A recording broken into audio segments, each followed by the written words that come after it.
The Project Gutenberg ebook of Hard Times. This ebook is for the use of anyone anywhere in the United States and most other parts of the world at no cost and with almost no restrictions whatsoever. You may copy it, give it away or reuse it under the terms of the Project Gutenberg license included with this ebook or online at www.gutenberg.org. If you are not located in the United States, you will have to check the laws of the country where you are located before using this ebook.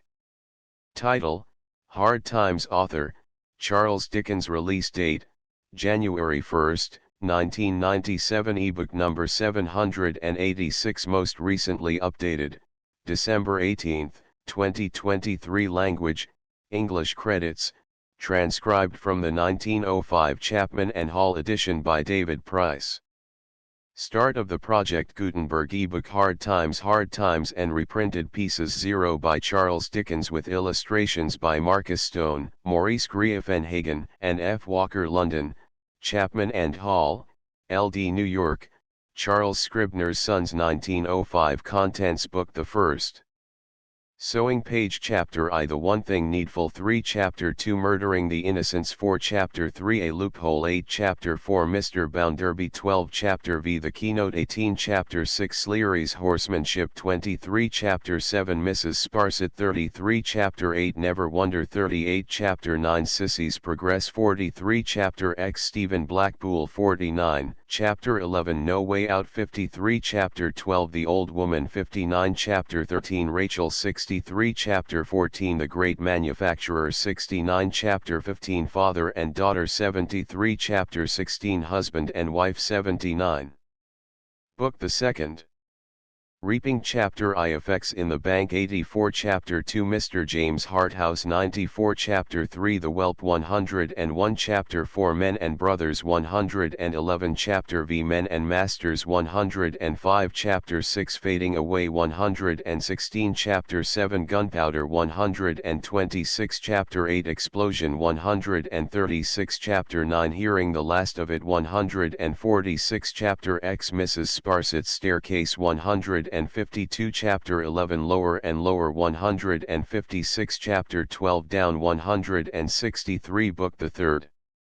Garnering. Chapter I. Another Thing Needful. 167. Chapter 2. Very Ridiculous. 172. Chapter 3. Very Decided. 179. Chapter 4. Lost. 186. Chapter V. Found. 193. Chapter 6. The Starlight. 200. Chapter 7. Whelp Hunting. 208. Chapter 8. Philosophical. 216. Chapter 9. Final. 222. List of illustrations. Page. Stephen and Rachel in the Sick Room. 64. Mr. Harthouse dining at the Bounderbys. 100. Mr. Harthouse and Tom Gradgrind in the garden. 132. Stephen Blackpool recovered from the old hell shaft. 206. Book the First. Sewing.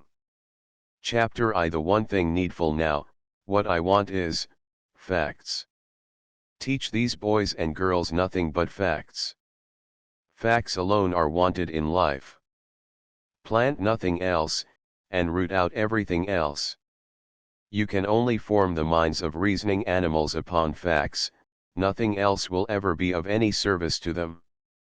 This is the principle on which I bring up my own children, and this is the principle on which I bring up these children. Stick to facts, sir. The scene was a plain, bare, monotonous vault of a schoolroom, and the speaker's square forefinger emphasized his observations by underscoring every sentence with a line on the schoolmaster's sleeve. The emphasis was helped by the speaker's square wall of a forehead, which had his eyebrows for its base, while his eyes found commodious cellarage in two dark caves, overshadowed by the wall. The emphasis was helped by the speaker's mouth, which was wide, thin, and hard set. The emphasis was helped by the speaker's voice, which was inflexible, dry, and dictatorial. The emphasis was helped by the speaker's hair, which bristled on the skirts of his bald head, a plantation of furs to keep the wind from its shining surface, all covered with knobs, like the crust of a plum pie, as if the head had scarcely warehouse room for the hard facts stored inside. The speaker's obstinate carriage, square coat, square legs, square shoulders, nay, his very neckcloth, trained to take him by the throat with an unaccommodating grasp, like a stubborn fact, as it was all helped the emphasis. In this life, we want nothing but facts, sir, nothing but facts. The speaker, and the schoolmaster, and the third grown person present, all backed a little, and swept with their eyes the inclined plane of little vessels then and there arranged in order, ready to have imperial gallons of facts poured into them until they were full to the brim. Chapter 2 Murdering the Innocents. Thomas Gradgrind, Sir. A man of realities. A man of facts and calculations. A man who proceeds upon the principle that 2 and 2 are 4, and nothing over, and who is not to be talked into allowing for anything over. Thomas Gradgrind, Sir, peremptorily Thomas Gradgrind. With a rule and a pair of scales, and the multiplication table always in his pocket, sir, ready to weigh and measure any parcel of human nature, and tell you exactly what it comes to. It is a mere question of figures, a case of simple arithmetic. You might hope to get some other nonsensical belief into the head of George Gradgrind, or Augustus Gradgrind, or John Gradgrind, or Joseph Gradgrind, all supposititious, non-existent persons, but into the head of Thomas Gradgrind no, sir. In such terms Mr. Gradgrind always mentally introduced himself, whether to his private circle of acquaintance, or to the public in general. In such terms, no doubt, substituting the words boys and girls, for Sir Thomas Gradgrind now presented Thomas Gradgrind to the little pitchers before him, who were to be filled so full of facts. Indeed, as he eagerly sparkled at them from the cellarage before mentioned, he seemed a kind of cannon loaded to the muzzle with facts, and prepared to blow them clean out of the regions of childhood at one discharge.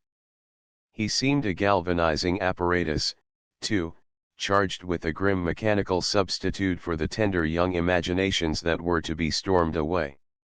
Girl number 20, said Mr. Gradgrind, squarely pointing with his square forefinger, I don't know that girl. Who is that girl?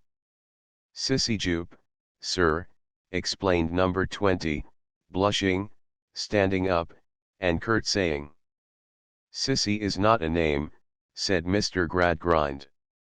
Don't call yourself Sissy. Call yourself Cecilia. It's father as calls me Sissy, sir, returned the young girl in a trembling voice, and with another curtsy. Then he has no business to do it, said Mr. Gradgrind. Tell him he mustn't. Cecilia Jupe. Let me see. What is your father? He belongs to the horse riding, if you please, sir. Mr. Gradgrind frowned, and waved off the objectionable calling with his hand. We don't want to know anything about that, here. You mustn't tell us about that, here. Your father breaks horses, don't he? If you please, sir, when they can get any to break, they do break horses in the ring, sir. You mustn't tell us about the ring, here. Very well, then. Describe your father as a horse breaker. He doctors sick horses, I dare say. Oh yes, sir. Very well, then. He is a veterinary surgeon, a farrier, and horse breaker. Give me your definition of a horse. Sissy Jupe thrown into the greatest alarm by this demand.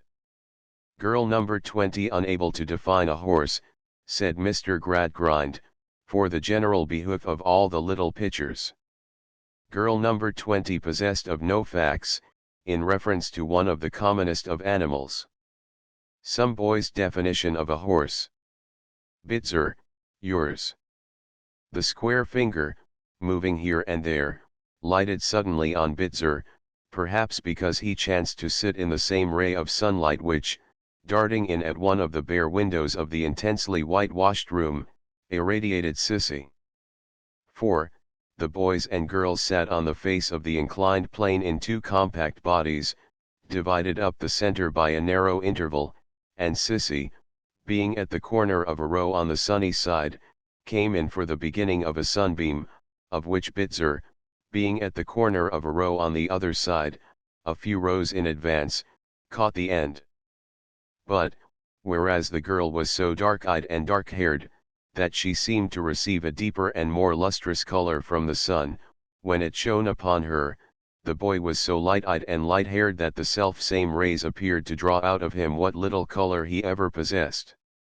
His cold eyes would hardly have been eyes, but for the short ends of lashes which, by bringing them into immediate contrast with something paler than themselves, expressed their form. His short cropped hair might have been a mere continuation of the sandy freckles on his forehead and face. His skin was so unwholesomely deficient in the natural tinge, that he looked as though, if he were cut, he would bleed white. "Bitzer," said Thomas Gradgrind. "Your definition of a horse?" "Quadruped. Graminivorous. 40 teeth, namely 24 grinders, 4 eye teeth, and 12 incisive. Sheds coat in the spring, in marshy countries, sheds hoofs, 2. Hoofs hard, but requiring to be shod with iron. Age known by marks in mouth. Thus, and much more, Bitzer." "Now girl number 20, said Mr. Gradgrind. "You know what a horse is." She curtsied again, and would have blushed deeper, if she could have blushed deeper than she had blushed all this time. Bitzer, after rapidly blinking at Thomas Gradgrind with both eyes at once, and so catching the light upon his quivering ends of lashes that they looked like the antennae of busy insects, put his knuckles to his freckled forehead, and sat down again. The third gentleman now stepped forth. A mighty man at cutting and drying, he was, a government officer, in his way, and in most other people's too, a professed pugilist, always in training, always with a system to force down the general throat like a bolus, always to be heard of at the bar of his little public office, ready to fight all England. To continue in fistic phraseology, he had a genius for coming up to the scratch, wherever and whatever it was, and proving himself an ugly customer. He would go in and damage any subject whatever with his right, follow up with his left, stop, exchange, counter, bore his opponent. He always fought all England, to the ropes, and fall upon him neatly. He was certain to knock the wind out of common sense, and render that unlucky adversary deaf to the call of time.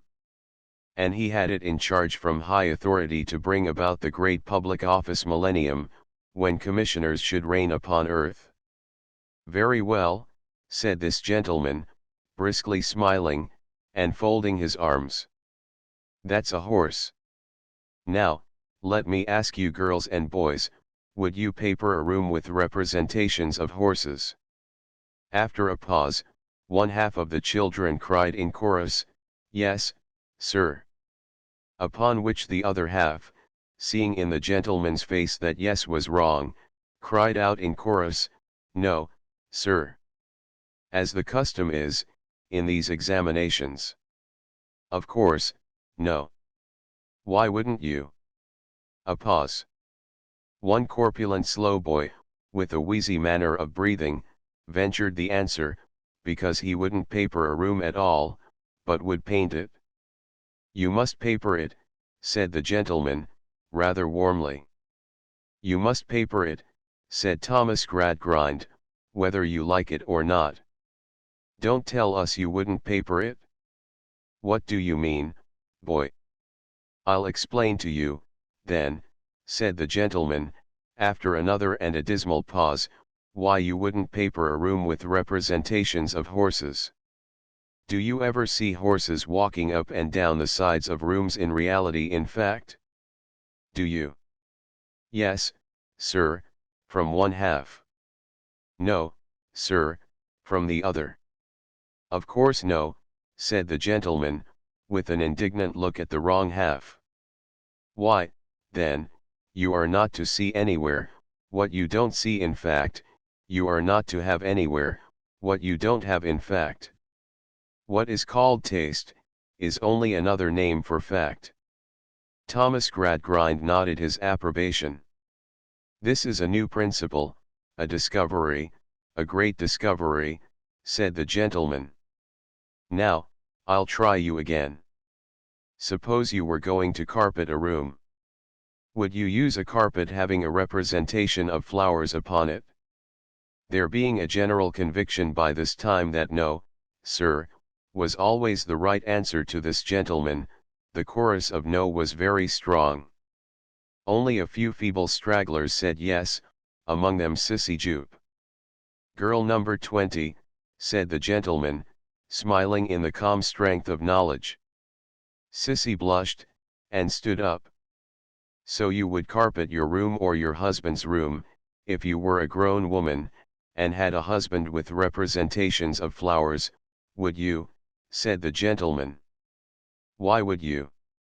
If you please, sir, I am very fond of flowers, returned the girl. And is that why you would put tables and chairs upon them, and have people walking over them with heavy boots? It wouldn't hurt them, sir. They wouldn't crush and wither, if you please, sir. They would be the pictures of what was very pretty and pleasant, and I would fancy I. But you mustn't fancy, cried the gentleman, quite elated by coming so happily to his point. That's it? You are never to fancy. You are not, Cecilia Jupe, Thomas Gradgrind solemnly repeated, to do anything of that kind. Fact, fact, fact, said the gentleman. And fact, fact, fact, repeated Thomas Gradgrind. You are to be in all things regulated and governed, said the gentleman, by fact. We hope to have, before long, a board of fact, composed of commissioners of fact, who will force the people to be a people of fact, and of nothing but fact. You must discard the word fancy altogether. You have nothing to do with it. You are not to have, in any object of use or ornament, what would be a contradiction in fact. You don't walk upon flowers in fact, you cannot be allowed to walk upon flowers in carpets. You don't find that foreign birds and butterflies come and perch upon your crockery, you cannot be permitted to paint foreign birds and butterflies upon your crockery. You never meet with quadrupeds going up and down walls, you must not have quadrupeds represented upon walls. You must use, said the gentleman, for all these purposes, combinations and modifications, in primary colors, of mathematical figures which are susceptible of proof and demonstration. This is the new discovery. This is fact. This is taste. The girl curtsied, and sat down. She was very young, and she looked as if she were frightened by the matter-of-fact prospect the world afforded. Now, if Mr. M. Cocomchild, said the gentleman, will proceed to give his first lesson here, Mr. Gradgrind, I shall be happy, at your request, to observe his mode of procedure. Mr. Gradgrind was much obliged. M. Cocomchild, we only wait for you. So, Mr. M. Cocomchild began in his best manner. He and some 140 other schoolmasters, had been lately turned at the same time, in the same factory, on the same principles, like so many pianoforte legs. He had been put through an immense variety of paces, and had answered volumes of head-breaking questions. Orthography, etymology, syntax and prosody, biography, astronomy, geography, and general cosmography, the sciences of compound proportion, algebra, land surveying and levelling, vocal music, and drawing from models, were all at the ends of his 10 chilled fingers. He had worked his stony way into Her Majesty's Most Honourable Privy Council's Schedule B, and had taken the bloom off the higher branches of mathematics and physical science, French, German, Latin, and Greek. He knew all about all the watersheds of all the world, whatever they are, and all the histories of all the peoples, and all the names of all the rivers and mountains, and all the productions, manners, and customs of all the countries, and all their boundaries and bearings on the 32 points of the compass. Ah, rather overdone, Kokum child. If he had only learnt a little less, how infinitely better he might have taught much more. He went to work in this preparatory lesson, not unlike Morgiana in the 40 Thieves, looking into all the vessels ranged before him, one after another, to see what they contained. Say, good Kokum child, when from thy boiling store, thou shalt fill each jar brimful by and by, dost thou think that thou wilt always kill outright the robber fancy lurking within, or sometimes only maim him and distort him?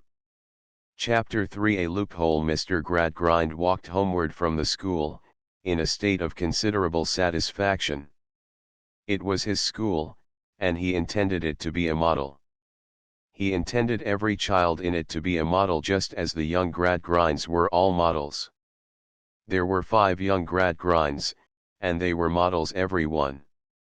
They had been lectured at, from their tenderest years, coursed, like little hares. Almost as soon as they could run alone, they had been made to run to the lecture room.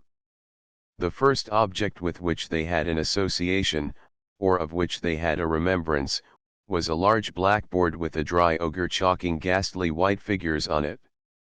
Not that they knew, by name or nature, anything about an ogre, fact forbid. I only use the word to express a monster in a lecturing castle, with heaven knows how many heads manipulated into one, taking childhood captive, and dragging it into gloomy statistical dens by the hair. No little Gradgrind had ever seen a face in the moon, it was up in the moon before it could speak distinctly. No little Gradgrind had ever learnt the silly jingle, twinkle, twinkle, little star, how I wonder what you are. No little Gradgrind had ever known wonder on the subject, each little Gradgrind having at 5 years old dissected the Great Bear like a Professor Owen, and driven Charles's Wain like a locomotive engine driver. No little Gradgrind had ever associated a cow in a field with that famous cow with the crumpled horn who tossed the dog who worried the cat who killed the rat who ate the malt, or with that yet more famous cow who swallowed Tom Thumb. It had never heard of those celebrities, and had only been introduced to a cow as a graminivorous ruminating quadruped with several stomachs. To his matter-of-fact home, which was called Stone Lodge, Mr. Gradgrind directed his steps. He had virtually retired from the wholesale hardware trade before he built Stone Lodge, and was now looking about for a suitable opportunity of making an arithmetical figure in Parliament. Stone Lodge was situated on a moor within a mile or 2 of a great town called Coketown in the present faithful guide-book. A very regular feature on the face of the country, Stone Lodge was. Not the least disguised, toned down, or shaded off that uncompromising fact in the landscape. A great square house, with a heavy portico darkening the principal windows, as its master's heavy brows overshadowed his eyes. A calculated, cast up, balanced, and proved house. 6 windows on this side of the door, 6 on that side, a total of 12 in this wing, a total of 12 in the other wing, 24 carried over to the back wings. A lawn and garden and an infant avenue, all ruled straight like a botanical account book. Gas and ventilation, drainage and water service, all of the primest quality. Iron clamps and girders, fireproof from top to bottom, mechanical lifts for the housemaids, with all their brushes and brooms, everything that heart could desire. Everything. Well, I suppose so. The little Gradgrinds had cabinets in various departments of science too. They had a little conchological cabinet, and a little metallurgical cabinet, and a little mineralogical cabinet, and the specimens were all arranged and labeled, and the bits of stone and ore looked as though they might have been broken from the parent substances by those tremendously hard instruments their own names, and, to paraphrase the idle legend of Peter Piper, who had never found his way into their nursery, if the greedy little Gradgrinds grasped at more than this, what was it for good?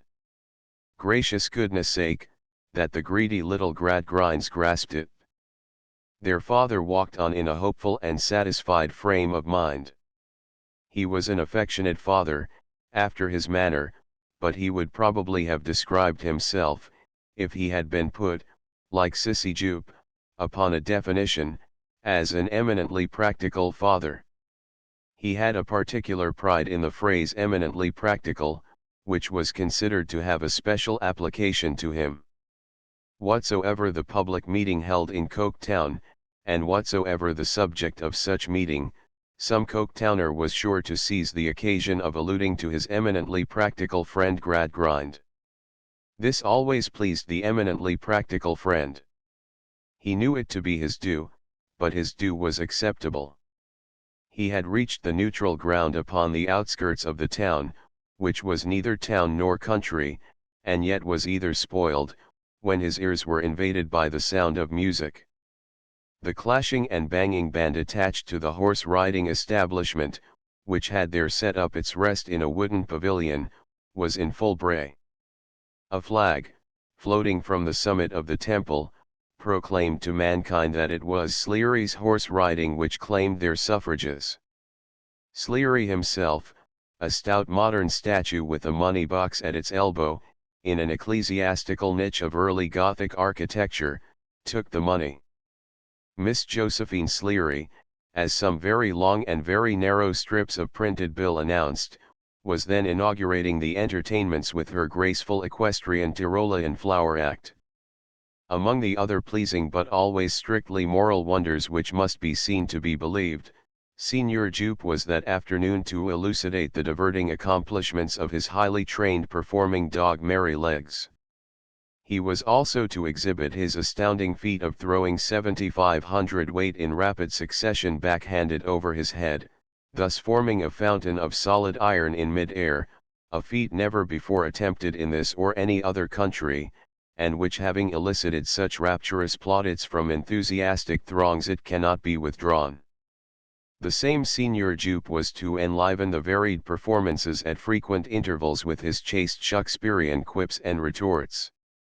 Lastly, he was to wind them up by appearing in his favourite character of Mr. William Button, of Tooley Street, in the highly novel and laughable Hippocomedietta of the Tailor's Journey to Brentford.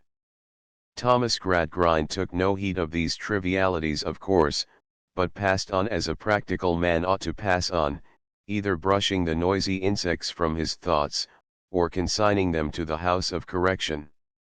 But, the turning of the road took him by the back of the booth, and at the back of the booth a number of children were congregated in a number of stealthy attitudes, striving to peep in at the hidden glories of the place. This brought him to a stop. "Now, to think of these vagabonds," said he, attracting the young rabble from a model school.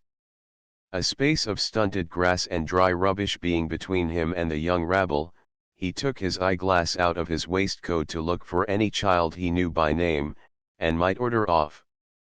Phenomenon almost incredible though distinctly seen, what did he then behold but his own metallurgical Louisa, peeping with all her might through a hole in a deal board, and his own mathematical Thomas abasing himself on the ground to catch but a hoof of the graceful equestrian Tyrolean flower act. Dumb with amazement, Mr. Gradgrind crossed to the spot where his family was thus disgraced, laid his hand upon each erring child, and said, "Louisa." "Thomas." Both rose, red and disconcerted. But, Louisa looked at her father with more boldness than Thomas did. Indeed, Thomas did not look at him, but gave himself up to be taken home like a machine. "In the name of wonder, idleness, and folly," said Mr. Gradgrind, leading each away by a hand, "what do you do here?" "Wanted to see what it was like," returned Louisa, shortly. What it was like? Yes, father. There was an air of jaded sullenness in them both, and particularly in the girl, yet, struggling through the dissatisfaction of her face, there was a light with nothing to rest upon, a fire with nothing to burn, a starved imagination keeping life in itself somehow, which brightened its expression. Not with the brightness natural to cheerful youth, but with uncertain, eager, doubtful flashes, which had something painful in them, analogous to the changes on a blind face groping its way. She was a child now, of 15 or 16, but at no distant day would seem to become a woman all at once. Her father thought so as he looked at her. She was pretty. Would have been self-willed, he thought in his eminently practical way, but for her bringing up. Thomas, though I have the fact before me, I find it difficult to believe that you, with your education and resources, should have brought your sister to a scene like this. I brought him, father, said Louisa, quickly. I asked him to come. I am sorry to hear it. I am very sorry indeed to hear it. It makes Thomas no better, and it makes you worse, Louisa. She looked at her father again, but no tear fell down her cheek. You, Thomas, and you, to whom the circle of the sciences is open, Thomas, and you, who may be said to be replete with facts, Thomas, and you, who have been trained to mathematical exactness, Thomas, and you, here, cried Mr. Gradgrind. In this degraded position. I am amazed. I was tired, father. I have been tired a long time, said Louisa. Tired? Of what? Asked the astonished father. I don't know of what, of everything, I think. Say not another word, returned Mr. Gradgrind. You are childish. I will hear no more. He did not speak again until they had walked some half a mile in silence, when he gravely broke out with, What would your best friends say, Louisa? Do you attach no value to their good opinion? What would Mr. Bounderby say? At the mention of this name, his daughter stole a look at him, remarkable for its intense and searching character. He saw nothing of it, for before he looked at her, she had again cast down her eyes. What, he repeated presently, would Mr. Bounderby say? All the way to Stone Lodge, as with grave indignation he led the two delinquents home, he repeated at intervals, What would Mr. Bounderby say? As if Mr. Bounderby had been Mrs. Grundy. Chapter 4. Mr. Bounderby not being Mrs. Grundy, who was Mr. Bounderby? Why, Mr. Bounderby was as near being Mr. Gradgrind's bosom friend, as a man perfectly devoid of sentiment can approach that spiritual relationship towards another man perfectly devoid of sentiment. So near was Mr. Bounderby, or, if the reader should prefer it, so far off. He was a rich man, banker, merchant, manufacturer, and what not. A big, loud man, with a stare, and a metallic laugh. A man made out of a coarse material, which seemed to have been stretched to make so much of him. A man with a great puffed head and forehead, swelled veins in his temples, and such a strained skin to his face that it seemed to hold his eyes open, and lift his eyebrows up. A man with a pervading appearance on him of being inflated like a balloon, and ready to start. A man who could never sufficiently vaunt himself a self-made man.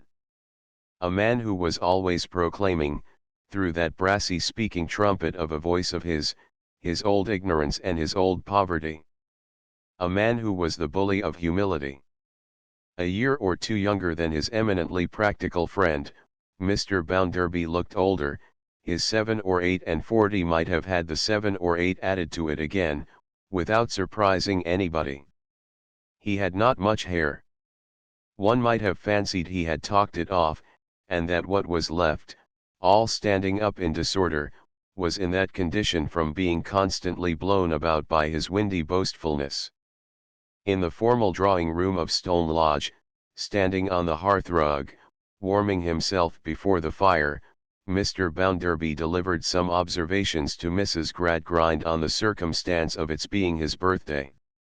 He stood before the fire, partly because it was a cool spring afternoon, though the sun shone, partly because the shade of Stone Lodge was always haunted by the ghost of damp mortar, partly because he thus took up a commanding position, from which to subdue Mrs. Gradgrind. I hadn't a shoe to my foot. As to a stocking, I didn't know such a thing by name. I passed the day in a ditch, and the night in a pigsty. That's the way I spent my 10th birthday. Not that a ditch was new to me, for I was born in a ditch. Mrs. Gradgrind, a little, thin, white, pink-eyed bundle of shawls, of surpassing feebleness, mental and bodily, who was always taking physic without any effect, and who, whenever she showed a symptom of coming to life, was invariably stunned by some weighty piece of fact tumbling on her. Mrs. Gradgrind hoped it was a dry ditch? No. As wet as a sop. A foot of water in it, said Mr. Bounderby. Enough to give a baby cold, Mrs. Gradgrind considered. Cold? I was born with inflammation of the lungs, and of everything else, I believe, that was capable of inflammation, returned Mr. Bounderby. For years, ma'am, I was one of the most miserable little wretches ever seen. I was so sickly, that I was always moaning and groaning. I was so ragged and dirty, that you wouldn't have touched me with a pair of tongs. Mrs. Gradgrind faintly looked at the tongs, as the most appropriate thing her imbecility could think of doing. How I fought through it, I don't know, said Bounderby. I was determined, I suppose. I have been a determined character in later life, and I suppose I was then. Here I am, Mrs. Gradgrind, anyhow, and nobody to thank for my being here, but myself.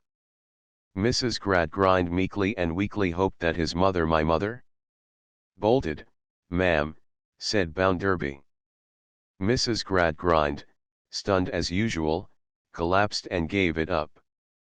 My mother left me to my grandmother, said Bounderby, and, according to the best of my remembrance, my grandmother was the wickedest and the worst old woman that ever lived. If I got a little pair of shoes by any chance, she would take 'em off and sell 'em for drink. Why, I have known that grandmother of mine lie in her bed and drink her 14 glasses of liquor before breakfast.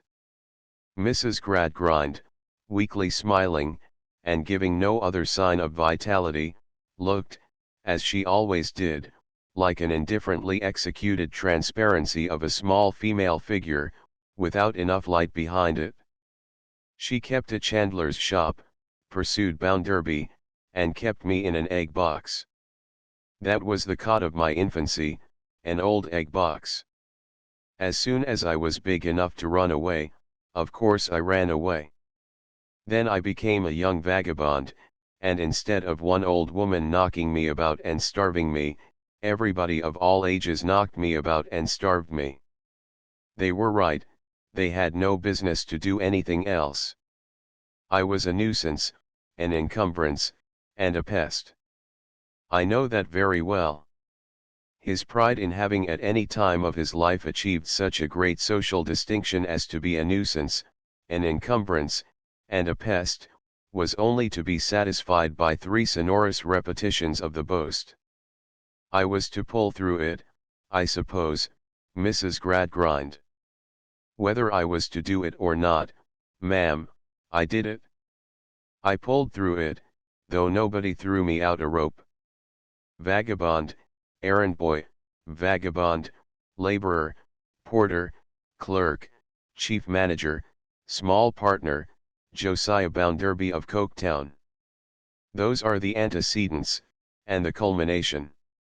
Josiah Bounderby of Coketown learned his letters from the outsides of the shops, Mrs. Gradgrind, and was first able to tell the time upon a dial plate, from studying the steeple clock of St. Giles's Church, London, under the direction of a drunken cripple, who was a convicted thief, and an incorrigible vagrant. Tell Josiah Bounderby of Coketown, of your district schools and your model schools, and your training schools, and your whole kettle of fish of schools, and Josiah Bounderby of Coketown, tells you plainly, all right, all correct, he hadn't such advantages, but let us have hard-headed, solid-fisted people the education that made him won't do for everybody, he knows well such and such his education was, however, and you may force him to swallow boiling fat, but you shall never force him to suppress the facts of his life. Being heated when he arrived at this climax, Josiah Bounderby of Coketown stopped. He stopped just as his eminently practical friend, still accompanied by the two young culprits, entered the room.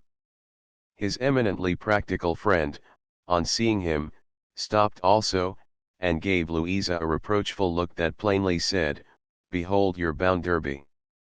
"Well," blustered Mr. Bounderby, "what's the matter? What is young Thomas in the dumps about?" He spoke of young Thomas, but he looked at Louisa.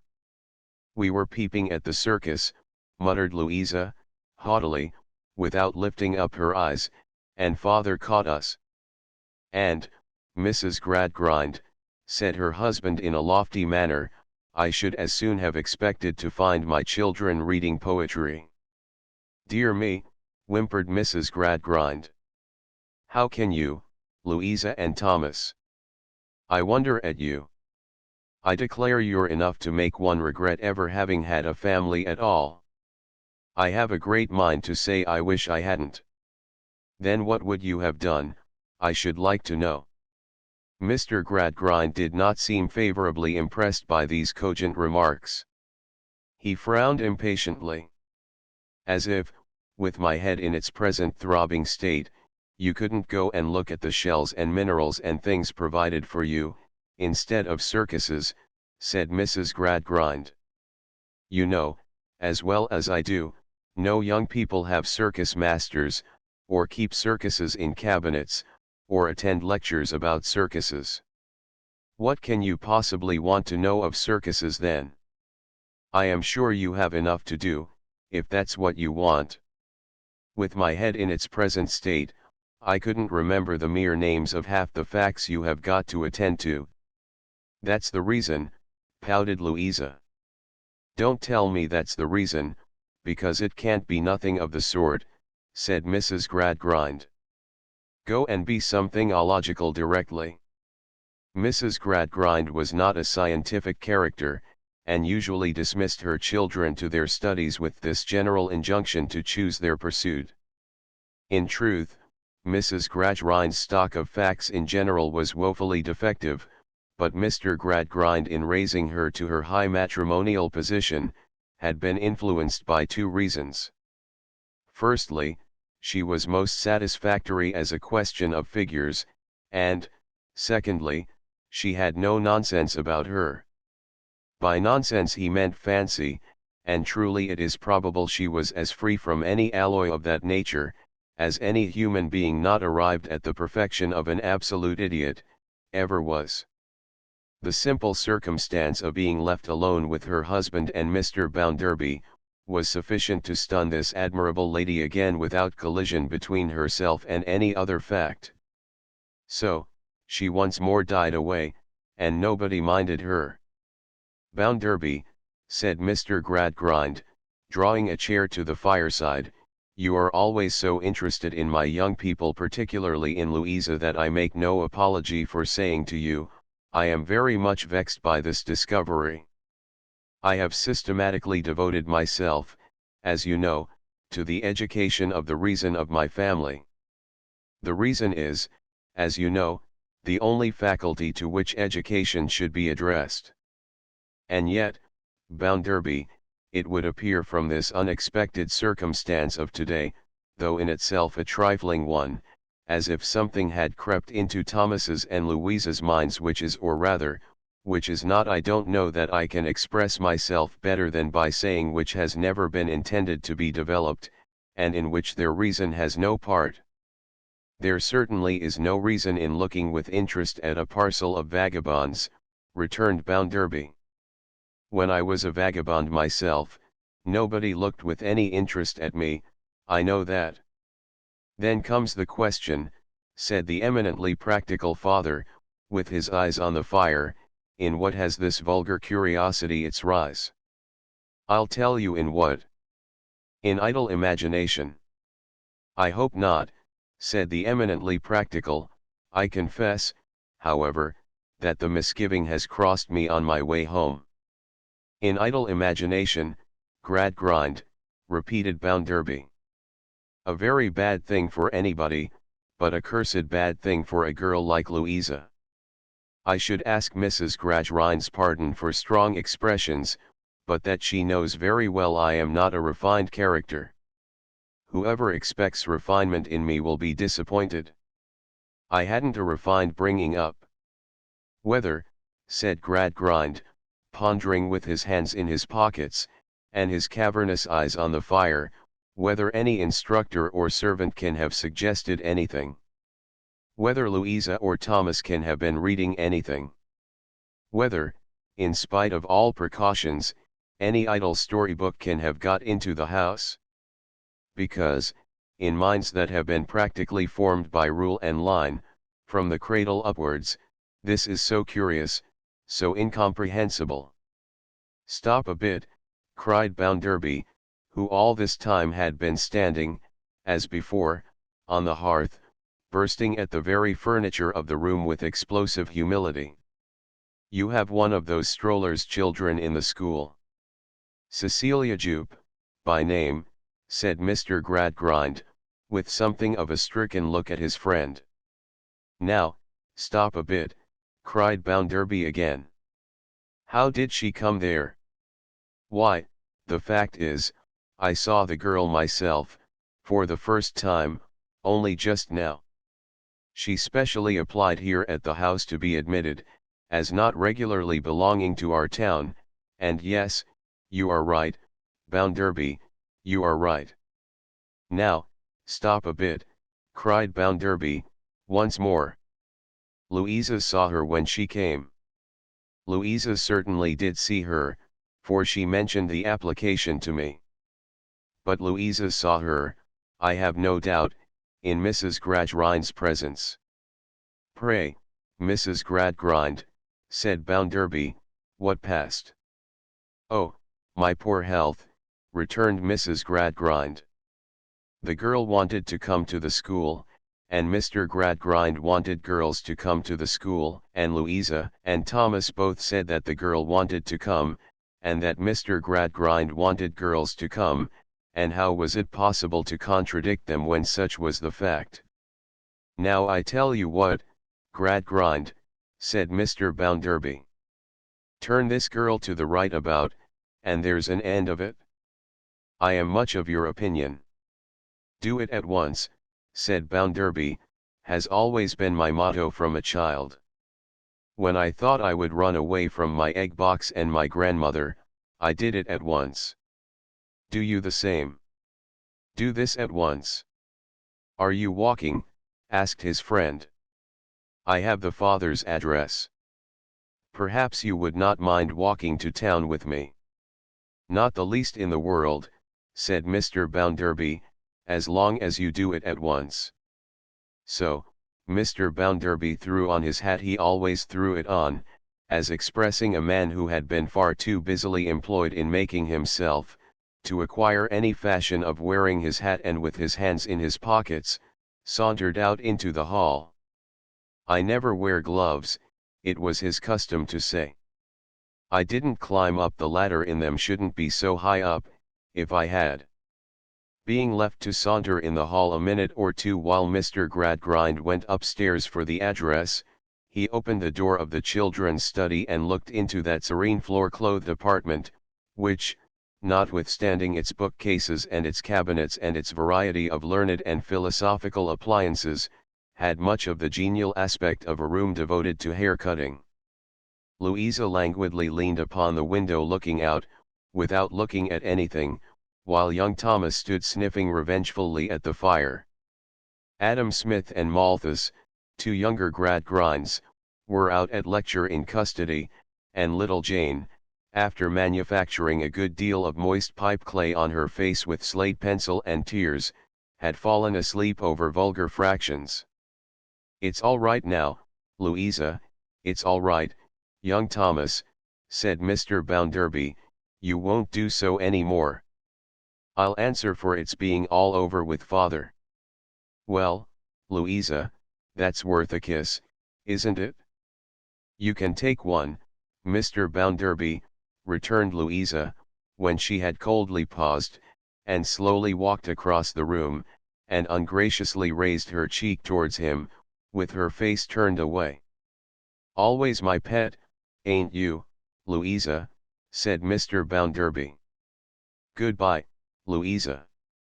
He went his way, but she stood on the same spot, rubbing the cheek he had kissed, with her handkerchief, until it was burning red.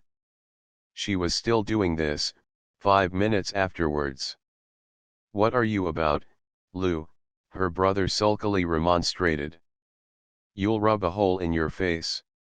You may cut the piece out with your penknife if you like, Tom." "I wouldn't cry." Chapter V. The keynote Coketown, to which Messrs. Bounderby and Gradgrind now walked, was a triumph of fact. It had no greater taint of fancy in it than Mrs. Gradgrind herself. Let us strike the keynote, Coketown, before pursuing our tune. It was a town of red brick, or of brick that would have been red if the smoke and ashes had allowed it, but as matters stood, it was a town of unnatural red and black like the painted face of a savage. It was a town of machinery and tall chimneys, out of which interminable serpents of smoke trailed themselves for ever, and never got uncoiled. It had a black canal in it, and a river that ran purple with ill-smelling dye, and vast piles of building full of windows where there was a rattling and a trembling all day long, and where the piston of the steam engine worked monotonously up and down, like the head of an elephant in a state of melancholy madness. It contained several large streets all very like one another, and many small streets still more like one another, inhabited by people equally like one another, who all went in and out at the same hours, with the same sound upon the same pavements, to do the same work, and to whom every day was the same as yesterday and tomorrow, and every year the counterpart of the last and the next. These attributes of Coketown were in the main inseparable from the work by which it was sustained. Against them were to be set off, comforts of life which found their way all over the world, and elegancies of life which made, we will not ask how much of the fine lady, who could scarcely bear to hear the place mentioned. The rest of its features were voluntary, and they were these. You saw nothing in Coketown but what was severely workful. If the members of a religious persuasion built a chapel there as the members of 18 religious persuasions had done, they made it a pious warehouse of red brick, with sometimes, but this is only in highly ornamental examples, a bell in a birdcage on the top of it. The solitary exception was the new church, a stuccoed edifice with a square steeple over the door, terminating in 4 short pinnacles like florid wooden legs. All the public inscriptions in the town were painted alike, in severe characters of black and white. The jail might have been the infirmary might have been the jail, the town hall might have been either, or both, or anything else, for anything that appeared to the contrary in the graces of their construction. Fact, fact, fact, everywhere in the material aspect of the town, fact, fact, fact, everywhere in the immaterial. The M. Cockham Child's School was all fact, and the School of Design was all fact, and the relations between master and man were all fact, and everything was fact between the lying-in hospital and the cemetery, and what you couldn't state in figures, or show to be purchasable in the cheapest market and saleable in the dearest, was not, and never should be, world without end. Amen. A town so sacred to fact, and so triumphant in its assertion, of course got on well? Why no, not quite well. No. Dear me. No. Coketown did not come out of its own furnaces, in all respects like gold that had stood the fire. First, the perplexing mystery of the place was, who belonged to the 18 denominations. Because, whoever did, the laboring people did not. It was very strange to walk through the streets on a Sunday morning, and note how few of them the barbarous jangling of bells that was driving the sick and nervous mad, called away from their own quarter, from their own close rooms, from the corners of their own streets, where they lounged listlessly, gazing at all the church and chapel going, as at a thing with which they had no manner of concern. Nor was it merely the stranger who noticed this, because there was a native organization in Coketown itself, whose members were to be heard of in the House of Commons every session, indignantly petitioning for Acts of Parliament that should make these people religious by main force. Then came the Teetotal Society, who complained that these same people would get drunk, and showed in tabular statements that they did get drunk, and proved at tea parties that no inducement, human or divine, except a medal, would induce them to forego their custom of getting drunk. Then came the chemist and druggist, with other tabular statements, showing that when they didn't get drunk, they took opium. Then came the experienced chaplain of the jail, with more tabular statements, outdoing all the previous tabular statements, and showing that the same people would resort to low haunts, hidden from the public eye, where they heard low singing and solo dancing, and mayhap joined in it, and where A.B., aged 24 next birthday, and committed for 18 months solitary, had himself said, not that he had ever shown himself particularly worthy of belief, his ruin began, as he was perfectly sure and confident that otherwise he would have been a tip-top moral specimen. Then came Mr. Gradgrind and Mr. Bounderby, the two gentlemen at this present moment walking through Coketown, and both eminently practical, who could, on occasion, furnish more tabular statements derived from their own personal experience, and illustrated by cases they had known and seen, from which it clearly appeared, in short, it was the only clear thing in the case that these same people were a bad lot altogether, gentlemen, that do what you would for them they were never thankful for it. Gentlemen, that they were restless, gentlemen, that they never knew what they wanted, that they lived upon the best, and bought fresh butter, and insisted on mocha coffee, and rejected all but prime parts of meat, and yet were eternally dissatisfied and unmanageable. In short, it was the moral of the old nursery fable, there was an old woman, and what do you think? She lived upon nothing but victuals and drink were the whole of her diet, and yet this old woman would never be quiet. Is it possible, I wonder, that there was any analogy between the case of the Coketown population and the case of the little Gradgrinds? Surely, none of us in our sober senses and acquainted with figures, are to be told at this time of day, that one of the foremost elements in the existence of the Coketown working people had been for scores of years, deliberately set at naught. That there was any fancy in them demanding to be brought into healthy existence instead of struggling on in convulsions. That exactly in the ratio as they worked long and monotonously, the craving grew within them for some physical relief, some relaxation, encouraging good humor and good spirits, and giving them a vent, some recognized holiday, though it were but for an honest dance to a stirring band of music, some occasional light pie in which even Cokum child had no finger, which craving must and would be satisfied aright, or must and would inevitably go wrong, until the laws of the creation were repealed? This man lives at Pod's End, and I don't quite know Pod's End, said Mr. Gradgrind. Which is it, Bounderby? Mr. Bounderby knew it was somewhere downtown, but knew no more respecting it. So they stopped for a moment, looking about. Almost as they did so, there came running round the corner of the street at a quick pace and with a frightened look, a girl whom Mr. Gradgrind recognized. "Hello," said he. "Stop." "Where are you going?" "Stop." Girl number 20 stopped then, palpitating, and made him a curtsy. "Why are you tearing about the streets," said Mr. Gradgrind, "in this improper manner?" I was run after, sir," the girl panted, "and I wanted to get away." "Run after," repeated Mr. Gradgrind. "Who would run after you?" The question was unexpectedly and suddenly answered for her, by the colourless boy, Bitzer, who came round the corner with such blind speed and so little anticipating a stoppage on the pavement, that he brought himself up against Mr. Gradgrind's waistcoat and rebounded into the road. "What do you mean, boy?" said Mr. Gradgrind. "What are you doing? How dare you dash against everybody in this manner?"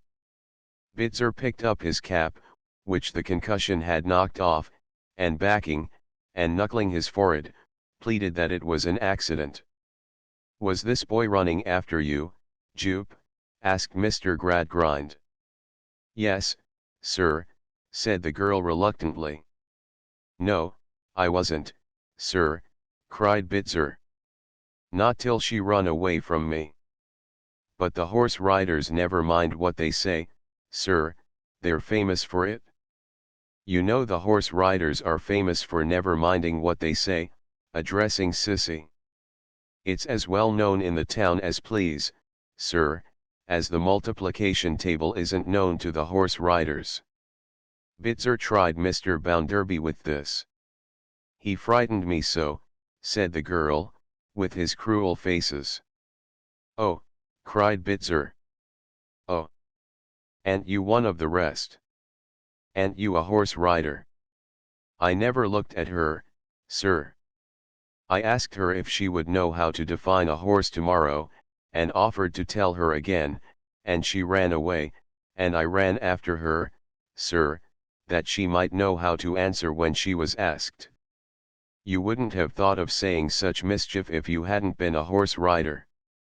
"Her calling seems to be pretty well known among 'em," observed Mr. Bounderby. "You'd have had the whole school peeping in a row, in a week." "Truly, I think so," returned his friend. "Bitzer, turn you about and take yourself home. Jupe, stay here a moment. Let me hear of your running in this manner any more, boy, and you will hear of me through the master of the school. You understand what I mean. Go along." The boy stopped in his rapid blinking, knuckled his forehead again, glanced at Sissy, turned about, and retreated. "Now, girl," said Mr. Gradgrind, "take this gentleman and me to your father's, we are going there. What have you got in that bottle you are carrying?" "Gin," said Mr. Bounderby. "Dear, no, sir. It's the 9 oils." "The what?" cried Mr. Bounderby. "The 9 oils, sir, to rub father with." "Then," said Mr. Bounderby, with a loud short laugh, "what the devil do you rub your father with 9 oils for?" "It's what our people always use, sir, when they get any hurts in the ring," replied the girl, looking over her shoulder, to assure herself that her pursuer was gone. "They bruise themselves very bad sometimes." "Serve 'em right," said Mr. Bounderby, "for being idle."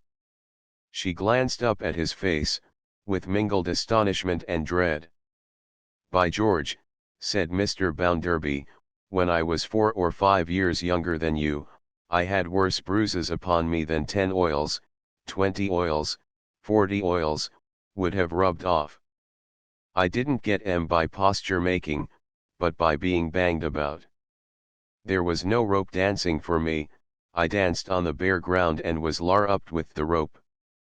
Mr. Gradgrind, though hard enough, was by no means so rough a man as Mr. Bounderby. His character was not unkind, all things considered, it might have been a very kind one indeed, if he had only made some round mistake in the arithmetic that balanced it, years ago. He said, in what he meant for a reassuring tone, as they turned down a narrow road, "And this is Pod's End, is it, Jupe?" "This is it, sir, and if you wouldn't mind, sir, this is the house." She stopped, at twilight, at the door of a mean little public house, with dim red lights in it. As haggard and as shabby, as if, for want of custom, it had itself taken to drinking, and had gone the way all drunkards go, and was very near the end of it. "It's only crossing the bar, sir, and up the stairs, if you wouldn't mind, and waiting there for a moment till I get a candle. If you should hear a dog, sir, it's only Merrylegs, and he only barks." "Merrylegs and 9 oils, eh?" said Mr. Bounderby, entering last with his metallic laugh. "Pretty well this, for a self-made man." Chapter 6 Sleary's Horsemanship. The name of the public house was the Pegasus's Arms. The Pegasus's legs might have been more to the purpose, but, underneath the winged horse upon the signboard, the Pegasus's Arms was inscribed in Roman letters. Beneath that inscription again, in a flowing scroll, the painter had touched off the lines, "Good malt makes good beer, walk in, and they'll draw it here, good wine makes good brandy, give us a call, and you'll find it handy." Framed and glazed upon the wall behind the dingy little bar, was another Pegasus, a theatrical one with real gauze let in for his wings, golden stars stuck on all over him, and his ethereal harness made of red silk. As it had grown too dusky without, to see the sign, and as it had not grown light enough within to see the picture, Mr. Gradgrind and Mr. Bounderby received no offence from these idealities. They followed the girl up some steep corner stairs without meeting anyone, and stopped in the dark while she went on for a candle. They expected every moment to hear Merrylegs give tongue, but the highly trained performing dog had not barked when the girl and the candle appeared together. "Father is not in our room, sir," she said, with a face of great surprise. "If you wouldn't mind walking in, I'll find him directly." They walked in, and Sissy, having set 2 chairs for them, sped away with a quick light step. It was a mean, shabbily furnished room, with a bed in it. The white nightcap, embellished with 2 peacock's feathers and a pigtail bowled upright, in which Senior Jupe had that very afternoon enlivened the varied performances with his chaste Shakespearean quips and retorts, hung upon a nail, but no other portion of his wardrobe, or other token of himself or his pursuits, was to be seen anywhere. As to Merrylegs, that respectable ancestor of the highly trained animal who went aboard the Ark, might have been accidentally shut out of it, for any sign of a dog that was manifest to eye or ear in the Pegasus's Arms. They heard the doors of rooms above, opening and shutting as Sissy went from one to another in quest of her father, and presently they heard voices expressing surprise. She came bounding down again in a great hurry, opened a battered and mangy old hair trunk, found it empty, and looked round with her hands clasped and her face full of terror. "Father must have gone down to the booth, sir. I don't know why he should go there, but he must be there. I'll bring him in a minute." She was gone directly, without her bonnet, with her long, dark, childish hair streaming behind her. "What does she mean?" said Mr. Gradgrind. "Back in a minute. It's more than a mile off." Before Mr. Bounderby could reply, a young man appeared at the door, and introducing himself with the words, "By your leaves, gentlemen," walked in with his hands in his pockets. His face, close-shaven, thin, and sallow, was shaded by a great quantity of dark hair, brushed into a roll all round his head, and parted up the center. His legs were very robust, but shorter than legs of good proportions should have been. His chest and back were as much too broad, as his legs were too short. He was dressed in a new market coat and tight-fitting trousers, wore a shawl round his neck, smelt of lamp oil, straw, orange peel, horse's provender, and sawdust, and looked a most remarkable sort of centaur, compounded of the stable and the playhouse. Where the one began, and the other ended, nobody could have told with any precision. This gentleman was mentioned in the bills of the day as Mr. E.W.B. Childers, so justly celebrated for his daring vaulting act as the wild huntsman of the North American prairies, in which popular performance, a diminutive boy with an old face, who now accompanied him, assisted as his infant son, being carried upside down over his father's shoulder, by one foot, and held by the crown of his head, heels upwards, in the palm of his father's hand, according to the violent paternal manner in which wild huntsmen may be observed to fondle their offspring. Made up with curls, wreaths, wings, white bismuth, and carmine, this hopeful young person soared into so pleasing a Cupid as to constitute the chief delight of the maternal part of the spectators, but in private, where his characteristics were a precocious cutaway coat and an extremely gruff voice, he became of the turfy. "By your leaves, gentlemen," said Mr. E.W.B. Childers, glancing round the room. "It was you, I believe, that were wishing to see Jupe." "It was," said Mr. Gradgrind. "His daughter has gone to fetch him, but I can't wait, therefore, if you please, I will leave a message for him with you." "You see, my friend," Mr. Bounderby put in, "we are the kind of people who know the value of time, and you are the kind of people who don't know the value of time." "I have not," retorted Mr. Childers, after surveying him from head to foot, "the honor of knowing you, but if you mean that you can make more money of your time than I can of mine, I should judge from your appearance, that you are about right. And when you have made it, you can keep it too, I should think," said Cupid. "Kidderminster, stow that," said Mr. Childers. Master Kidderminster was Cupid's mortal name. "What does he come here cheeking us for, then?" cried Master Kidderminster, showing a very irascible temperament. "If you want to cheek us, pay your ochre at the doors and take it out." "Kidderminster," said Mr. Childers, raising his voice, "stow that, sir, to Mr. Gradgrind, I was addressing myself to you. You may or you may not be aware, for perhaps you have not been much in the audience, that Jupe has missed his tip very often, lately." What has he missed?" asked Mr. Gradgrind, glancing at the potent Bounderby for assistance. "Missed his tip? Offered at the Garters 4 times last night, and never done once," said Master Kidderminster. "Missed his tip at the Banners, too, and was loose in his ponging.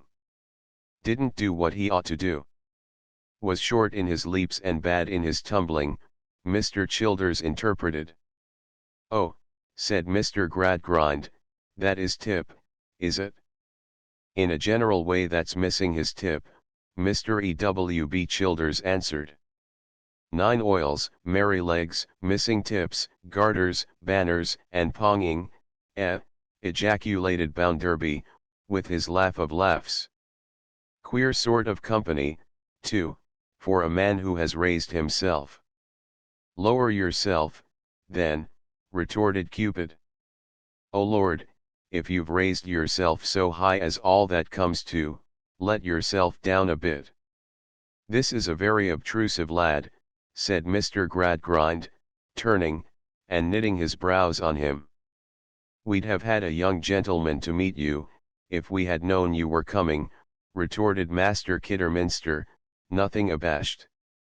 "It's a pity you don't have a bespeak, being so particular. You're on the tight, Jeff, ain't you?" "What does this unmannerly boy mean?" asked Mr. Gradgrind, eyeing him in a sort of desperation, "by tight, Jeff?" "There. Get out," said Mr. Childers, thrusting his young friend from the room, rather in the prairie manner. Tight Jeff or slack Jeff, it don't much signify, it's only tight rope and slack rope. You were going to give me a message for Jupe. Yes, I was. Then, continued Mr. Childers, quickly, my opinion is, he will never receive it. Do you know much of him? I never saw the man in my life. I doubt if you ever will see him now.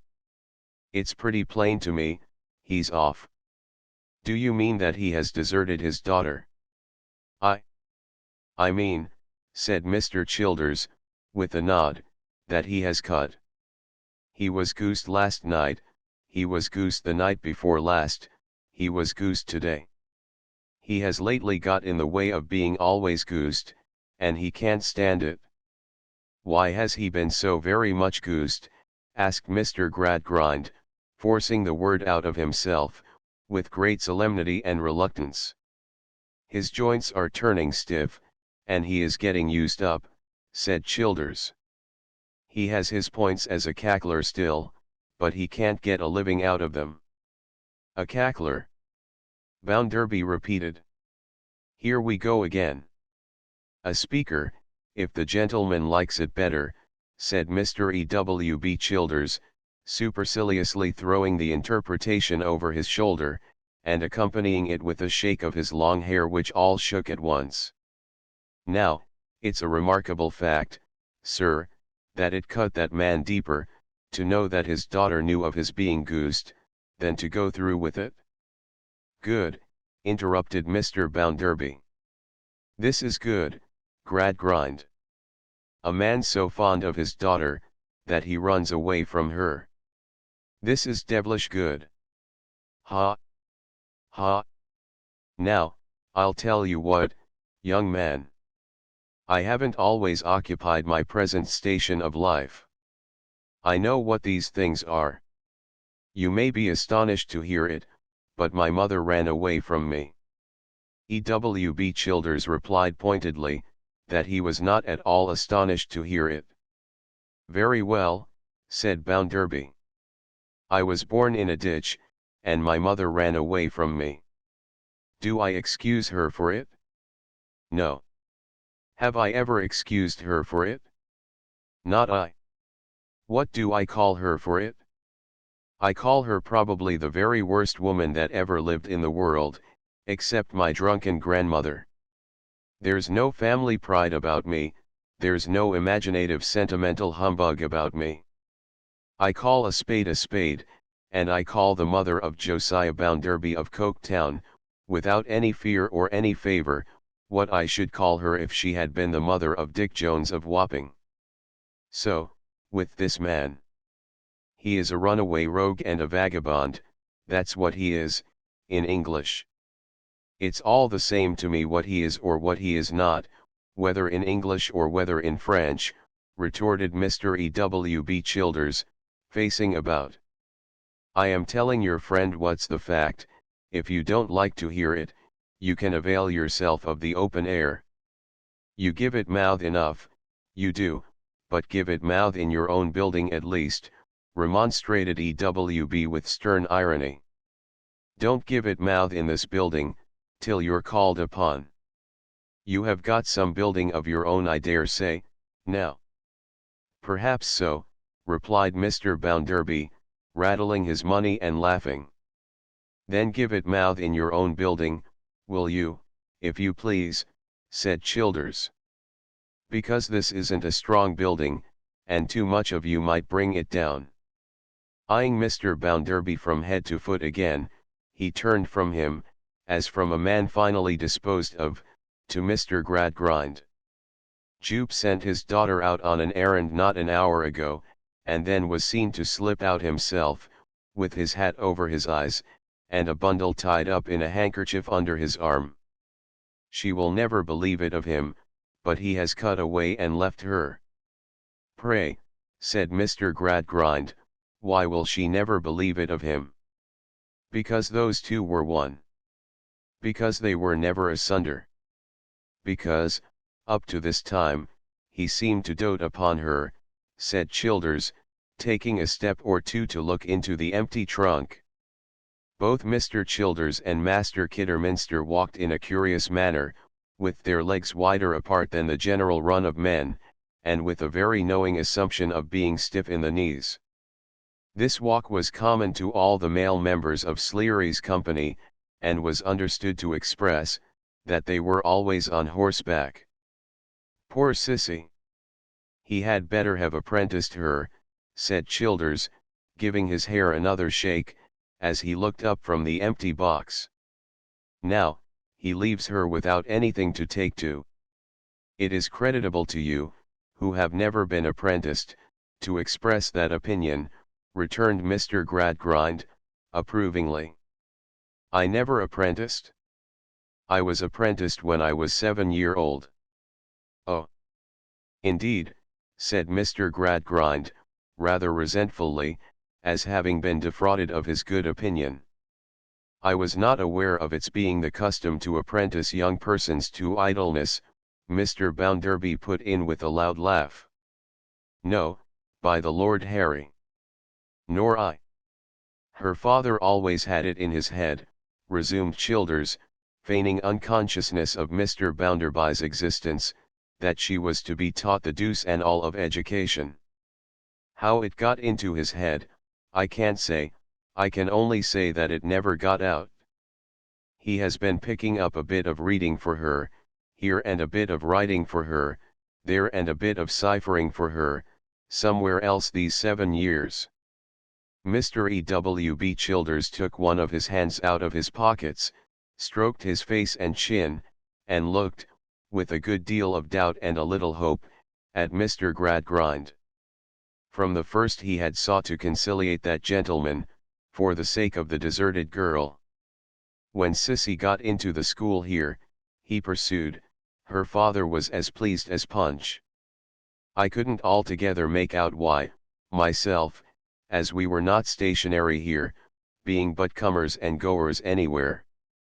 I suppose, however, he had this move in his mind, he was always half cracked and then considered her provided for.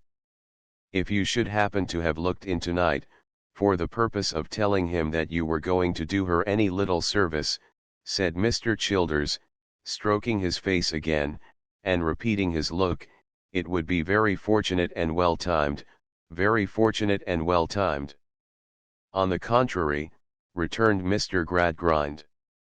I came to tell him that her connections made her not an object for the school, and that she must not attend any more. Still, if her father really has left her, without any connivance on her part, Bounderby, let me have a word with you. Upon this, Mr. Childers politely betook himself, with his equestrian walk, to the landing outside the door, and there stood stroking his face, and softly whistling. While thus engaged, he overheard such phrases in Mr. Bounderby's voice as "No, I say no.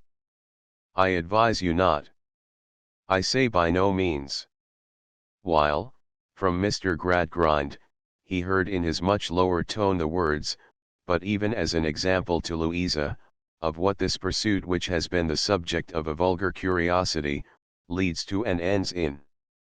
Think of it, Bounderby, in that point of view."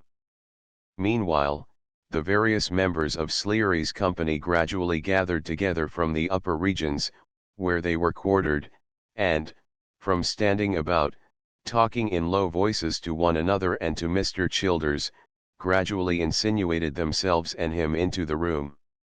There were 2 or 3 handsome young women among them, with their 2 or 3 husbands, and their 2 or 3 mothers, and their 8 or 9 little children, who did the fairy business when required.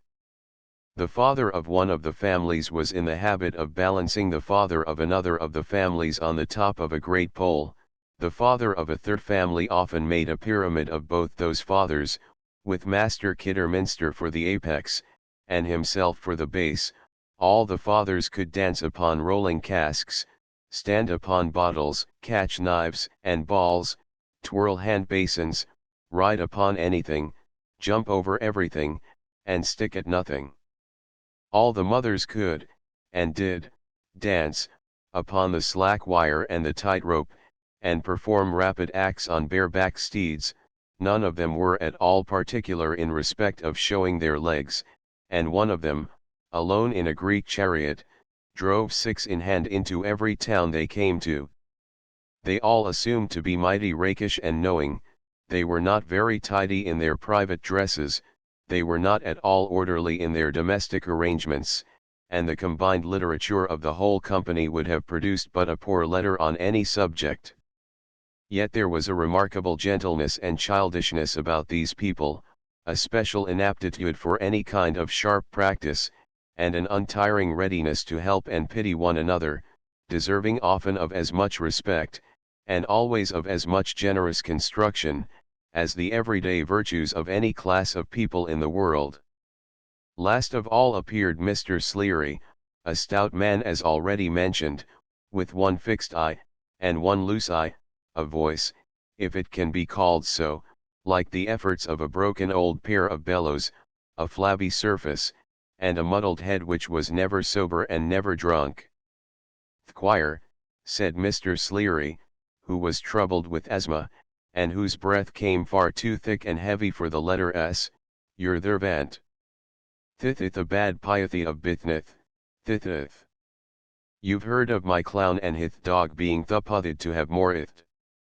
He addressed Mr. Gradgrind, who answered yes. "Well, Thquire," he returned, taking off his hat, and rubbing the lining with his pocket handkerchief, which he kept inside for the purpose. "Ith it your intent on to do anything for the poor girl, Thquire?" "I shall have something to propose to her when she comes back," said Mr. Gradgrind. "Glad to hear it, Thquire. Not that I want to get rid of the child, any more than I want to stand in her way. I'm willing to take her prentice, though at her age ith late. My voithe ith a little huthky, Thquire, and not eathy heard by them adh don't know me, but if you'd been chilled and heated and chilled and heated in the ring when you wath young, adh often adh I have been, your voithe wouldn't have lathed it out, Thquire, no more than mine." "I dare say not," said Mr. Gradgrind. "What thall it be, Thquire, while you wait? Thall it be there?" "Give it a name, Thquire," said Mr. Sleary, with hospitable ease. "Nothing for me, I thank you," said Mr. Gradgrind. "Don't thay nothing, Thquire. What doth your friend thay? If you haven't took your feed yet, have a glath of bitterth." Here his daughter Josephine, a pretty fair-haired girl of 18, who had been tied on a horse at 2 years old, and had made a will at 12, which she always carried about with her, expressive of her dying desire to be drawn to the grave by the 2 piebald ponies, cried, "Father, hush, she has come back." Then came Sissy Jupe, running into the room as she had run out of it.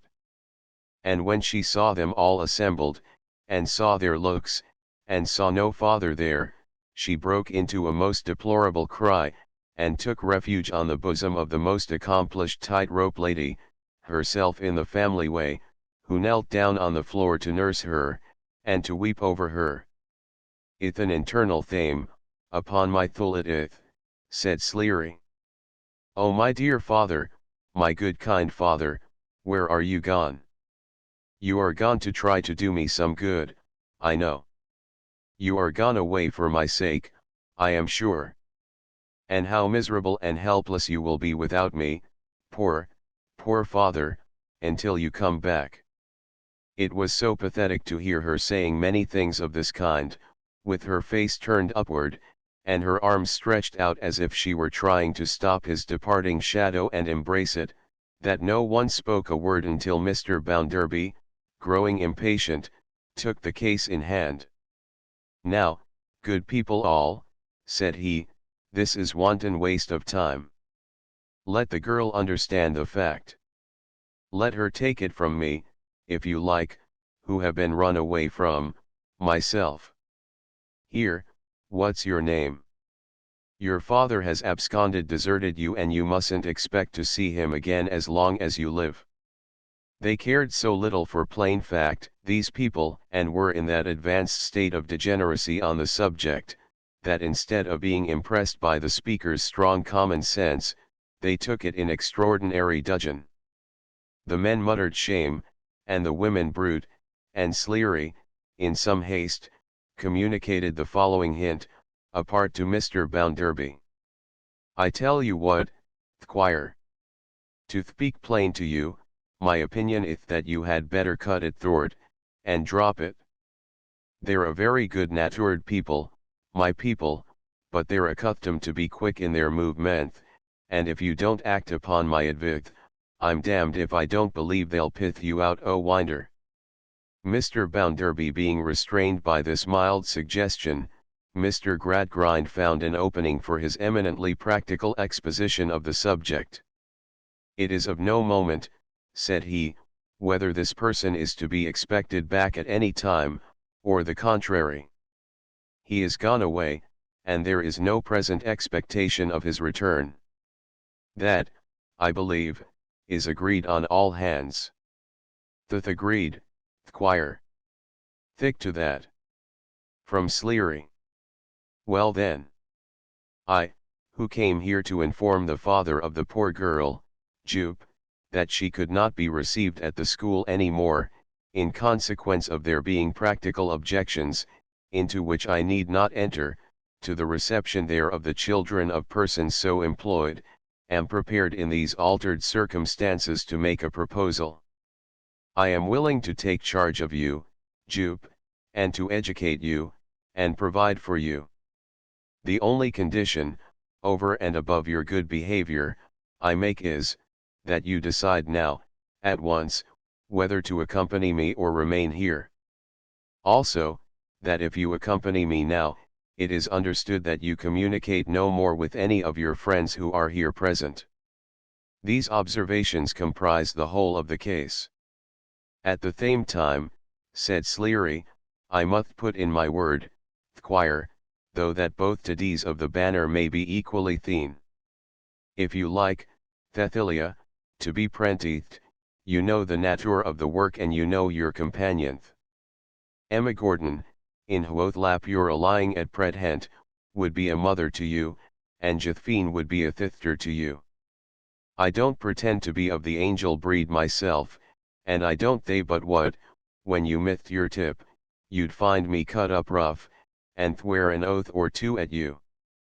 But what I say, Thquire, is, that good-tempered or bad-tempered, I never did a whore the injury yet, no more than swearing at him went, and that I don't expect I thall begin otherwise at my time of life, with the rider. I never wath much of a cackler, Thquire, and I have fed my thay. The latter part of this speech was addressed to Mr. Gradgrind, who received it with a grave inclination of his head, and then remarked, the only observation I will make to you, Jupe, in the way of influencing your decision, is, that it is highly desirable to have a sound practical education, and that even your father himself, from what I understand, appears, on your behalf, to have known and felt that much. The last words had a visible effect upon her. She stopped in her wild crying, a little detached herself from Emma Gordon, and turned her face full upon her patron. The whole company perceived the force of the change, and drew a long breath together, that plainly said, she will go. Be sure you know your own mind, Jupe, Mr. Gradgrind cautioned her, I say no more. Be sure you know your own mind. When father comes back, cried the girl, bursting into tears again after a minute's silence, how will he ever find me if I go away? You may be quite at ease, said Mr. Gradgrind, calmly, he worked out the whole matter like a sum, you may be quite at ease, Jupe, on that score. In such a case, your father, I apprehend, must find out Mr. Thleary. Thth my name, Thquire. Not athamed of it? Known all over England, and always pathy ith way. Must find out Mr. Sleary, who would then let him know where you went.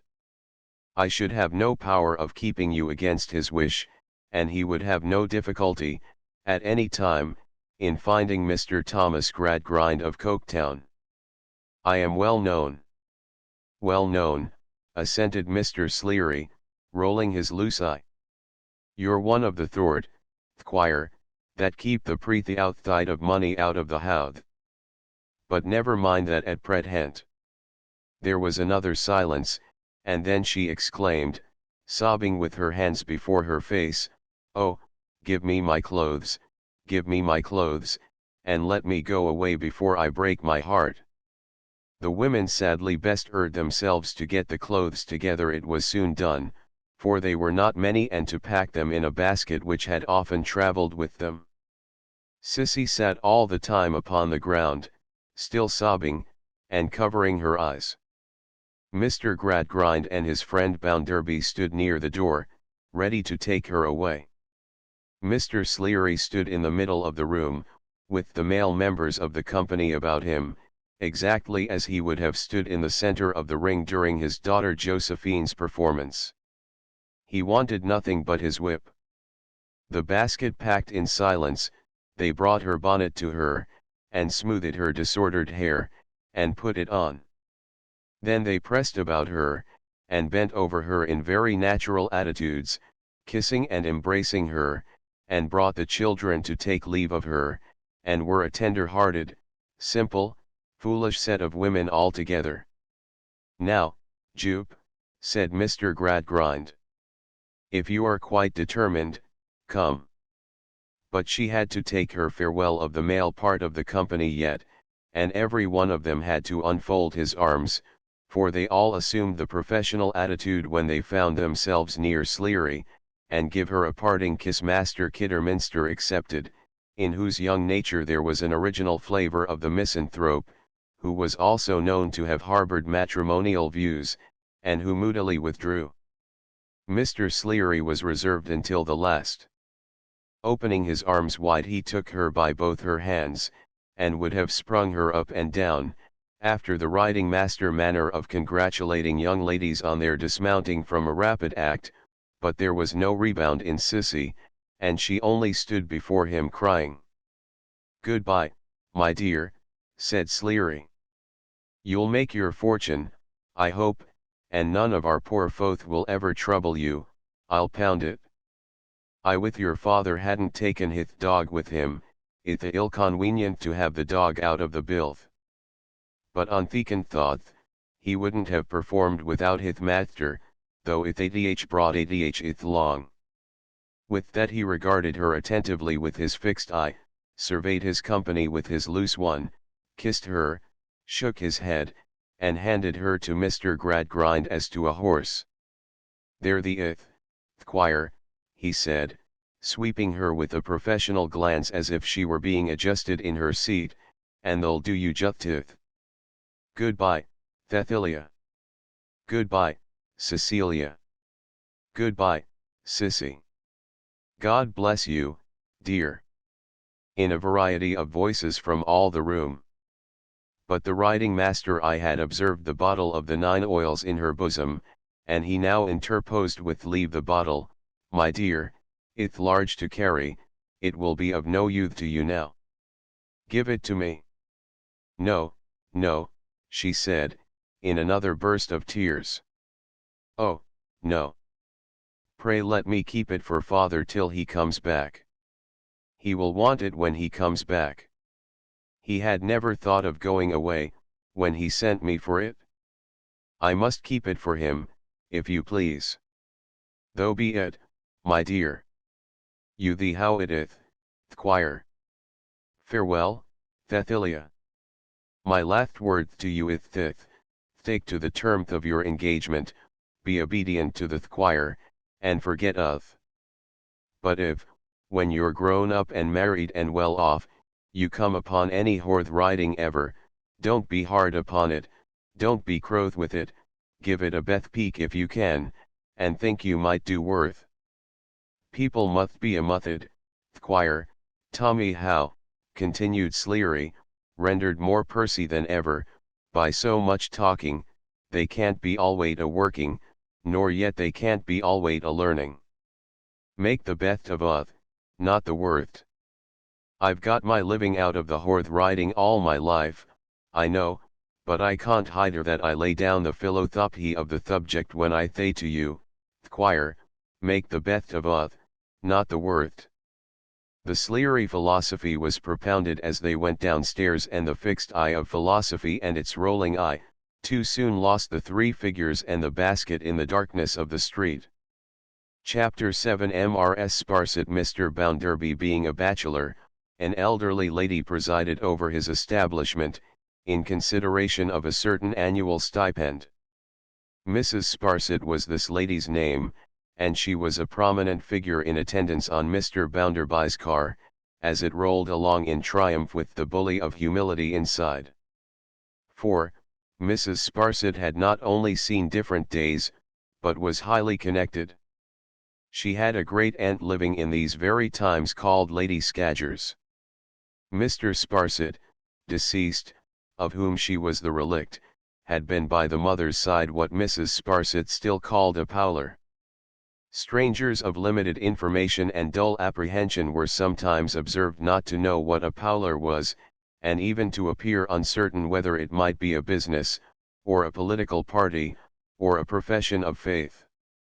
The better class of minds, however, did not need to be informed that the powlers were an ancient stock, who could trace themselves so exceedingly far back that it was not surprising if they sometimes lost themselves, which they had rather frequently done, as respected horseflesh, blind hookah, Hebrew monetary transactions, and the insolvent debtors' court. The late Mr. Sparsit, being by the mother's side a powler, married this lady, being by the father's side a Scadgers. Lady Scadgers, an immensely fat old woman, with an inordinate appetite for butcher's meat, and a mysterious leg which had now refused to get out of bed for 14 years, contrived the marriage, at a period when Sparsit was just of age, and chiefly noticeable for a slender body, weakly supported on two long slim props, and surmounted by no head worth mentioning.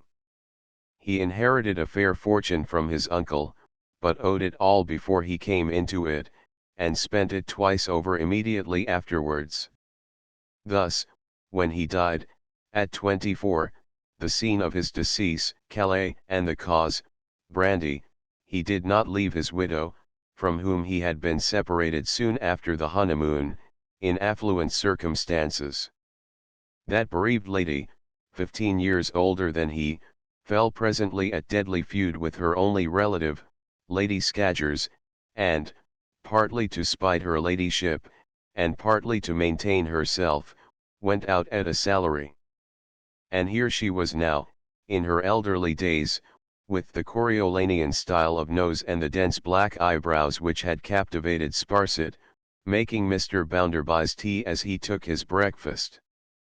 If Bounderby had been a conqueror, and Mrs. Sparsit a captive princess whom he took about as a feature in his state processions, he could not have made a greater flourish with her than he habitually did. Just as it belonged to his boastfulness to depreciate his own extraction, so it belonged to it to exalt Mrs. Sparsit's.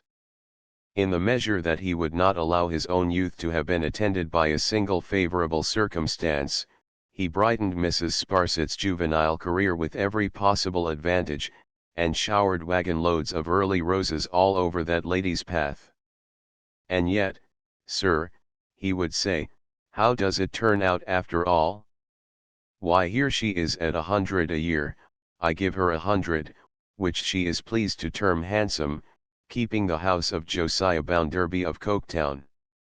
Nay, he made this foil of his so very widely known, that third parties took it up, and handled it on some occasions with considerable briskness. It was one of the most exasperating attributes of Bounderby, that he not only sang his own praises but stimulated other men to sing them. There was a moral infection of claptrap in him.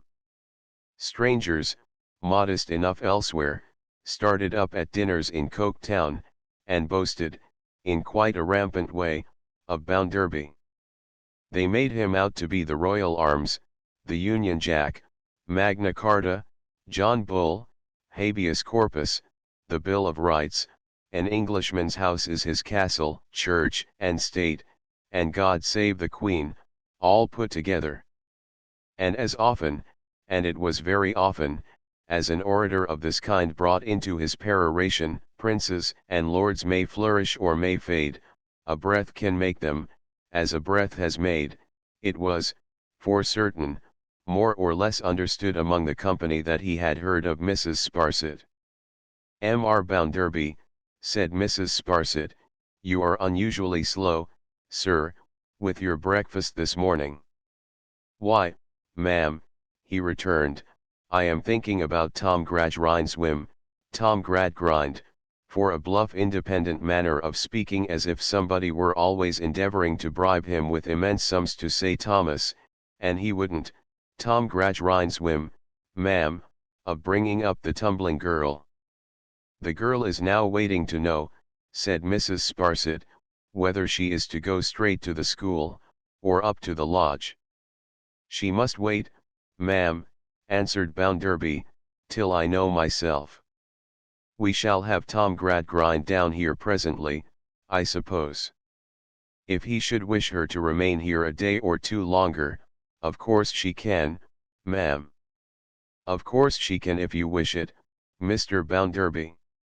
I told him I would give her a shake down here, last night, in order that he might sleep on it before he decided to let her have any association with Louisa." "Indeed, Mr. Bounderby? Very thoughtful of you."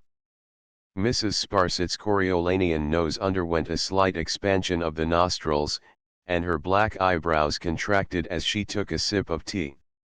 "It's tolerably clear to me," said Bounderby, "that the little puss can get small good out of such companionship." "Are you speaking of young Miss Gradgrind, Mr. Bounderby?" "Yes, ma'am, I'm speaking of Louisa."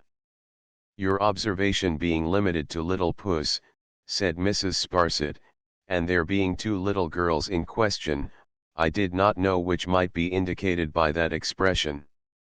"Louisa," repeated Mr. Bounderby. "Louisa, Louisa. You are quite another father to Louisa, sir." Mrs. Sparsit took a little more tea, and, as she bent her again contracted eyebrows over her steaming cup, rather looked as if her classical countenance were invoking the infernal gods. "If you had said I was another father to young Tom, I mean, not my friend Tom Gradgrind, you might have been nearer the mark. I am going to take young Tom into my office. Going to have him under my wing, ma'am." "Indeed? Rather young for that, is he not, sir?" Mrs. Sparsit's "sir," in addressing Mr. Bounderby, was a word of ceremony, rather exacting consideration for herself in the use, than honouring him.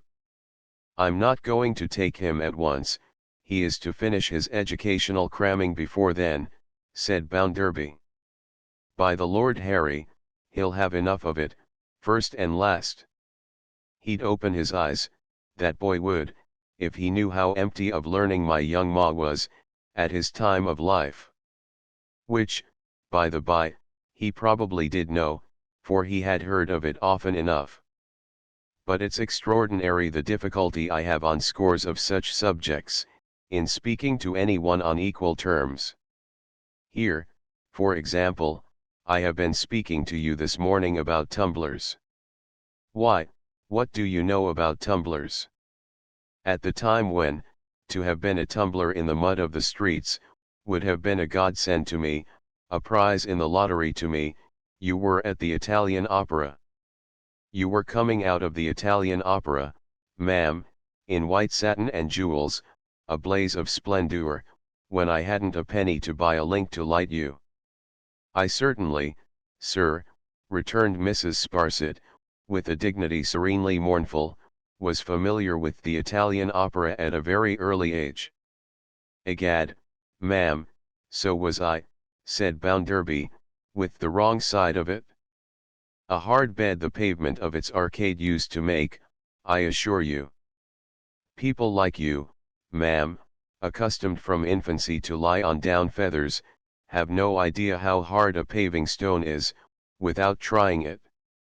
No, no, it's of no use my talking to you about tumblers. I should speak of foreign dancers, and the West End of London, and Mayfair, and lords, and ladies, and honourables. I trust, sir, rejoined Mrs. Sparsit, with decent resignation, it is not necessary that you should do anything of that kind. I hope I have learned how to accommodate myself to the changes of life. If I have acquired an interest in hearing of your instructive experiences, and can scarcely hear enough of them, I claim no merit for that, since I believe it is a general sentiment. Well, ma'am, said her patron, perhaps some people may be pleased to say that they do like to hear, in his own unpolished way, what Josiah Bounderby, of Coketown, has gone through. But you must confess that you were born in the lap of luxury, yourself. Come, ma'am, you know you were born in the lap of luxury. I do not, sir, returned Mrs. Sparsit with a shake of her head, deny it. Mr. Bounderby was obliged to get up from table, and stand with his back to the fire, looking at her, she was such an enhancement of his position. And you were in crack society.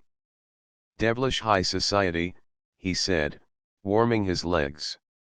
It is true, sir, returned Mrs. Sparsit, with an affectation of humility the very opposite of his, and therefore in no danger of jostling it.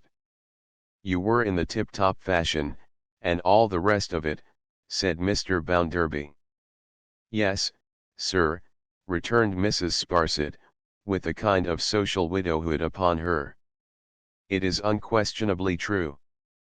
Mr. Bounderby, bending himself at the knees, literally embraced his legs in his great satisfaction and laughed aloud. Mr. and Miss Gradgrind being then announced, he received the former with a shake of the hand, and the latter with a kiss. Can Jupe be sent here, Bounderby? asked Mr. Gradgrind. Certainly. So Jupe was sent there.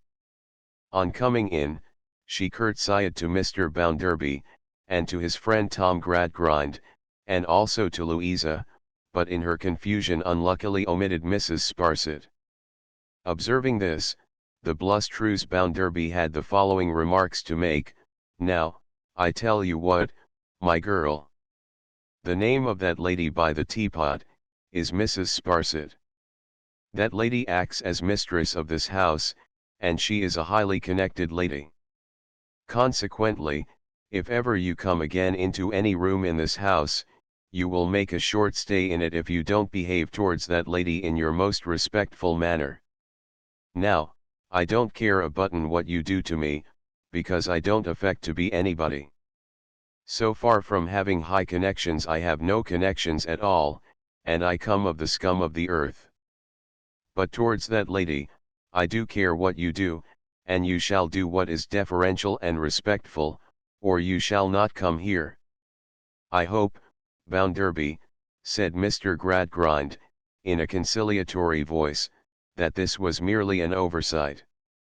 My friend Tom Gradgrind suggests, Mrs. Sparsit, said Bounderby, that this was merely an oversight. Very likely.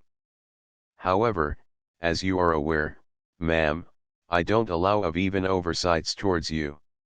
You are very good indeed, sir, returned Mrs. Sparsit, shaking her head with her state humility. It is not worth speaking of. Sissy, who all this time had been faintly excusing herself with tears in her eyes, was now waved over by the master of the house to Mr. Gradgrind. She stood looking intently at him, and Louisa stood coldly by, with her eyes upon the ground, while he proceeded thus: Jupe, I have made up my mind to take you into my house, and, when you are not in attendance at the school, to employ you about Mrs. Gradgrind, who is rather an invalid. I have explained to Miss Louisa this is Miss Louisa the miserable but natural end of your late career, and you are to expressly understand that the whole of that subject is past, and is not to be referred to any more. From this time you begin your history. You are, at present, ignorant, I know. Yes, sir, very, she answered, curtseying. I shall have the satisfaction of causing you to be strictly educated, and you will be a living proof to all who come into communication with you, of the advantages of the training you will receive. You will be reclaimed and formed. You have been in the habit now of reading to your father, and those people I found you among, I dare say, said Mr. Gradgrind, beckoning her nearer to him before he said so, and dropping his voice. Only to father and Merrylegs, sir.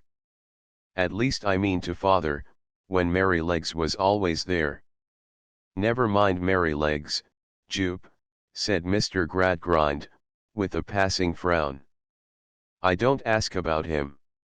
I understand you to have been in the habit of reading to your father.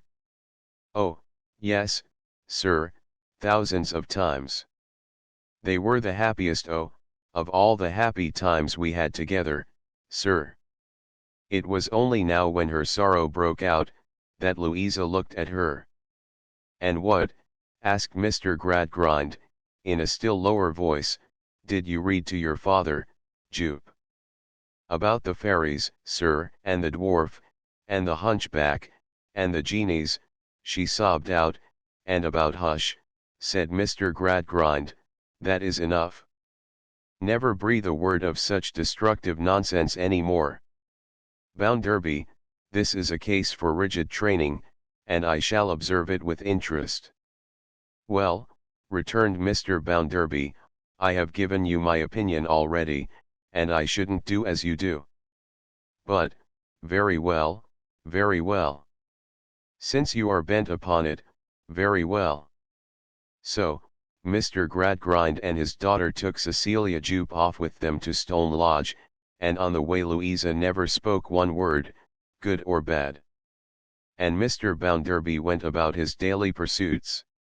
And Mrs. Sparsit got behind her eyebrows and meditated in the gloom of that retreat, all the evening.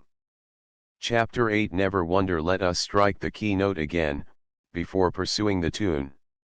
When she was half a dozen years younger, Louisa had been overheard to begin a conversation with her brother one day, by saying, Tom, I wonder, upon which Mr. Gradgrind, who was the person overhearing, stepped forth into the light and said, Louisa, never wonder. Herein lay the spring of the mechanical art and mystery of educating the reason without stooping to the cultivation of the sentiments and affections. Never wonder. By means of addition, subtraction, multiplication, and division, settle everything somehow, and never wonder. Bring to me, says M. Cocum Child, yonder baby just able to walk, and I will engage that it shall never wonder. Now, besides very many babies just able to walk, there happened to be in Coketown a considerable population of babies who had been walking against time towards the infinite world, 20, 30, 40, 50 years and more. These portentous infants being alarming creatures to stalk about in any human society, the 18 denominations incessantly scratched one another's faces and pulled one another's hair by way of agreeing on the steps to be taken for their improvement, which they never did, a surprising circumstance, when the happy adaptation of the means to the end is considered. Still, although they differed in every other particular, conceivable and inconceivable, especially inconceivable, they were pretty well united on the point that these unlucky infants were never to wonder. Body number 1, said they must take everything on trust. Body number 2, said they must take everything on political economy. Body number 3, wrote leaden little books for them, showing how the good grown-up baby invariably got to the savings bank, and the bad grown-up baby invariably got transported. Body number 4, under dreary pretenses of being droll, when it was very melancholy indeed, made the shallowest pretenses of concealing pitfalls of knowledge, into which it was the duty of these babies to be smuggled and inveigled. But, all the bodies agreed that they were never to wonder. There was a library in Coketown, to which general access was easy. Mr. Gradgrind greatly tormented his mind about what the people read in this library, a point whereon little rivers of tabular statements periodically flowed into the howling ocean of tabular statements, which no diver ever got to any depth in and came up sane. It was a disheartening circumstance, but a melancholy fact, that even these readers persisted in wondering. They wondered about human nature, human passions, human hopes and fears, the struggles, triumphs and defeats, the cares and joys and sorrows, the lives and deaths of common men and women. They sometimes, after 15 hours' work, sat down to read mere fables about men and women, more or less like themselves, and about children, more or less like their own. They took Defoe to their bosoms, instead of Euclid, and seemed to be on the whole more comforted by Goldsmith than by Cocker. Mr. Gradgrind was forever working, in print and out of print, at this eccentric sum, and he never could make out how it yielded this unaccountable product. "I am sick of my life, Lou. I hate it altogether, and I hate everybody except you," said the unnatural young Thomas Gradgrind in the hair-cutting chamber at twilight. "You don't hate Sissy, Tom." "I hate to be obliged to call her Jupe." "And she hates me," said Tom, moodily. "No, she does not, Tom, I am sure." "She must," said Tom. "She must just hate and detest the whole set out of us. They'll bother her head off, I think, before they have done with her. Already she's getting as pale as wax, and as heavy as I am." Young Thomas expressed these sentiments sitting astride of a chair before the fire, with his arms on the back, and his sulky face on his arms. His sister sat in the darker corner by the fireside, now looking at him, now looking at the bright sparks as they dropped upon the hearth. "As to me," said Tom, tumbling his hair all manner of ways with his sulky hands, "I am a donkey, that's what I am. I am as obstinate as one, I am more stupid than one, I get as much pleasure as one, and I should like to kick like one. Not me, I hope, Tom." "No, Lou, I wouldn't hurt you. I made an exception of you at first. I don't know what this jolly old jaundiced jail," Tom had paused to find a sufficiently complimentary and expressive name for the parental roof, and seemed to relieve his mind for a moment by the strong alliteration of this one, "would be without you." "Indeed, Tom? Do you really and truly say so?" "Why, of course I do." "What's the use of talking about it?" returned Tom, chafing his face on his coat sleeve, as if to mortify his flesh, and have it in unison with his spirit. "Because, Tom," said his sister, after silently watching the sparks a while, "as I get older, and nearer growing up, I often sit wondering here, and think how unfortunate it is for me that I can't reconcile you to home better than I am able to do. I don't know what other girls know. I can't play to you, or sing to you. I can't talk to you so as to lighten your mind, for I never see any amusing sights or read any amusing books that it would be a pleasure or a relief to you to talk about, when you are tired. Well, no more do I. I am as bad as you in that respect, and I am a mule too, which you're not. If father was determined to make me either a prig or a mule, and I am not a prig, why, it stands to reason, I must be a mule." "And so I am," said Tom, desperately. "It's a great pity," said Louisa, after another pause, and speaking thoughtfully out of her dark corner, "it's a great pity, Tom. It's very unfortunate for both of us." "Oh. You," said Tom, "you are a girl, Lou, and a girl comes out of it better than a boy does. I don't miss anything in you." You are the only pleasure I have. You can brighten even this place, and you can always lead me as you like. You are a dear brother, Tom, and while you think I can do such things, I don't so much mind knowing better. Though I do know better, Tom, and am very sorry for it." She came and kissed him, and went back into her corner again. "I wish I could collect all the facts we hear so much about," said Tom, spitefully setting his teeth, "and all the figures, and all the people who found them out, and I wish I could put 1,000 barrels of gunpowder under them, and blow them all up together. However, when I go to live with old Bounderby, I'll have my revenge." "Your revenge, Tom?" "I mean, I'll enjoy myself a little, and go about and see something, and hear something. I'll recompense myself for the way in which I have been brought up. But don't disappoint yourself beforehand, Tom. Mr. Bounderby thinks as father thinks, and is a great deal rougher, and not half so kind." "Oh," said Tom, laughing, "I don't mind that. I shall very well know how to manage and smooth old Bounderby." Their shadows were defined upon the wall, but those of the high presses in the room were all blended together on the wall and on the ceiling, as if the brother and sister were overhung by a dark cavern. Or, a fanciful imagination, if such treason could have been there, might have made it out to be the shadow of their subject, and of its lowering association with their future. "What is your great mode of smoothing and managing, Tom? Is it a secret?" "Oh," said Tom, "if it is a secret, it's not far off. It's you. You are his little pet, you are his favorite, he'll do anything for you. When he says to me what I don't like, I shall say to him, 'My sister Lou will be hurt and disappointed, Mr. Bounderby. She always used to tell me she was sure you would be easier with me than this.' That'll bring him about, or nothing will."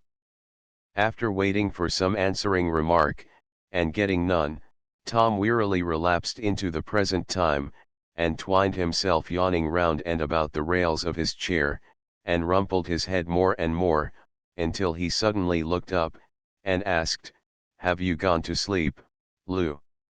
"No, Tom. I am looking at the fire." "You seem to find more to look at in it than ever I could find," said Tom.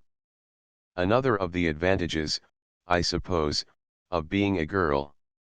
"Tom," inquired his sister, slowly, and in a curious tone, as if she were reading what she asked in the fire, and it was not quite plainly written there, "do you look forward with any satisfaction to this change to Mr. Bounderby's?" "Why, there's one thing to be said of it," returned Tom, pushing his chair from him, and standing up, "it will be getting away from home." "There is one thing to be said of it," Louisa repeated in her former curious tone, "it will be getting away from home." "Yes. Not but what I shall be very unwilling, both to leave you, Lou, and to leave you here. But I must go, you know, whether I like it or not, and I had better go where I can take with me some advantage of your influence, than where I should lose it altogether. Don't you see?" "Yes, Tom." The answer was so long in coming, though there was no indecision in it, that Tom went and leaned on the back of her chair, to contemplate the fire which so engrossed her, from her point of view, and see what he could make of it. "Except that it is a fire," said Tom, "it looks to me as stupid and blank as everything else looks." "What do you see in it?" "Not a circus." "I don't see anything in it, Tom, particularly. But since I have been looking at it, I have been wondering about you and me, grown up." "Wondering again," said Tom. "I have such unmanageable thoughts," returned his sister, "that they will wonder." "Then I beg of you, Louisa," said Mrs. Gradgrind, who had opened the door without being heard, "to do nothing of that description, for goodness sake, you inconsiderate girl, or I shall never hear the last of it from your father. And, Thomas, it is really shameful, with my poor head continually wearing me out, that a boy brought up as you have been, and whose education has cost what yours has, should be found encouraging his sister to wonder, when he knows his father has expressly said that she is not to do it. Louisa denied Tom's participation in the offense, but her mother stopped her with the conclusive answer, "Louisa, don't tell me, in my state of health, for unless you had been encouraged, it is morally and physically impossible that you could have done it." "I was encouraged by nothing, mother, but by looking at the red sparks dropping out of the fire and whitening and dying. It made me think, after all, how short my life would be, and how little I could hope to do in it." "Nonsense," said Mrs. Gradgrind, rendered almost energetic. "Nonsense. Don't stand there and tell me such stuff, Louisa, to my face, when you know very well that if it was ever to reach your father's ears I should never hear the last of it. After all the trouble that has been taken with you. After the lectures you have attended, and the experiments you have seen. After I have heard you myself, when the whole of my right side has been benumbed, going on with your master about combustion and calcination and calorification, and I may say every kind of ation that could drive a poor invalid distracted, to hear you talking in this absurd way about sparks and ashes.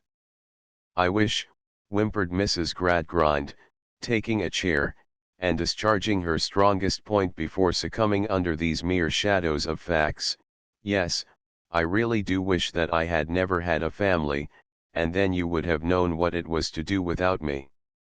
Chapter 9 Sissy's Progress. Sissy Jupe had not an easy time of it, between Mr. M. Cocomchild and Mrs. Gradgrind, and was not without strong impulses, in the first months of her probation, to run away. It hailed facts all day long so very hard, and life in general was open to her as such a closely ruled ciphering book, that assuredly she would have run away, but for only one restraint. It is lamentable to think of, but this restraint was the result of no arithmetical process, was self-imposed in defiance of all calculation, and went dead against any table of probabilities that any actuary would have drawn up from the premises. The girl believed that her father had not deserted her, she lived in the hope that he would come back, and in the faith that he would be made the happier by her remaining where she was.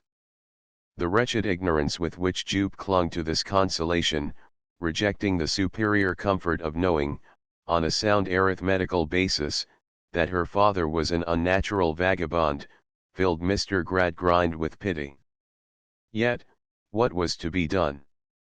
M. Cocomchild reported that she had a very dense head for figures, that, once possessed with a general idea of the globe, she took the smallest conceivable interest in its exact measurements, that she was extremely slow in the acquisition of dates, unless some pitiful incident happened to be connected therewith, that she would burst into tears on being required, by the mental process, immediately to name the cost of 247 muslin caps at 14 halfpenny, that she was as low down, in the school, as low could be, that after 8 weeks of induction into the elements of political economy, she had only yesterday been set right by a prattler 3 feet high, for returning to the question, what is the first principle of this science, the absurd answer, to do unto others as I would that they should do unto me.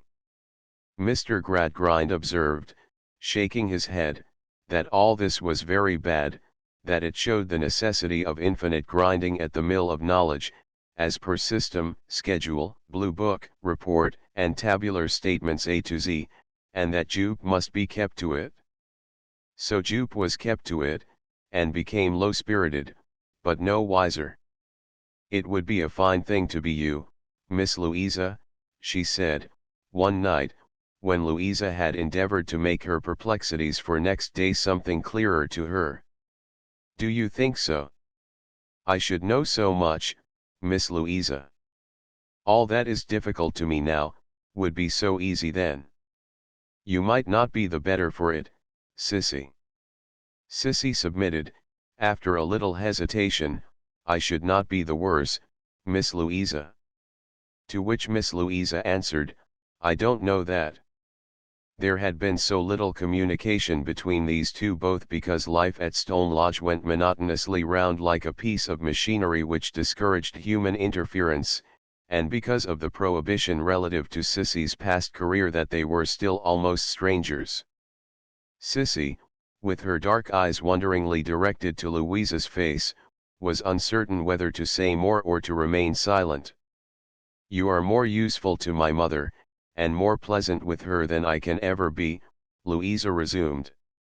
You are pleasanter to yourself, than I am to myself. But, if you please, Miss Louisa, Sissy pleaded, I am oh so stupid. Louisa, with a brighter laugh than usual, told her she would be wiser by and by. You don't know, said Sissy, half crying, what a stupid girl I am. All through school hours I make mistakes. Mr. and Mrs. M. Cocomchild call me up, over and over again, regularly to make mistakes. I can't help them. They seem to come natural to me. Mr. and Mrs. M. Cocomchild never make any mistakes themselves, I suppose, Sissy.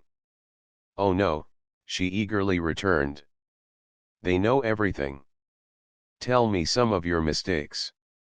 I am almost ashamed, said Sissy, with reluctance. But today, for instance, Mr. M. Cocomchild was explaining to us about natural prosperity. National, I think it must have been, observed Louisa. Yes, it was, but isn't it the same? She timidly asked. You had better say, national, as he said so, returned Louisa, with her dry reserve. National prosperity. And he said, now, this schoolroom is a nation. And in this nation, there are 50 millions of money. Isn't this a prosperous nation? Girl number 20, isn't this a prosperous nation, and you in a thriving state? What did you say? Asked Louisa. Miss Louisa, I said I didn't know. I thought I couldn't know whether it was a prosperous nation or not, and whether I was in a thriving state or not, unless I knew who had got the money, and whether any of it was mine. But that had nothing to do with it. It was not in the figures at all, said Sissy, wiping her eyes. That was a great mistake of yours, observed Louisa. Yes, Miss Louisa, I know it was, now. Then Mr. M. Cocomchild said he would try me again. And he said, this schoolroom is an immense town, and in it there are 1 million of inhabitants, and only 25 are starved to death in the streets, in the course of a year. What is your remark on that proportion?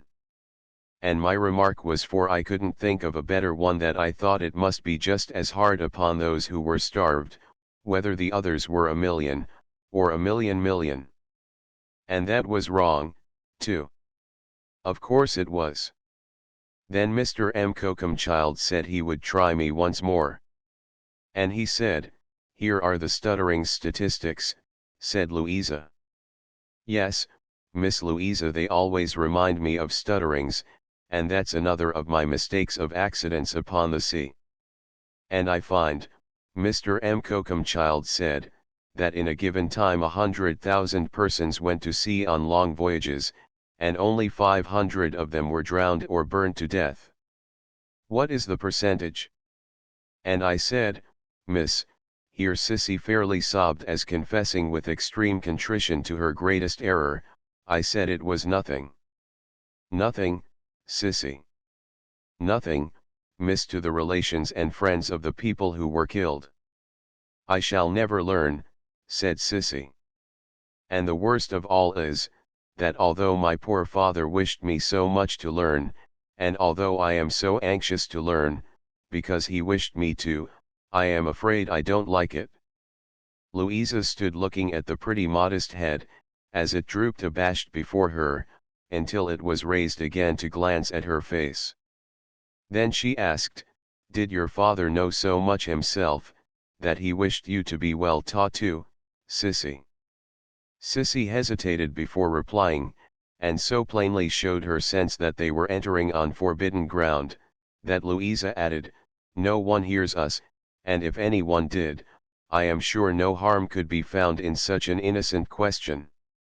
"No, Miss Louisa," answered Sissy, upon this encouragement, shaking her head, "father knows very little indeed. It's as much as he can do to write, and it's more than people in general can do to read his writing. Though it's plain to me." "Your mother?" "Father says she was quite a scholar. She died when I was born." "She was," Sissy made the terrible communication nervously, "she was a dancer." "Did your father love her?" Louisa asked these questions with a strong, wild, wandering interest peculiar to her, an interest gone astray like a banished creature, and hiding in solitary places. "Oh yes.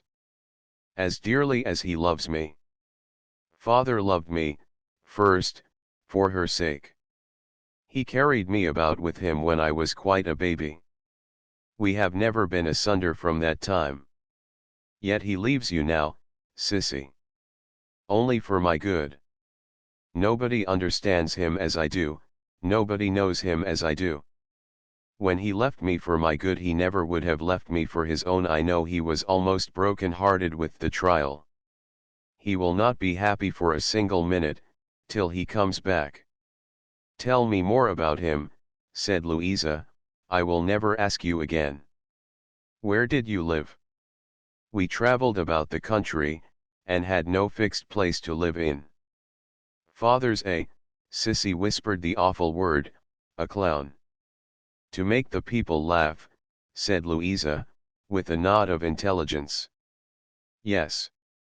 But they wouldn't laugh sometimes, and then father cried. Lately, they very often wouldn't laugh, and he used to come home despairing. Father's not like most. Those who didn't know him as well as I do, and didn't love him as dearly as I do, might believe he was not quite right. Sometimes they played tricks upon him, but they never knew how he felt them, and shrunk up, when he was alone with me. He was far, far timider than they thought. And you were his comfort through everything." She nodded, with the tears rolling down her face. "I hope so, and father said I was. It was because he grew so scared and trembling, and because he felt himself to be a poor, weak, ignorant, helpless man, those used to be his words, that he wanted me so much to know a great deal, and be different from him. I used to read to him to cheer his courage, and he was very fond of that. They were wrong books. I am never to speak of them here, but we didn't know there was any harm in them." "And he liked them," said Louisa, with a searching gaze on Sissy all this time. "Oh, very much. They kept him, many times, from what did him real harm. And often of a night, he used to forget all his troubles in wondering whether the Sultan would let the lady go on with the story, or would have her head cut off before it was finished." "And your father was always kind?" "To the last," asked Louisa, contravening the great principle, and wondering very much. "Always, always," returned Sissy, clasping her hands. "Kinder and kinder than I can tell. He was angry only one night, and that was not to me, but Merrylegs. Merrylegs," she whispered the awful fact, "is his performing dog." "Why was he angry with the dog?" Louisa demanded. "Father, soon after they came home from performing, told Merrylegs to jump up on the backs of the two chairs and stand across them, which is one of his tricks. He looked at father, and didn't do it at once. Everything of father's had gone wrong that night, and he hadn't pleased the public at all. He cried out that the very dog knew he was failing, and had no compassion on him. Then he beat the dog, and I was frightened, and said, Father, Father, pray don't hurt the creature who is so fond of you. Oh heaven forgive you, Father, stop. And he stopped, and the dog was bloody, and father lay down crying on the floor with the dog in his arms, and the dog licked his face. Louisa saw that she was sobbing, and going to her, kissed her, took her hand, and sat down beside her. Finish by telling me how your father left you, Sissy. Now that I have asked you so much, tell me the end. The blame, if there is any blame, is mine, not yours.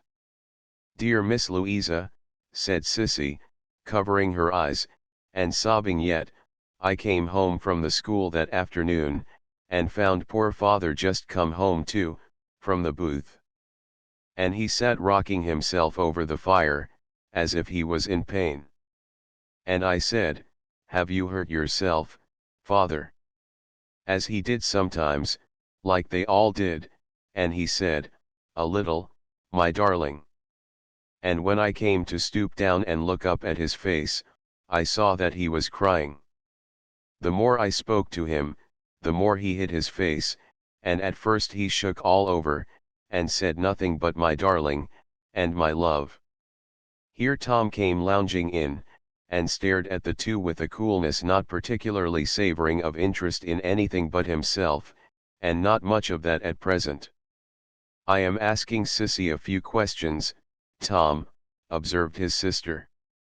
You have no occasion to go away, but don't interrupt us for a moment, Tom dear. Oh, very well, returned Tom. Only father has brought old Bounderby home, and I want you to come into the drawing room. Because if you come, there's a good chance of old Bounderby's asking me to dinner, and if you don't, there's none. I'll come directly. I'll wait for you, said Tom, to make sure. Sissy resumed in a lower voice. At last poor father said that he had given no satisfaction again, and never did give any satisfaction now, and that he was a shame and disgrace, and I should have done better without him all along. I said all the affectionate things to him that came into my heart, and presently he was quiet and I sat down by him, and told him all about the school and everything that had been said and done there. When I had no more left to tell, he put his arms round my neck, and kissed me a great many times. Then he asked me to fetch some of the stuff he used, for the little hurt he had had, and to get it at the best place, which was at the other end of town from there, and then, after kissing me again, he let me go. When I had gone downstairs, I turned back that I might be a little bit more company to him yet, and looked in at the door, and said, Father dear, shall I take Merrylegs? Father shook his head and said, no, Sissy, no, take nothing that's known to be mine, my darling, and I left him sitting by the fire. Then the thought must have come upon him, poor father, of going away to try something for my sake, for when I came back, he was gone. I say, look sharp for old Bounderby, Lou. Tom remonstrated. There's no more to tell, Miss Louisa. I keep the 9 oils ready for him, and I know he will come back. Every letter that I see in Mr. Gradgrind's hand takes my breath away and blinds my eyes, for I think it comes from father, or from Mr. Sleary about father. Mr. Sleary promised to write as soon as ever father should be heard of, and I trust to him to keep his word. Do look sharp for old Bounderby, Lou, said Tom, with an impatient whistle. He'll be off if you don't look sharp. After this, whenever Sissy dropped a curtsy to Mr. Gradgrind in the presence of his family, and said in a faltering way, I beg your pardon, sir, for being troublesome, but have you had any letter yet about me? Louisa would suspend the occupation of the moment, whatever it was, and look for the reply as earnestly as Sissy did. And when Mr. Gradgrind regularly answered, no, Jupe, Nothing of the sort. The trembling of Sissy's lip would be repeated in Louisa's face, and her eyes would follow Sissy with compassion to the door. Mr. Gradgrind usually improved these occasions by remarking, when she was gone, that if Jupe had been properly trained from an early age she would have remonstrated to herself on sound principles the baselessness of these fantastic hopes. Yet it did seem, though not to him, for he saw nothing of it, as if fantastic hope could take as strong a hold as fact. This observation must be limited exclusively to his daughter. As to Tom, he was becoming that not unprecedented triumph of calculation which is usually at work on number 1. As to Mrs. Gradgrind, if she said anything on the subject, she would come a little way out of her wrappers, like a feminine dormouse, and say, "Good gracious bless me, how my poor head is vexed and worried by that girl Jupe so perseveringly asking, over and over again, about her tiresome letters. Upon my word and honor I seem to be fated, and destined, and ordained, to live in the midst of things that I am never to hear the last of. It really is a most extraordinary circumstance that it appears as if I never was to hear the last of anything." At about this point, Mr. Gradgrind's eye would fall upon her, and under the influence of that wintry piece of fact, she would become torpid again. Chapter X Stephen Blackpool. I entertain a weak idea that the English people are as hard-worked as any people upon whom the sun shines. I acknowledge to this ridiculous idiosyncrasy, as a reason why I would give them a little more play.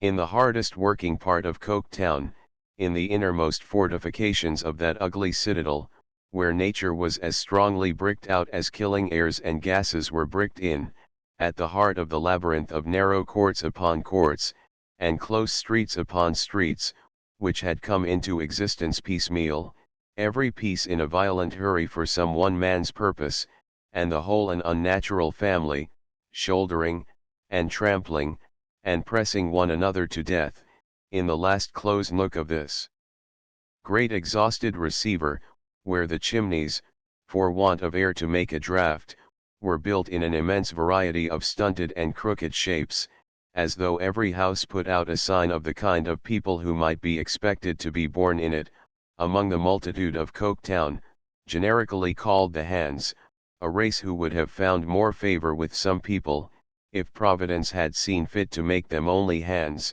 or, like the lower creatures of the seashore, only hands and stomachs lived a certain Stephen Blackpool, 40 years of age.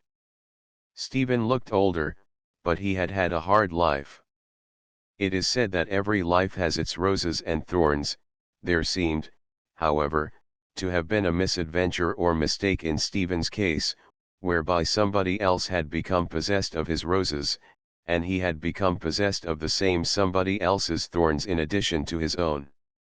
He had known, to use his words, a peck of trouble. He was usually called Old Stephen, in a kind of rough homage to the fact. A rather stooping man, with a knitted brow, a pondering expression of face, and a hard-looking head sufficiently capacious, on which his iron-grey hair lay long and thin, Old Stephen might have passed for a particularly intelligent man in his condition. Yet he was not. He took no place among those remarkable hands, who, piecing together their broken intervals of leisure through many years, had mastered difficult sciences, and acquired a knowledge of most unlikely things. He held no station among the hands who could make speeches and carry on debates.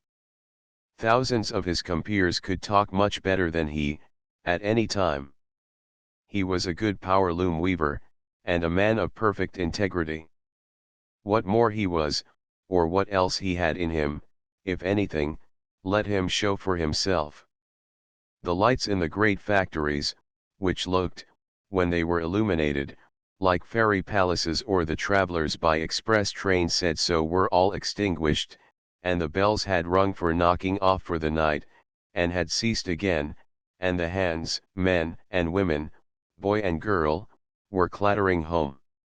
Old Stephen was standing in the street, with the old sensation upon him which the stoppage of the machinery always produced, the sensation of its having worked and stopped in his own head.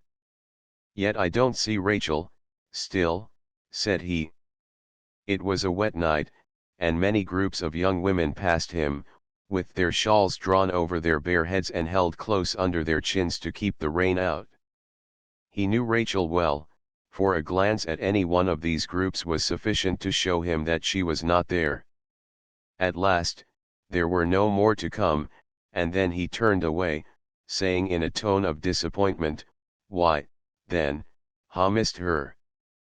But, he had not gone the length of 3 streets, when he saw another of the shawled figures in advance of him, at which he looked so keenly that perhaps its mere shadow indistinctly reflected on the wet pavement, if he could have seen it without the figure itself moving along from lamp to lamp, brightening and fading as it went, would have been enough to tell him who was there. Making his pace at once much quicker and much softer, he darted on until he was very near this figure, then fell into his former walk, and called Rachel. She turned, being then in the brightness of a lamp, and raising her hood a little, showed a quiet oval face, dark and rather delicate, irradiated by a pair of very gentle eyes, and further set off by the perfect order of her shining black hair. It was not a face in its first bloom, she was a woman 35 years of age.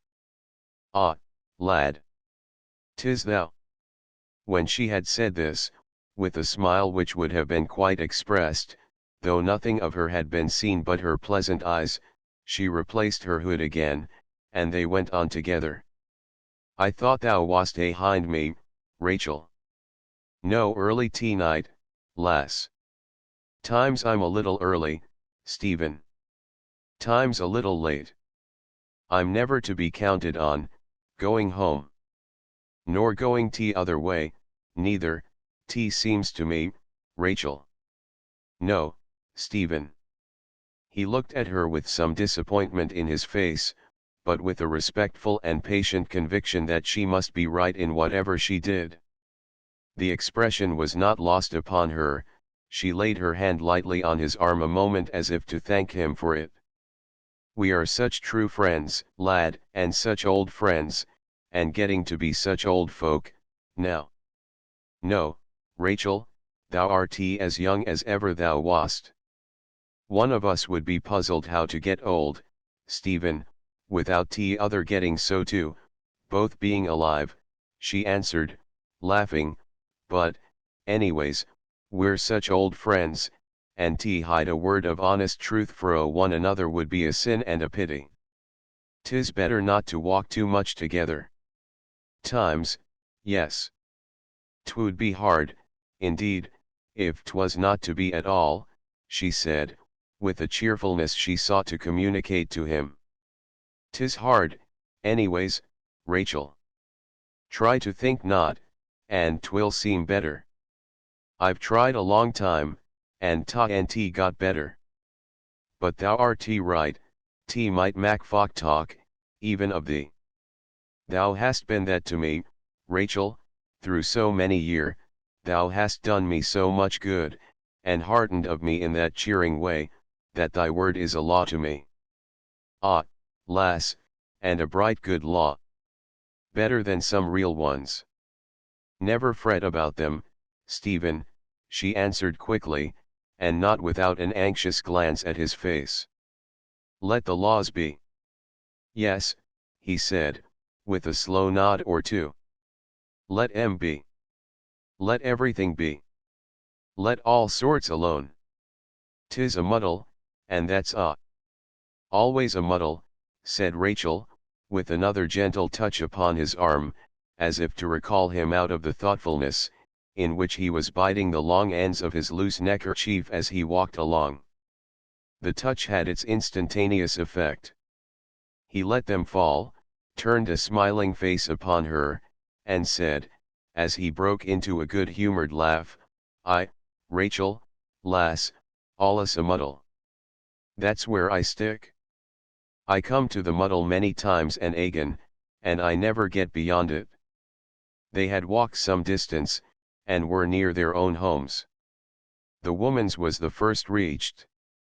It was in one of the many small streets for which the favorite undertaker, who turned a handsome sum out of the one poor ghastly pomp of the neighborhood, kept a black ladder, in order that those who had done their daily groping up and down the narrow stairs might slide out of this working world by the windows.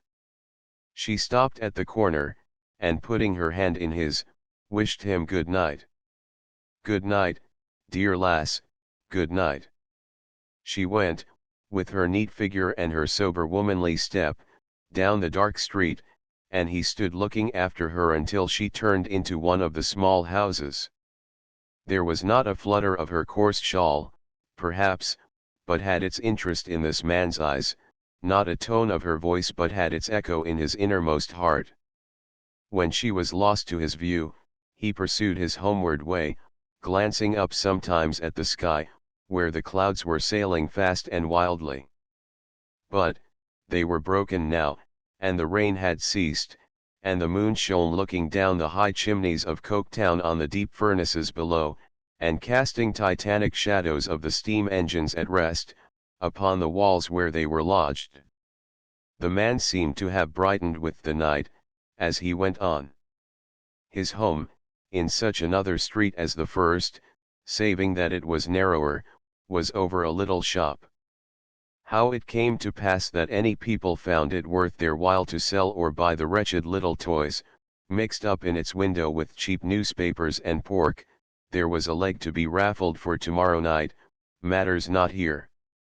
He took his end of candle from a shelf, lighted it at another end of candle on the counter, without disturbing the mistress of the shop who was asleep in her little room, and went upstairs into his lodging.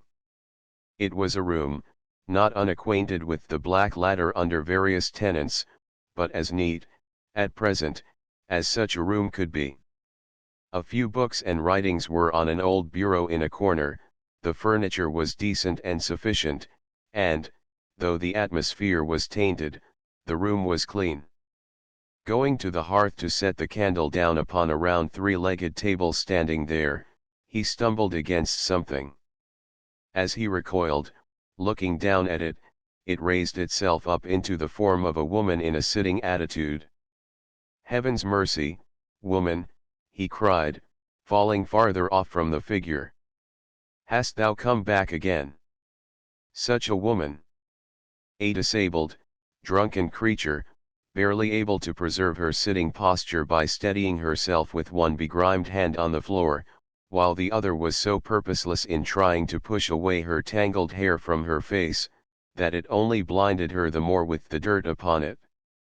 A creature so foul to look at, in her tatters, stains, and splashes, but so much fouler than that in her moral infamy, that it was a shameful thing even to see her.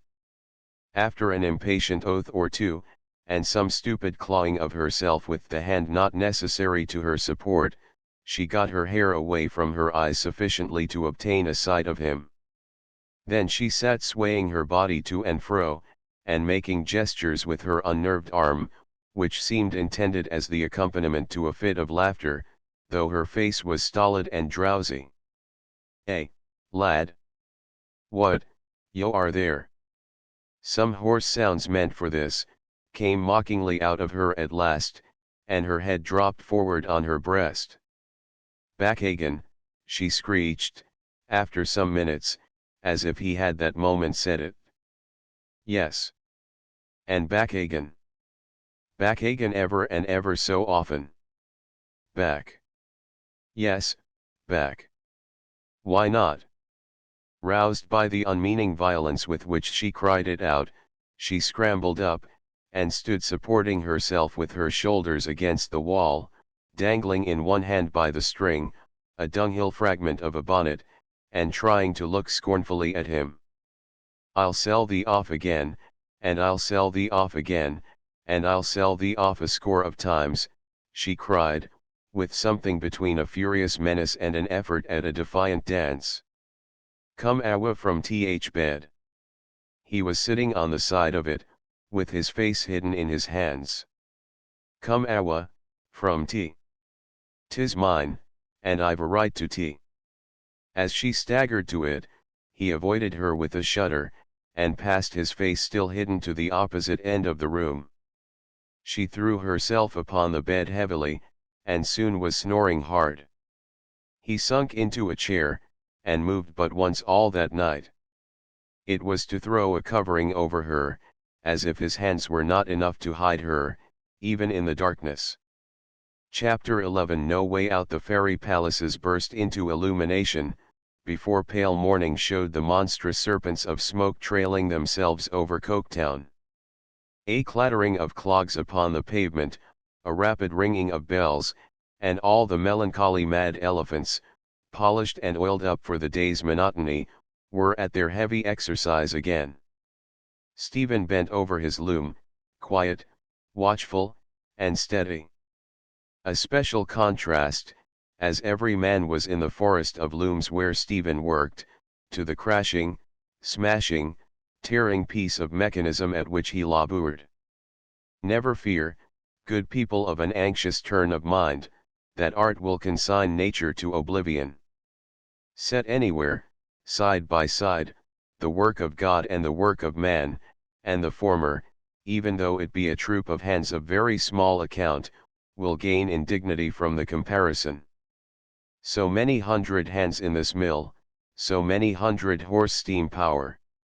It is known, to the force of a single pound weight, what the engine will do, but, not all the calculators of the national debt can tell me the capacity for good or evil, for love or hatred, for patriotism or discontent, for the decomposition of virtue into vice, or the reverse, at any single moment in the soul of one of these its quiet servants, with the composed faces and the regulated actions.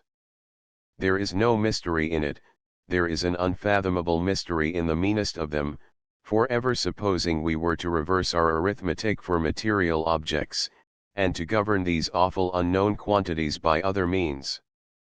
The day grew strong, and showed itself outside, even against the flaming lights within. The lights were turned out, and the work went on. The rain fell, and the smoke serpents, submissive to the curse of all that tribe, trailed themselves upon the earth. In the waste yard outside, the steam from the escape pipe, the litter of barrels and old iron, the shining heaps of coals, the ashes everywhere, were shrouded in a veil of mist and rain. The work went on, until the noon bell rang. More clattering upon the pavements. The looms, and wheels, and hands all out of gear for an hour. Stephen came out of the hot mill into the damp wind and cold wet streets, haggard and worn. He turned from his own class and his own quarter, taking nothing but a little bread as he walked along, towards the hill on which his principal employer lived, in a red house with black outside shutters, green inside blinds, a black street door, up 2 white steps, Bounderby, in letters very like himself, upon a brazen plate, and a round brazen door handle underneath it, like a brazen full stop. Mr. Bounderby was at his lunch. So Stephen had expected. Would his servant say that one of the hands begged leave to speak to him? Message in return, requiring name of such hand. Stephen Blackpool. There was nothing troublesome against Stephen Blackpool.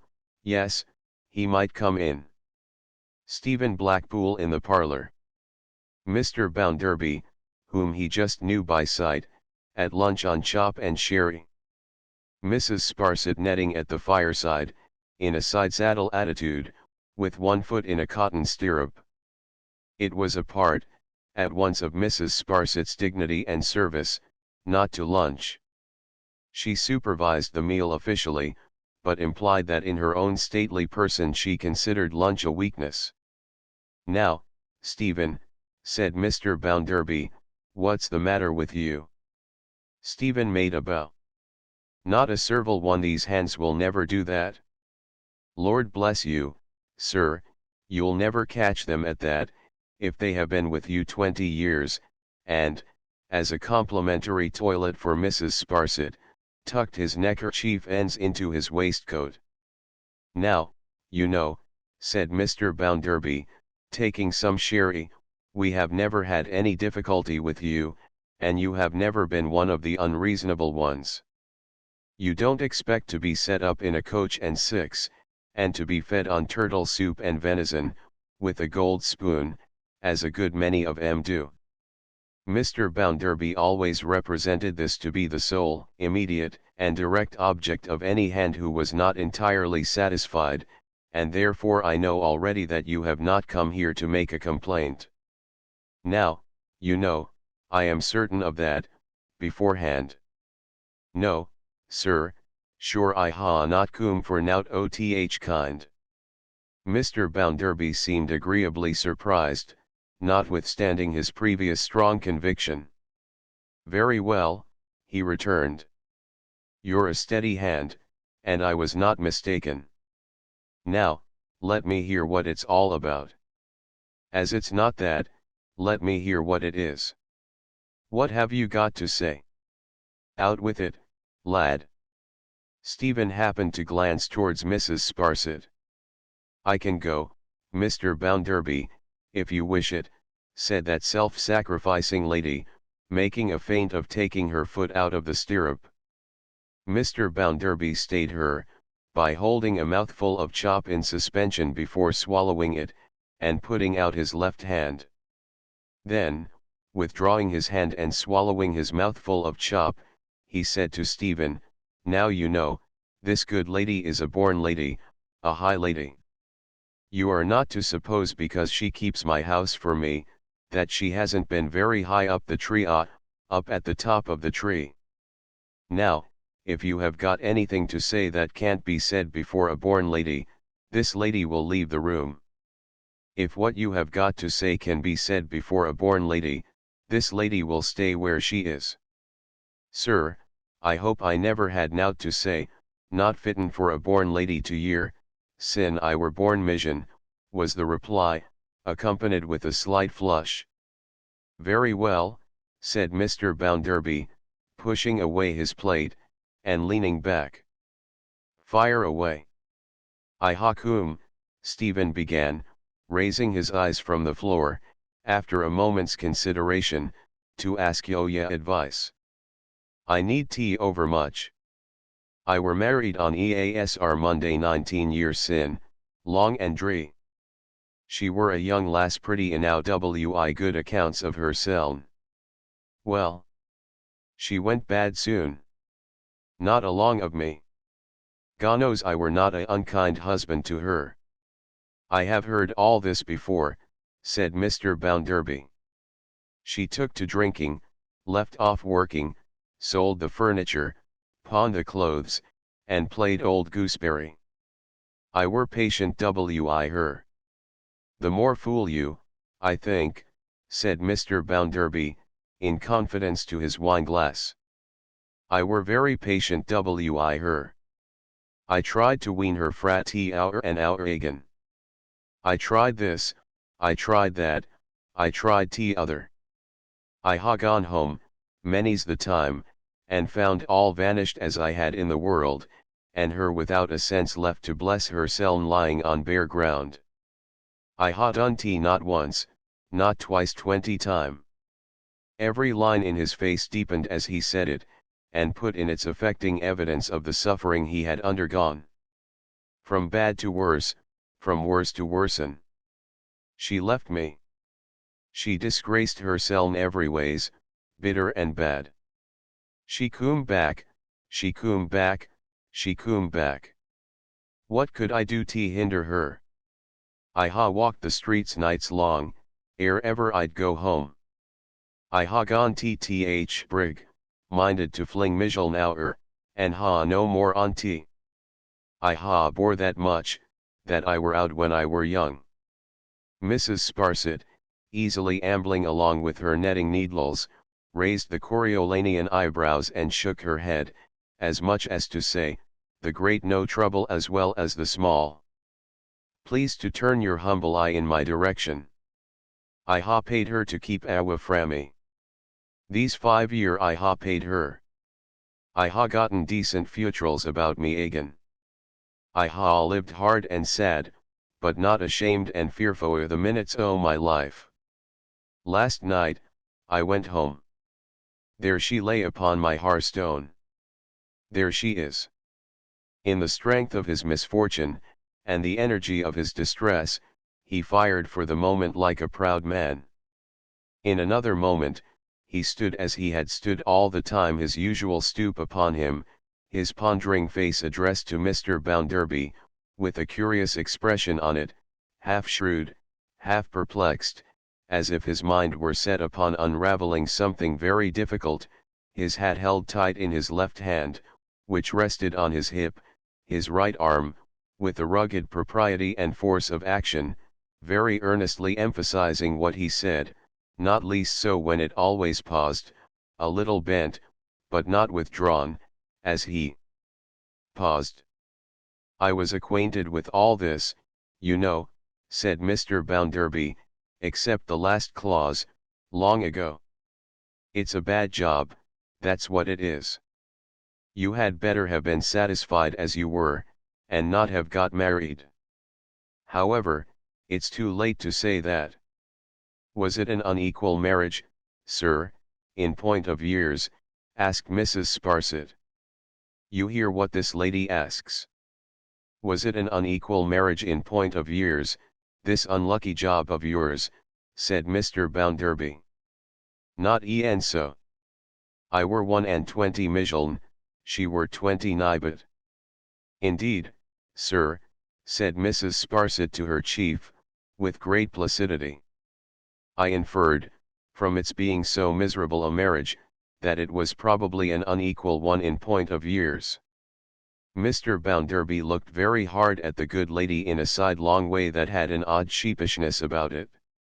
He fortified himself with a little more sherry. Well? Why don't you go on? He then asked, turning rather irritably on Stephen Blackpool. I ha' come to ask yo, sir, how I am to be ridded o' this woman. Stephen infused a yet deeper gravity into the mixed expression of his attentive face. Mrs. Sparsit uttered a gentle ejaculation, as having received a moral shock. What do you mean? Said Bounderby, getting up to lean his back against the chimney-piece. What are you talking about? You took her for better for worse. I mun be ridden o' her. I cannot bear nomerit. I ha' lived under so long, for that I ha' had the pity and comforting words o' best lass living or dead. Haply, but for her, I should ha' gone battering mad. He wishes to be free, to marry the female of whom he speaks, I fear, sir, observed Mrs. Sparsit in an undertone, and much dejected by the immorality of the people. I do. The lady says what's right. I do. I were a coming to tea. I ha' read papers that great folk, fair fa Emma. I wishes no hurt, are not bonded together for better for worse so fast, but that they can be set free fro their misfortnet marriages, and marry our again. When they do not agree, for that their tempers is ill-sorted, they has rooms o' one kind and another in their houses, above a bit, and they can live asunders. We folk ha' only one room, and we can't. When that won't do, they hog out in other cash, and they can say this for yo and that for me, and they can go their separate ways.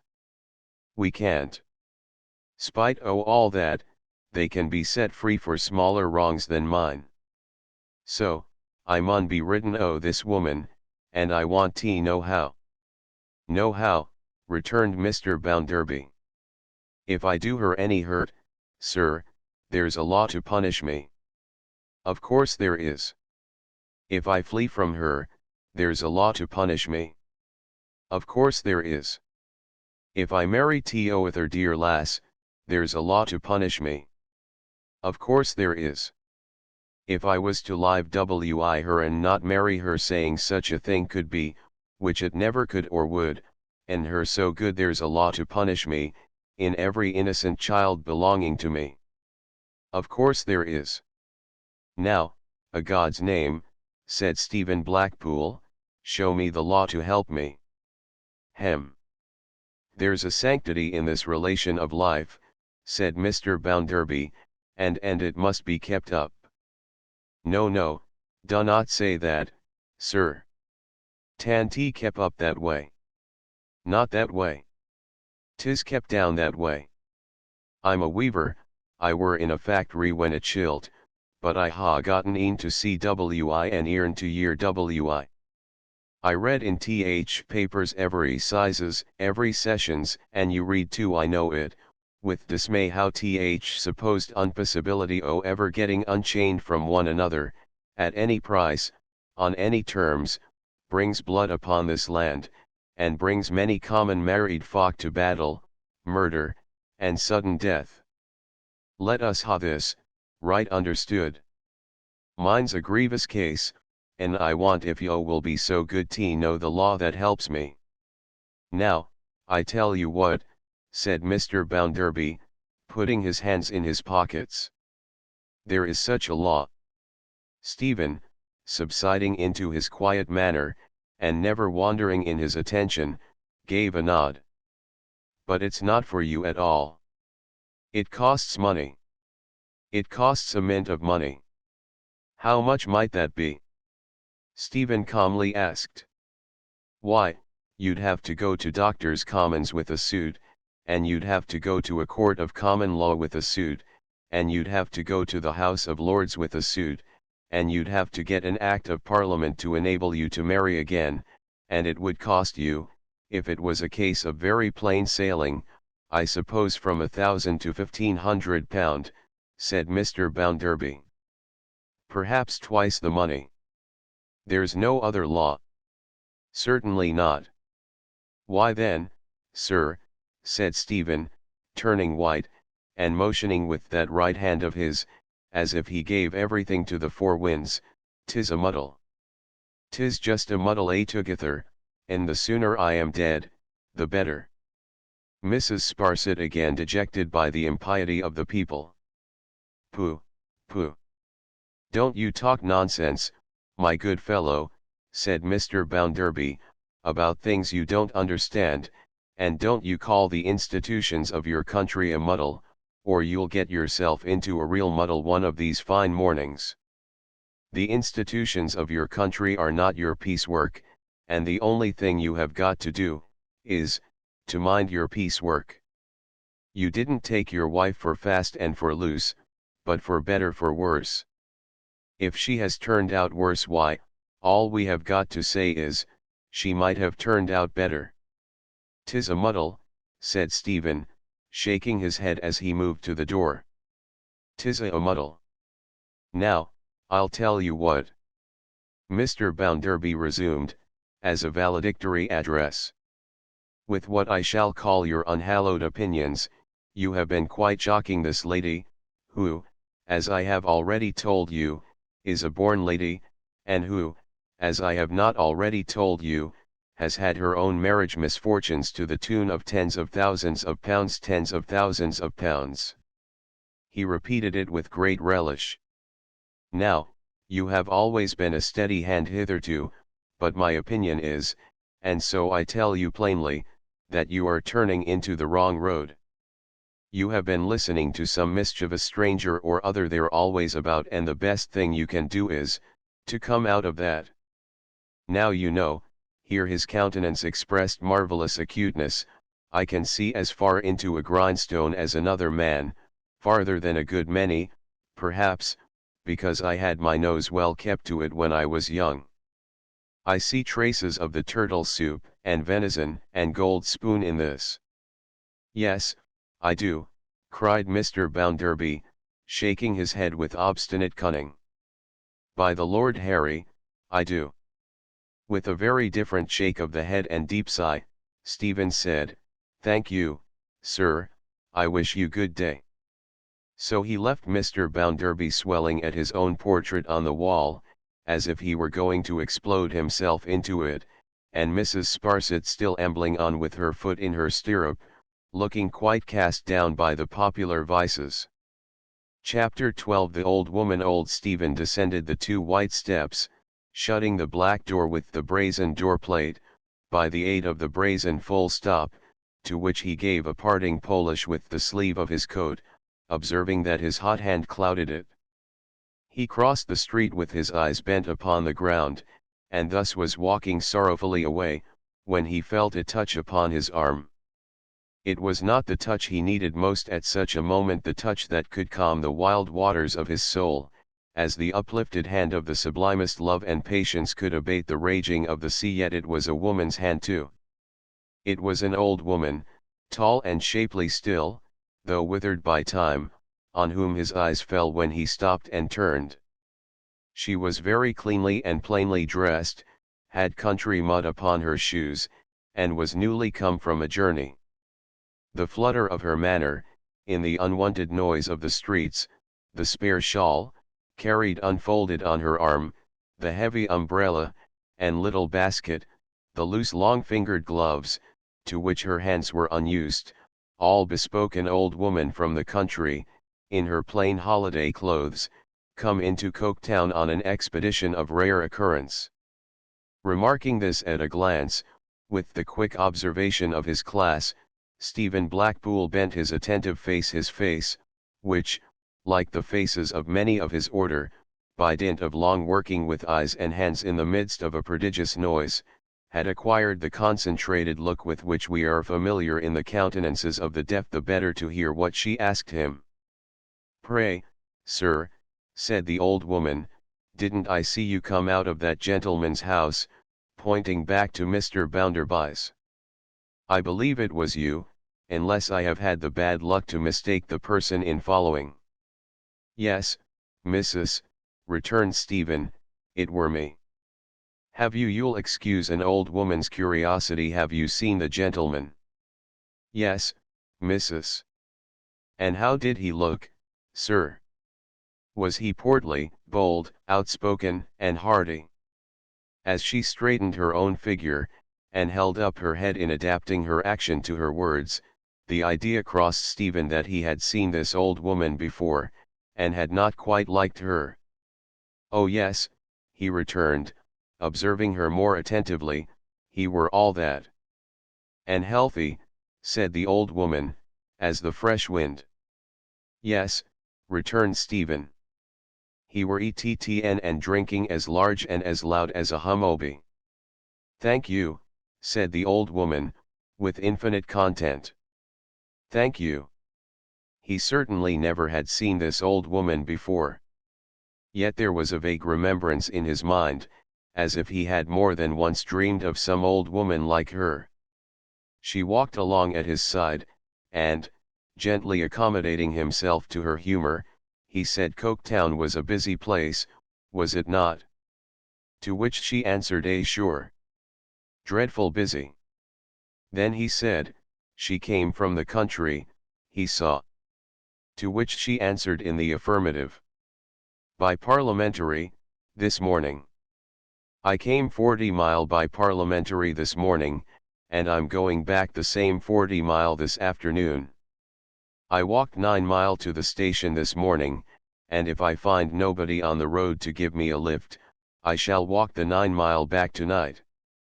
That's pretty well, sir, at my age, said the chatty old woman, her eye brightening with exultation. "'Deed 'tis. Don't do tea too often, missus." "No, no. Once a year," she answered, shaking her head. "I spend my savings so, once every year. I come regular, to tramp about the streets, and see the gentlemen." "Only to see 'em," returned Stephen.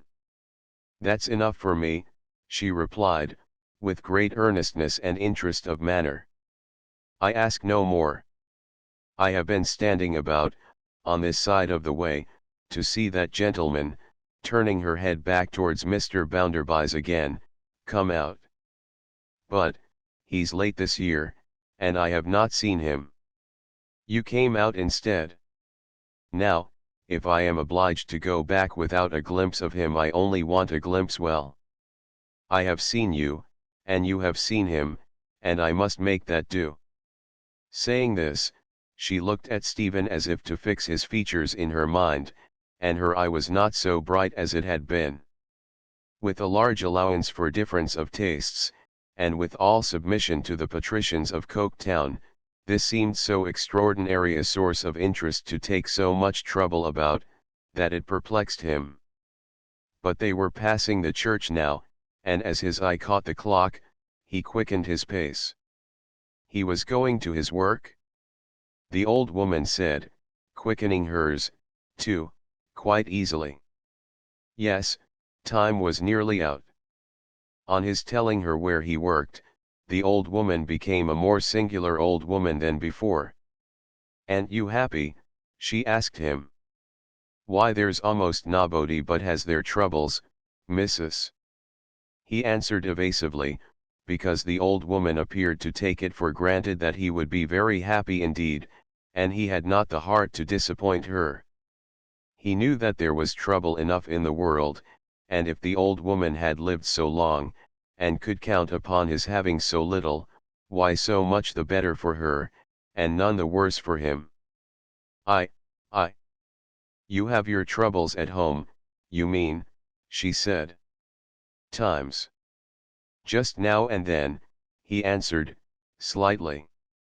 "But, working under such a gentleman, they don't follow you to the factory." No, they didn't follow him there," said Stephen. "All correct there. Everything accordant there." He did not go so far as to say, for her pleasure, that there was a sort of divine right there, but, "I have heard claims almost as magnificent of late years." They were now in the black by-road near the place, and the hens were crowding in. The bell was ringing, and the serpent was a serpent of many coils, and the elephant was getting ready. The strange old woman was delighted with the very bell. It was the beautifulest bell she had ever heard, she said, and sounded grand. She asked him, when he stopped good-naturedly to shake hands with her before going in, how long he had worked there. "A dozen year," he told her. "I must kiss the hand," said she, "that has worked in this fine factory for a dozen year." And she lifted it, though he would have prevented her, and put it to her lips. What harmony, besides her age and her simplicity, surrounded her, he did not know, but even in this fantastic action there was a something neither out of time nor place, a something which it seemed as if nobody else could have made as serious, or done with such a natural and touching air. He had been at his loom full half an hour, thinking about this old woman, when, having occasion to move round the loom for its adjustment, he glanced through a window which was in his corner, and saw her still looking up at the pile of building, lost in admiration. Heedless of the smoke and mud and wet, and of her 2 long journeys, she was gazing at it, as if the heavy thrum that issued from its many stories were proud music to her. She was gone by and by, and the day went after her, and the lights sprung up again, and the express whirled in full sight of the fairy palace over the arches near, little felt amid the jarring of the machinery, and scarcely heard above its crash and rattle. Long before then his thoughts had gone back to the dreary room above the little shop, and to the shameful figure heavy on the bed, but heavier on his heart. Machinery slackened, throbbing feebly like a fainting pulse, stopped. The bell again, the glare of light and heat dispelled, the factories, looming heavy in the black wet night, their tall chimneys rising up into the air like competing towers of Babel. He had spoken to Rachel only last night, it was true, and had walked with her a little way, but he had his new misfortune on him, in which no one else could give him a moment's relief, and, for the sake of it, and because he knew himself to want that softening of his anger which no voice but hers could effect, he felt he might so far disregard what she had said as to wait for her again. He waited, but she had eluded him. She was gone. On no other night in the year could he so ill have spared her patient face. Oh! Better to have no home in which to lay his head, than to have a home and dread to go to it, through such a cause. He ate and drank, for he was exhausted, but he little knew or cared what, and he wandered about in the chill rain, thinking and thinking, and brooding.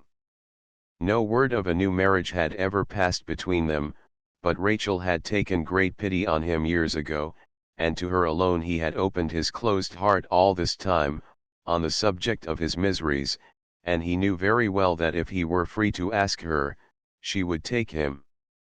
He thought of the home he might at that moment have been seeking with pleasure and pride, of the different man he might have been that night, of the lightness then in his now heavy-laden breast, of the then restored honor, self-respect, and tranquility all torn to pieces. He thought of the waste of the best part of his life, of the change it made in his character for the worse every day, of the dreadful nature of his existence, bound hand and foot, to a dead woman, and tormented by a demon in her shape. He thought of Rachel, how young when they were first brought together in these circumstances, how mature now, how soon to grow old. He thought of the number of girls and women she had seen marry, how many homes with children in them she had seen grow up around her, how she had contentedly pursued her own lone quiet path for him, and how he had sometimes seen a shade of melancholy on her blessed face, that smote him with remorse and despair. He set the picture of her up, beside the infamous image of last night, and thought, could it be, that the whole earthly course of one so gentle, good, and self-denying, was subjugate to such a wretch as that? Filled with these thoughts, so filled that he had an unwholesome sense of growing larger, of being placed in some new and diseased relation towards the objects among which he passed, of seeing the iris round every misty light turn red, he went home for shelter.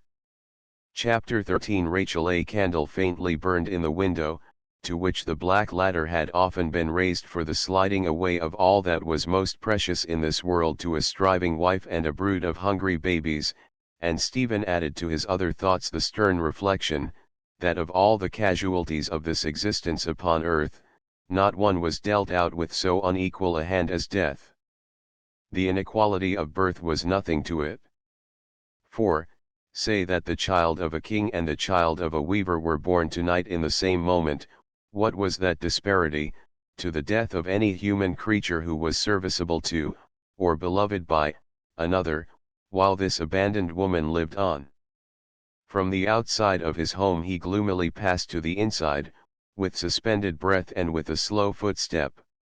He went up to his door, opened it, and so into the room. Quiet and peace were there.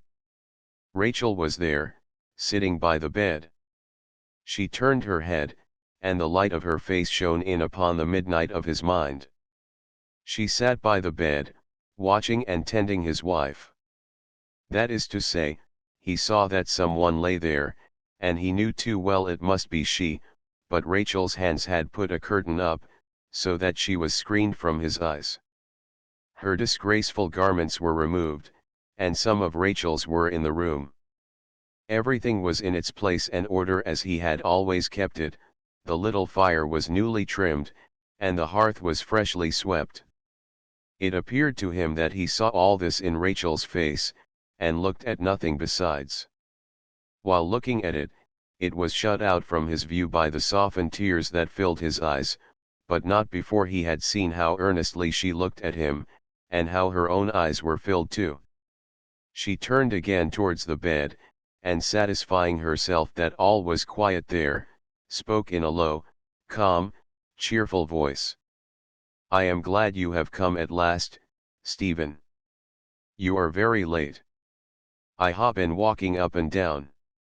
"I thought so. But 'tis too bad a night for that. The rain falls very heavy, and the wind has risen." "The wind?" "True. It was blowing hard. Hark to the thundering in the chimney, and the surging noise.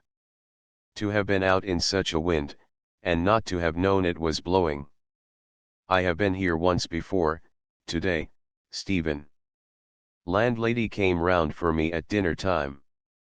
There was some one here that needed looking to, she said. And 'deed she was right. All wandering and lost, Stephen. Wounded too, and bruised. He slowly moved to a chair and sat down, drooping his head before her.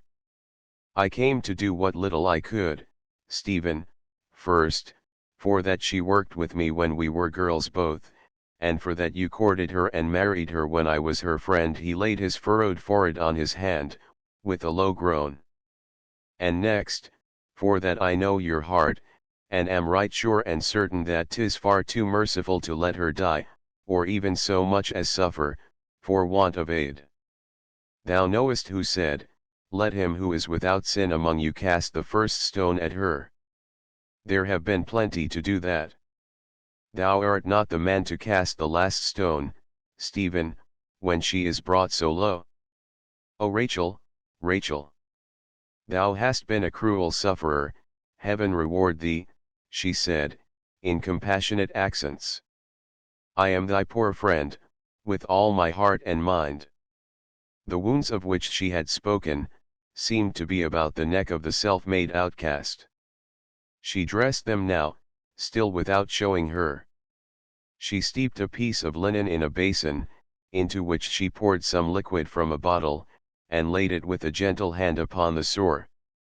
The three-legged table had been drawn close to the bedside, and on it there were two bottles. This was one. It was not so far off, but that Stephen, following her hands with his eyes, could read what was printed on it in large letters. He turned of a deadly hue, and a sudden horror seemed to fall upon him. I will stay here, Stephen, said Rachel, quietly resuming her seat, till the bells go 3. 'Tis to be done again at 3, and then she may be left till morning. But thy rest again tomorrow's work, my dear. I slept sound last night. I can wake many nights, when I am put to it. 'Tis thou who art in need of rest, so white and tired. Try to sleep in the chair there, while I watch. Thou hadst no sleep last night, I can well believe. Tomorrow's work is far harder for thee than for me. He heard the thundering and surging out of doors, and it seemed to him as if his late angry mood were going about trying to get at him. She had cast it out, she would keep it out, he trusted to her to defend him from himself. She don't know me, Stephen, she just drowsily mutters and stares. I have spoken to her times and again, but she don't notice. 'Tis as well so. When she comes to her right mind once more, I shall have done what I can, and she never the wiser. How long, Rachel, is 't looked for, that she'll be so? Doctor said she would haply come to her mind tomorrow. His eyes fell again on the bottle, and a tremble passed over him, causing him to shiver in every limb. She thought he was chilled with the wet. No, he said, it was not that. He had had a fright. A fright. I, coming in. When I were walking. When I were thinking.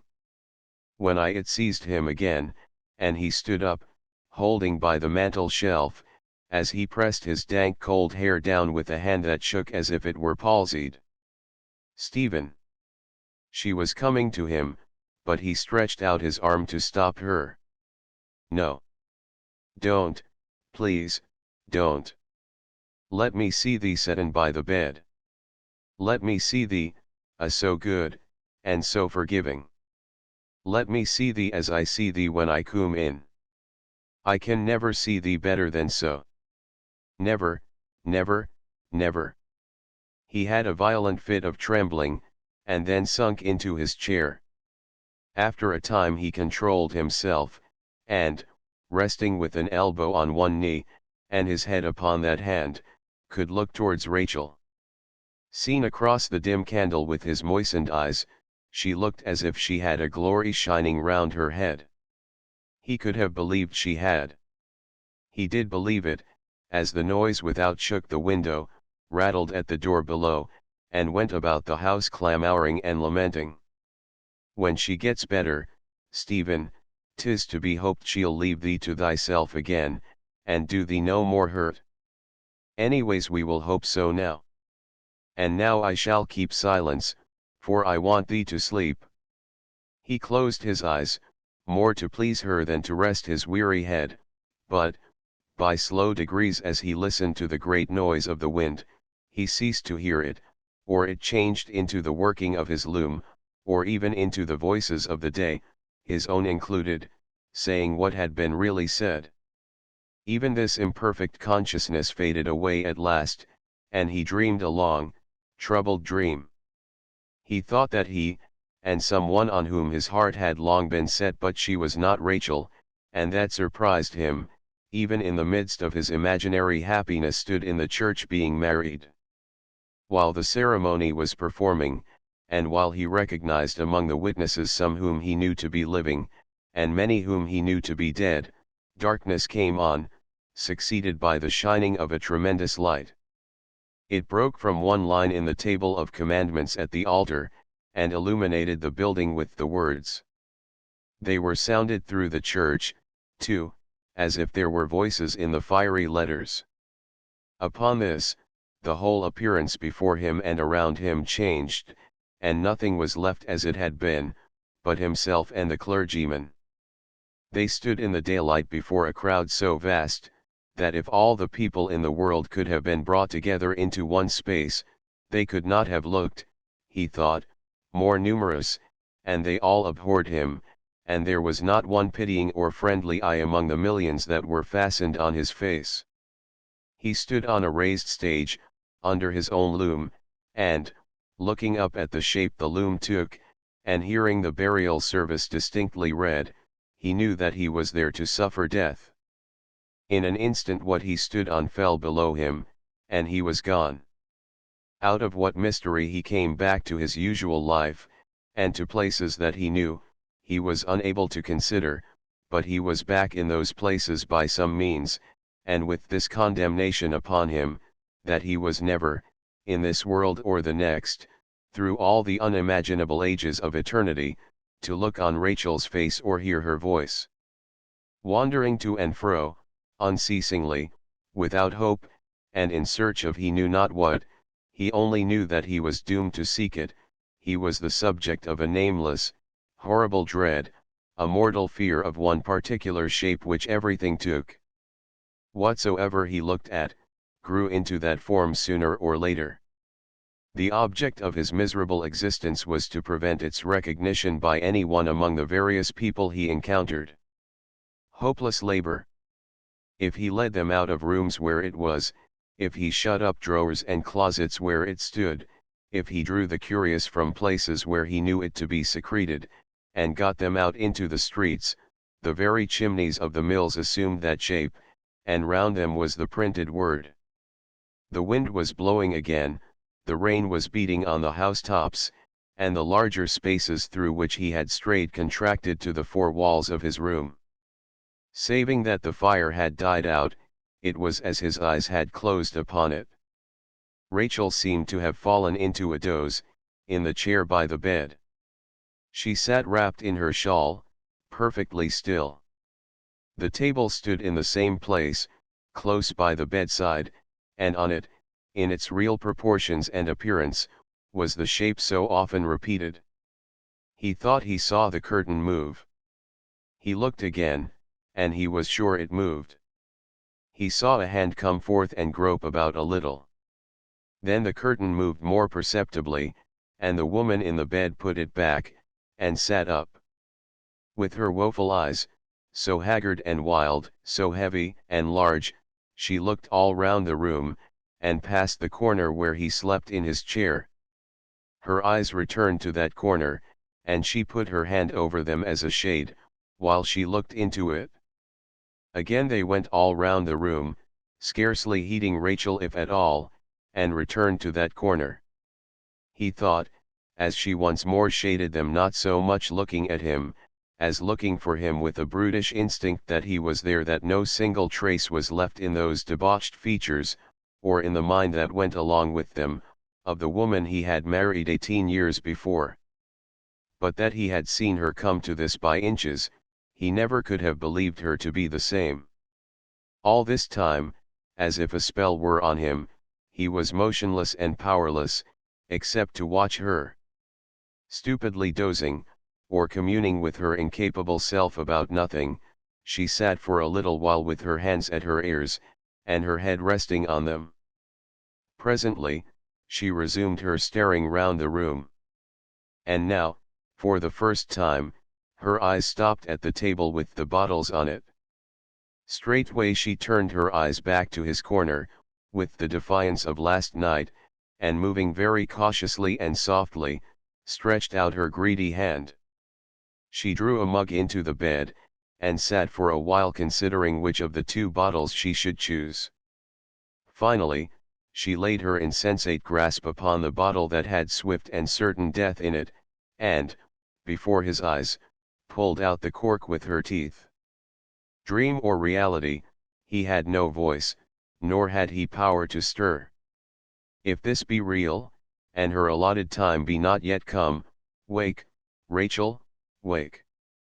She thought of that, too. She looked at Rachel, and very slowly, very cautiously, poured out the contents. The draught was at her lips. A moment and she would be past all help, let the whole world wake and come about her with its utmost power. But in that moment Rachel started up with a suppressed cry. The creature struggled, struck her, seized her by the hair, but Rachel had the cup.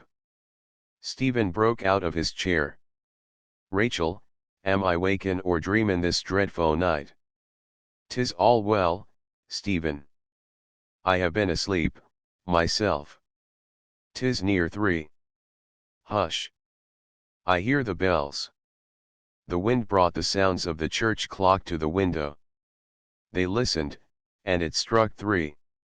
Stephen looked at her, saw how pale she was, noted the disorder of her hair, and the red marks of fingers on her forehead, and felt assured that his senses of sight and hearing had been awake. She held the cup in her hand even now.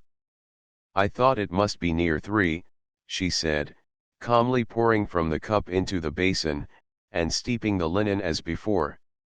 "I am thankful I stayed. 'Tis done now, when I have put this on. There.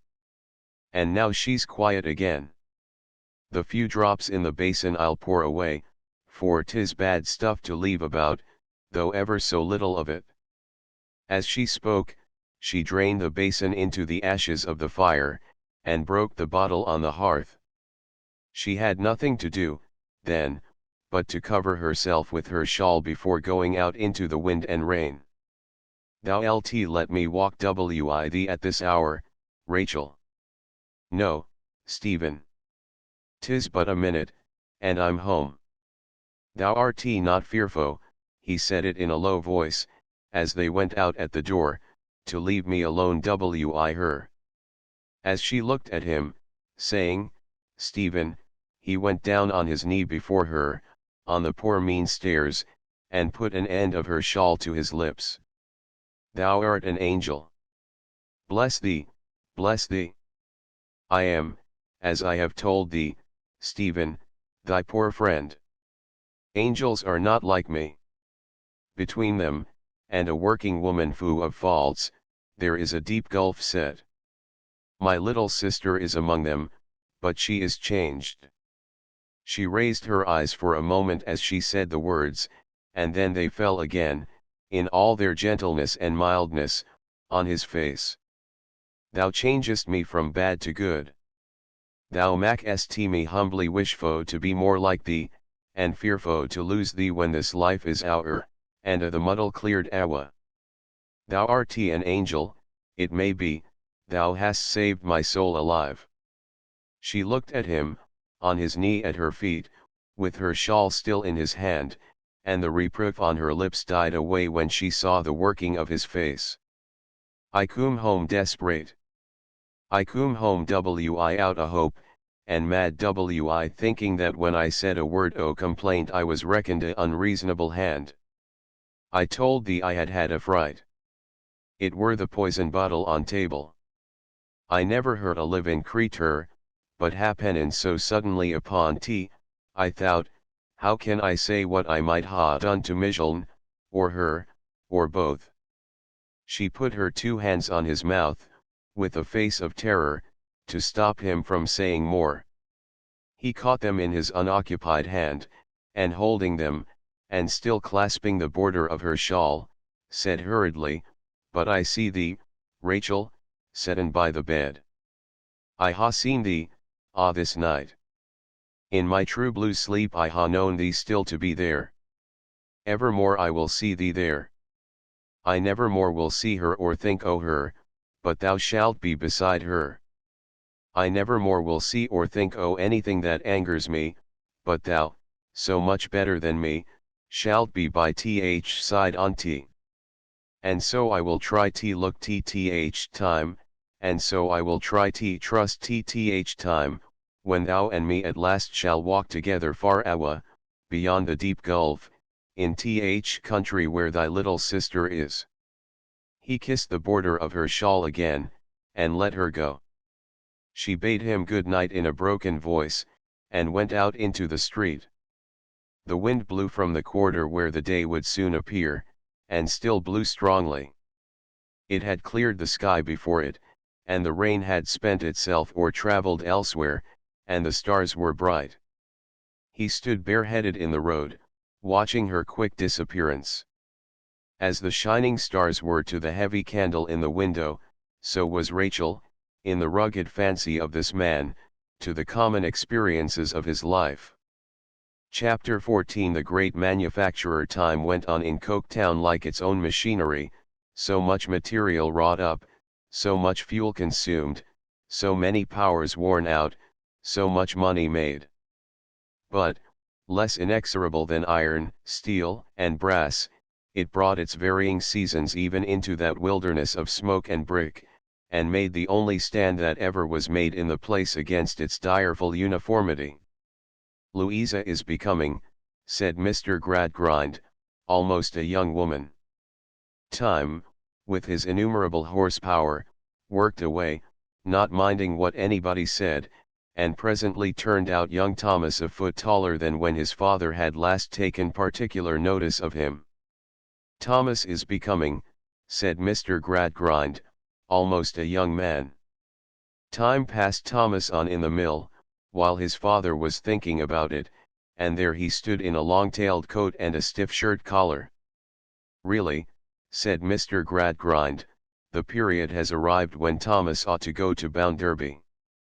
Time, sticking to him, passed him on into Bounderby's bank, made him an inmate of Bounderby's house, necessitated the purchase of his first razor, and exercised him diligently in his calculations relative to number 1. The same great manufacturer, always with an immense variety of work on hand, in every stage of development, passed Sissy onward in his mill, and worked her up into a very pretty article indeed. "I fear, Jupe," said Mr. Gradgrind, "that your continuance at the school any longer would be useless." "I am afraid it would, sir," Sissy answered with a curtsy. "I cannot disguise from you, Jupe," said Mr. Gradgrind, knitting his brow, "that the result of your probation there has disappointed me, has greatly disappointed me.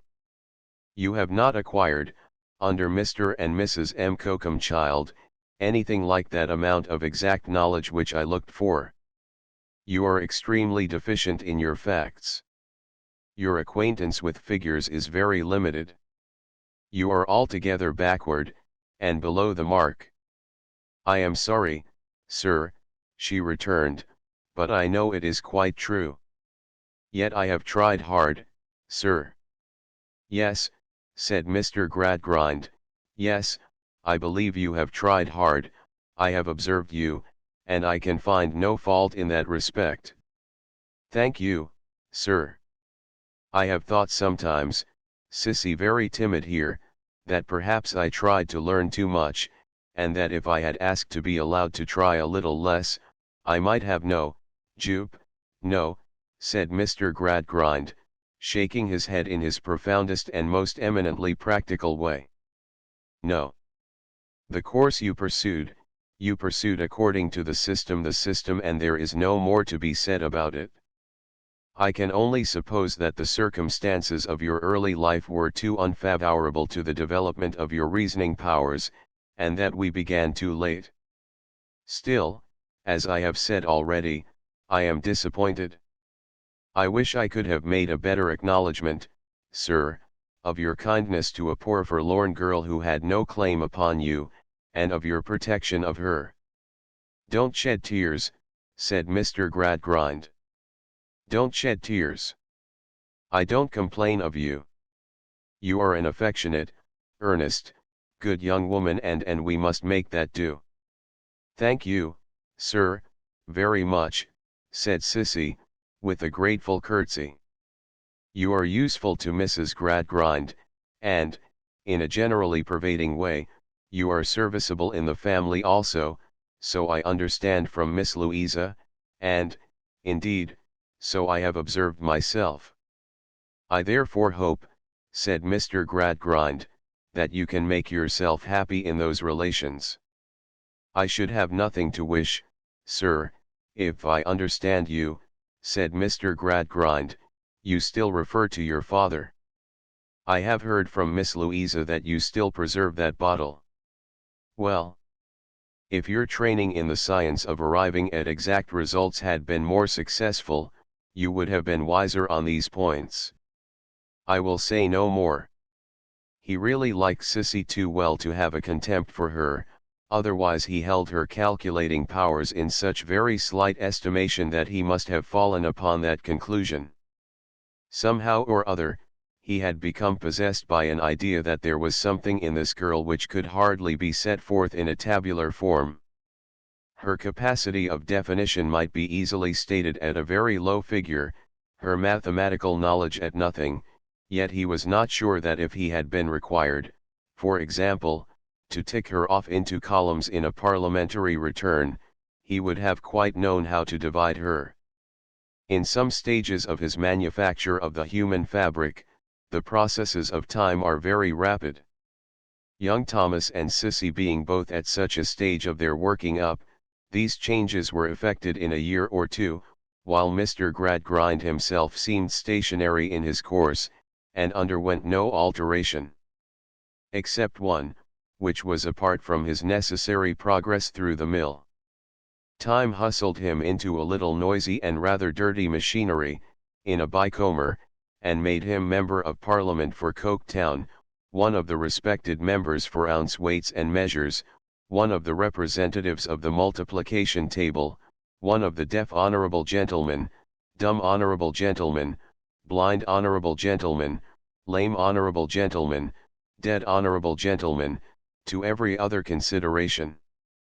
Else wherefore live we in a Christian land, 1800 and odd years after our Master?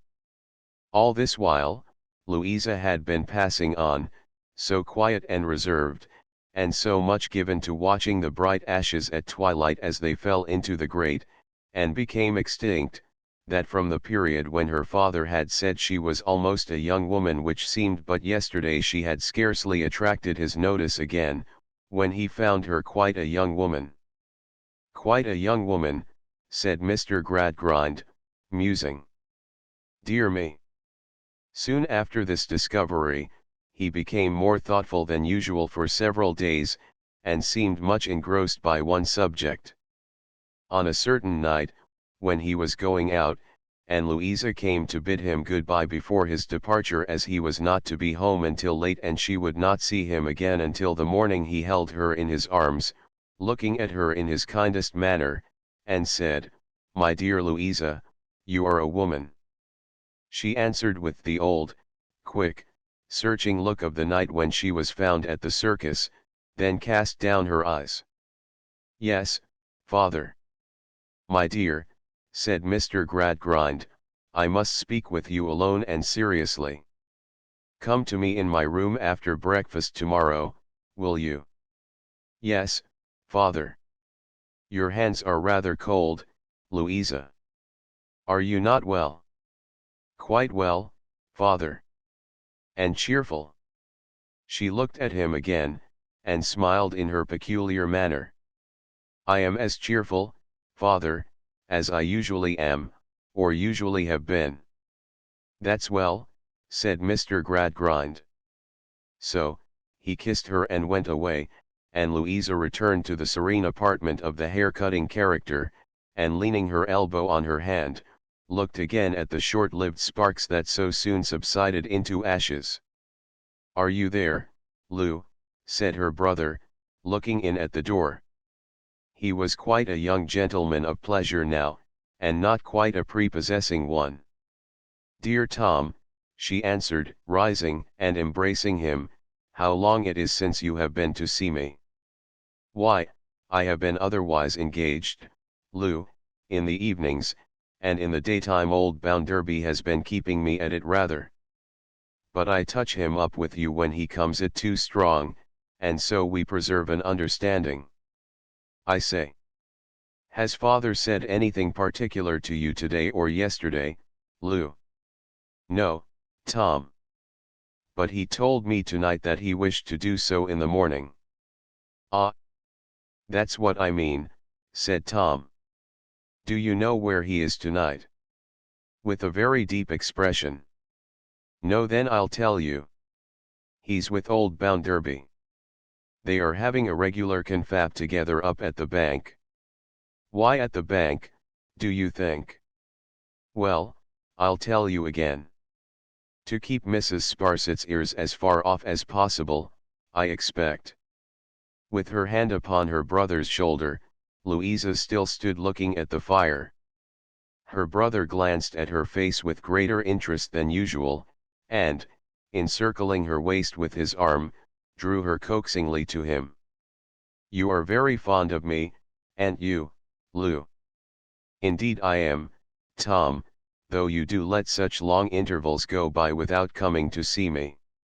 "Well, sister of mine," said Tom, "when you say that, you are near my thoughts. We might be so much oftener together, my tunty wee. Always together, almost my tunty wee. It would do me a great deal of good if you were to make up your mind to I know what, Lou. It would be a splendid thing for me. It would be uncommonly jolly." Her thoughtfulness baffled his cunning scrutiny. He could make nothing of her face. He pressed her in his arm, and kissed her cheek. She returned the kiss, but still looked at the fire. "I say, Lou. I thought I'd come, and just hint to you what was going on, though I supposed you'd most likely guess, even if you didn't know. I can't stay, because I'm engaged to some fellows tonight. You won't forget how fond you are of me?" "No, dear Tom, I won't forget." "That's a capital girl," said Tom. "Goodbye, Lou." She gave him an affectionate good night, and went out with him to the door, whence the fires of Coketown could be seen, making the distance lurid. She stood there, looking steadfastly towards them, and listening to his departing steps. They retreated quickly, as glad to get away from Stone Lodge, and she stood there yet, when he was gone and all was quiet. It seemed as if, first in her own fire within the house, and then in the fiery haze without, she tried to discover what kind of woof old Time, that greatest and longest established spinner of all, would weave from the threads he had already spun into a woman. But his factory is a secret place, his work is noiseless, and his hands are mutes. Chapter 15. Father and daughter. Although Mr. Gradgrind did not take after Bluebeard, his room was quite a blue chamber in its abundance of blue books. Whatever they could prove, which is usually anything you like, they proved there, in an army constantly strengthening by the arrival of new recruits. In that charmed apartment, the most complicated social questions were cast up, got into exact totals, and finally settled if those concerned could only have been brought to know it. As if an astronomical observatory should be made without any windows, and the astronomer within should arrange the starry universe solely by pen, ink, and paper, so Mr. Gradgrind, in his observatory, and there are many like it, had no need to cast an eye upon the teeming myriads of human beings around him, but could settle all their destinies on a slate, and wipe out all their tears with one dirty little bit of sponge. To this observatory, then, a stern room, with a deadly statistical clock in it, which measured every second with a beat like a rap upon a coffin lid, Louisa repaired on the appointed morning. A window looked towards Coketown, and when she sat down near her father's table, she saw the high chimneys and the long tracks of smoke looming in the heavy distance gloomily. "My dear Louisa," said her father, "I prepared you last night to give me your serious attention in the conversation we are now going to have together. You have been so well trained, and you do, I am happy to say, so much justice to the education you have received, that I have perfect confidence in your good sense. You are not impulsive, you are not romantic, you are accustomed to view everything from the strong dispassionate ground of reason and calculation. From that ground alone, I know you will view and consider what I am going to communicate." He waited, as if he would have been glad that she said something. But she said never a word. "Louisa, my dear, you are the subject of a proposal of marriage that has been made to me." Again he waited, and again she answered not one word. This so far surprised him, as to induce him gently to repeat, "A proposal of marriage, my dear." To which she returned, without any visible emotion whatever, "I hear you, father. I am attending, I assure you." "Well," said Mr. Gradgrind, breaking into a smile, after being for the moment at a loss, "you are even more dispassionate than I expected, Louisa. Or, perhaps, you are not unprepared for the announcement I have it in charge to make." "I cannot say that, father, until I hear it. Prepared or unprepared, I wish to hear it all from you. I wish to hear you state it to me, father." Strange to relate, Mr. Gradgrind was not so collected at this moment as his daughter was. He took a paper knife in his hand, turned it over, laid it down, took it up again, and even then had to look along the blade of it, considering how to go on. "What you say, my dear Louisa, is perfectly reasonable. I have undertaken then to let you know that, in short, that Mr. Bounderby has informed me that he has long watched your progress with particular interest and pleasure, and has long hoped that the time might ultimately arrive when he should offer you his hand in marriage. That time, to which he has so long, and certainly with great constancy, looked forward, is now come. Mr. Bounderby has made his proposal of marriage to me, and has entreated me to make it known to you, and to express his hope that you will take it into your favorable consideration." Silence between them. The deadly statistical clock very hollow. The distant smoke very black and heavy. "Father," said Louisa, "do you think I love Mr. Bounderby?" Mr. Gradgrind was extremely discomfited by this unexpected question. "Well, my child," he returned, "I really cannot take upon myself to say." "Father," pursued Louisa in exactly the same voice as before, "do you ask me to love Mr. Bounderby?" "My dear Louisa, no. No, I ask nothing." "Father," she still pursued, "does Mr. Bounderby ask me to love him?" "Really, my dear," said Mr. Gradgrind, "it is difficult to answer your question, difficult to answer it, yes or no, father." "Certainly, my dear." Because, here was something to demonstrate, and it set him up again, because the reply depends so materially, Louisa, on the sense in which we use the expression. Now, Mr. Bounderby does not do you the injustice, and does not do himself the injustice, of pretending to anything fanciful, fantastic, or, I am using synonymous terms, sentimental. Mr. Bounderby would have seen you grow up under his eyes, to very little purpose, if he could so far forget what is due to your good sense, not to say to his, as to address you from any such ground. Therefore, perhaps the expression itself I merely suggest this to you, my dear, may be a little misplaced. What would you advise me to use in its stead, father? Why, my dear Louisa, said Mr. Gradgrind, completely recovered by this time, I would advise you, since you ask me, to consider this question, as you have been accustomed to consider every other question, simply as one of tangible fact. The ignorant and the giddy may embarrass such subjects with irrelevant fancies, and other absurdities that have no existence, properly viewed really no existence, but it is no compliment to you to say, that you know better. Now, what are the facts of this case? You are, we will say in round numbers, 20 years of age, Mr. Bounderby is, we will say in round numbers, 50. There is some disparity in your respective years, but in your means and positions there is none, on the contrary, there is a great suitability. Then the question arises, is this one disparity sufficient to operate as a bar to such a marriage? In considering this question, it is not unimportant to take into account the statistics of marriage, so far as they have yet been obtained, in England and Wales. I find, on reference to the figures, that a large proportion of these marriages are contracted between parties of very unequal ages, and that the elder of these contracting parties is, in rather more than 3/4 of these instances, the bridegroom.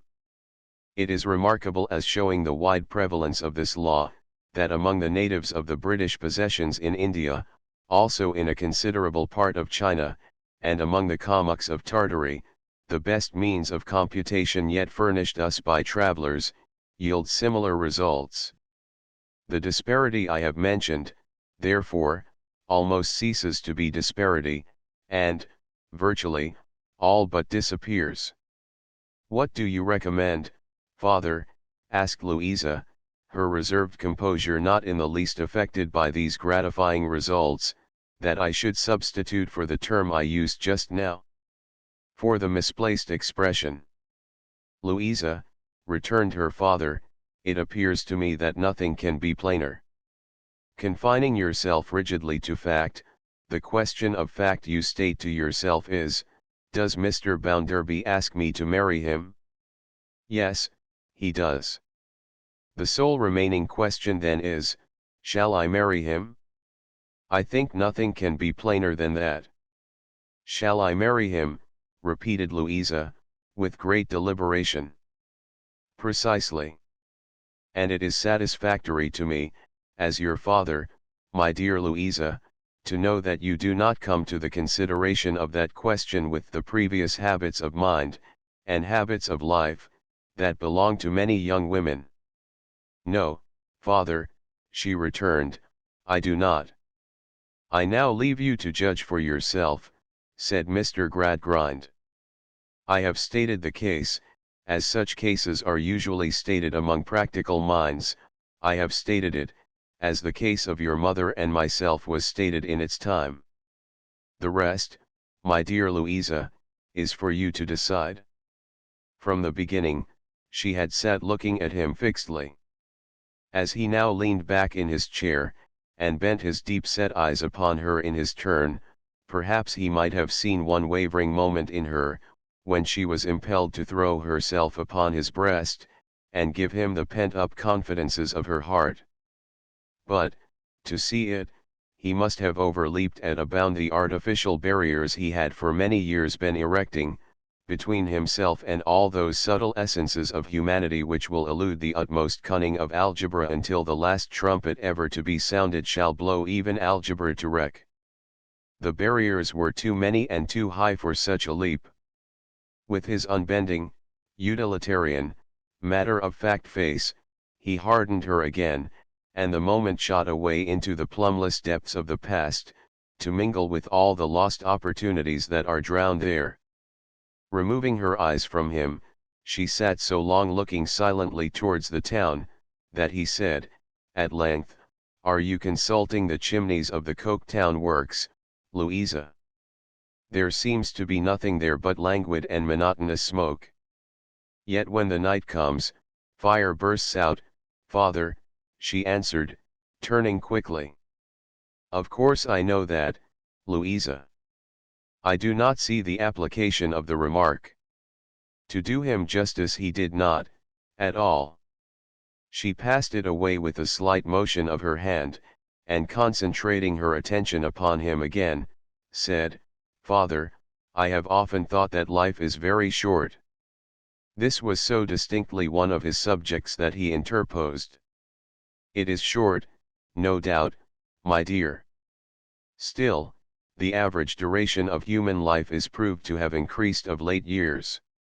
The calculations of various life assurance and annuity offices, among other figures which cannot go wrong, have established the fact. I speak of my own life, Father. Oh, indeed? Still, said Mr. Gradgrind, I need not point out to you, Louisa, that it is governed by the laws which govern lives in the aggregate. While it lasts, I would wish to do the little I can, and the little I am fit for. What does it matter? Mr. Gradgrind seemed rather at a loss to understand the last 4 words, replying, How, matter? What matter, my dear? Mr. Bounderby, she went on in a steady, straight way, without regarding this, asks me to marry him. The question I have to ask myself is, shall I marry him? That is so, Father, is it not? You have told me so, Father. Have you not? Certainly, my dear. Let it be so. Since Mr. Bounderby likes to take me thus, I am satisfied to accept his proposal. Tell him, Father, as soon as you please, that this was my answer. Repeat it, word for word, if you can, because I should wish him to know what I said. It is quite right, my dear, retorted her father approvingly, to be exact. I will observe your very proper request. Have you any wish in reference to the period of your marriage, my child? None, Father. What does it matter? Mr. Gradgrind had drawn his chair a little nearer to her, and taken her hand. But, her repetition of these words seemed to strike with some little discord on his ear. He paused to look at her, and, still holding her hand, said, Louisa, I have not considered it essential to ask you one question, because the possibility implied in it appeared to me to be too remote. But perhaps I ought to do so. You have never entertained in secret any other proposal? Father, she returned, almost scornfully, what other proposal can have been made to me? Whom have I seen? Where have I been? What are my heart's experiences? My dear Louisa, returned Mr. Gradgrind, reassured and satisfied. You correct me justly. I merely wish to discharge my duty. What do I know, Father, said Louisa in her quiet manner, of tastes and fancies, of aspirations and affections, of all that part of my nature in which such light things might have been nourished? What escape have I had from problems that could be demonstrated, and realities that could be grasped? As she said it, she unconsciously closed her hand, as if upon a solid object, and slowly opened it as though she were releasing dust or ash. My dear, assented her eminently practical parent, quite true, quite true. Why, Father, she pursued, what a strange question to ask me. The baby preference that even I have heard of as common among children, has never had its innocent resting place in my breast. You have been so careful of me, that I never had a child's heart. You have trained me so well, that I never dreamed a child's dream. You have dealt so wisely with me, Father, from my cradle to this hour, that I never had a child's belief or a child's fear. Mr. Gradgrind was quite moved by his success, and by this testimony to it. My dear Louisa, said he, you abundantly repay my care. Kiss me, my dear girl. So, his daughter kissed him. Detaining her in his embrace, he said, I may assure you now, my favorite child, that I am made happy by the sound decision at which you have arrived. Mr. Bounderby is a very remarkable man, and what little disparity can be said to exist between you if any is more than counterbalanced by the tone your mind has acquired. It has always been my object so to educate you, as that you might, while still in your early youth, be, if I may so express myself, almost any age. Kiss me once more, Louisa. Now, let us go and find your mother. Accordingly, they went down to the drawing room, where the esteemed lady with no nonsense about her, was recumbent as usual, while Sissy worked beside her.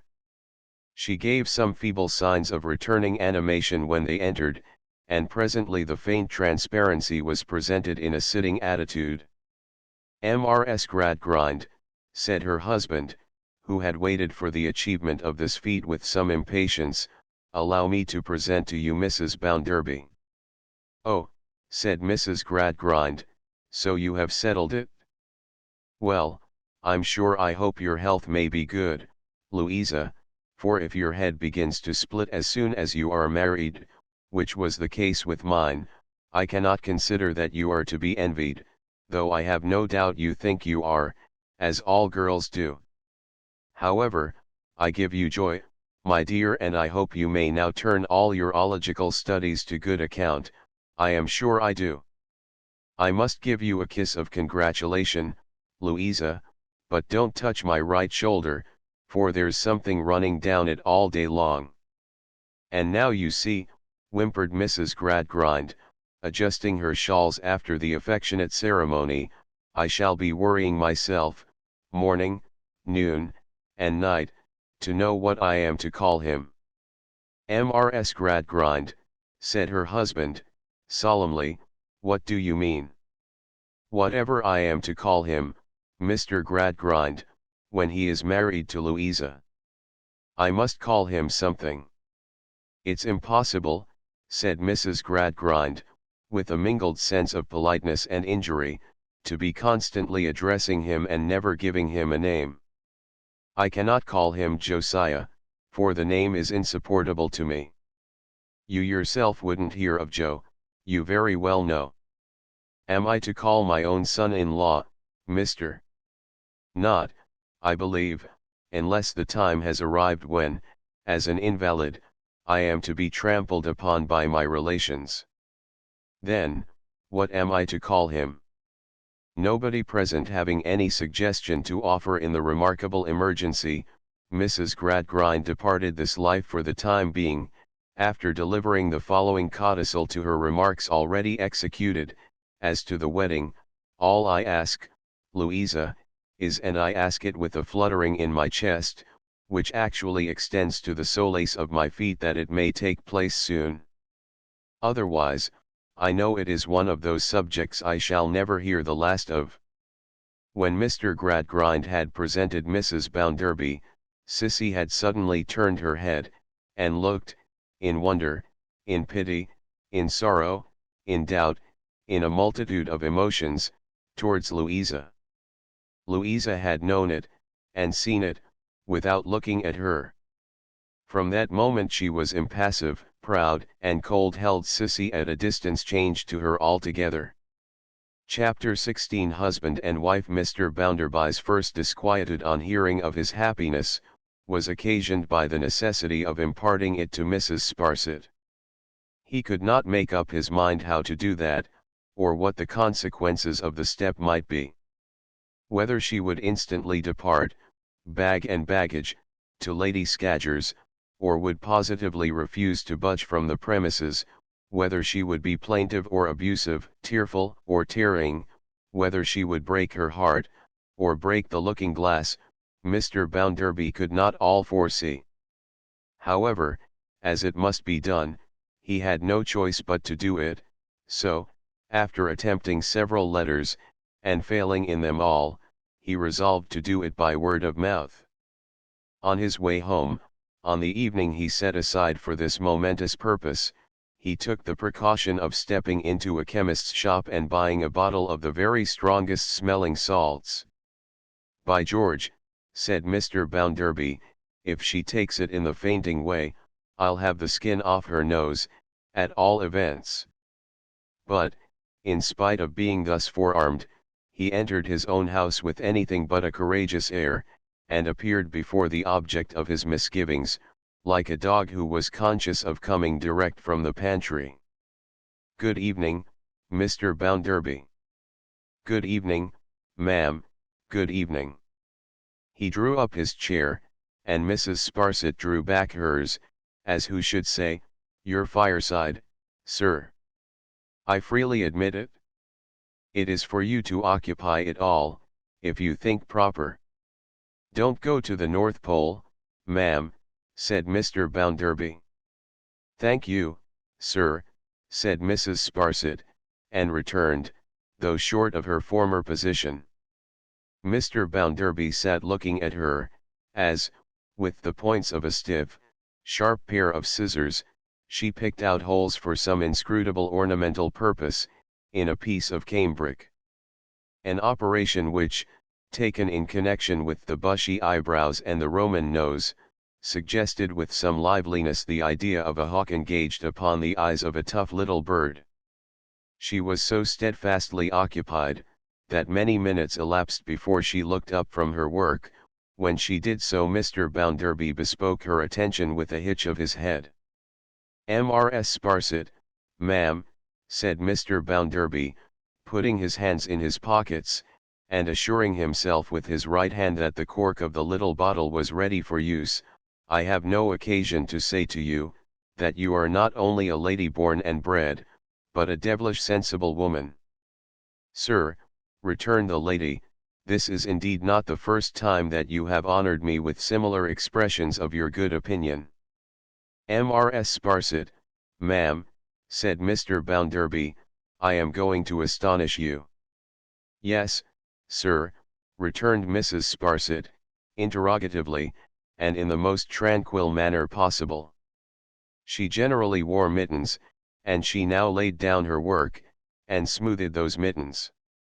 "I am going, ma'am," said Bounderby, "to marry Tom Gradgrind's daughter." "Yes, sir," returned Mrs. Sparsit. "I hope you may be happy, Mr. Bounderby." "Oh, indeed I hope you may be happy, sir."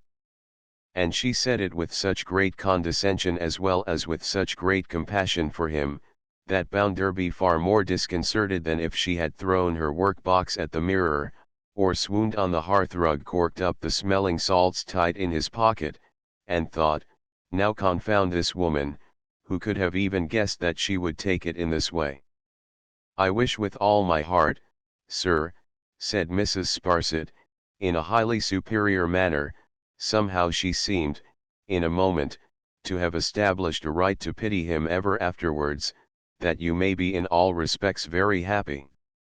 "Well, ma'am," returned Bounderby, with some resentment in his tone, which was clearly lowered, though in spite of himself, "I am obliged to you."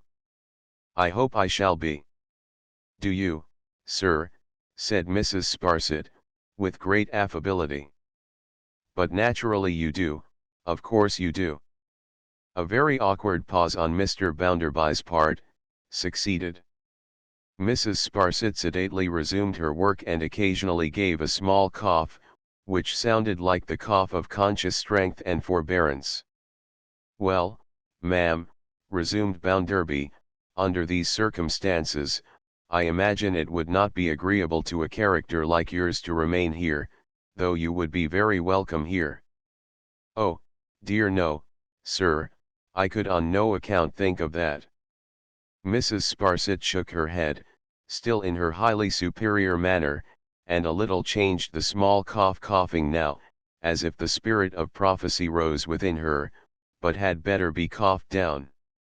"However, ma'am," said Bounderby, "there are apartments at the bank, where a born and bred lady, as keeper of the place, would be rather a catch than otherwise, and if the same terms I beg your pardon, sir. You were so good as to promise that you would always substitute the phrase, annual compliment.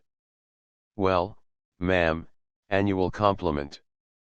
If the same annual compliment would be acceptable there, why, I see nothing to part us, unless you do. Sir, returned Mrs. Sparsit. The proposal is like yourself, and if the position I shall assume at the bank is one that I could occupy without descending lower in the social scale, why, of course it is, said Bounderby. If it was not, ma'am, you don't suppose that I should offer it to a lady who has moved in the society you have moved in. Not that I care for such society, you know. But you do. M.R. Bounderby, you are very considerate.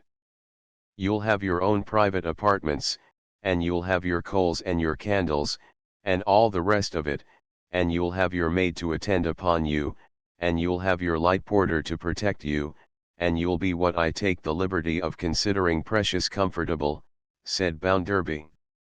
Sir, rejoined Mrs. Sparsit, say no more. In yielding up my trust here, I shall not be freed from the necessity of eating the bread of dependence. She might have said the sweet bread, for that delicate article in a savory brown sauce was her favorite supper, and I would rather receive it from your hand, than from any other. Therefore, sir, I accept your offer gratefully, and with many sincere acknowledgments for past favors. And I hope, sir, said Mrs. Sparsit, concluding in an impressively compassionate manner, I fondly hope that Miss Gradgrind may be all you desire, and deserve. Nothing moved Mrs. Sparsit from that position any more. It was in vain for Bounderby to bluster or to assert himself in any of his explosive ways. Mrs. Sparsit was resolved to have compassion on him, as a victim. She was polite, obliging, cheerful, hopeful, but, the more polite, the more obliging, the more cheerful, the more hopeful, the more exemplary altogether, she, the forlorner sacrifice and victim, he. She had that tenderness for his melancholy fate, that his great red countenance used to break out into cold perspirations when she looked at him. Meanwhile the marriage was appointed to be solemnized in 8 weeks' time, and Mr. Bounderby went every evening to Stone Lodge as an accepted wooer. Love was made on these occasions in the form of bracelets, and, on all occasions during the period of betrothal, took a manufacturing aspect. Dresses were made, jewellery was made, cakes and gloves were made, settlements were made, and an extensive assortment of facts did appropriate honour to the contract. The business was all fact, from first to last. The hours did not go through any of those rosy performances, which foolish poets have ascribed to them at such times, neither did the clocks go any faster, or any slower, than at other seasons.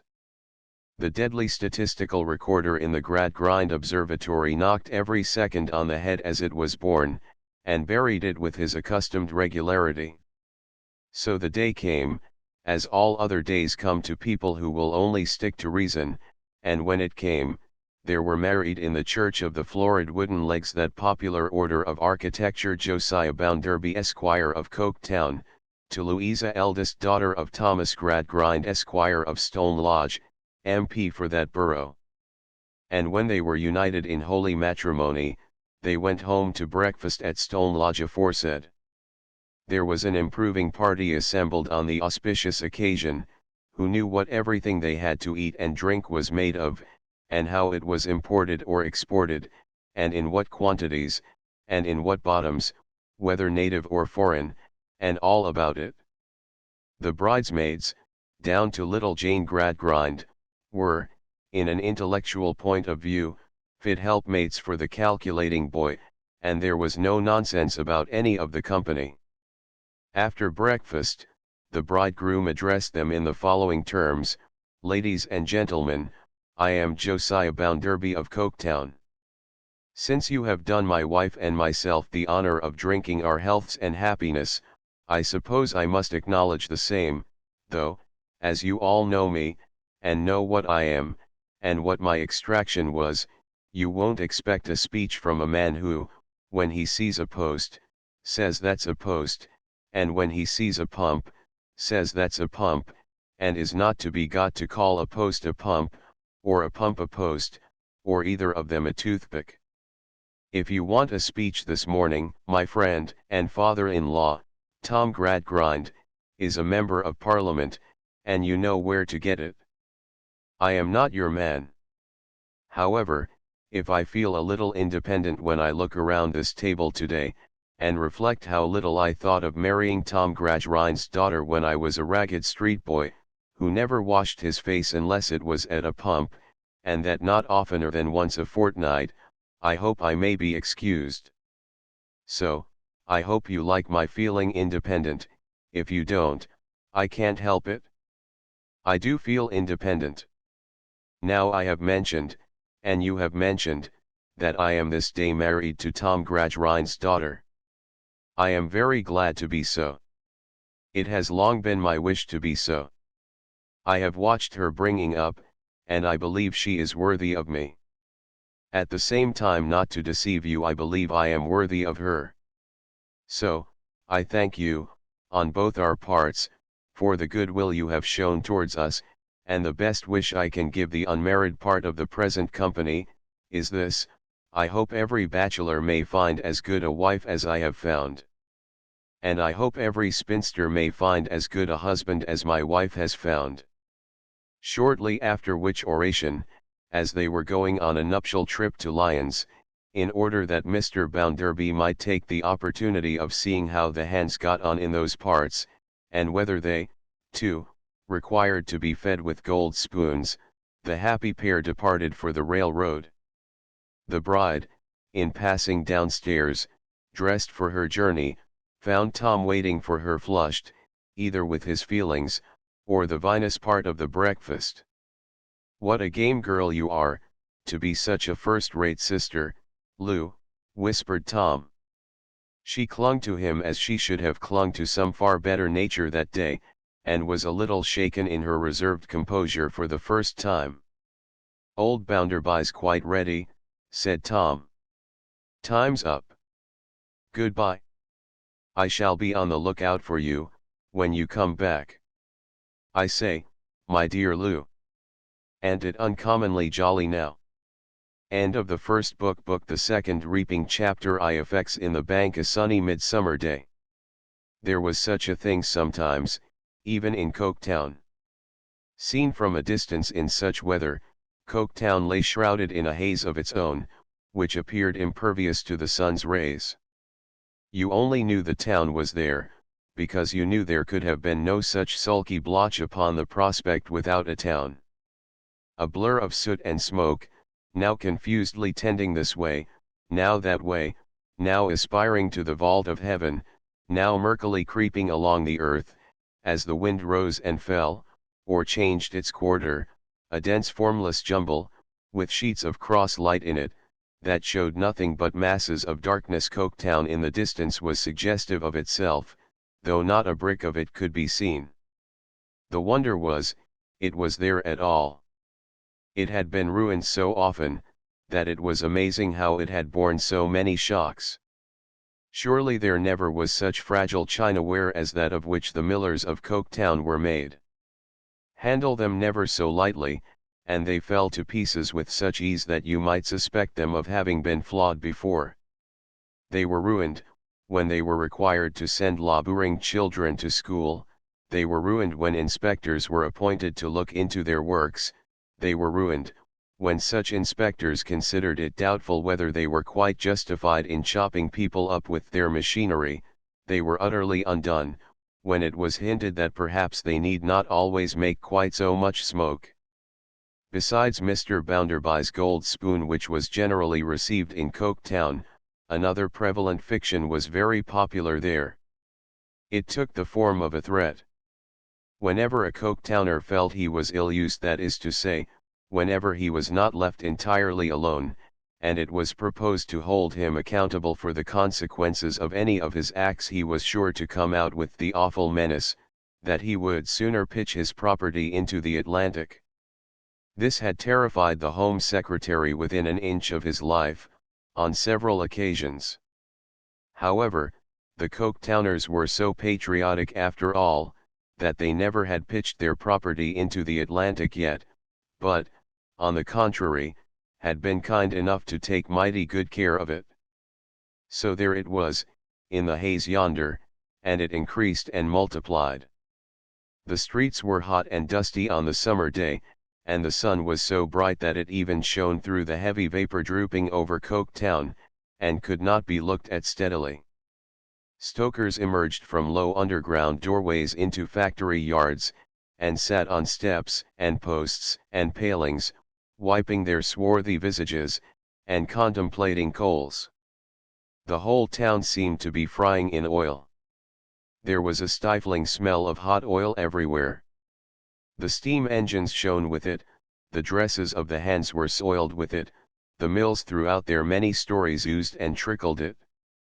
The atmosphere of those fairy palaces was like the breath of the simoom, and their inhabitants, wasting with heat, toiled languidly in the desert. But no temperature made the melancholy mad elephants more mad or more sane. Their wearisome heads went up and down at the same rate, in hot weather and cold, wet weather and dry, fair weather and foul. The measured motion of their shadows on the walls, was the substitute Coketown had to show for the shadows of rustling woods, while, for the summer hum of insects, it could offer, all the year round, from the dawn of Monday to the night of Saturday, the whir of shafts and wheels. Drowsily they whirred all through this sunny day, making the passenger more sleepy and more hot as he passed the humming walls of the mills. Sunblinds, and sprinklings of water, a little cooled the main streets and the shops, but the mills, and the courts and alleys, baked at a fierce heat. Down upon the river that was black and thick with dye, some Coketown boys who were at large a rare sight there rowed a crazy boat, which made a spumous track upon the water as it jogged along, while every dip of an oar stirred up vile smells. But the sun itself, however beneficent, generally, was less kind to Coketown than hard frost, and rarely looked intently into any of its closer regions without engendering more death than life. So does the eye of heaven itself become an evil eye, when incapable or sordid hands are interposed between it and the things it looks upon to bless. Mrs. Sparsit sat in her afternoon apartment at the bank, on the shoddier side of the frying street. Office hours were over, and at that period of the day, in warm weather, she usually embellished with her genteel presence, a managerial boardroom over the public office. Her own private sitting room was a story higher, at the window of which post of observation she was ready, every morning, to greet Mr. Bounderby, as he came across the road, with the sympathizing recognition appropriate to a victim. He had been married now a year, and Mrs. Sparsit had never released him from her determined pity a moment. The bank offered no violence to the wholesome monotony of the town. It was another red brick house, with black outside shutters, green inside blinds, a black street door up 2 white steps, a brazen door plate, and a brazen door handle full stop. It was a size larger than Mr. Bounderby's house, as other houses were from a size to half a dozen sizes smaller. In all other particulars, it was strictly according to pattern. Mrs. Sparsit was conscious that by coming in the evening tide among the desks and writing implements, she shed a feminine, not to say also aristocratic, grace upon the office. Seated, with her needlework or netting apparatus, at the window, she had a self-laudatory sense of correcting, by her ladylike deportment, the rude business aspect of the place. With this impression of her interesting character upon her, Mrs. Sparsit considered herself, in some sort, the bank fairy.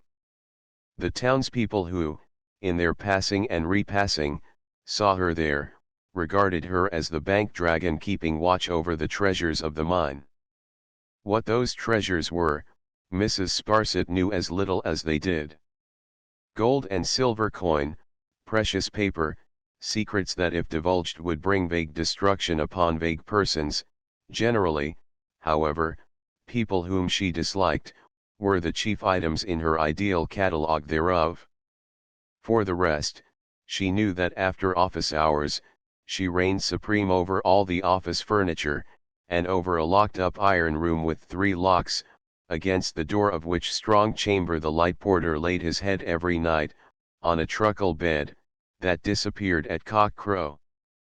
Further, she was lady paramount over certain vaults in the basement, sharply spiked off from communication with the predatory world, and over the relics of the current day's work, consisting of blots of ink, worn-out pens, fragments of wafers, and scraps of paper torn so small, that nothing interesting could ever be deciphered on them when Mrs. Sparsit tried. Lastly, she was guardian over a little armory of cutlasses and carbines, arrayed in vengeful order above one of the official chimney pieces, and over that respectable tradition never to be separated from a place of business claiming to be wealthy a row of fire buckets, vessels calculated to be of no physical utility on any occasion, but observed to exercise a fine moral influence, almost equal to bullion, on most beholders. A deaf serving woman and the light porter completed Mrs. Sparsit's empire. The deaf serving woman was rumored to be wealthy, and a saying had for years gone about among the lower orders of Coketown, that she would be murdered some night when the bank was shut, for the sake of her money. It was generally considered, indeed, that she had been due some time, and ought to have fallen long ago, but she had kept her life, and her situation, with an ill-conditioned tenacity that occasioned much offence and disappointment. Mrs. Sparsit's tea was just set for her on a pert little table, with its tripod of legs in an attitude, which she insinuated after office hours, into the company of the stern, leathern-topped, long board table that best rode the middle of the room. The light porter placed the tea tray on it, knuckling his forehead as a form of homage. "Thank you, Bitzer," said Mrs. Sparsit. "Thank you, ma'am," returned the light porter. He was a very light porter indeed, as light as in the days when he blinkingly defined a horse, for girl number 20. "All is shut up, Bitzer," said Mrs. Sparsit. "All is shut up, ma'am." "And what," said Mrs. Sparsit, pouring out her tea, "is the news of the day?" "Anything?" "Well, ma'am, I can't say that I have heard anything particular. Our people are a bad lot, ma'am, but that is no news, unfortunately." "What are the restless wretches doing now?" asked Mrs. Sparsit. "Merely going on in the old way, ma'am. Uniting, and leaguing, and engaging to stand by one another."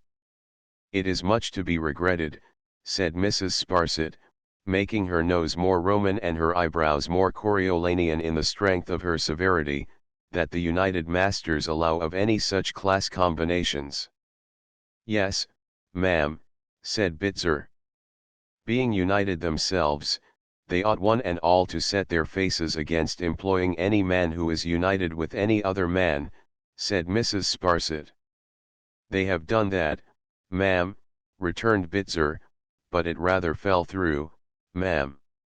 "I do not pretend to understand these things," said Mrs. Sparsit, with dignity, "my lot having been signally cast in a widely different sphere, and Mr. Sparsit, as a Powler, being also quite out of the pale of any such dissensions. I only know that these people must be conquered, and that it's high time it was done, once for all." "Yes, ma'am," returned Bitzer, with a demonstration of great respect for Mrs. Sparsit's oracular authority. "You couldn't put it clearer, I am sure, ma'am."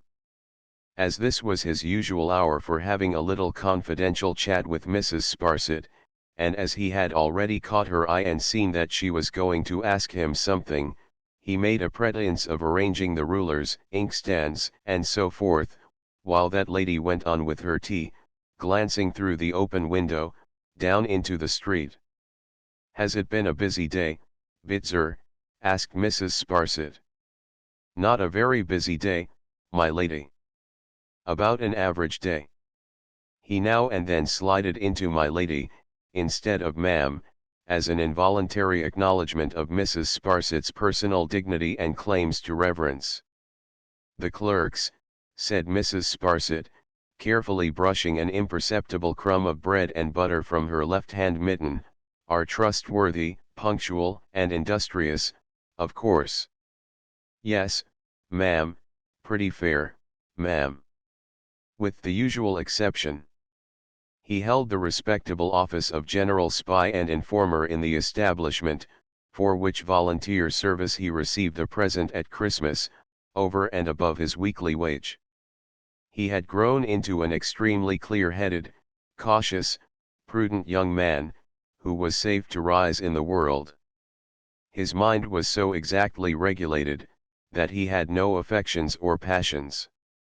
All his proceedings were the result of the nicest and coldest calculation, and it was not without cause that Mrs. Sparsit habitually observed of him, that he was a young man of the steadiest principle she had ever known. Having satisfied himself, on his father's death, that his mother had a right of settlement in Coketown, this excellent young economist had asserted that right for her with such a steadfast adherence to the principle of the case, that she had been shut up in the workhouse ever since.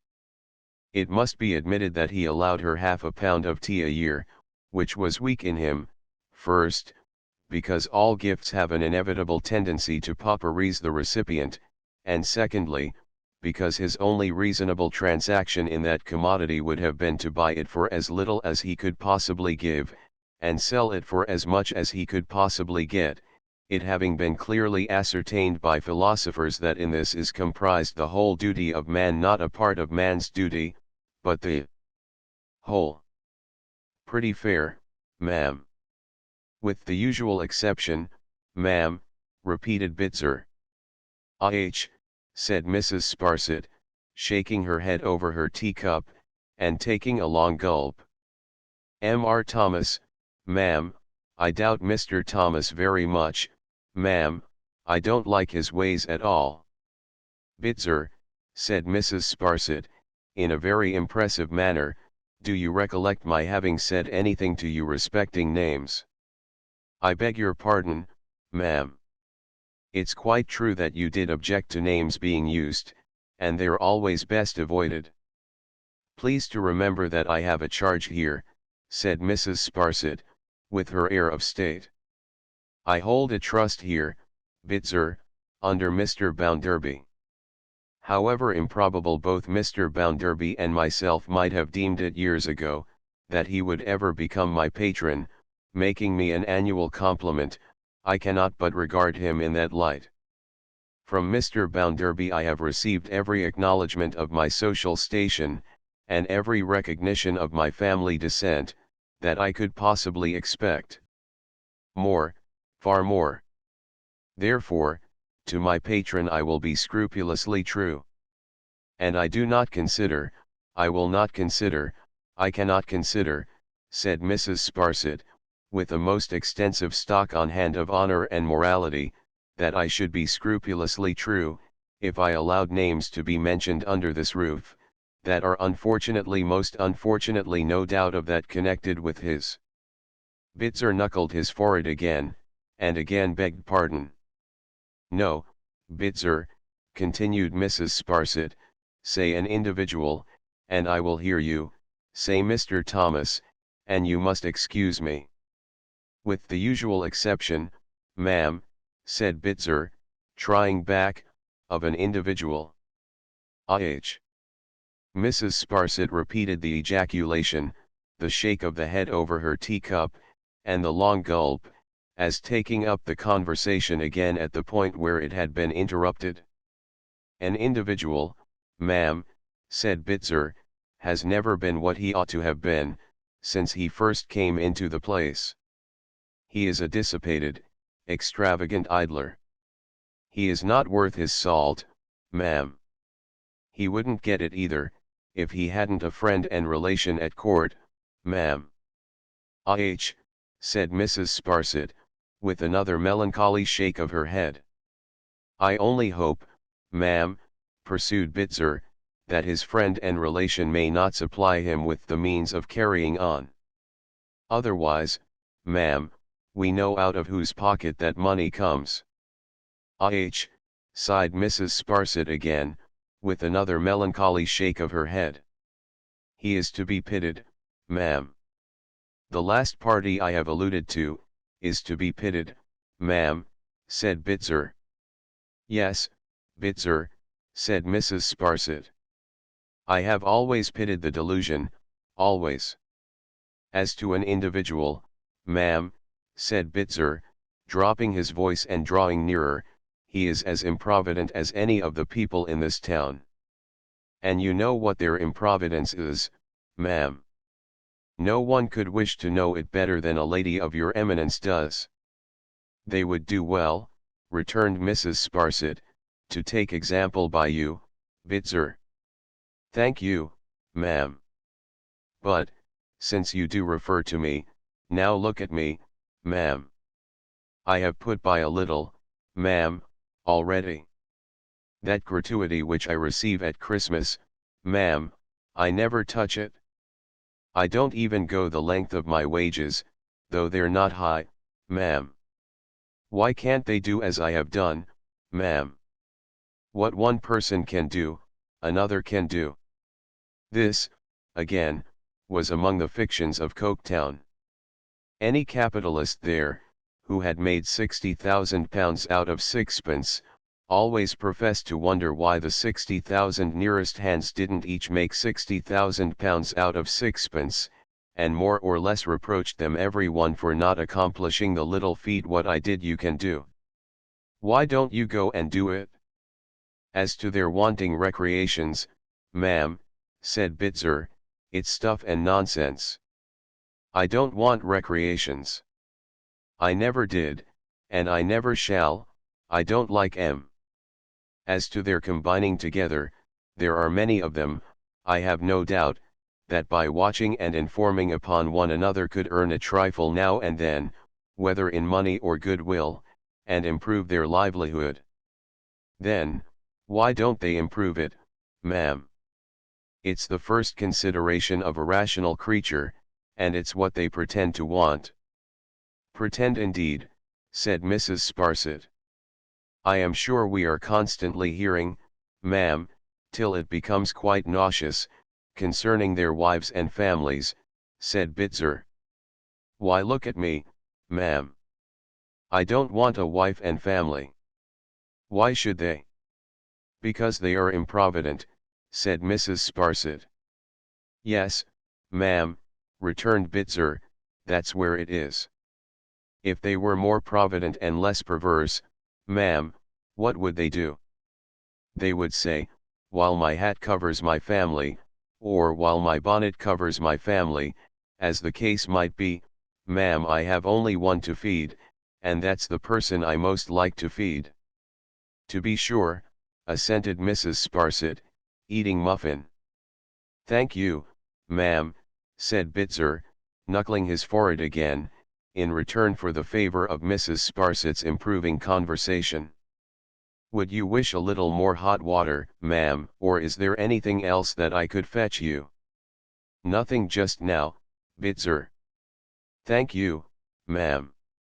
I shouldn't wish to disturb you at your meals, ma'am, particularly tea, knowing your partiality for it, said Bitzer, craning a little to look over into the street from where he stood, but there's a gentleman been looking up here for a minute or so, ma'am, and he has come across as if he was going to knock. That is his knock, ma'am, no doubt. He stepped to the window, and looking out, and drawing in his head again, confirmed himself with, yes, ma'am. Would you wish the gentleman to be shown in, ma'am? I don't know who it can be, said Mrs. Sparsit, wiping her mouth and arranging her mittens. A stranger, ma'am, evidently. What a stranger can want at the bank at this time of the evening, unless he comes upon some business for which he is too late, I don't know, said Mrs. Sparsit, "but I hold a charge in this establishment from Mr. Bounderby, and I will never shrink from it. If to see him is any part of the duty I have accepted, I will see him. Use your own discretion, Bitzer." Here the visitor, all unconscious of Mrs. Sparsit's magnanimous words, repeated his knock so loudly that the light porter hastened down to open the door, while Mrs. Sparsit took the precaution of concealing her little table, with all its appliances upon it, in a cupboard, and then decamped upstairs, that she might appear, if needful, with the greater dignity. "If you please, ma'am, the gentleman would wish to see you," said Bitzer, with his light eye at Mrs. Sparsit's keyhole. So, Mrs. Sparsit, who had improved the interval by touching up her cap, took her classical features downstairs again, and entered the board-room in the manner of a Roman matron going outside the city walls to treat with an invading general. The visitor having strolled to the window, and being then engaged in looking carelessly out, was as unmoved by this impressive entry as man could possibly be. He stood whistling to himself with all imaginable coolness, with his hat still on, and a certain air of exhaustion upon him, in part arising from excessive summer, and in part from excessive gentility. For it was to be seen with half an eye that he was a thorough gentleman, made to the model of the time, weary of everything, and putting no more faith in anything than Lucifer. "I believe, sir," quoth Mrs. Sparsit, "you wished to see me." "I beg your pardon," he said, turning and removing his hat, "pray excuse me." "Humph," thought Mrs. Sparsit, as she made a stately bend. 35, good looking, good figure, good teeth, good voice, good breeding, well dressed, dark hair, bold eyes. All which Mrs. Sparsit observed in her womanly way, like the Sultan who put his head in the pail of water merely in dipping down and coming up again. "Please to be seated, sir," said Mrs. Sparsit. "Thank you. Allow me." He placed a chair for her, but remained himself carelessly lounging against the table. "I left my servant at the railway looking after the luggage, very heavy train and vast quantity of it in the van, and strolled on, looking about me. Exceedingly odd place. Will you allow me to ask you if it's always as black as this?" "In general much blacker," returned Mrs. Sparsit, in her uncompromising way. "Is it possible? Excuse me, you are not a native, I think." "No, sir," returned Mrs. Sparsit. "It was once my good or ill fortune, as it may be before I became a widow, to move in a very different sphere. My husband was a powler." "Beg your pardon, really," said the stranger. "Was," Mrs. Sparsit repeated, "a powler." "Powler family," said the stranger, after reflecting a few moments. Mrs. Sparsit signified assent. The stranger seemed a little more fatigued than before. "You must be very much bored here," was the inference he drew from the communication. "I am the servant of circumstances, sir," said Mrs. Sparsit, "and I have long adapted myself to the governing power of my life." "Very philosophical," returned the stranger, "and very exemplary and laudable," and it seemed to be scarcely worth his while to finish the sentence, so he played with his watch chain wearily. "May I be permitted to ask, sir," said Mrs. Sparsit, "to what I am indebted for the favor of—" "Assuredly," said the stranger. "Much obliged to you for reminding me. I am the bearer of a letter of introduction to Mr. Bounderby, the banker." Walking through this extraordinarily black town, while they were getting dinner ready at the hotel, I asked a fellow whom I met, one of the working people, who appeared to have been taking a shower bath of something fluffy, which I assumed to be the raw material. Mrs. Sparsit inclined her head. "Raw material where Mr. Bounderby, the banker, might reside?" Upon which, misled no doubt by the word banker, he directed me to the bank.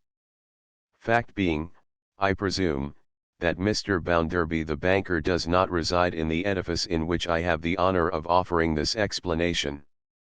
No, sir, returned Mrs. Sparsit, he does not. Thank you. I had no intention of delivering my letter at the present moment, nor have I. But strolling on to the bank to kill time, and having the good fortune to observe at the window, towards which he languidly waved his hand, then slightly bowed, a lady of a very superior and agreeable appearance, I considered that I could not do better than take the liberty of asking that lady where Mr. Bounderby the banker does live. Which I accordingly venture, with all suitable apologies, to do. The inattention and indolence of his manner were sufficiently relieved, to Mrs. Sparsit's thinking, by a certain gallantry at ease, which offered her homage too. Here he was, for instance, at this moment, all but sitting on the table, and yet lazily bending over her, as if he acknowledged an attraction in her that made her charming in her way. Banks, I know, are always suspicious, and officially must be, said the stranger, whose lightness and smoothness of speech were pleasant likewise, suggesting matter far more sensible and humorous than it ever contained, which was perhaps a shrewd device of the founder of this numerous sect, whosoever may have been that great man. Therefore I may observe that my letter here it is from the member for this place Gradgrind, whom I have had the pleasure of knowing in London.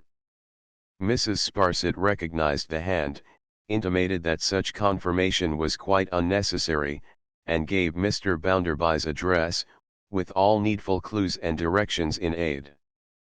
"Thousand thanks," said the stranger. "Of course you know the banker well."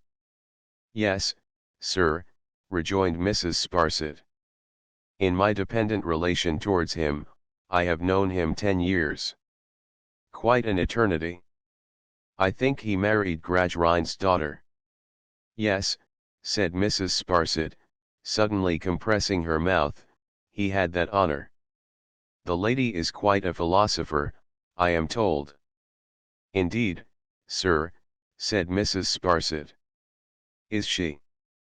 "Excuse my impertinent curiosity," pursued the stranger, fluttering over Mrs. Sparsit's eyebrows, with a propitiatory air, "but you know the family, and know the world."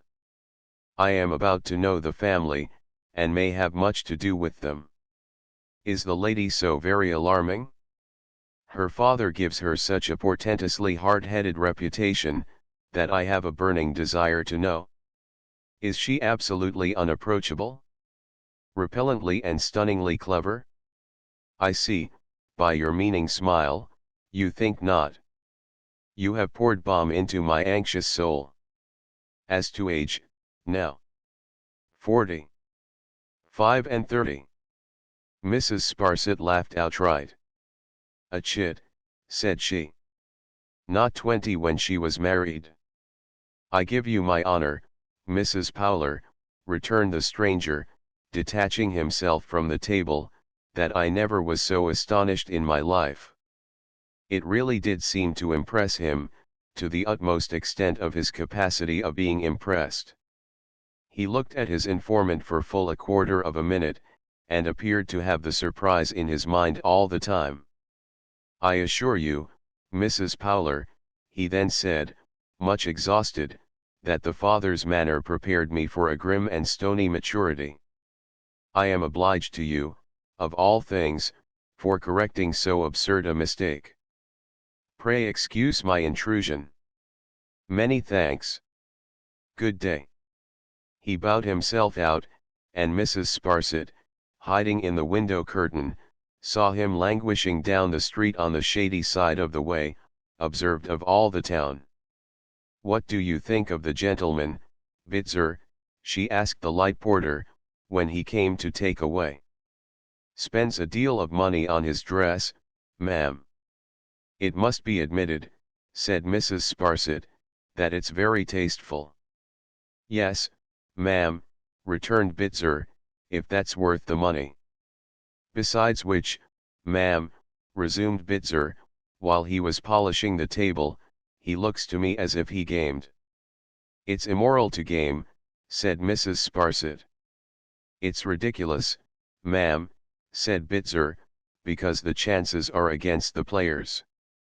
Whether it was that the heat prevented Mrs. Sparsit from working, or whether it was that her hand was out, she did no work that night.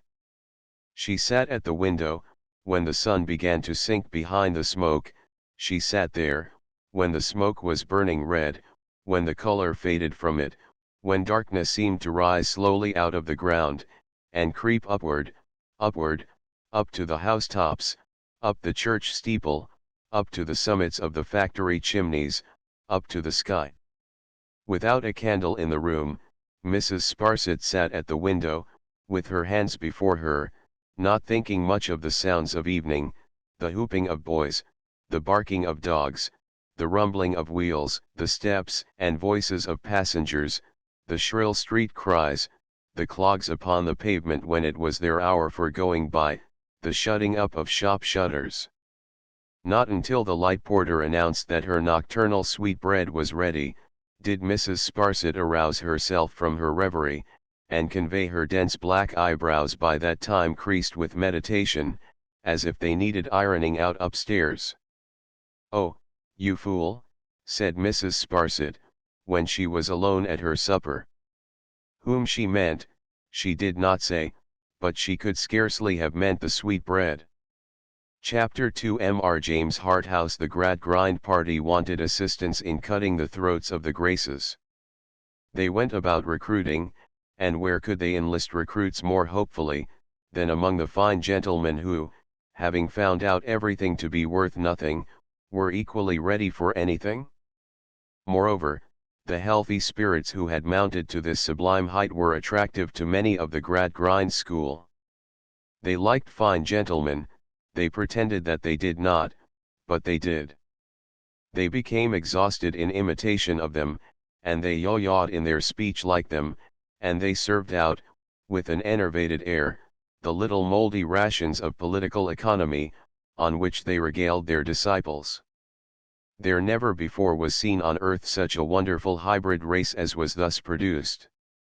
Among the fine gentlemen not regularly belonging to the Gradgrind school, there was one of a good family and a better appearance, with a happy turn of humor which had told immensely with the House of Commons on the occasion of his entertaining it with his, and the Board of Directors, view of a railway accident, in which the most careful officers ever known, employed by the most liberal managers ever heard of, assisted by the finest mechanical contrivances ever devised, the whole in action on the best line ever constructed, had killed 5 people and wounded 32, by a casualty without which the excellence of the whole system would have been positively incomplete. Among the slain was a cow, and among the scattered articles unowned, a widow's cap. And the honourable member had so tickled the House, which has a delicate sense of humour, by putting the cap on the cow, that it became impatient of any serious reference to the coroner's inquest, and brought the railway off with cheers and laughter. Now, this gentleman had a younger brother of still better appearance than himself, who had tried life as a cornet of dragoons, and found it a bore, and had afterwards tried it in the train of an English minister abroad, and found it a bore, and had then strolled to Jerusalem, and got bored there, and had then gone yachting about the world, and got bored everywhere. To whom this honourable and jocular member fraternally said one day, "Jem, there's a good opening among the hard fact fellows, and they want men. I wonder you don't go in for statistics." Jem, rather taken by the novelty of the idea, and very hard up for a change, was as ready to go in for statistics as for anything else. So, he went in. He coached himself up with a blue book or two, and his brother put it about among the hard fact fellows, and said, "If you want to bring in, for any place, a handsome dog who can make you a devilish good speech, look after my brother Jem, for he's your man."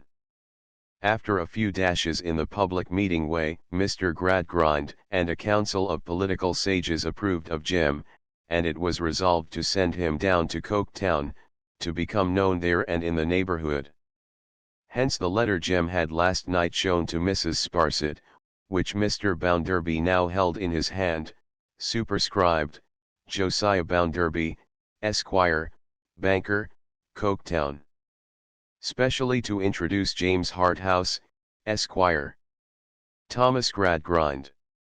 Within an hour of the receipt of this dispatch and Mr. James Harthouse's card, Mr. Bounderby put on his hat and went down to the hotel. There he found Mr. James Harthouse looking out of window, in a state of mind so disconsolate, that he was already half disposed to go in for something else.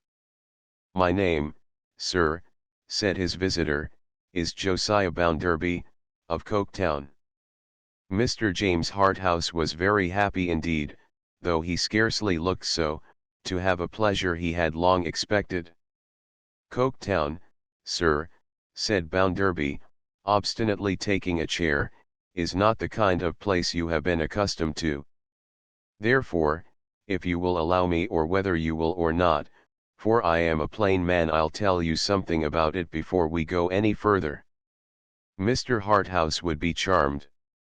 "Don't be too sure of that," said Bounderby. "I don't promise it. First of all, you see our smoke. That's meat and drink to us. It's the healthiest thing in the world in all respects, and particularly for the lungs. If you are one of those who want us to consume it, I differ from you. We are not going to wear the bottoms of our boilers out any faster than we wear 'em out now, for all the humbugging sentiment in Great Britain and Ireland." By way of going into the fullest extent, Mr. Harthouse rejoined, "Mr. Bounderby, I assure you I am entirely and completely of your way of thinking." "On conviction." "I am glad to hear it," said Bounderby. "Now, you have heard a lot of talk about the work in our mills, no doubt." "You have? Very good. I'll state the fact of it to you.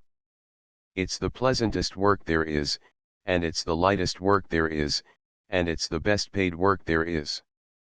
More than that, we couldn't improve the mills themselves, unless we laid down Turkey carpets on the floors.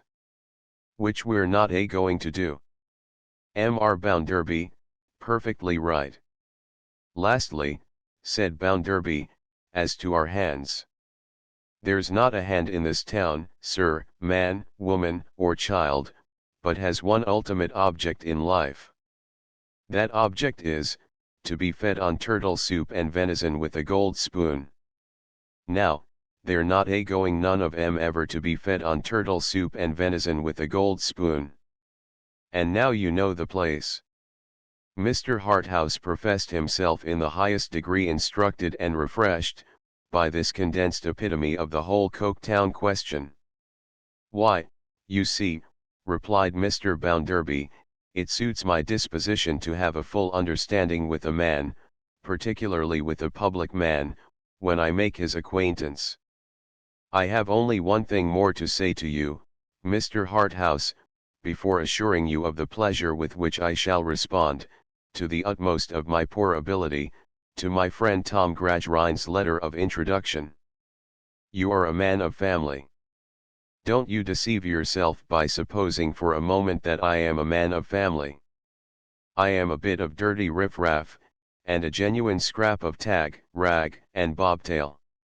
If anything could have exalted Jem's interest in Mr. Bounderby, it would have been this very circumstance. Or, so he told him. So now, said Bounderby, we may shake hands on equal terms. I say, equal terms, because although I know what I am, and the exact depth of the gutter I have lifted myself out of, better than any man does, I am as proud as you are. I am just as proud as you are. Having now asserted my independence in a proper manner, I may come to how do you find yourself, and I hope you're pretty well. The better, Mr. Harthouse gave him to understand as they shook hands, for the salubrious air of Coketown. Mr. Bounderby received the answer with favour. "Perhaps you know," said he, "or perhaps you don't know, I married Tom Gradgrind's daughter. If you have nothing better to do than to walk uptown with me, I shall be glad to introduce you to Tom Gradgrind's daughter." "Mr. Bounderby," said Jem, "you anticipate my dearest wishes." They went out without further discourse, and Mr. Bounderby piloted the new acquaintance who so strongly contrasted with him, to the private red brick dwelling, with the black outside shutters, the green inside blinds, and the black street door up the 2 white steps. In the drawing room of which mansion, there presently entered to them the most remarkable girl Mr. James Harthouse had ever seen. She was so constrained, and yet so careless, so reserved, and yet so watchful, so cold and proud, and yet so sensitively ashamed of her husband's braggart humility from which she shrunk as if every example of it were a cut or a blow, that it was quite a new sensation to observe her. In face she was no less remarkable than in manner.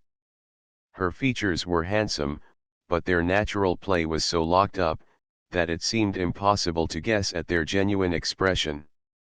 Utterly indifferent, perfectly self-reliant, never at a loss, and yet never at her ease, with her figure in company with them there, and her mind apparently quite alone, it was of no use going in yet a while to comprehend this girl, for she baffled all penetration. From the mistress of the house, the visitor glanced to the house itself. There was no mute sign of a woman in the room.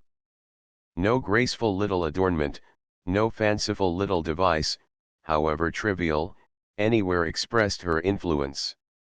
Cheerless and comfortless, boastfully and doggedly rich, there the room stared at its present occupants, unsoftened and unrelieved by the least trace of any womanly occupation. As Mr. Bounderby stood in the midst of his household gods, so those unrelenting divinities occupied their places around Mr. Bounderby, and they were worthy of one another, and well matched. "This, sir," said Bounderby, "is my wife, Mrs. Bounderby, Tom Gradgrind's eldest daughter. Lou, Mr. James Harthouse. Mr. Harthouse has joined your father's muster roll. If he is not Tom Gradgrind's colleague before long, I believe we shall at least hear of him in connection with one of our neighbouring towns. You observe, Mr. Harthouse, that my wife is my junior. I don't know what she saw in me to marry me, but she saw something in me, I suppose, or she wouldn't have married me. She has lots of expensive knowledge, sir, political and otherwise. If you want to cram for anything, I should be troubled to recommend you to a better adviser than Lou Bounderby. To a more agreeable adviser, or one from whom he would be more likely to learn, Mr. Harthouse could never be recommended." "Come," said his host. "If you're in the complimentary line, you'll get on here, for you'll meet with no competition. I have never been in the way of learning compliments myself, and I don't profess to understand the art of paying 'em. In fact, despise 'em. But, your bringing up was different from mine. Mine was a real thing, by George. You're a gentleman, and I don't pretend to be one. I am Josiah Bounderby of Coketown, and that's enough for me. However, though I am not influenced by manners and station, Lou Bounderby may be. She hadn't my disadvantages you would call 'em, but I call 'em advantages so you'll not waste your power, I dare say." "Mr. Bounderby," said Jem, turning with a smile to Louisa, "is a noble animal in a comparatively natural state, quite free from the harness in which a conventional hack like myself works." "You respect Mr. Bounderby very much," she quietly returned. "It is natural that you should." He was disgracefully thrown out, for a gentleman who had seen so much of the world, and thought, "Now, how am I to take this? You are going to devote yourself, as I gather from what Mr. Bounderby has said, to the service of your country." "You have made up your mind," said Louisa, still standing before him where she had first stopped in all the singular contrariety of her self-possession, and her being obviously very ill at ease to show the nation the way out of all its difficulties. "Mrs. Bounderby," he returned, laughing, "upon my honor, no. I will make no such pretence to you. I have seen a little, here and there, up and down. I have found it all to be very worthless, as everybody has, and as some confess they have, and some do not, and I am going in for your respected father's opinions really because I have no choice of opinions, and may as well back them as anything else." "Have you none of your own?" asked Louisa. "I have not so much as the slightest predilection left. I assure you I attach not the least importance to any opinions. The result of the varieties of boredom I have undergone, is a conviction, unless conviction is too industrious a word for the lazy sentiment I entertain on the subject, that any set of ideas will do just as much good as any other set, and just as much harm as any other set. There's an English family with a charming Italian motto: 'What will be, will be.' It's the only truth going. This vicious assumption of honesty in dishonesty of I so dangerous, so deadly, and so common seemed, he observed, a little to impress her in his favor. He followed up the advantage, by saying in his pleasantest manner, a manner to which she might attach as much or as little meaning as she pleased, "The side that can prove anything in a line of units, tens, hundreds, and thousands, Mrs. Bounderby, seems to me to afford the most fun, and to give a man the best chance. I am quite as much attached to it as if I believed it. I am quite ready to go in for it, to the same extent as if I believed it. And what more could I possibly do, if I did believe it?" "You are a singular politician," said Louisa. "Pardon me, I have not even that merit. We are the largest party in the state, I assure you, Mrs. Bounderby, if we all fell out of our adopted ranks and were reviewed together."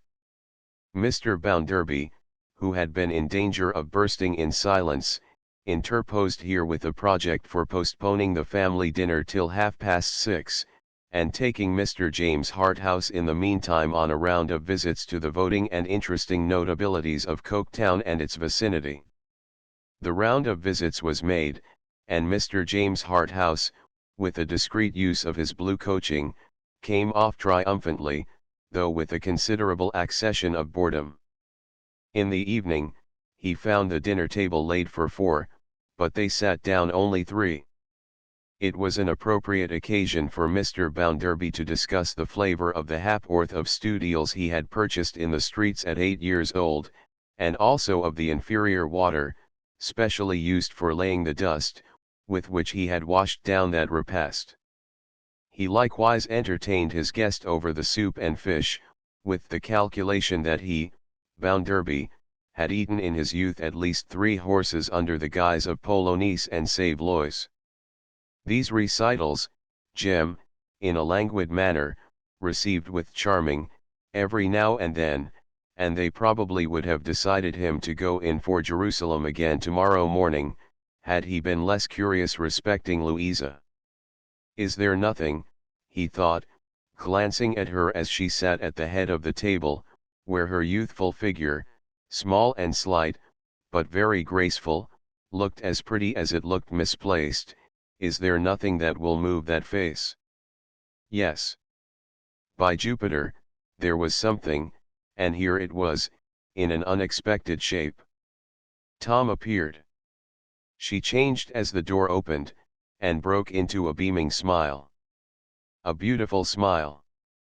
Mr. James Harthouse might not have thought so much of it, but that he had wondered so long at her impassive face. She put out her hand, a pretty little soft hand, and her fingers closed upon her brother's, as if she would have carried them to her lips. I, thought the visitor. This whelp is the only creature she cares for. So.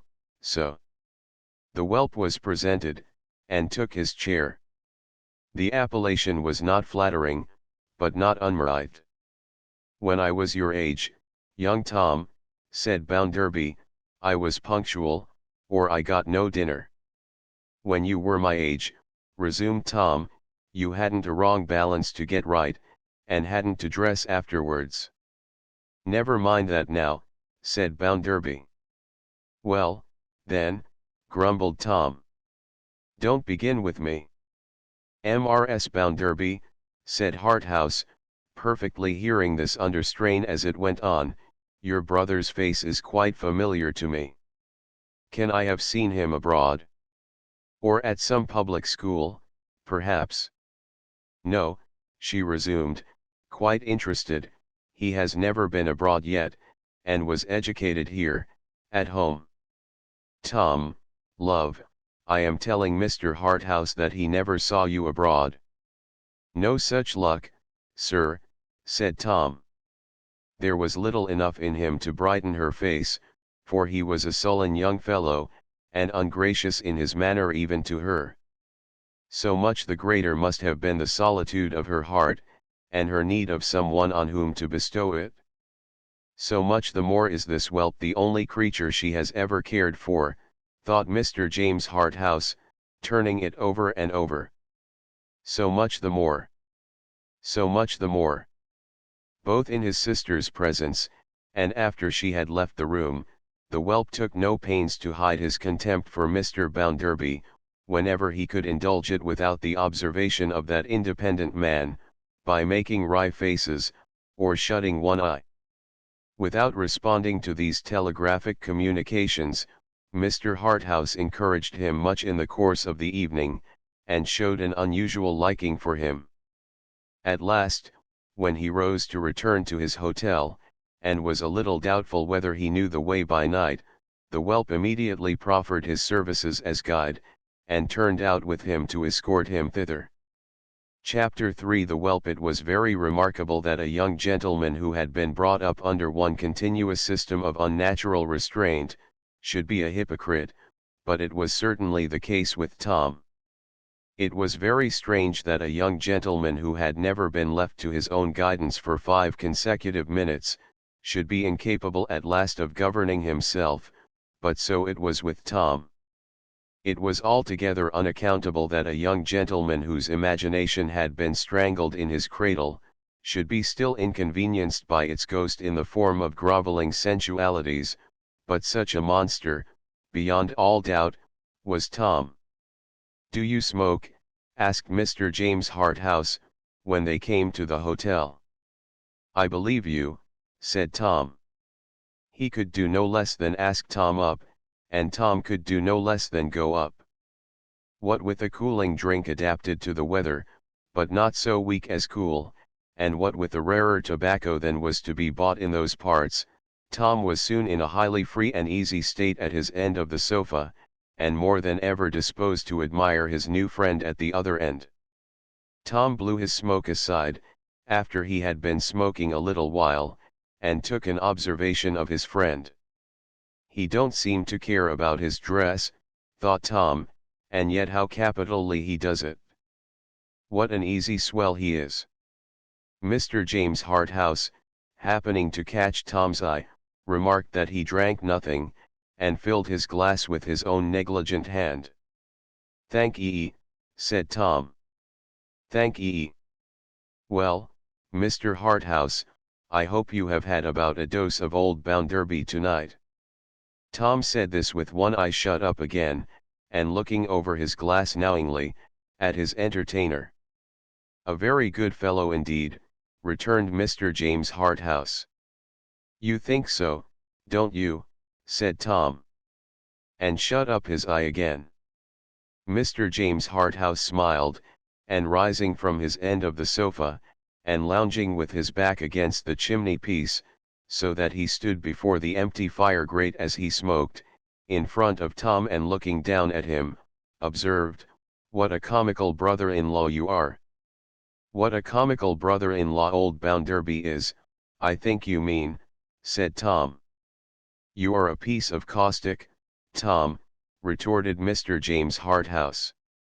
There was something so very agreeable in being so intimate with such a waistcoat, in being called Tom, in such an intimate way, by such a voice, in being on such offhand terms so soon, with such a pair of whiskers, that Tom was uncommonly pleased with himself. "Oh, I don't care for old Bounderby," said he, "if you mean that. I have always called old Bounderby by the same name when I have talked about him, and I have always thought of him in the same way. I am not going to begin to be polite now, about old Bounderby. It would be rather late in the day." "Don't mind me," returned James, "but take care when his wife is by, you know." "His wife," said Tom. "My sister Lou?" "Oh yes." And he laughed, and took a little more of the cooling drink. James Harthouse continued to lounge in the same place and attitude, smoking his cigar in his own easy way, and looking pleasantly at the whelp, as if he knew himself to be a kind of agreeable demon who had only to hover over him, and he must give up his whole soul if required. It certainly did seem that the whelp yielded to this influence. He looked at his companion sneakingly, he looked at him admiringly, he looked at him boldly, and put up one leg on the sofa. "My sister Lou," said Tom. "She never cared for old Bounderby." "That's the past tense, Tom," returned Mr. James Harthouse, striking the ash from his cigar with his little finger. "We are in the present tense, now. Verb neuter, not to care. Indicative mood, present tense. First person singular, I do not care. Second person singular, thou dost not care. Third person singular, she does not care," returned Tom. "Good. Very quaint," said his friend. "Though you don't mean it." "But I do mean it," cried Tom. "Upon my honor." "Why, you won't tell me, Mr. Harthouse, that you really suppose my sister Lou does care for old Bounderby?" "My dear fellow," returned the other, "what am I bound to suppose, when I find two married people living in harmony and happiness?" Tom had by this time got both his legs on the sofa. If his second leg had not been already there when he was called a dear fellow, he would have put it up at that great stage of the conversation. Feeling it necessary to do something then, he stretched himself out at greater length, and, reclining with the back of his head on the end of the sofa, and smoking with an infinite assumption of negligence, turned his common face, and not too sober eyes, towards the face looking down upon him so carelessly yet so potently. "You know our governor, Mr. Harthouse," said Tom, "and therefore, you needn't be surprised that Lou married old Bounderby.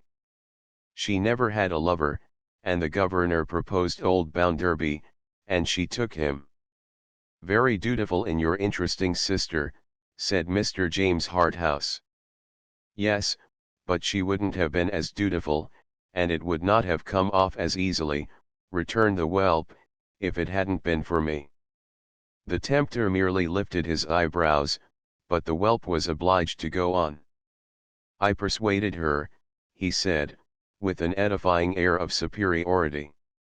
"I was stuck into old Bounderby's bank, where I never wanted to be, and I knew I should get into scrapes there, if she put old Bounderby's pipe out, so I told her my wishes, and she came into them.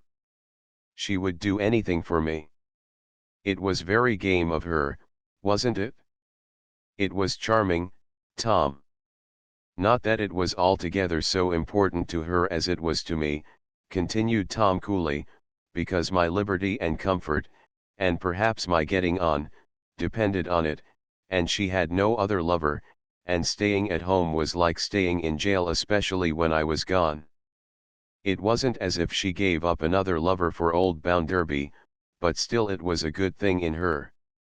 Perfectly delightful. And she gets on so placidly." "Oh," returned Tom, with contemptuous patronage, "she's a regular girl. A girl can get on anywhere. She has settled down to the life, and she don't mind. It does just as well as another.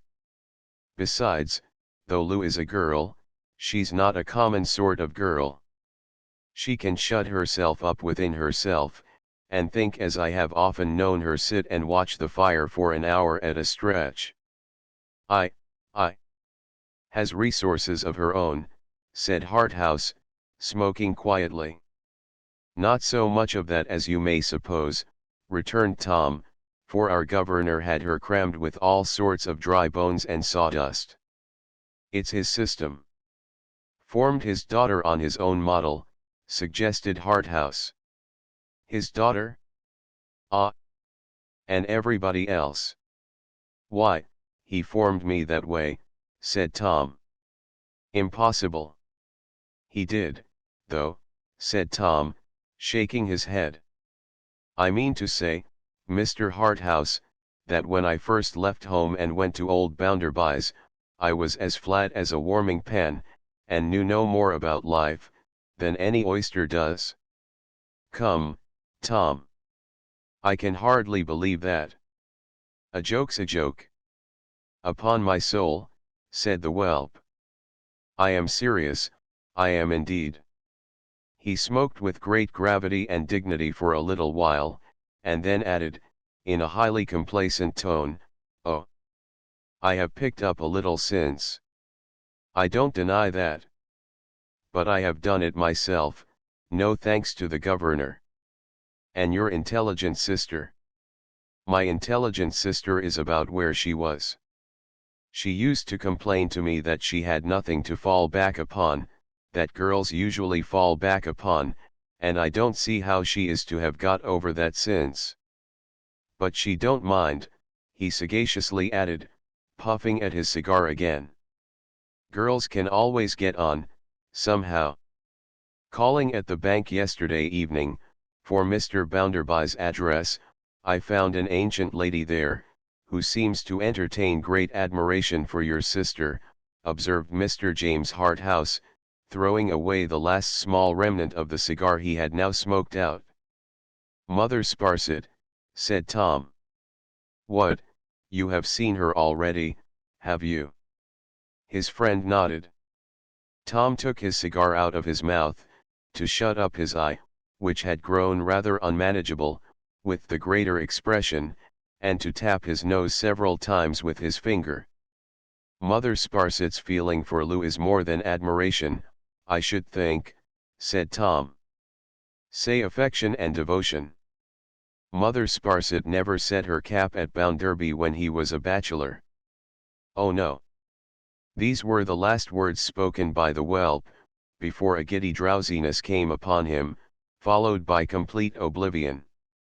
He was roused from the latter state by an uneasy dream of being stirred up with a boot, and also of a voice saying, Come, it's late. Be off. Well, he said, scrambling from the sofa.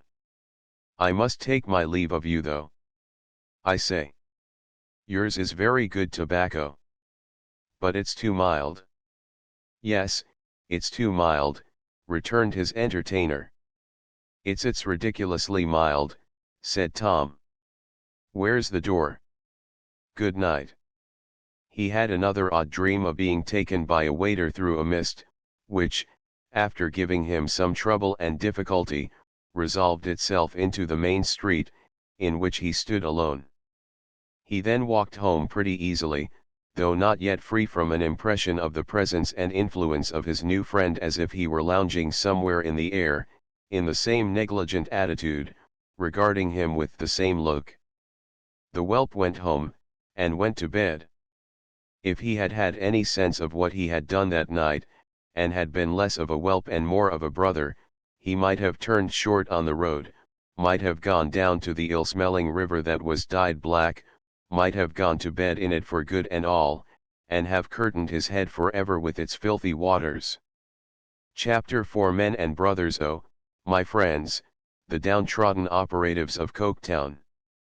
Oh, my friends and fellow countrymen, the slaves of an iron-handed and a grinding despotism. Oh, my friends and fellow sufferers, and fellow workmen, and fellow men. I tell you that the hour is come, when we must rally round one another as one united power, and crumble into dust the oppressors that too long have battened upon the plunder of our families, upon the sweat of our brows, upon the labor of our hands, upon the strength of our sinews, upon the God-created glorious rights of humanity, and upon the holy and eternal privileges of brotherhood. Good. Hear, hear, hear. Hurrah, and other cries, arose in many voices from various parts of the densely crowded and suffocatingly close hall, in which the orator, perched on a stage, delivered himself of this and what other froth and fume he had in him. He had declaimed himself into a violent heat, and was as hoarse as he was hot. By dint of roaring at the top of his voice under a flaring gaslight, clenching his fists, knitting his brows, setting his teeth, and pounding with his arms, he had taken so much out of himself by this time, that he was brought to a stop, and called for a glass of water. As he stood there, trying to quench his fiery face with his drink of water, the comparison between the orator and the crowd of attentive faces turned towards him, was extremely to his disadvantage. Judging him by nature's evidence, he was above the mass in very little but the stage on which he stood. In many great respects he was essentially below them. He was not so honest, he was not so manly, he was not so good-humored, he substituted cunning for their simplicity, and passion for their safe solid sense. An ill-made, high-shouldered man, with lowering brows, and his features crushed into an habitually sour expression, he contrasted most unfavorably, even in his mongrel dress, with the great body of his hearers in their plain working clothes. Strange as it always is to consider any assembly in the act of submissively resigning itself to the dreariness of some complacent person, lord, or commoner, whom 3/4 of it could, by no human means, raise out of the slough of inanity to their own intellectual level, it was particularly strange, and it was even particularly affecting, to see this crowd of earnest faces, whose honesty in the main no competent observer free from bias could doubt, so agitated by such a leader. Good. Hear, hear. Hurrah! The eagerness both of attention and intention, exhibited in all the countenances, made them a most impressive sight. There was no carelessness, no languor, no idle curiosity, none of the many shades of indifference to be seen in all other assemblies, visible for one moment there. That every man felt his condition to be, somehow or other, worse than it might be, that every man considered it incumbent on him to join the rest, towards the making of it better, that every man felt his only hope to be in his allying himself to the comrades by whom he was surrounded, and that in this belief, right or wrong, unhappily wrong then, the whole of that crowd were gravely, deeply, faithfully in earnest, must have been as plain to any one who chose to see what was there, as the bare beams of the roof and the whitened brick walls.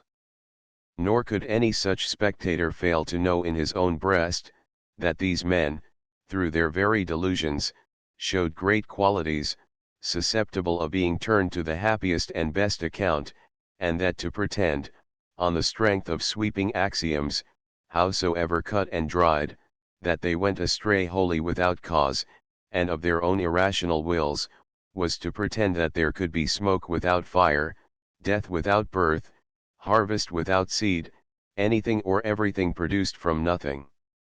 The orator, having refreshed himself, wiped his corrugated forehead from left to right several times with his handkerchief folded into a pad, and concentrated all his revived forces, in a sneer of great disdain and bitterness. But oh, my friends and brothers! Oh, men and Englishmen, the downtrodden operatives of Coketown! What shall we say of that man, that working man, that I should find it necessary so to libel the glorious name who, being practically and well acquainted with the grievances and wrongs of you, the injured pith and marrow of this land, and having heard you, with a noble and majestic unanimity that will make tyrants tremble, resolve for to subscribe to the funds of the United Aggregate Tribunal, and to abide by the injunctions issued by that body for your benefit, whatever they may be. What, I ask you, will you say of that working man, since such I must acknowledge him to be, who, at such a time, deserts his post, and sells his flag, who, at such a time, turns a traitor and a craven and a recreant, who, at such a time, is not ashamed to make to you the dastardly and humiliating avowal that he will hold himself aloof, and will not be one of those associated in the gallant stand for freedom and for right. The assembly was divided at this point. There were some groans and hisses, but the general sense of honor was much too strong for the condemnation of a man unheard. Be sure you're right, Slackbridge. Put him up. Let's hear him. Such things were said on many sides. Finally, one strong voice called out, "Is the man here? If the man's here, Slackbridge, let's hear the man himself, stead o yo." Which was received with a round of applause. Slackbridge, the orator, looked about him with a withering smile, and, holding out his right hand at arm's length, as the manner of all Slackbridges is, to still the thundering sea, waited until there was a profound silence. "Oh, my friends and fellow men," said Slackbridge then, shaking his head with violent scorn, "I do not wonder that you, the prostrate sons of labor, are incredulous of the existence of such a man. But he who sold his birthright for a mess of pottage existed, and Judas Iscariot existed, and Castlereagh existed, and this man exists." Here, a brief press and confusion near the stage, ended in the man himself standing at the orator's side before the concourse. He was pale and a little moved in the face, his lips especially showed it, but he stood quiet, with his left hand at his chin, waiting to be heard. There was a chairman to regulate the proceedings, and this functionary now took the case into his own hands. "My friends," said he, "by virtue o' my office as your president, I asks o' our friend Slackbridge, who may be a little overheader in this business, to take his seat, whiles this man Stephen Blackpool is here'n. You all know this man Stephen Blackpool. You know him along o' his misfortunes, and his good name." With that, the chairman shook him frankly by the hand, and sat down again. Slackbridge likewise sat down, wiping his hot forehead always from left to right, and never the reverse way. "My friends," Stephen began, in the midst of a dead calm, "I ha' hed what's been spoken o' me, and 'tis likely that I shan't mend it. But I'd liefer you'd hearn the truth concernin' Mijaln, fro my lips than fro ony other man's, though I never cut and speak afore so mony, wi out bane moitered and muddled." Slackbridge shook his head as if he would shake it off, in his bitterness. "I'm one single hand in Bounderby's mill, o'er the men as don't coom in with proposed regulations. I canna coom in wim. My friends, I doubt they're doin' yo ony good. Liquor they'll do yo hurt." Slackbridge laughed, folded his arms, and frowned sarcastically. "But and so much for that as I stands out. If that were I'd coom in with rest. But I ha my reasons mine, yo see, for being hindered, not ony now, but allus life long." Slackbridge jumped up and stood beside him, gnashing and tearing. "Oh, my friends, what but this did I tell you? Oh, my fellow countrymen, what warning but this did I give you? And how shows this recreant conduct in a man on whom unequal laws are known to have fallen heavy?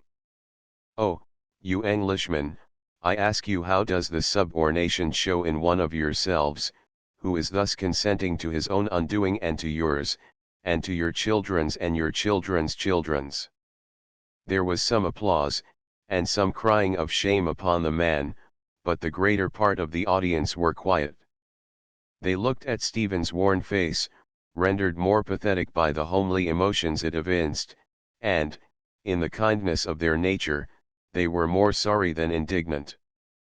"'Tis this delegate's trade for tea speak," said Stephen, "and he's paid for tea, and he knows his work. Let him keep to tea. Let him give no heed to what I had and to bear. That's not for him. That's not for nobody but me." There was a propriety, not to say a dignity in these words, that made the hearers yet more quiet and attentive. The same strong voice called out, "Slackbridge, let the man be hearn, and how thee tongue." Then the place was wonderfully still. "My brothers," said Stephen, whose low voice was distinctly heard, "and my fellow workmen, for that yo are to me, though not, as I knows on, to this delegate here I ha but a word to send, and I could send nommer if I was to speak till strike o' day. I know will, what's afore me. I know will that yo are resolved to a nommer do wi a man who is not wi yo in this matter. I know will that if I was a lion perished road, yo'd feel it right to pass me by, as a foreigner and stranger. What I ha get on, I mun mak best on." "Stephen Blackpool," said the chairman, rising, "think on tea again. Think on tea once again, lad, afore thou art shunned by owd friends." There was an universal murmur to the same effect, though no man articulated a word. Every eye was fixed on Stephen's face. To repent of his determination, would be to take a load from all their minds. He looked around him, and knew that it was so.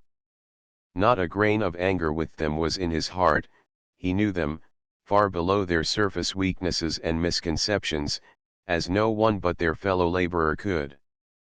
"I ha thowt on tea, above a bit, sir. I simply canna coom in. I mun go way as lays afore me. I mun tak my leave o' a here." He made a sort of reverence to them by holding up his arms, and stood for the moment in that attitude, not speaking until they slowly dropped at his sides. "Moni's the pleasant word as soom here has spoke and wi me, moni's the face I see here, as I first seen when I were young and lighter heart and then now. I ha never had no frach afore, sin ever I were born, wi any o my like, gonos I ha none now that's o my makin'. You'll see a me traitor and that yo I mean say, addressing Slackbridge, but 'tis easier to see a than mak out. So let be." He had moved away a pace or two to come down from the platform, when he remembered something he had not said, and returned again.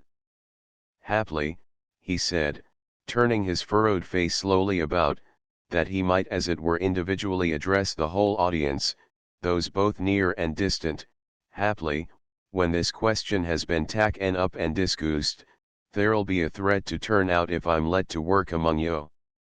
I hope I shall die ere ever such a time cooms, and I shall work solitary among yo unless it cooms truly.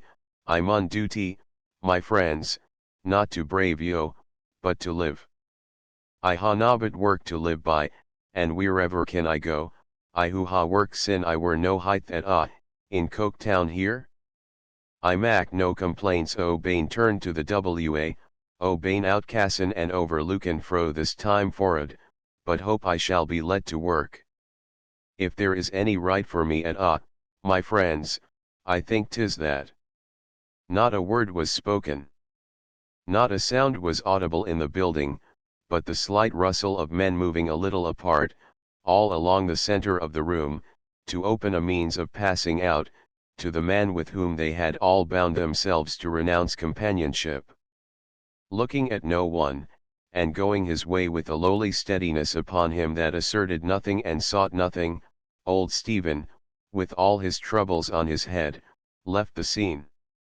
Then Slackbridge, who had kept his oratorical arm extended during the going out, as if he were repressing with infinite solicitude and by a wonderful moral power the vehement passions of the multitude, applied himself to raising their spirits.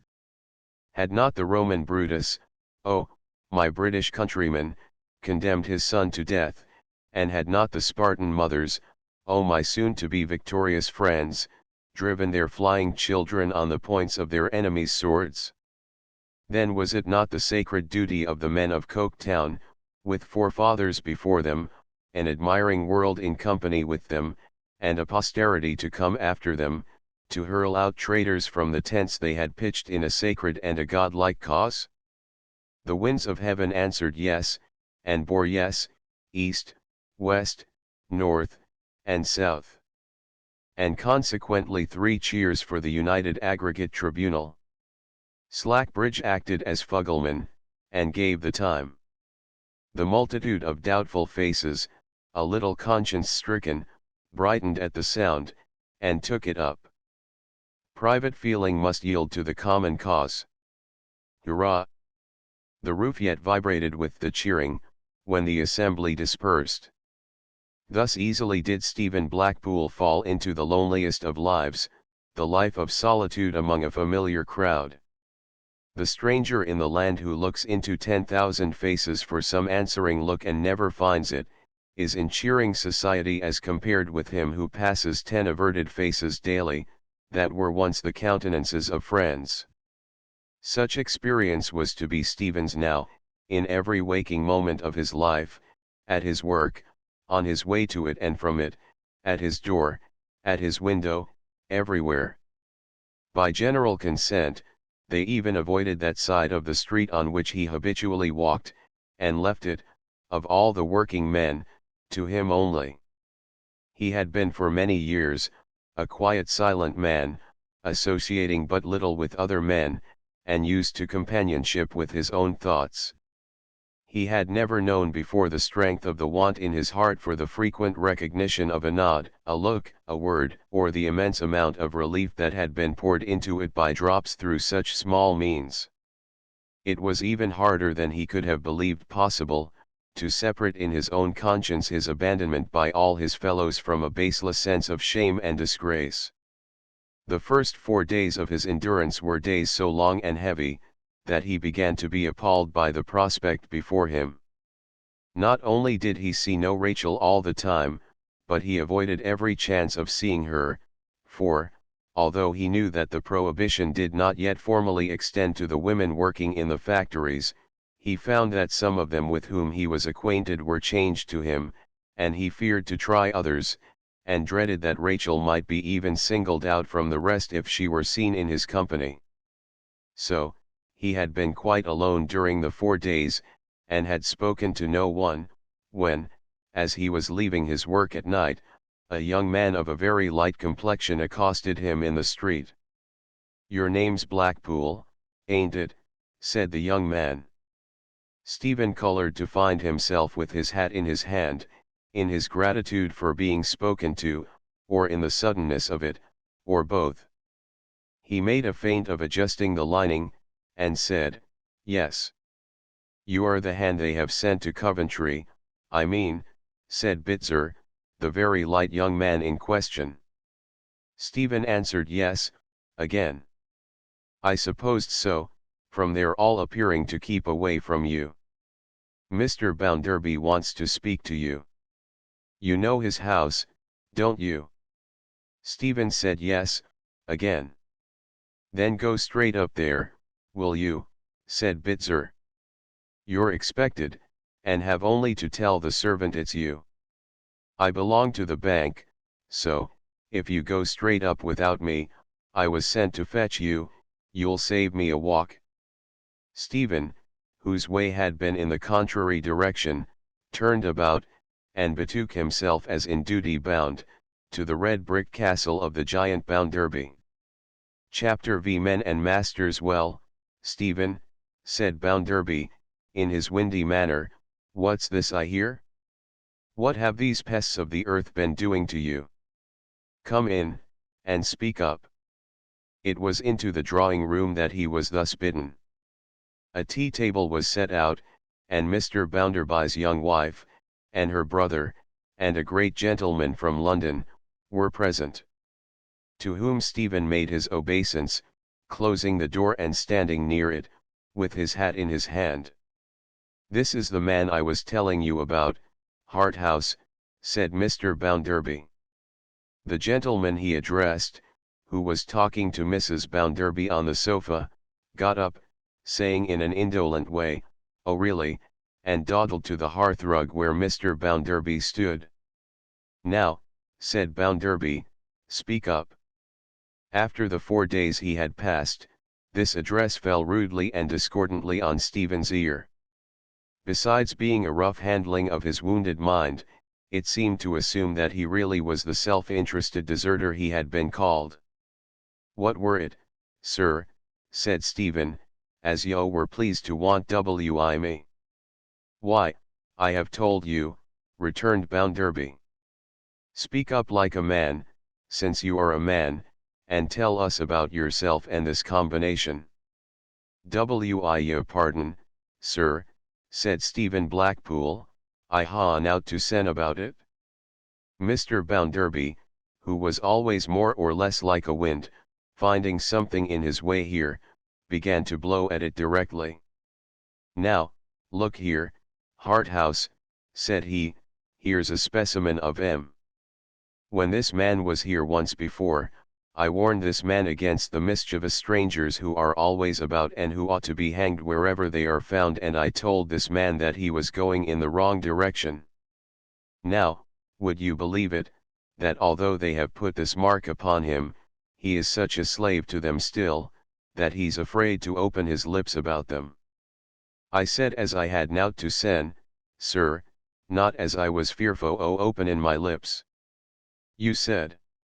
"Ah, I know what you said, more than that, I know what you mean, you see. Not always the same thing, by the Lord Harry. Quite different things. You had better tell us at once, that that fellow Slackbridge is not in the town, stirring up the people to mutiny, and that he is not a regular qualified leader of the people, that is, a most confounded scoundrel. You had better tell us so at once, you can't deceive me. You want to tell us so. Why don't you? I'm as sorry as yo, sir, when the people's leaders is bad," said Stephen, shaking his head. "They tax such as offers. Haply 'tis na the sma o their misfortunes when they can get no better."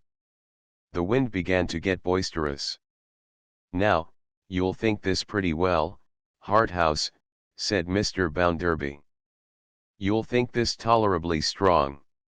You'll say, upon my soul this is a tidy specimen of what my friends have to deal with, but this is nothing, sir.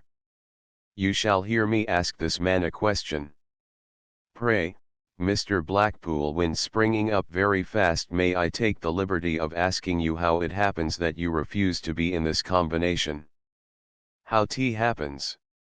"Ah," said Mr. Bounderby, with his thumbs in the arms of his coat, and jerking his head and shutting his eyes in confidence with the opposite wall, "how it happens? I'd liefer not come to tea, sir, but sin you put th question and not want nt be ill manner and I'll answer. I ha passed a premise." "Not to me, you know," said Bounderby. "Gusty weather with deceitful calms. One now prevailing." "Oh no, sir. Not to yo. As for me, any consideration for me has had just nothing at all to do with it," said Bounderby, still in confidence with the wall.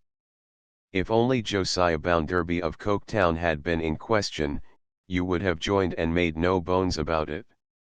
"Why yes, sir. 'Tis true. Though he knows," said Mr. Bounderby, now blowing a gale, "that there are a set of rascals and rebels whom transportation is too good for. Now, Mr. Harthouse, you have been knocking about in the world some time. Did you ever meet with anything like that man out of this blessed country?" And Mr. Bounderby pointed him out for inspection, with an angry finger. "Nay, ma'am," said Stephen Blackpool, staunchly protesting against the words that had been used, and instinctively addressing himself to Louisa, after glancing at her face. not rebels, nor yet rascals. Nout oth kind, ma'am, nout oth kind. They've not done me a kindness, ma'am, as I know and feel. But there's not a dozen men among 'em, ma'am, a dozen? Not 6, but what believes as he has done his duty by the rest and by himself. God forbid as I, that ha known, and had an experience o' these men a my life that ha ettn and drunken wim, and seat nwim, and toil nwim, and love nm, should fail fur to stand by mwi the truth, let em ha doon to me what they may.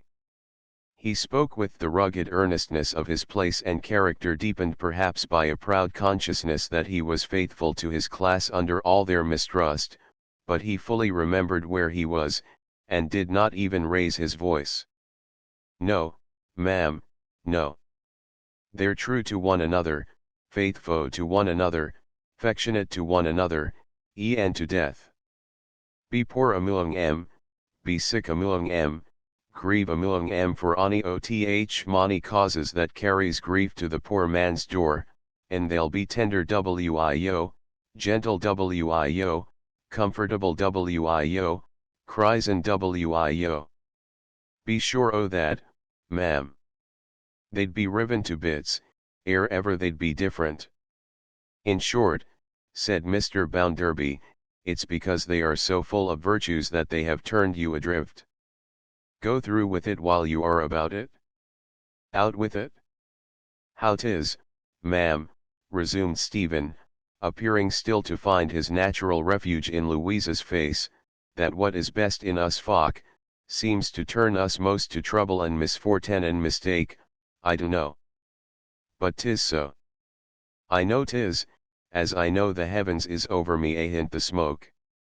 We're patient too, and wants in general to do right. And I canna think the fault is awi us. Now, my friend, said Mr. Bounderby, whom he could not have exasperated more, quite unconscious of it though he was, than by seeming to appeal to any one else, if you will favor me with your attention for half a minute, I should like to have a word or two with you. You said just now, that you had nothing to tell us about this business. You are quite sure of that before we go any further? Sir, I am sure on't. Here's a gentleman from London present. Mr. Bounderby made a backhanded point at Mr. James Harthouse with his thumb, a Parliament gentleman. I should like him to hear a short bit of dialogue between you and me, instead of taking the substance of it, for I know precious well, beforehand, what it will be. Nobody knows better than I do. Take notice, instead of receiving it on trust from my mouth. Stephen bent his head to the gentleman from London, and showed a rather more troubled mind than usual. He turned his eyes involuntarily to his former refuge, but at a look from that quarter, expressive though instantaneous, he settled them on Mr. Bounderby's face. Now, what do you complain of? Asked Mr. Bounderby. I ha not come here, sir, Stephen reminded him, to complain. I come for that I were sent for. What, repeated Mr. Bounderby, folding his arms, do you people, in a general way, complain of? Stephen looked at him with some little irresolution for a moment, and then seemed to make up his mind. Sir, I were never good at showin' ot, though I ha had and my share in feeling ot. Deed we are in a muddle, sir. Look round town so rich as 'tis and see the numbers o' people as has been broughten into bane here, fur to weave, and to card, and to piece out a livin', the same one way, somehows, twixt their cradles and their graves. Look how we live, and where we live, and in what numbers, and by what chances, and what sameness, and look how the mills is allus a-goin', and how they never works us no nigher to ony disant object cept in allus, death. Look how you considers of us, and writes of us, and talks of us, and goes up deputations to secretaries o' state 'bout us, and how yo are allus right, and how we are allus wrong, and never had and no reason in us sin ever we were born. Look how this ha growin' and growin', sir, bigger and bigger, broader and broader, harder and harder, fro year to year, fro generation unto generation. Who can look on t, sir, and fairly tell a man 'tis not a muddle? Of course, said Mr. Bounderby. Now perhaps you'll let the gentleman know, how you would set this muddle, as you're so fond of calling it, to rights. I don't know, sir. I canna be expectin' to tea. 'Tis not me as should be lookin' to for that, sir. 'Tis them as is put outer me, and outer the rest of us. What do they tack upon themselves, sir, if not to do tea? I'll tell you something towards it, at any rate, returned Mr. Bounderby. We will make an example of half a dozen Slackbridges. We'll indict the blackguards for felony, and get 'em shipped off to penal settlements. Stephen gravely shook his head. Don't tell me we won't, man, said Mr. Bounderby, by this time blowing a hurricane, because we will, I tell you. Sir, returned Stephen, with the quiet confidence of absolute certainty, if yo was to tack 100 Slackbridges as there is, and the number 10 times towed and was to sew 'em up in separate sacks, and sink 'em in the deepest ocean as were made ere ever dry land coom to be, yo'd leave the muddle just where 'tis. Mischievous strangers, said Stephen, with an anxious smile, when ha we not hearn, I am sure, sin ever we can call to mind, oth mischievous strangers. 'Tis not by them the trouble's made, sir. 'Tis not wi them t commences. I ha no favour for 'em, I ha no reason to favour 'em, but 'tis hopeless and useless to dream o' talking them fro their trade, stead o' talking their trade fro them. That's now about me in this room were here afore I coom, and will be here when I am gone. Put that clock aboard a ship and pack it off to Norfolk Island, and the time will go on just the same. So 'tis wi Slackbridge every bit. Reverting for a moment to his former refuge, he observed a cautionary movement of her eyes towards the door. Stepping back, he put his hand upon the lock. But he had not spoken out of his own will and desire, and he felt it in his heart a noble return for his late injurious treatment to be faithful to the last to those who had repudiated him. He stayed to finish what was in his mind. Sir, I canna, wi my little learning and my common way, tell the gentleman what will better this, though some working men o' this town could, above my powers, but I can tell him what I know will never do t. The strong hand will never do t, victory and triumph will never do t, agreeing for to mak one side not rally allus and forever right, and t'other side not rally allus and forever wrong, will never, never do t. Nor yet let in alone will never do t. Let thousands upon thousands alone, leading the like lives and fallen into the like muddle, and they will be as one, and yo will be as another, wi a black unpassable world betwixt yo, just as long or short a time as sich like misery can last. Not drawin' nigh to folk, wi kindness and patience and cheery ways, that so draws nigh to one another in their mony troubles, and so cherishes one another in their distresses, wi what they need themselves like, I humbly believe, as no people the gentleman ha seen in his travels can beat will never do t till sun turns t ice. Most rating 'em as so much power, and reglatin' 'em as if they was figures in a sum, or machines, wi out loves and likens, wi out memories and inclinations, wi out souls to weary and souls to hope when goes quiet, draggin' on wim as if they'd nout oth kind, and when goes on quiet, reproachin' 'em for their want o' sich humanly feelin's in their dealin's, wi yo this will never do t, sir, till God's work is unmade. Stephen stood with the open door in his hand, waiting to know if anything more were expected of him. Just stop a moment, said Mr. Bounderby, excessively red in the face. I told you, the last time you were here with a grievance, that you had better turn about and come out of that. And I also told you, if you remember, that I was up to the Gold Spoon lookout. I were not up to T. Micheln, sir, I do assure you. Now it's clear to me, said Mr. Bounderby, that you are one of those chaps who have always got a grievance. And you go about, sowing it and raising crops. That's the business of your life, my friend. Stephen shook his head, mutely protesting that indeed he had other business to do for his life. You are such a waspish, raspish, ill-conditioned chap, you see, said Mr. Bounderby, that even your own union, the men who know you best, will have nothing to do with you. I never thought those fellows could be right in anything, but I tell you what. I so far go along with them for a novelty, that I'll have nothing to do with you either. Stephen raised his eyes quickly to his face.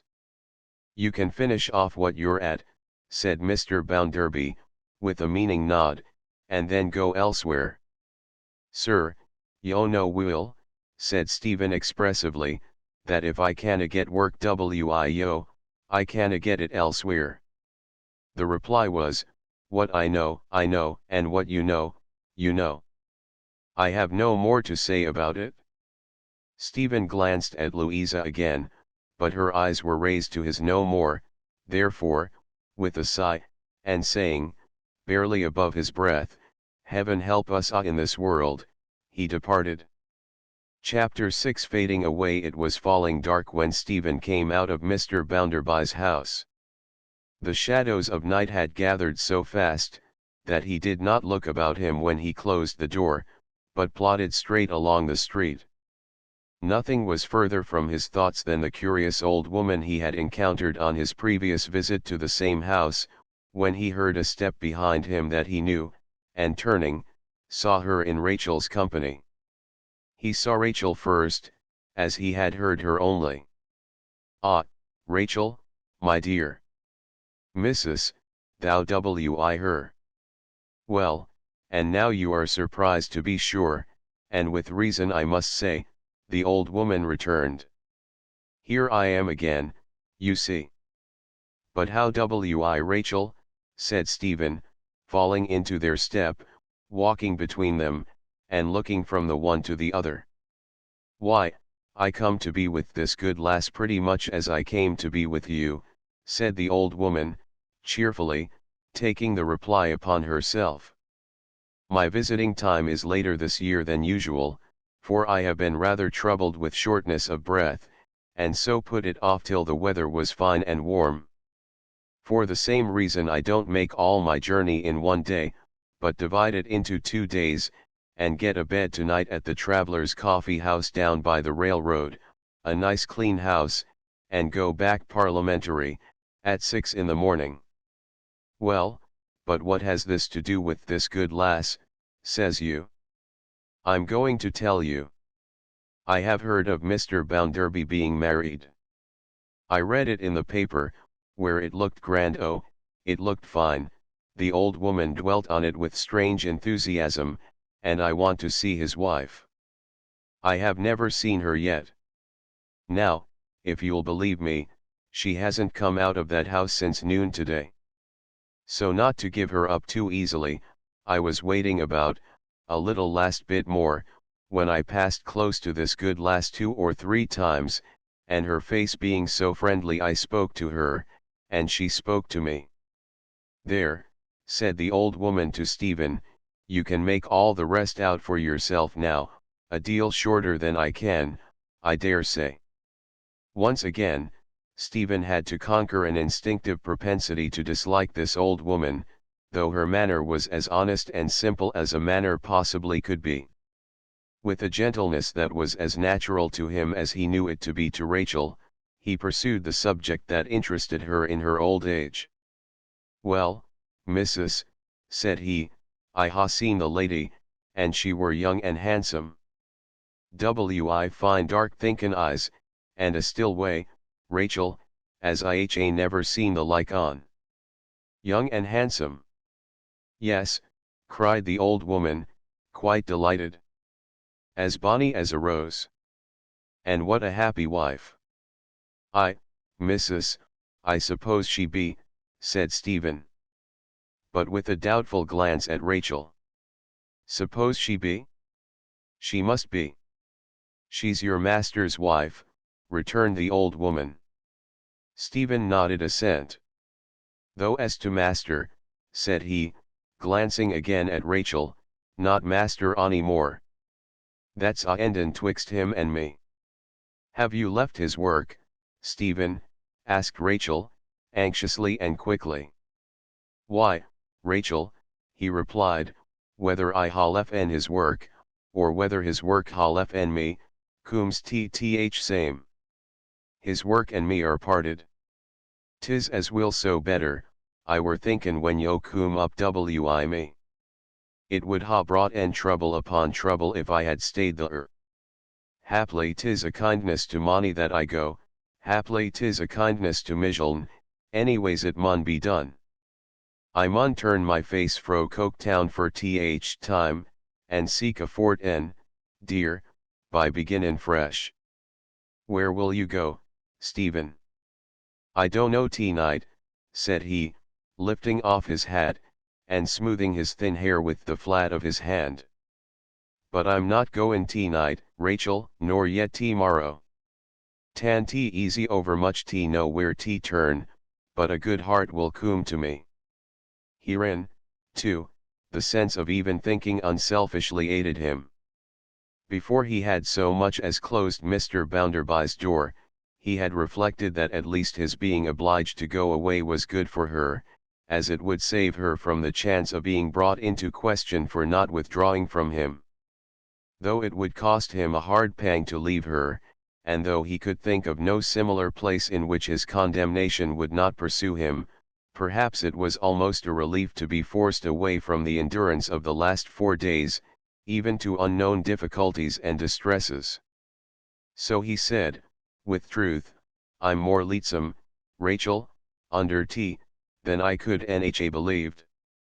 It was not her part to make his burden heavier. She answered with her comforting smile, and the three walked on together.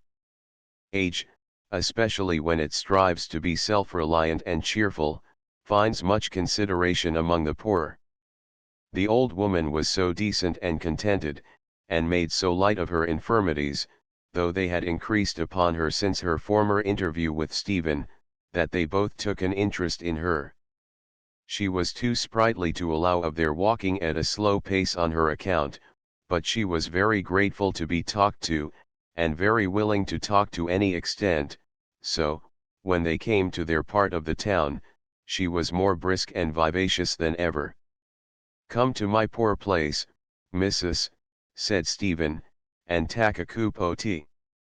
Rachel will coom then, and arterwards I'll see thee safe thy traveller's lodgin'.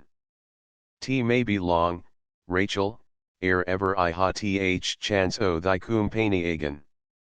They complied, and the three went on to the house where he lodged. When they turned into a narrow street, Stephen glanced at his window with the dread that always haunted his desolate home, but it was open, as he had left it, and no one was there. The evil spirit of his life had flitted away again, months ago, and he had heard no more of her since. The only evidence of her last return now, were the scanty removables in his room, and the grayer hair upon his head. He lighted a candle, set out his little tea board, got hot water from below, and brought in small portions of tea and sugar, a loaf, and some butter from the nearest shop. The bread was new and crusty, the butter fresh, and the sugar lump, of course in fulfillment of the standard testimony of the Coketown magnates, that these people lived like princes, sir. Rachel made the tea, so large a party necessitated the borrowing of a cup, and the visitor enjoyed it mightily. It was the first glimpse of sociality the host had had for many days. He too, with the world a wide heath before him, enjoyed the meal again in corroboration of the magnates, as exemplifying the utter want of calculation on the part of these people, sir. I ha never thought yet, missus, said Stephen, o askin thy name. The old lady announced herself as Mrs. Pegler. A widder, I think, said Stephen. Oh, many long years. Mrs. Pegler's husband, one of the best on record, was already dead, by Mrs. Pegler's calculation, when Stephen was born. 'Twere a bad job, too, to lose so good a one, said Stephen. Onny children. Mrs. Pegler's cup, rattling against her saucer as she held it, denoted some nervousness on her part. No, she said. Not now, not now. Dead, Stephen, Rachel softly hinted. I'm sorry I ha spoke an auntie, said Stephen, I ought to hadn't in my mind as I might touch a sore place. I blame Mijln. While he excused himself, the old lady's cup rattled more and more. I had a son, she said, curiously distressed and not by any of the usual appearances of sorrow, and he did well, wonderfully well. But he is not to be spoken of, if you please. He is putting down her cup, she moved her hands as if she would have added, by her action, dead. Then she said aloud, I have lost him. Stephen had not yet got the better of his having given the old lady pain, when his landlady came stumbling up the narrow stairs, and calling him to the door, whispered in his ear.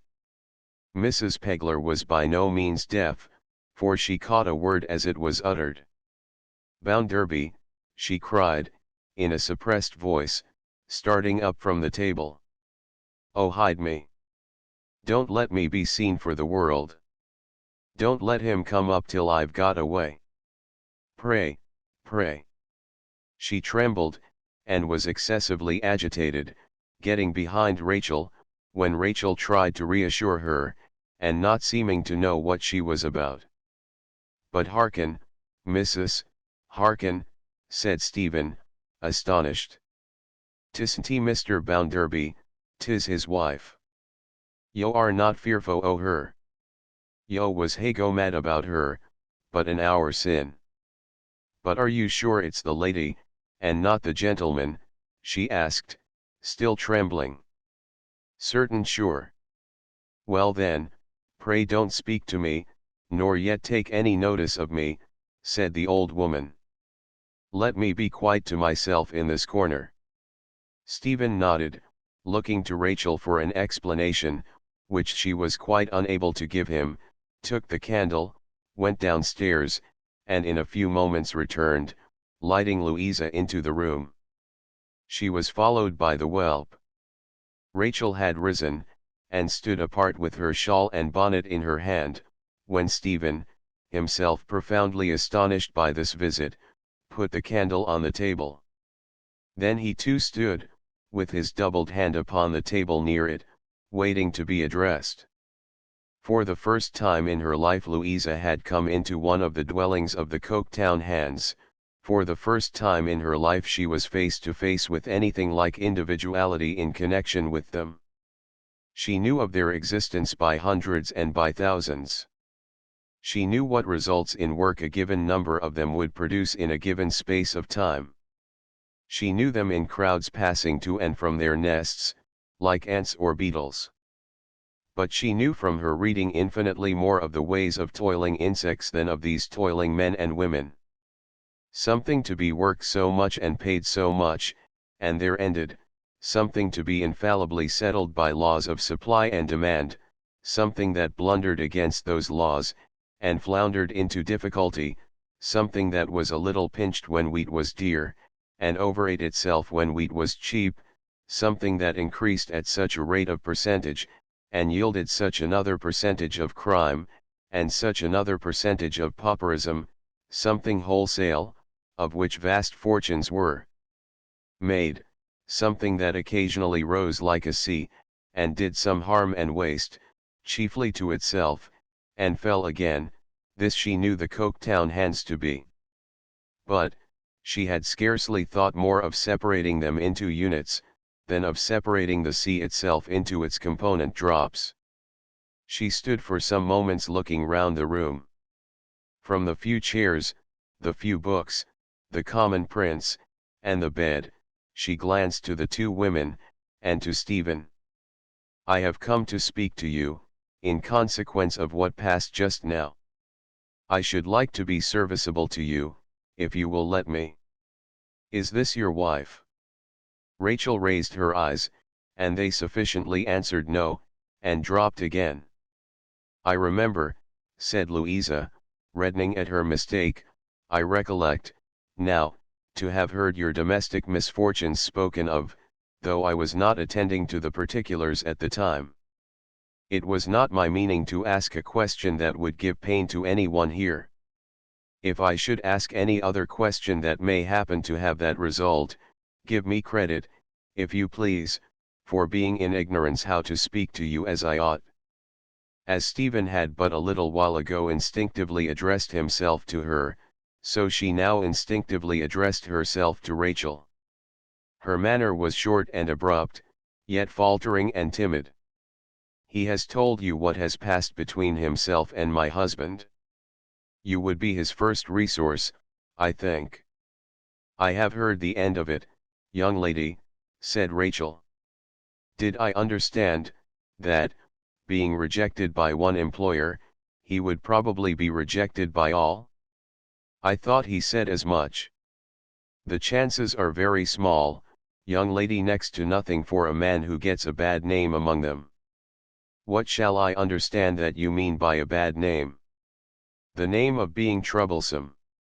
"Then, by the prejudices of his own class, and by the prejudices of the other, he is sacrificed alike.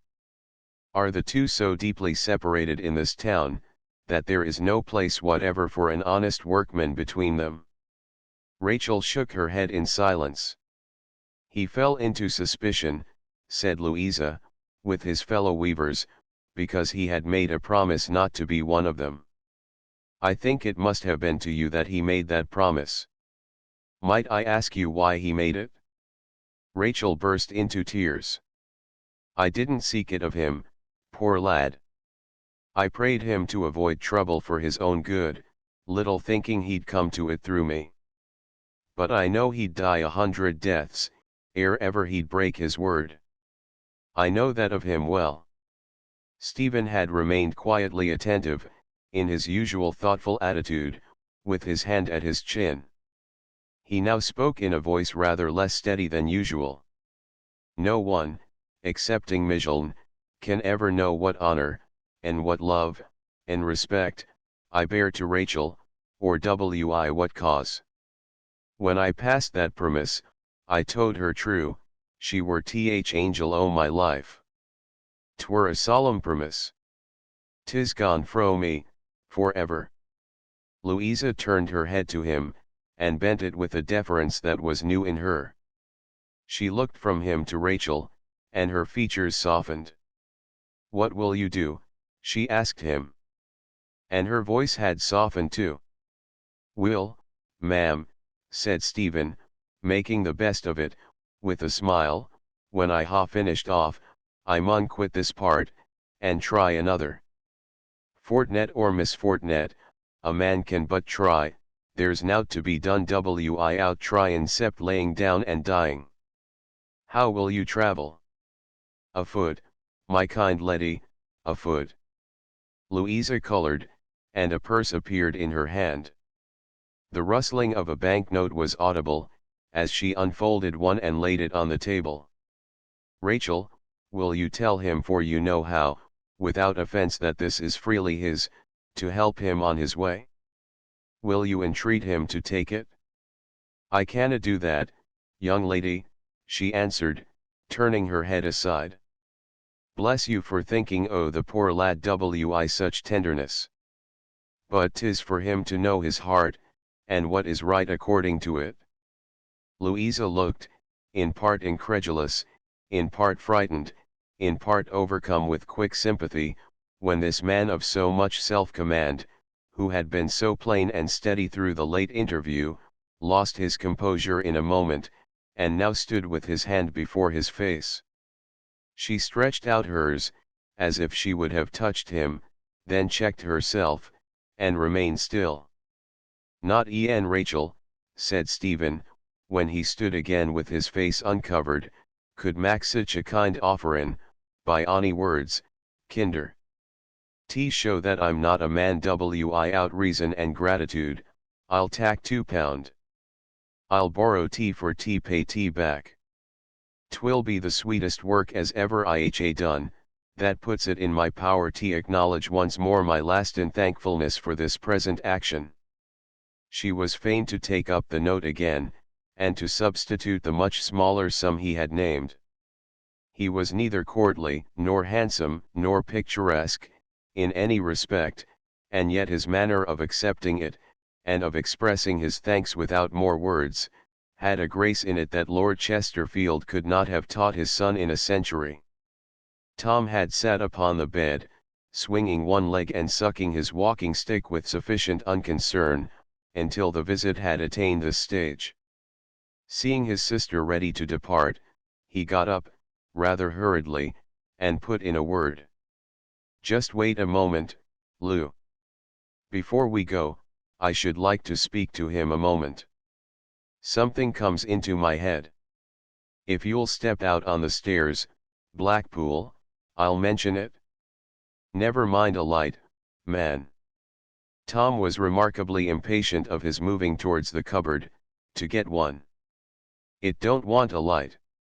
Stephen followed him out, and Tom closed the room door, and held the lock in his hand. "I say," he whispered. "I think I can do you a good turn. Don't ask me what it is, because it may not come to anything. But there's no harm in my trying." His breath fell like a flame of fire on Stephen's ear, it was so hot. "That was our light porter at the bank," said Tom, "who brought you the message tonight. I call him our light porter, because I belong to the bank too." Stephen thought, what a hurry he is in. He spoke so confusedly. "Well," said Tom. "Now look here. When are you off?" "Day's Monday," replied Stephen, considering. "Why, sir, Friday or Saturday, nigh about." "Friday or Saturday," said Tom. "Now look here. I am not sure that I can do you the good turn I want to do you. That's my sister, you know, in your room, but I may be able to, and if I should not be able to, there's no harm done. So I tell you what. You'll know our light porter again." "Yes, sure," said Stephen. "Very well," returned Tom. "When you leave work of a night, between this and your going away, just hang about the bank an hour or so, will you? Don't take on, as if you meant anything, if he should see you hanging about there, because I shan't put him up to speak to you, unless I find I can do you the service I want to do you. In that case he'll have a note or a message for you, but not else. Now look here. You are sure you understand?" He had wormed a finger, in the darkness, through a buttonhole of Stephen's coat, and was screwing that corner of the garment tied up round and round, in an extraordinary manner. "I understand, sir," said Stephen. "Now look here," repeated Tom. "Be sure you don't make any mistake then, and don't forget. I shall tell my sister as we go home, what I have in view, and she'll approve, I know. Now look here. You're all right, are you? You understand all about it? Very well then. Come along, Lou." He pushed the door open as he called to her, but did not return into the room, or wait to be lighted down the narrow stairs. He was at the bottom when she began to descend, and was in the street before she could take his arm. Mrs. Pegler remained in her corner until the brother and sister were gone, and until Stephen came back with the candle in his hand. She was in a state of inexpressible admiration of Mrs. Bounderby, and, like an unaccountable old woman, wept, because she was such a pretty dear.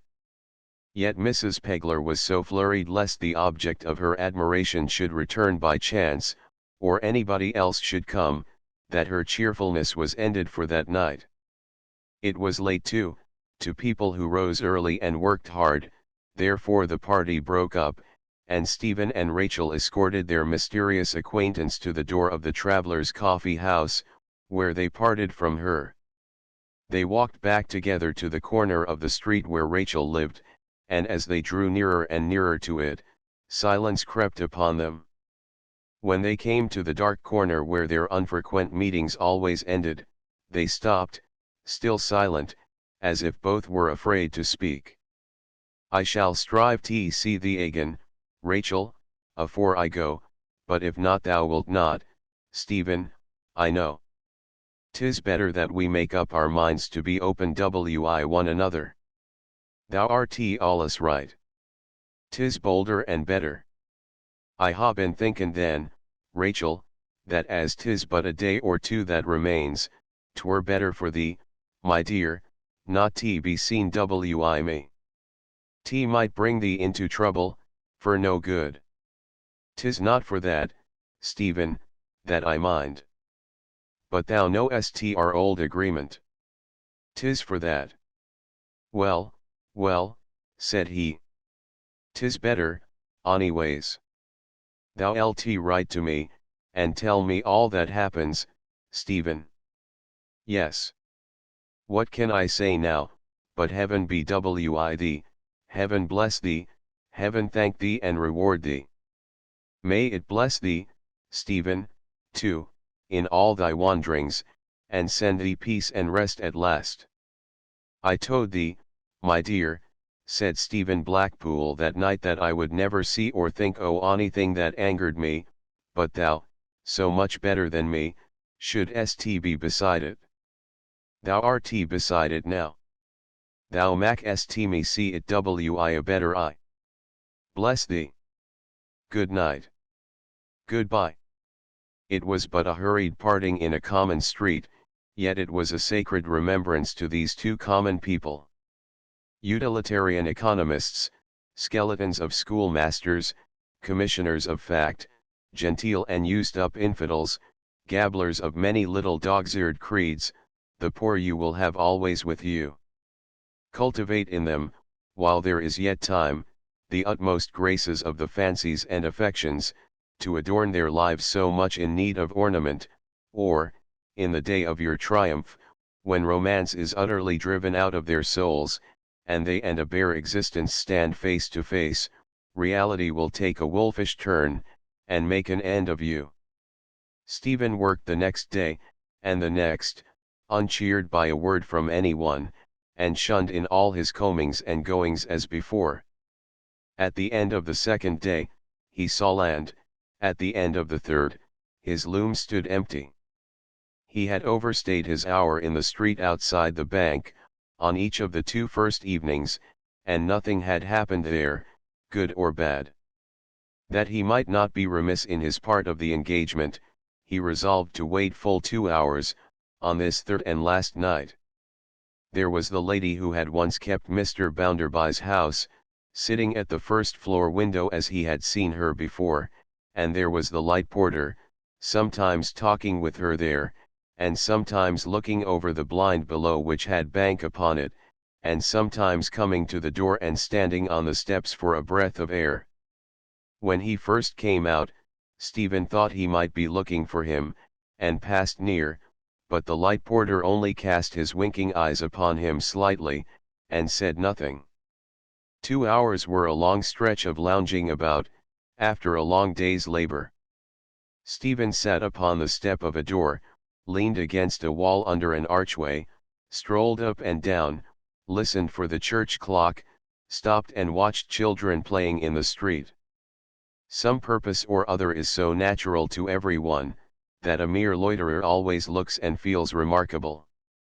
When the first hour was out, Stephen even began to have an uncomfortable sensation upon him of being for the time a disreputable character. Then came the lamplighter, and two lengthening lines of light all down the long perspective of the street, until they were blended and lost in the distance. Mrs. Sparsit closed the first floor window, drew down the blind, and went upstairs. Presently, a light went upstairs after her, passing first the fanlight of the door, and afterwards the two staircase windows, on its way up. By and by, one corner of the second floor blind was disturbed, as if Mrs. Sparsit's eye were there, also the other corner, as if the light porter's eye were on that side. Still, no communication was made to Stephen. Much relieved when the 2 hours were at last accomplished, he went away at a quick pace, as a recompense for so much loitering.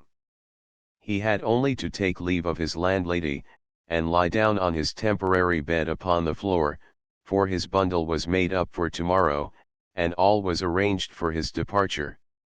He meant to be clear of the town very early, before the hands were in the streets. It was barely daybreak, when, with a parting look round his room, mournfully wondering whether he should ever see it again, he went out. The town was as entirely deserted as if the inhabitants had abandoned it, rather than hold communication with him. Everything looked wan at that hour. Even the coming sun made but a pale waste in the sky, like a sad sea. By the place where Rachel lived, though it was not in his way, by the red brick streets, by the great silent factories, not trembling yet, by the railway, where the danger lights were waning in the strengthening day, by the railway's crazy neighborhood, half pulled down and half built up, by scattered red brick villas, where the besmoked evergreens were sprinkled with a dirty powder, like untidy snuff-takers, by coal dust paths and many varieties of ugliness, Stephen got to the top of the hill, and looked back. Day was shining radiantly upon the town then, and the bells were going for the morning work. Domestic fires were not yet lighted, and the high chimneys had the sky to themselves. Puffing out their poisonous volumes, they would not be long in hiding it, but, for half an hour, some of the many windows were golden, which showed the Coketown people a sun eternally in eclipse, through a medium of smoked glass. So strange to turn from the chimneys to the birds. So strange, to have the road dust on his feet instead of the coal grit. So strange to have lived to his time of life, and yet to be beginning like a boy this summer morning. With these musings in his mind, and his bundle under his arm, Stephen took his attentive face along the high road. And the trees arched over him, whispering that he left a true and loving heart behind. Chapter 7 Gunpowder Mr. James Harthouse, going in for his adopted party, soon began to score. With the aid of a little more coaching for the political sages, a little more genteel listlessness for the general society, and a tolerable management of the assumed honesty in dishonesty, most effective and most patronized of the polite deadly sins, he speedily came to be considered of much promise. The not being troubled with earnestness was a grand point in his favor, enabling him to take to the hard fact fellows with as good a grace as if he had been born one of the tribe, and to throw all other tribes overboard, as conscious hypocrites. Whom none of us believe, my dear Mrs. Bounderby, and who do not believe themselves. The only difference between us and the professors of virtue or benevolence, or philanthropy, never mind the name, is, that we know it is all meaningless, and say so, while they know it equally and will never say so. Why should she be shocked or warned by this reiteration? It was not so unlike her father's principles, and her early training, that it need startle her. Where was the great difference between the two schools, when each chained her down to material realities, and inspired her with no faith in anything else? What was there in her soul for James Harthouse to destroy, which Thomas Gradgrind had nurtured there in its state of innocence?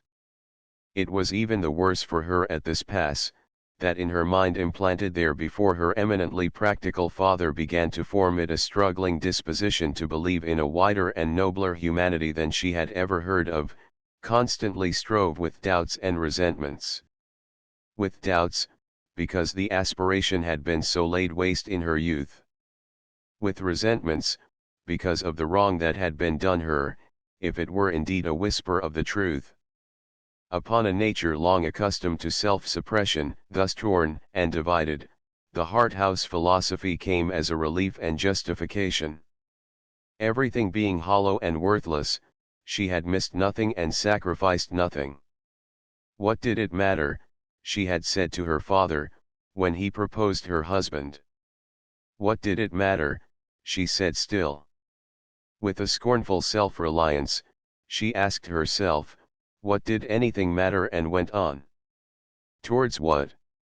Step by step, onward and downward, towards some end, yet so gradually, that she believed herself to remain motionless. As to Mr. Harthouse, whither he tended, he neither considered nor cared. He had no particular design or plan before him, no energetic wickedness ruffled his lassitude. He was as much amused and interested, at present, as it became so fine a gentleman to be, perhaps even more than it would have been consistent with his reputation to confess.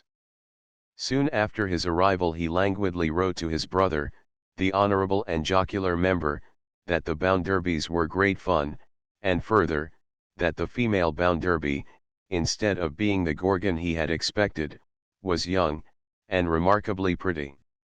After that, he wrote no more about them, and devoted his leisure chiefly to their house. He was very often in their house, in his flittings and visitings about the Coketown district, and was much encouraged by Mr. Bounderby. It was quite in Mr. Bounderby's gusty way to boast to all his world that he didn't care about your highly connected people, but that if his wife Tom Gradgrind's daughter did, she was welcome to their company. Mr. James Harthouse began to think it would be a new sensation, if the face which changed so beautifully for the whelp, would change for him. He was quick enough to observe, he had a good memory, and did not forget a word of the brother's revelations. He interwove them with everything he saw of the sister, and he began to understand her. To be sure, the better and profounder part of her character was not within his scope of perception, for in natures, as in seas, depth answers unto depth, but he soon began to read the rest with a student's eye.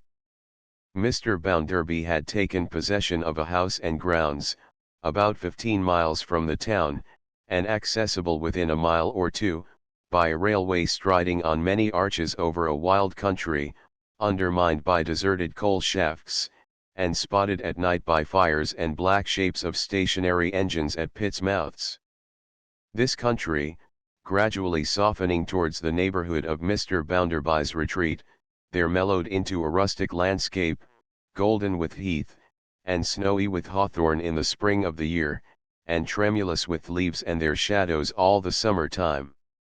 The bank had foreclosed a mortgage effected on the property thus pleasantly situated, by one of the Coketown magnates, who, in his determination to make a shorter cut than usual to an enormous fortune, overspeculated himself by about £200,000.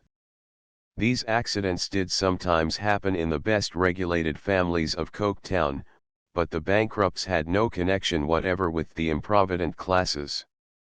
It afforded Mr. Bounderby supreme satisfaction to install himself in this snug little estate, and with demonstrative humility to grow cabbages in the flower garden. He delighted to live, barrack fashion, among the elegant furniture, and he bullied the very pictures with his origin. "Why, sir," he would say to a visitor, "I am told that Nickets, the late owner, gave £700 for that sea beach. Now, to be plain with you, if I ever, in the whole course of my life, take 7 looks at it, at £100 a look, it will be as much as I shall do. No, by George. I don't forget that I am Josiah Bounderby of Coketown. For years upon years, the only pictures in my possession, or that I could have got into my possession, by any means, unless I stole 'em, were the engravings of a man shaving himself in a boot, on the blacking bottles that I was overjoyed to use in cleaning boots with, and that I sold when they were empty for a farthing a piece, and glad to get it. Then he would address Mr. Harthouse in the same style. "Harthouse, you have a couple of horses down here. Bring half a dozen more if you like, and we'll find room for 'em. There's stabling in this place for a dozen horses, and unless Nickets is belied, he kept the full number. A round dozen of 'em, sir. When that man was a boy, he went to Westminster School. Went to Westminster School as a king's scholar, when I was principally living on garbage, and sleeping in market baskets. Why, if I wanted to keep a dozen horses, which I don't, for one's enough for me, I couldn't bear to see 'em in their stalls here, and think what my own lodging used to be. I couldn't look at 'em, sir, and not order 'em out. Yet so things come round. You see this place, you know what sort of a place it is, you are aware that there's not a completer place of its size in this kingdom or elsewhere, I don't care where, and here, got into the middle of it, like a maggot into a nut, is Josiah Bounderby. While Nickets, as a man, came into my office, and told me yesterday, Nickets, who used to act in Latin, in the Westminster School plays, with the chief justices and nobility of this country applauding him till they were black in the face, is drivelling at this minute, drivelling, sir, in a fifth floor, up a narrow dark back street in Antwerp. It was among the leafy shadows of this retirement, in the long sultry summer days, that Mr. Harthouse began to prove the face which had set him wondering when he first saw it, and to try if it would change for him. Mrs. Bounderby, I esteem it a most fortunate accident that I find you alone here. I have for some time had a particular wish to speak to you. It was not by any wonderful accident that he found her, the time of day being that at which she was always alone, and the place being her favorite resort. It was an opening in a dark wood, where some felled trees lay, and where she would sit watching the fallen leaves of last year, as she had watched the falling ashes at home. He sat down beside her, with a glance at her face. "Your brother?" "My young friend Tom." Her color brightened, and she turned to him with a look of interest. "I never in my life," he thought, "saw anything so remarkable and so captivating as the lighting of those features." His face betrayed his thoughts, perhaps without betraying him, for it might have been according to its instructions so to do. "Pardon me. The expression of your sisterly interest is so beautiful. Tom should be so proud of it. I know this is inexcusable, but I am so compelled to admire." "Being so impulsive," she said composedly. "Mrs. Bounderby, no, you know I make no pretence with you. You know I am a sordid piece of human nature, ready to sell myself at any time for any reasonable sum, and altogether incapable of any Arcadian proceeding whatever." "I am waiting," she returned, "for your further reference to my brother. You are rigid with me, and I deserve it. I am as worthless a dog as you will find, except that I am not false, not false. But you surprised and started me from my subject, which was your brother. I have an interest in him." "Have you an interest in anything, Mr. Harthouse?" she asked, half incredulously and half gratefully. "If you had asked me when I first came here, I should have said no. I must say now, even at the hazard of appearing to make a pretence, and of justly awakening your incredulity, yes." She made a slight movement, as if she were trying to speak, but could not find voice. At length she said, "Mr. Harthouse, I give you credit for being interested in my brother." "Thank you. I claim to deserve it?" "You know how little I do claim, but I will go that length. You have done so much for him, you are so fond of him, your whole life, Mrs. Bounderby, expresses such charming self-forgetfulness on his account." "Pardon me again, I am running wide of the subject." I am interested in him for his own sake. She had made the slightest action possible, as if she would have risen in a hurry and gone away. He had turned the course of what he said at that instant, and she remained. Mrs. Bounderby, he resumed, in a lighter manner, and yet with a show of effort in assuming it, which was even more expressive than the manner he dismissed, it is no irrevocable offence in a young fellow of your brother's years, if he is heedless, inconsiderate, and expensive, a little dissipated, in the common phrase. Is he? Yes. Allow me to be frank. Do you think he games at all? I think he makes bets.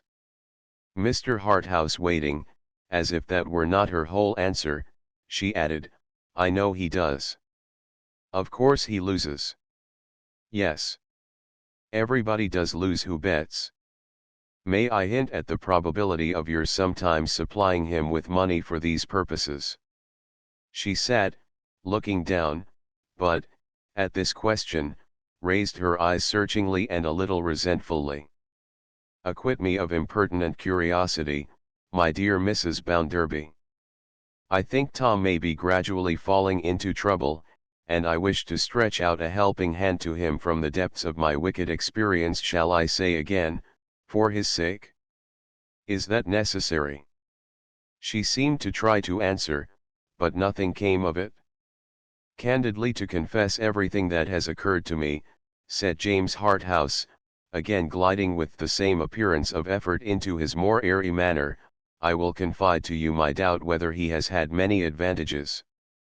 Whether, forgive my plainness, whether any great amount of confidence is likely to have been established between himself and his most worthy father.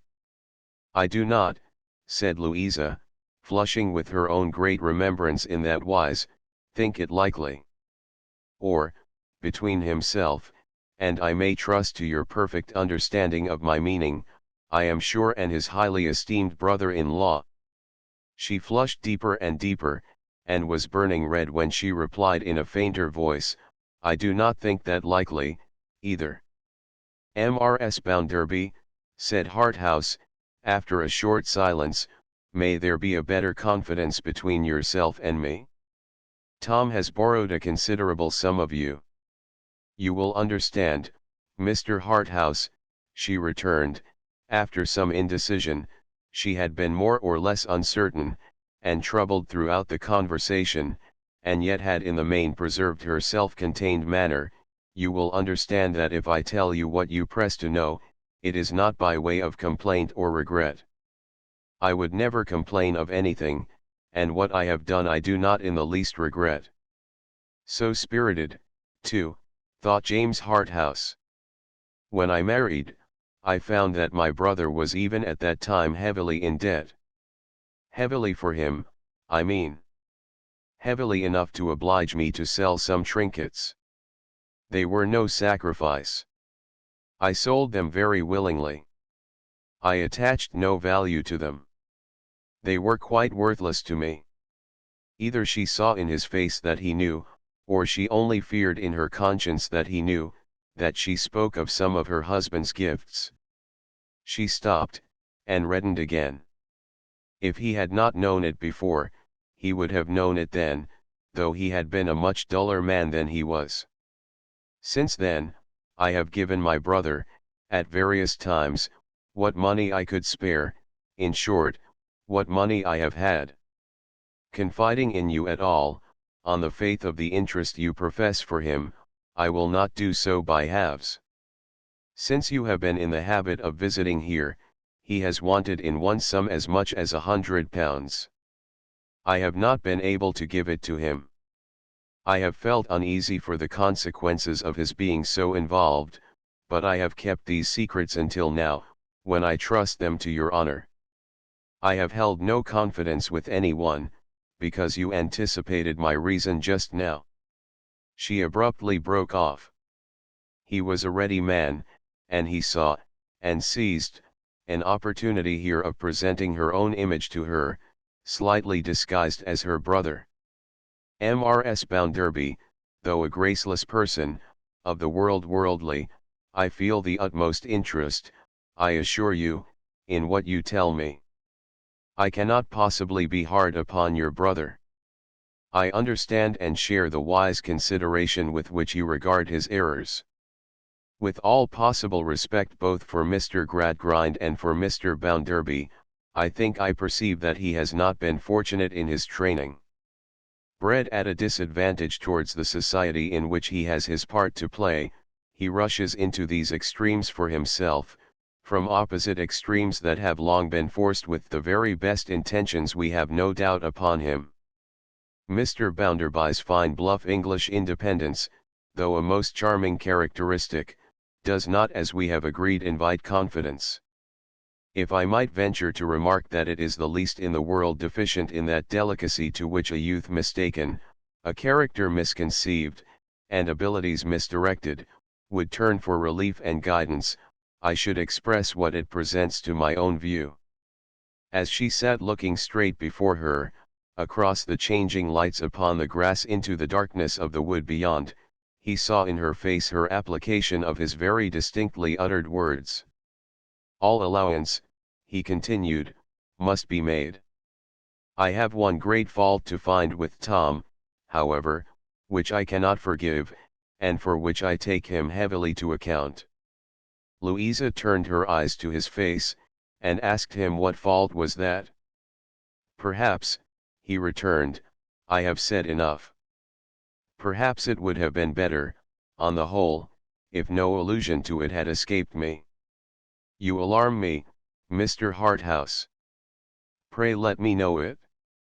To relieve you from needless apprehension, and as this confidence regarding your brother, which I prize I am sure above all possible things, has been established between us, I obey.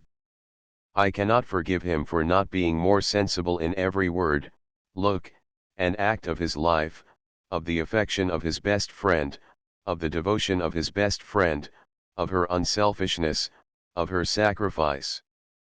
The return he makes her, within my observation, is a very poor one.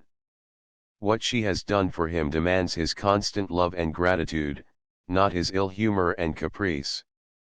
Careless fellow as I am not so indifferent, Mrs. Bounderby, as to be regardless of this vice in your brother, or inclined to consider it a venial offence. The wood floated before her, for her eyes were suffused with tears. They rose from a deep well, long concealed, and her heart was filled with acute pain that found no relief in them. In a word, it is to correct your brother in this, Mrs. Bounderby, that I must aspire. My better knowledge of his circumstances, and my direction and advice in extricating them rather valuable, I hope, as coming from a scapegrace on a much larger scale, will give me some influence over him, and all I gain I shall certainly use towards this end. I have said enough, and more than enough. I seem to be protesting that I am a sort of good fellow, when, upon my honor, I have not the least intention to make any protestation to that effect, and openly announce that I am nothing of the sort. Yonder, among the trees, he added, having lifted up his eyes and looked about, for he had watched her closely until now, is your brother himself, no doubt, just come down. As he seems to be loitering in this direction, it may be as well, perhaps, to walk towards him, and throw ourselves in his way. He has been very silent and doleful of late. Perhaps, his brotherly conscience is touched, if there are such things as consciences. Though, upon my honor, I hear of them much too often to believe in them. He assisted her to rise, and she took his arm, and they advanced to meet the whelp. He was idly beating the branches as he lounged along, or he stooped viciously to rip the moss from the trees with his stick. He was startled when they came upon him while he was engaged in this latter pastime, and his color changed. "Hullo," he stammered, "I didn't know you were here." "Whose name, Tom?" said Mr. Harthouse, putting his hand upon his shoulder and turning him, so that they all three walked towards the house together. "Have you been carving on the trees?" "Whose name?" returned Tom. Oh, you mean what girl's name? You have a suspicious appearance of inscribing some fair creatures on the bark, Tom. Not much of that, Mr. Harthouse, unless some fair creature with a slashing fortune at her own disposal would take a fancy to me. Or she might be as ugly as she was rich, without any fear of losing me. I'd carve her name as often as she liked. I am afraid you are mercenary, Tom. Mercenary, repeated Tom. Who is not mercenary? Ask my sister. Have you so proved it to be a failing of mine, Tom, said Louisa, showing no other sense of his discontent and ill nature. You know whether the cap fits you, Lou, returned her brother sulkily. If it does, you can wear it. Tom is misanthropical today, as all bored people are now and then, said Mr. Harthouse. Don't believe him, Mrs. Bounderby. He knows much better. I shall disclose some of his opinions of you, privately expressed to me, unless he relents a little. At all events, Mr. Harthouse, said Tom, softening in his admiration of his patron, but shaking his head sullenly too, you can't tell her that I ever praised her for being mercenary. I may have praised her for being the contrary, and I should do it again, if I had as good reason. However, never mind this now, it's not very interesting to you, and I am sick of the subject.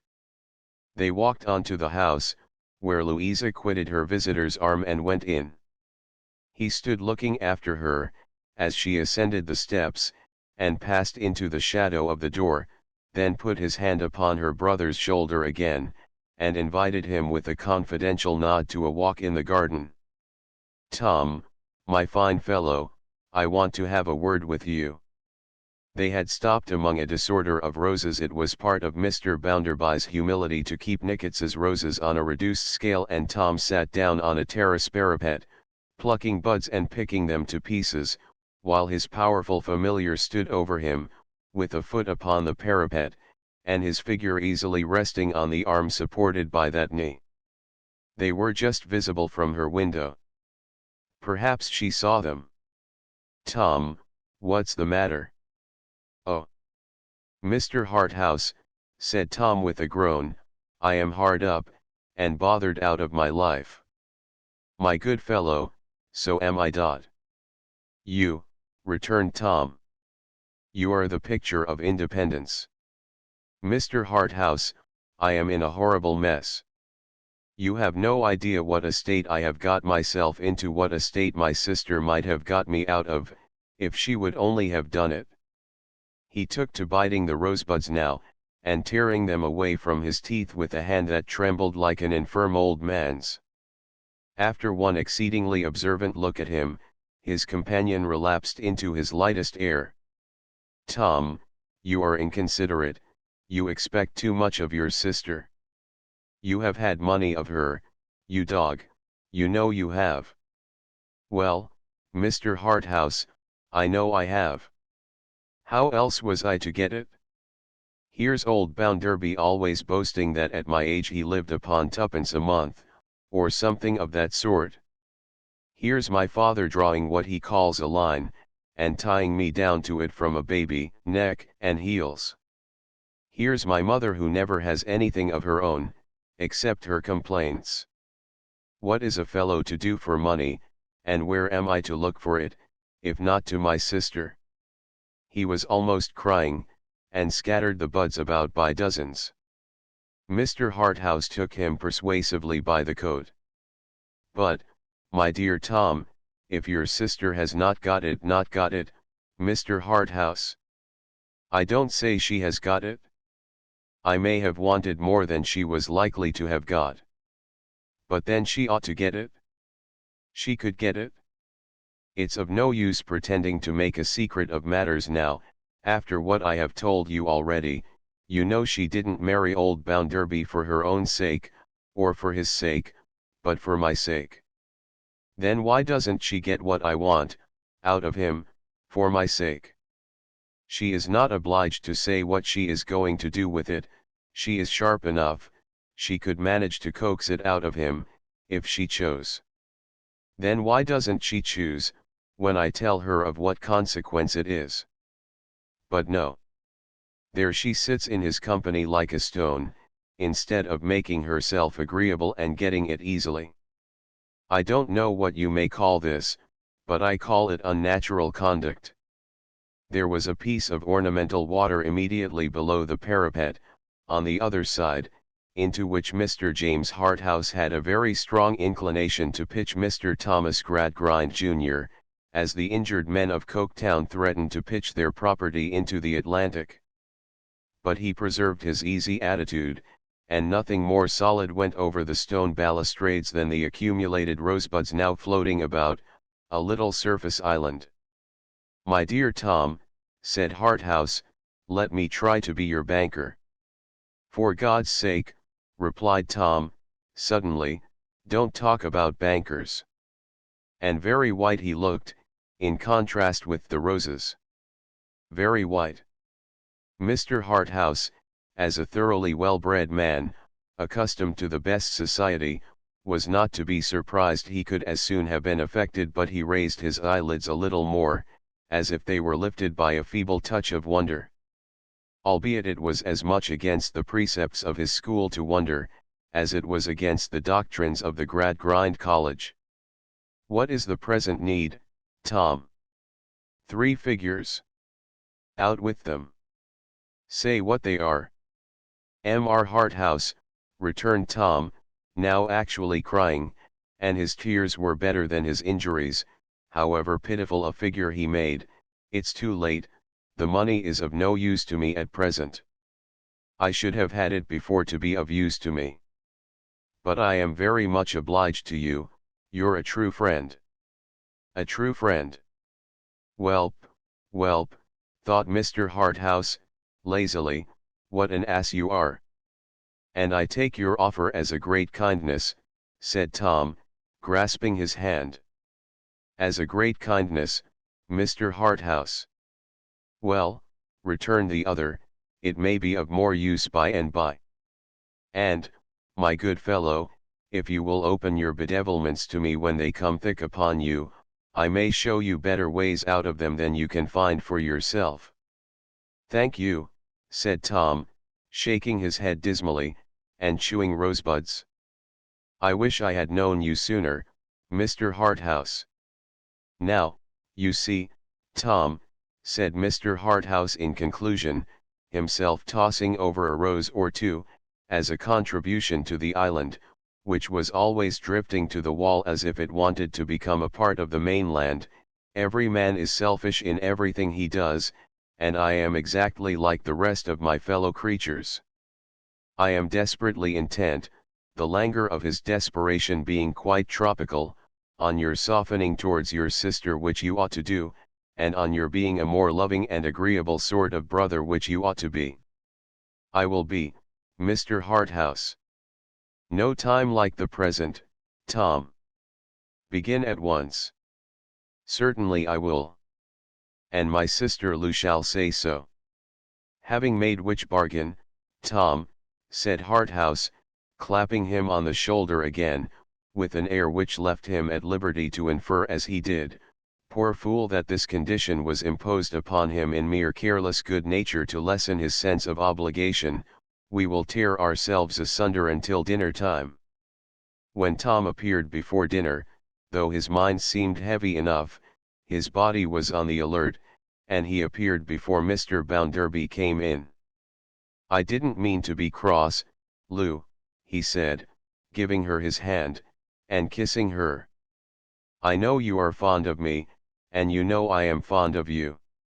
After this, there was a smile upon Louisa's face that day, for someone else. Alas, for someone else.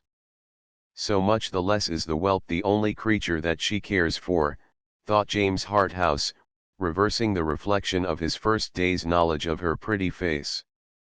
So much the less, so much the less. Chapter 8 Explosion. The next morning was too bright a morning for sleep, and James Harthouse rose early, and sat in the pleasant bay window of his dressing room, smoking the rare tobacco that had had so wholesome an influence on his young friend.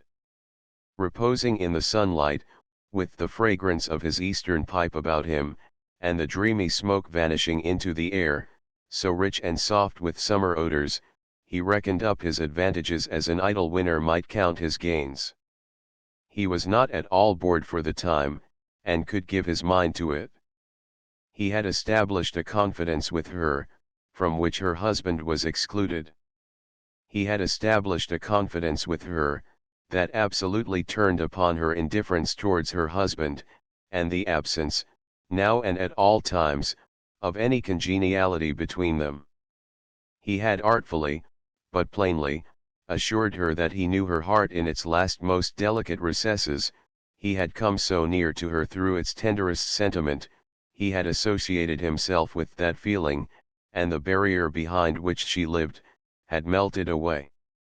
All very odd, and very satisfactory. And yet he had not, even now, any earnest wickedness of purpose in him. Publicly and privately, it were much better for the age in which he lived, that he and the legion of whom he was one were designedly bad than indifferent and purposeless.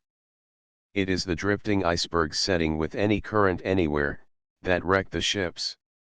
When the devil goeth about like a roaring lion, he goeth about in a shape by which few but savages and hunters are attracted. But, when he is trimmed, smoothed, and varnished, according to the mode, when he is aweary of vice, and aweary of virtue, used up as to brimstone, and used up as to bliss, then, whether he take to the serving out of red tape, or to the kindling of red fire, he is the very devil. So James Harthouse reclined in the window, indolently smoking, and reckoning up the steps he had taken on the road by which he happened to be travelling. The end to which it led was before him, pretty plainly, but he troubled himself with no calculations about it. What will be, will be. As he had rather a long ride to take that day, for there was a public occasion to do at some distance, which afforded a tolerable opportunity of going in for the Gradgrind men, he dressed early and went down to breakfast. He was anxious to see if she had relapsed since the previous evening. No. He resumed where he had left off. There was a look of interest for him again. He got through the day as much, or as little, to his own satisfaction, as was to be expected under the fatiguing circumstances, and came riding back at 6 o'clock. There was a sweep of some half-mile between the lodge and the house, and he was riding along at a foot-pace over the smooth gravel, once Nickett's, when Mr. Bounderby burst out of the shrubbery, with such violence as to make his horse shy across the road. "Harthouse," cried Mr. Bounderby. "Have you heard?" "Heard what?" said Harthouse, soothing his horse, and inwardly favouring Mr. Bounderby with no good wishes. "Then you haven't heard." "I have heard you, and so has this brute." "I have heard nothing else." Mr. Bounderby, red and hot, planted himself in the centre of the path before the horse's head, to explode his bombshell with more effect. "The bank's robbed." "You don't mean it?" "Robbed last night, sir." "Robbed in an extraordinary manner." "Robbed with a false key." "Of much." Mr. Bounderby, in his desire to make the most of it, really seemed mortified by being obliged to reply, "Why, no, not of very much." "But it might have been." "Of how much?" "Oh, as a sum, if you stick to a sum of not more than £150, said Bounderby, with impatience. "But it's not the sum, it's the fact. It's the fact of the bank being robbed, that's the important circumstance. I am surprised you don't see it." "My dear Bounderby," said James, dismounting, and giving his bridle to his servant, "I do see it, and am as overcome as you can possibly desire me to be, by the spectacle afforded to my mental view. Nevertheless, I may be allowed, I hope, to congratulate you, which I do with all my soul, I assure you on your not having sustained a greater loss. Thank ye, replied Bounderby, in a short, ungracious manner. But I tell you what. It might have been £20,000. I suppose it might. Suppose it might? By the Lord, you may suppose so. By George, said Mr. Bounderby, with sundry menacing nods and shakes of his head. It might have been twice 20.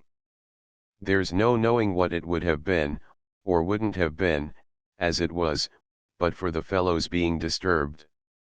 Louisa had come up now, and Mrs. Sparsit, and Bitzer. Here's Tom Gradgrind's daughter knows pretty well what it might have been, if you don't, blustered Bounderby. Dropped, sir, as if she was shot when I told her. Never knew her do such a thing before. Does her credit, under the circumstances, in my opinion. She still looked faint and pale. James Harthouse begged her to take his arm, and as they moved on very slowly, asked her how the robbery had been committed. Why, I am going to tell you, said Bounderby, irritably giving his arm to Mrs. Sparsit. If you hadn't been so mighty particular about the sum, I should have begun to tell you before. You know this lady, for she is a lady, Mrs. Sparsit. I have already had the honor very well.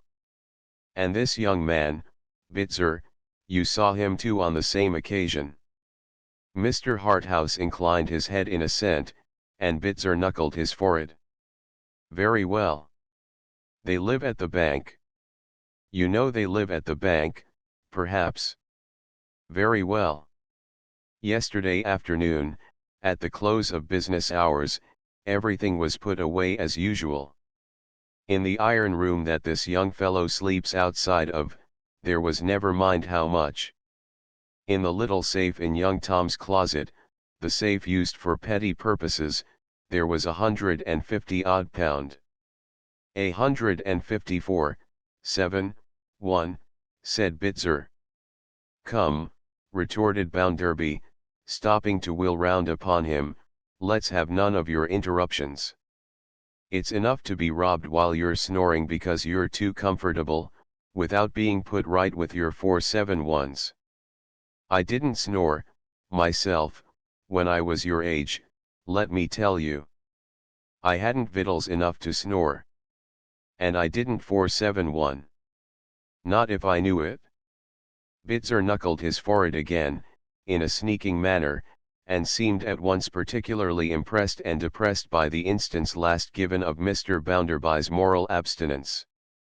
£150 odd, resumed Mr. Bounderby. That sum of money, young Tom locked in his safe, not a very strong safe, but that's no matter now. Everything was left, all right. Sometime in the night, while this young fellow snored, Mrs. Sparsit, ma'am, you say you have heard him snore. Sir, returned Mrs. Sparsit, I cannot say that I have heard him precisely snore, and therefore must not make that statement. But on winter evenings, when he has fallen asleep at his table, I have heard him, what I should prefer to describe as partially choke. I have heard him on such occasions produce sounds of a nature similar to what may be sometimes heard in Dutch clocks. Not, said Mrs. Sparsit, with a lofty sense of giving strict evidence, that I would convey any imputation on his moral character. Far from it. I have always considered Bitzer a young man of the most upright principle, and to that I beg to bear my testimony. Well, said the exasperated Bounderby, while he was snoring, or choking, or Dutch clocking, or something or other being asleep, some fellows, somehow, whether previously concealed in the house or not remains to be seen, got to young Tom's safe, forced it, and abstracted the contents.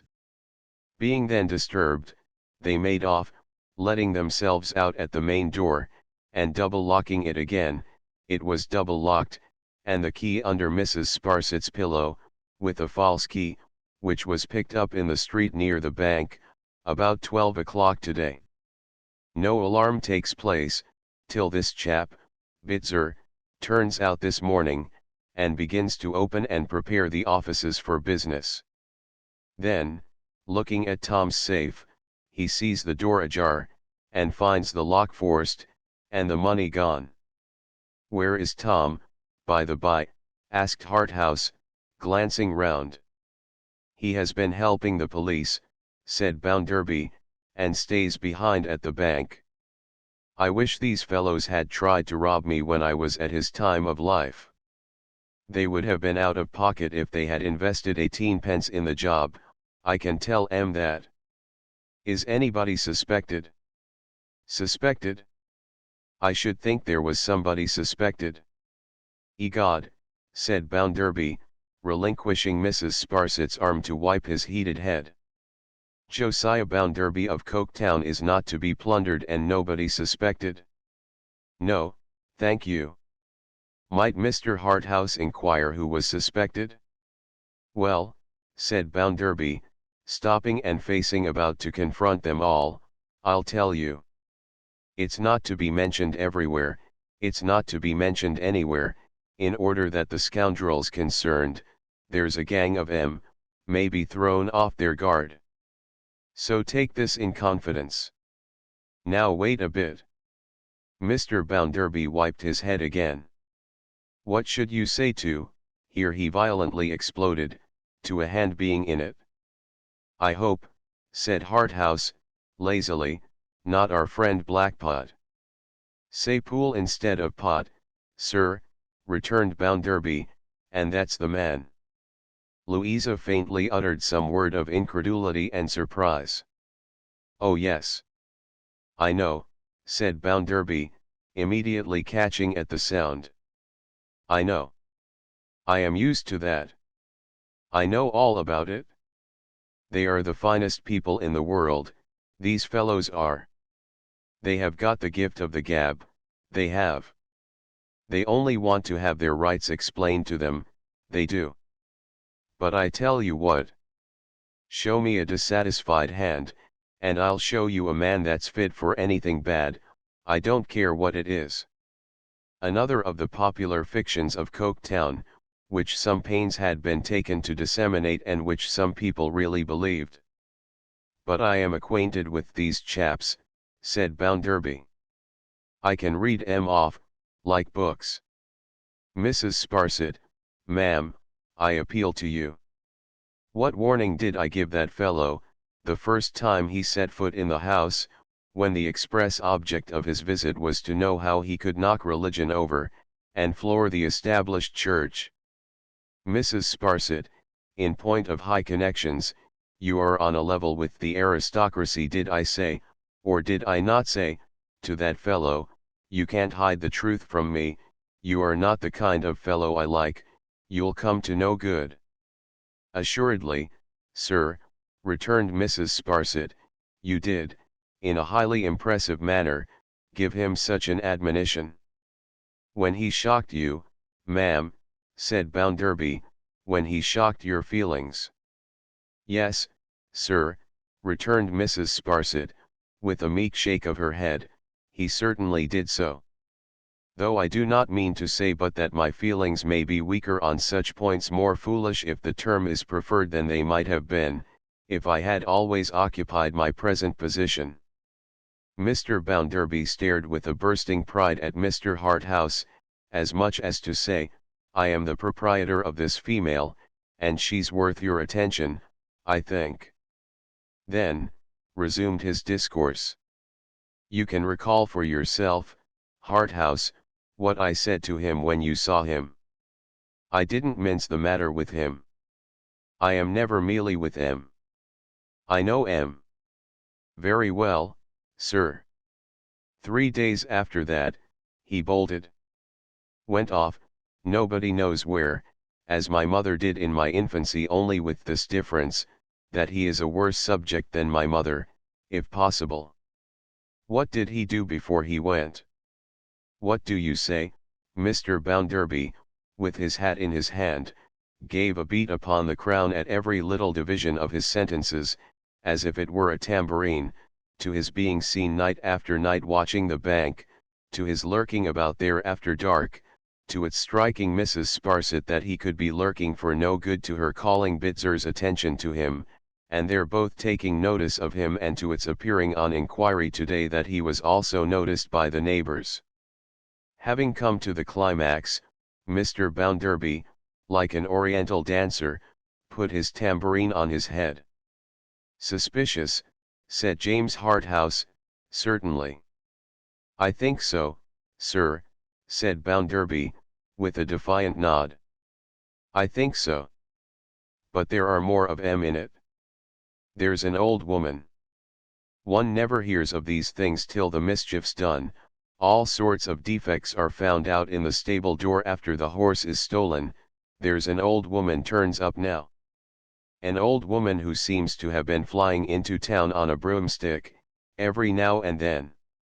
She watches the place a whole day before this fellow begins, and on the night when you saw him, she steals away with him and holds a council with him, I suppose, to make her report on going off duty, and be damned to her. There was such a person in the room that night, and she shrunk from observation," thought Louisa. "This is not all of 'em, even as we already know 'em," said Bounderby, with many nods of hidden meaning. "But I have said enough for the present. You'll have the goodness to keep it quiet, and mention it to no one. It may take time, but we shall have 'em. It's policy to give 'em line enough, and there's no objection to that. Of course, they will be punished with the utmost rigor of the law, as notice boards observe," replied James Harthouse, "and serve them right. Fellows who go in for banks must take the consequences. If there were no consequences, we should all go in for banks." He had gently taken Louisa's parasol from her hand, and had put it up for her, and she walked under its shade, though the sun did not shine there. "For the present, Lou Bounderby," said her husband, "here's Mrs. Sparsit to look after. Mrs. Sparsit's nerves have been acted upon by this business, and she'll stay here a day or two. So make her comfortable." "Thank you very much, sir," that discreet lady observed, "but pray do not let my comfort be a consideration. Anything will do for me."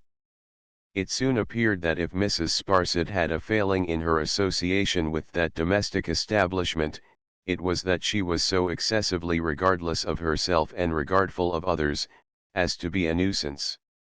On being shown her chamber, she was so dreadfully sensible of its comforts as to suggest the inference that she would have preferred to pass the night on the mangle in the laundry.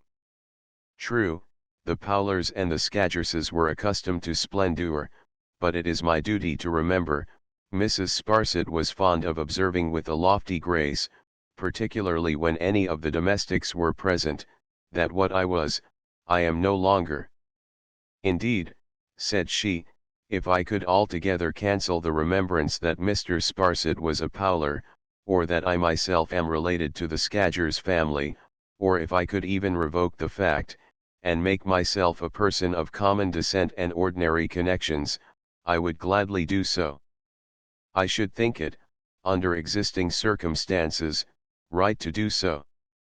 The same hermetical state of mind led to her renunciation of made dishes and wines at dinner, until fairly commanded by Mr. Bounderby to take them, when she said, "Indeed you are very good, sir," and departed from a resolution of which she had made rather formal and public announcement, to wait for the simple mutton.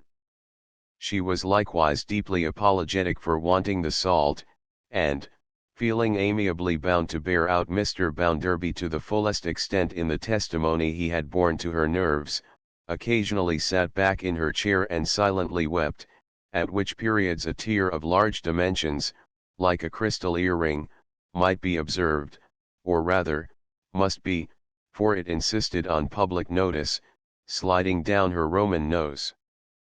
But Mrs. Sparsit's greatest point, first and last, was her determination to pity Mr. Bounderby. There were occasions when in looking at him she was involuntarily moved to shake her head, as who would say, "Alas, Poor Yorick. After allowing herself to be betrayed into these evidences of emotion, she would force a lambent brightness, and would be fitfully cheerful, and would say, "You have still good spirits, sir, I am thankful to find," and would appear to hail it as a blessed dispensation that Mr. Bounderby bore up as he did. One idiosyncrasy for which she often apologized, she found it excessively difficult to conquer. She had a curious propensity to call Mrs. Bounderby Miss Gradgrind, and yielded to it some 3 or 4 score times in the course of the evening.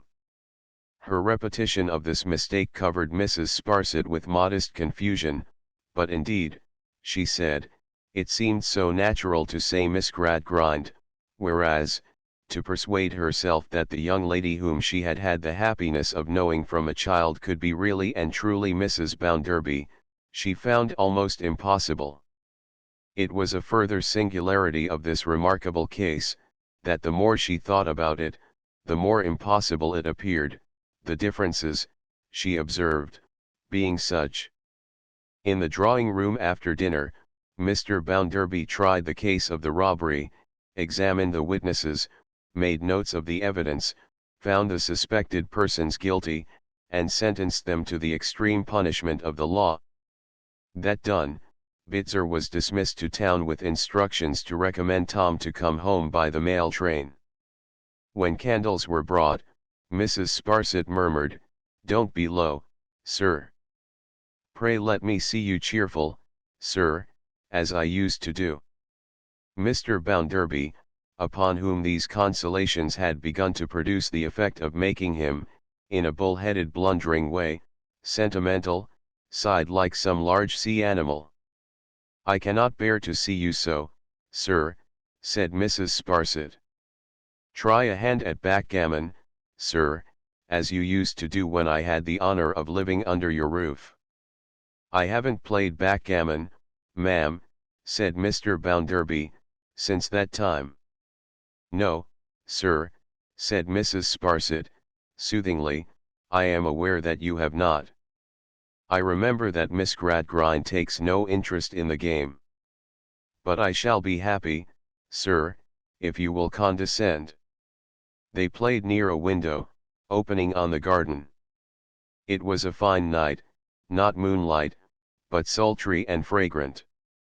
Louisa and Mr. Harthouse strolled out into the garden, where their voices could be heard in the stillness, though not what they said. Mrs. Sparsit, from her place at the backgammon board, was constantly straining her eyes to pierce the shadows without. "What's the matter, ma'am?" said Mr. Bounderby, "you don't see a fire, do you?" "Oh dear no, sir," returned Mrs. Sparsit, "I was thinking of the dew." "What have you got to do with the dew, ma'am?" said Mr. Bounderby. "It's not myself, sir," returned Mrs. Sparsit, "I am fearful of Miss Gradgrind's taking cold." "She never takes cold," said Mr. Bounderby. "Really, sir," said Mrs. Sparsit, and was affected with a cough in her throat. When the time drew near for retiring, Mr. Bounderby took a glass of water. "Oh, sir," said Mrs. Sparsit. "Not your sherry warm, with lemon peel and nutmeg?" "Why, I have got out of the habit of taking it now, ma'am," said Mr. Bounderby. "The more's the pity, sir," returned Mrs. Sparsit, "you are losing all your good old habits. Cheer up, sir. If Miss Gradgrind will permit me, I will offer to make it for you, as I have often done." Miss Gradgrind readily permitting Mrs. Sparsit to do anything she pleased, that considerate lady made the beverage, and handed it to Mr. Bounderby. "It will do you good, sir. It will warm your heart. It is the sort of thing you want, and ought to take, sir." And when Mr. Bounderby said, "Your health, ma'am," she answered with great feeling, "Thank you, sir. The same to you, and happiness also." Finally, she wished him good night, with great pathos, and Mr. Bounderby went to bed, with a maudlin persuasion that he had been crossed in something tender, though he could not, for his life, have mentioned what it was. Long after Louisa had undressed and lain down, she watched and waited for her brother's coming home. That could hardly be, she knew, until an hour past midnight, but in the country silence, which did anything but calm the trouble of her thoughts, time lagged wearily. At last, when the darkness and stillness had seemed for hours to thicken one another, she heard the bell at the gate. She felt as though she would have been glad that it rang on until daylight, but it ceased, and the circles of its last sound spread out fainter and wider in the air, and all was dead again. She waited yet some quarter of an hour, as she judged. Then she arose, put on a loose robe, and went out of her room in the dark, and up the staircase to her brother's room. His door being shut, she softly opened it and spoke to him, approaching his bed with a noiseless step. She kneeled down beside it, passed her arm over his neck, and drew his face to hers. She knew that he only feigned to be asleep, but she said nothing to him. He started by and by as if he were just then awakened, and asked who that was, and what was the matter. "Tom, have you anything to tell me? If ever you loved me in your life, and have anything concealed from every one besides, tell it to me." "I don't know what you mean, Lou. You have been dreaming." "My dear brother," she laid her head down on his pillow, and her hair flowed over him as if she would hide him from every one but herself. "Is there nothing that you have to tell me? Is there nothing you can tell me if you will? You can tell me nothing that will change me. Oh Tom, tell me the truth." "I don't know what you mean, Lou. As you lie here alone, my dear, in the melancholy night, so you must lie somewhere one night, when even I, if I am living then, shall have left you. As I am here beside you, barefoot, unclothed, undistinguishable in darkness, so must I lie through all the night of my decay, until I am dust. In the name of that time, Tom, tell me the truth now. What is it you want to know?" You may be certain, in the energy of her love she took him to her bosom as if he were a child, that I will not reproach you. You may be certain that I will be compassionate and true to you. You may be certain that I will save you at whatever cost. Oh Tom, have you nothing to tell me? Whisper very softly. Say only yes, and I shall understand you." She turned her ear to his lips, but he remained doggedly silent. "Not a word, Tom. How can I say yes, or how can I say no, when I don't know what you mean?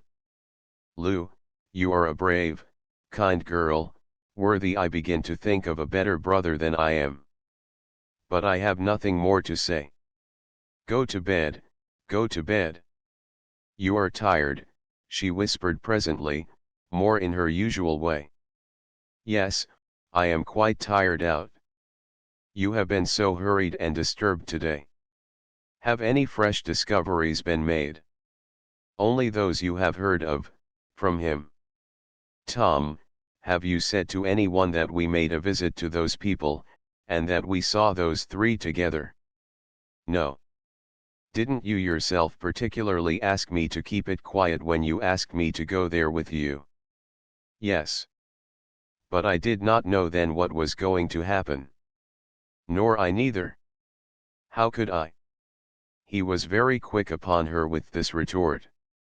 "Ought I to say, after what has happened," said his sister, standing by the bed she had gradually withdrawn herself and risen, "that I made that visit?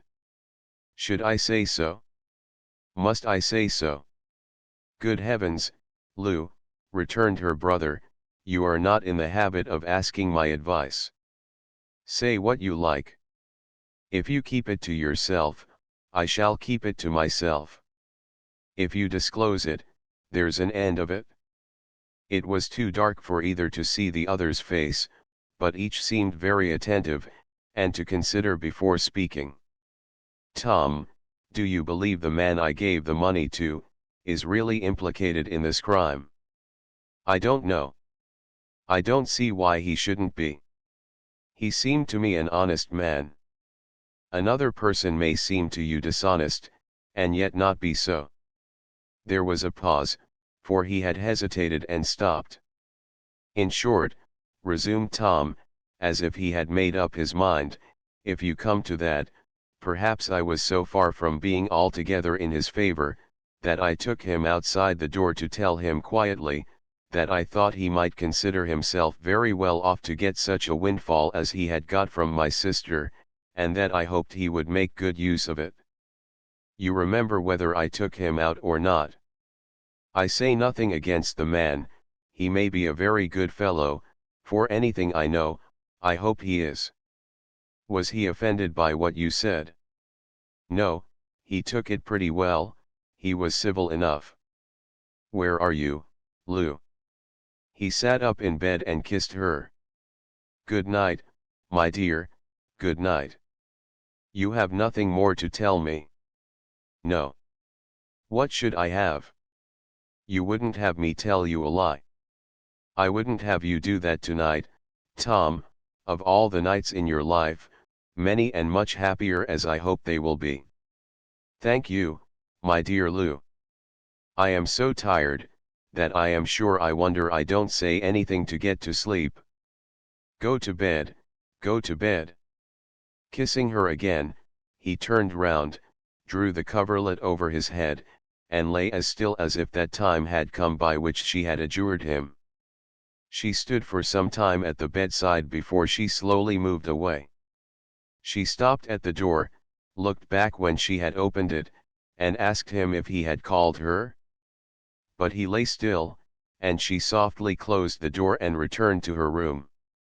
Then the wretched boy looked cautiously up and found her gone, crept out of bed, fastened his door, and threw himself upon his pillow again, tearing his hair, morosely crying, grudgingly loving her, hatefully but impenitently spurning himself, and no less hatefully and unprofitably spurning all the good in the world.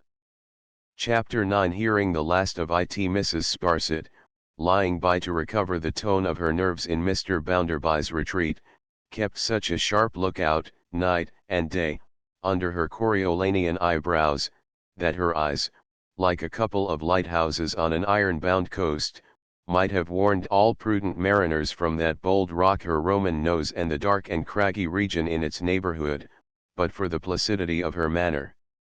Although it was hard to believe that her retiring for the night could be anything but a form, so severely wide awake were those classical eyes of hers, and so impossible did it seem that her rigid nose could yield to any relaxing influence, yet her manner of sitting, smoothing her uncomfortable, not to say, gritty mittens, they were constructed of a cool fabric like a meat safe, or of ambling to unknown places of destination with her foot in her cotton stirrup, was so perfectly serene, that most observers would have been constrained to suppose her a dove, embodied by some freak of nature, in the earthly tabernacle of a bird of the hook-beaked order. She was a most wonderful woman for prowling about the house. How she got from story to story was a mystery beyond solution. A lady so decorous in herself, and so highly connected, was not to be suspected of dropping over the banisters or sliding down them, yet her extraordinary facility of locomotion suggested the wild idea. Another noticeable circumstance in Mrs. Sparsit was, that she was never hurried. She would shoot with consummate velocity from the roof to the hall, yet would be in full possession of her breath and dignity on the moment of her arrival there. Neither was she ever seen by human vision to go at a great pace. She took very kindly to Mr. Harthouse, and had some pleasant conversation with him soon after her arrival. She made him her stately curtsy in the garden, one morning before breakfast. "It appears but yesterday, sir," said Mrs. Sparsit, "that I had the honor of receiving you at the bank, when you were so good as to wish to be made acquainted with Mr. Bounderby's address. An occasion, I am sure, not to be forgotten by myself in the course of ages, said Mr. Harthouse, inclining his head to Mrs. Sparsit with the most indolent of all possible airs. We live in a singular world, sir, said Mrs. Sparsit. I have had the honor, by a coincidence of which I am proud, to have made a remark, similar in effect, though not so epigrammatically expressed. A singular world, I would say, sir, pursued Mrs. Sparsit, after acknowledging the compliment with a drooping of her dark eyebrows, not altogether so mild in its expression as her voice was in its dulcet tones, as regards the intimacies we form at one time, with individuals we were quite ignorant of, at another. I recall, sir, that on that occasion you went so far as to say you were actually apprehensive of Miss Gradgrind. Your memory does me more honor than my insignificance deserves. I availed myself of your obliging hints to correct my timidity, and it is unnecessary to add that they were perfectly accurate. Mrs. Sparsit's talent for anything requiring accuracy with a combination of strength of mind and family is too habitually developed to admit of any question. He was almost falling asleep over this compliment, it took him so long to get through, and his mind wandered so much in the course of its execution. You found Miss Gradgrind, I really cannot call her Mrs. Bounderby, it's very absurd of me as youthful as I described her, asked Mrs. Sparsit, sweetly. You drew her portrait perfectly, said Mr. Harthouse. Presented her dead image. Very engaging, sir, said Mrs. Sparsit, causing her mittens slowly to revolve over one another. Highly so. It used to be considered, said Mrs. Sparsit, that Miss Gradgrind was wanting in animation, but I confess she appears to me considerably and strikingly improved in that respect. And indeed here is Mr. Bounderby, cried Mrs. Sparsit, nodding her head a great many times, as if she had been talking and thinking of no one else. How do you find yourself this morning, sir? Pray let us see you cheerful, sir. Now, these persistent assuagements of his misery, and lightenings of his load, had by this time begun to have the effect of making Mr. Bounderby softer than usual towards Mrs. Sparsit, and harder than usual to most other people from his wife downward. So, when Mrs. Sparsit said with forced lightness of heart, "You want your breakfast, sir, but I dare say Miss Gradgrind will soon be here to preside at the table," Mr. Bounderby replied, "If I waited to be taken care of by my wife, ma'am, I believe you know pretty well I should wait till doomsday, so I'll trouble you to take charge of the teapot." Mrs. Sparsit complied, and assumed her old position at table. This again made the excellent woman vastly sentimental. She was so humble withal, that when Louisa appeared, she rose, protesting she never could think of sitting in that place under existing circumstances, often as she had had the honor of making Mr. Bounderby's breakfast. Before Mrs. Gradgrind she begged pardon, she meant to say Miss Bounderby she hoped to be excused, but she really could not get it right yet, though she trusted to become familiar with it by and by had assumed her present position. It was only, she observed, because Miss Gradgrind happened to be a little late, and Mr. Bounderby's time was so very precious, and she knew it of old to be so essential that he should breakfast to the moment, that she had taken the liberty of complying with his request, long as his will had been a law to her. "There. Stop where you are, ma'am," said Mr. Bounderby, "stop where you are. Mrs. Bounderby will be very glad to be relieved of the trouble, I believe." "Don't say that, sir," returned Mrs. Sparsit, almost with severity, "because that is very unkind to Mrs. Bounderby. And to be unkind is not to be you, sir. You may set your mind at rest, ma'am, you can take it very quietly, can't you, Lou?" said Mr. Bounderby, in a blustering way to his wife. "Of course. It is of no moment. Why should it be of any importance to me? Why should it be of any importance to anyone, Mrs. Sparsit, ma'am, said Mr. Bounderby, swelling with a sense of slight. You attach too much importance to these things, ma'am. By George, you'll be corrupted in some of your notions here. You are old-fashioned, ma'am. You are behind Tom Gradgrind's children's time. What is the matter with you? Asked Louisa, coldly surprised. What has given you offence? Offence, repeated Bounderby. Do you suppose if there was any offence given me, I shouldn't name it, and request to have it corrected? I am a straightforward man, I believe. I don't go beating about for side winds. I suppose no one ever had occasion to think you too diffident, or too delicate, Louisa answered him composedly. I have never made that objection to you, either as a child or as a woman. I don't understand what you would have. Have, returned Mr. Bounderby. Nothing.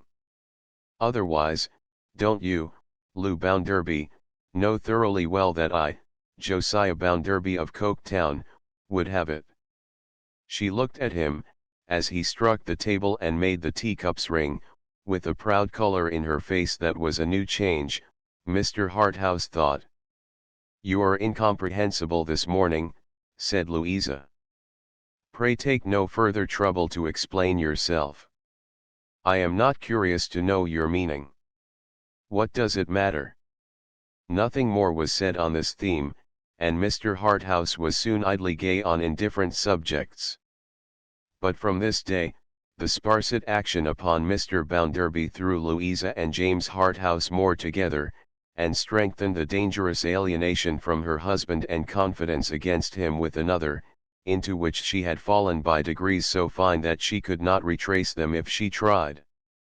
But whether she ever tried or no, lay hidden in her own closed heart. Mrs. Sparsit was so much affected on this particular occasion, that, assisting Mr. Bounderby to his hat after breakfast, and being then alone with him in the hall, she imprinted a chaste kiss upon his hand, murmured my benefactor, and retired, overwhelmed with grief. Yet it is an indubitable fact, within the cognizance of this history, that 5 minutes after he had left the house in the self-same hat, the same descendant of the Scadgerses and connection by matrimony of the Powlers, shook her right-hand mitten at his portrait, made a contemptuous grimace at that work of art, and said, "Serve you right, you noodle, and I am glad of it." Mr. Bounderby had not been long gone, when Bitzer appeared. Bitzer had come down by train, shrieking and rattling over the long line of arches that best rode the wild country of past and present coal pits, with an express from Stone Lodge. It was a hasty note to inform Louisa that Mrs. Gradgrind lay very ill.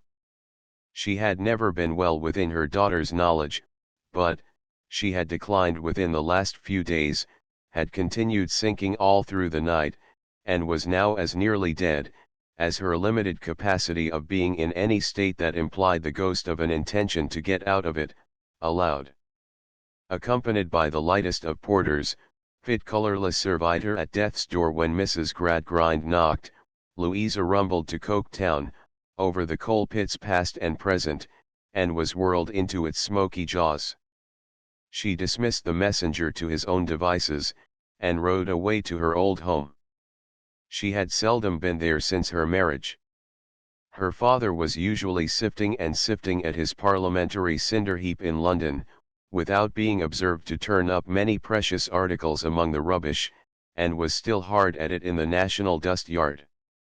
Her mother had taken it rather as a disturbance than otherwise, to be visited, as she reclined upon her sofa. Young people, Louisa felt herself all unfit for, Sissy she had never softened to again, since the night when the stroller's child had raised her eyes to look at Mr. Bounderby's intended wife. She had no inducements to go back, and had rarely gone.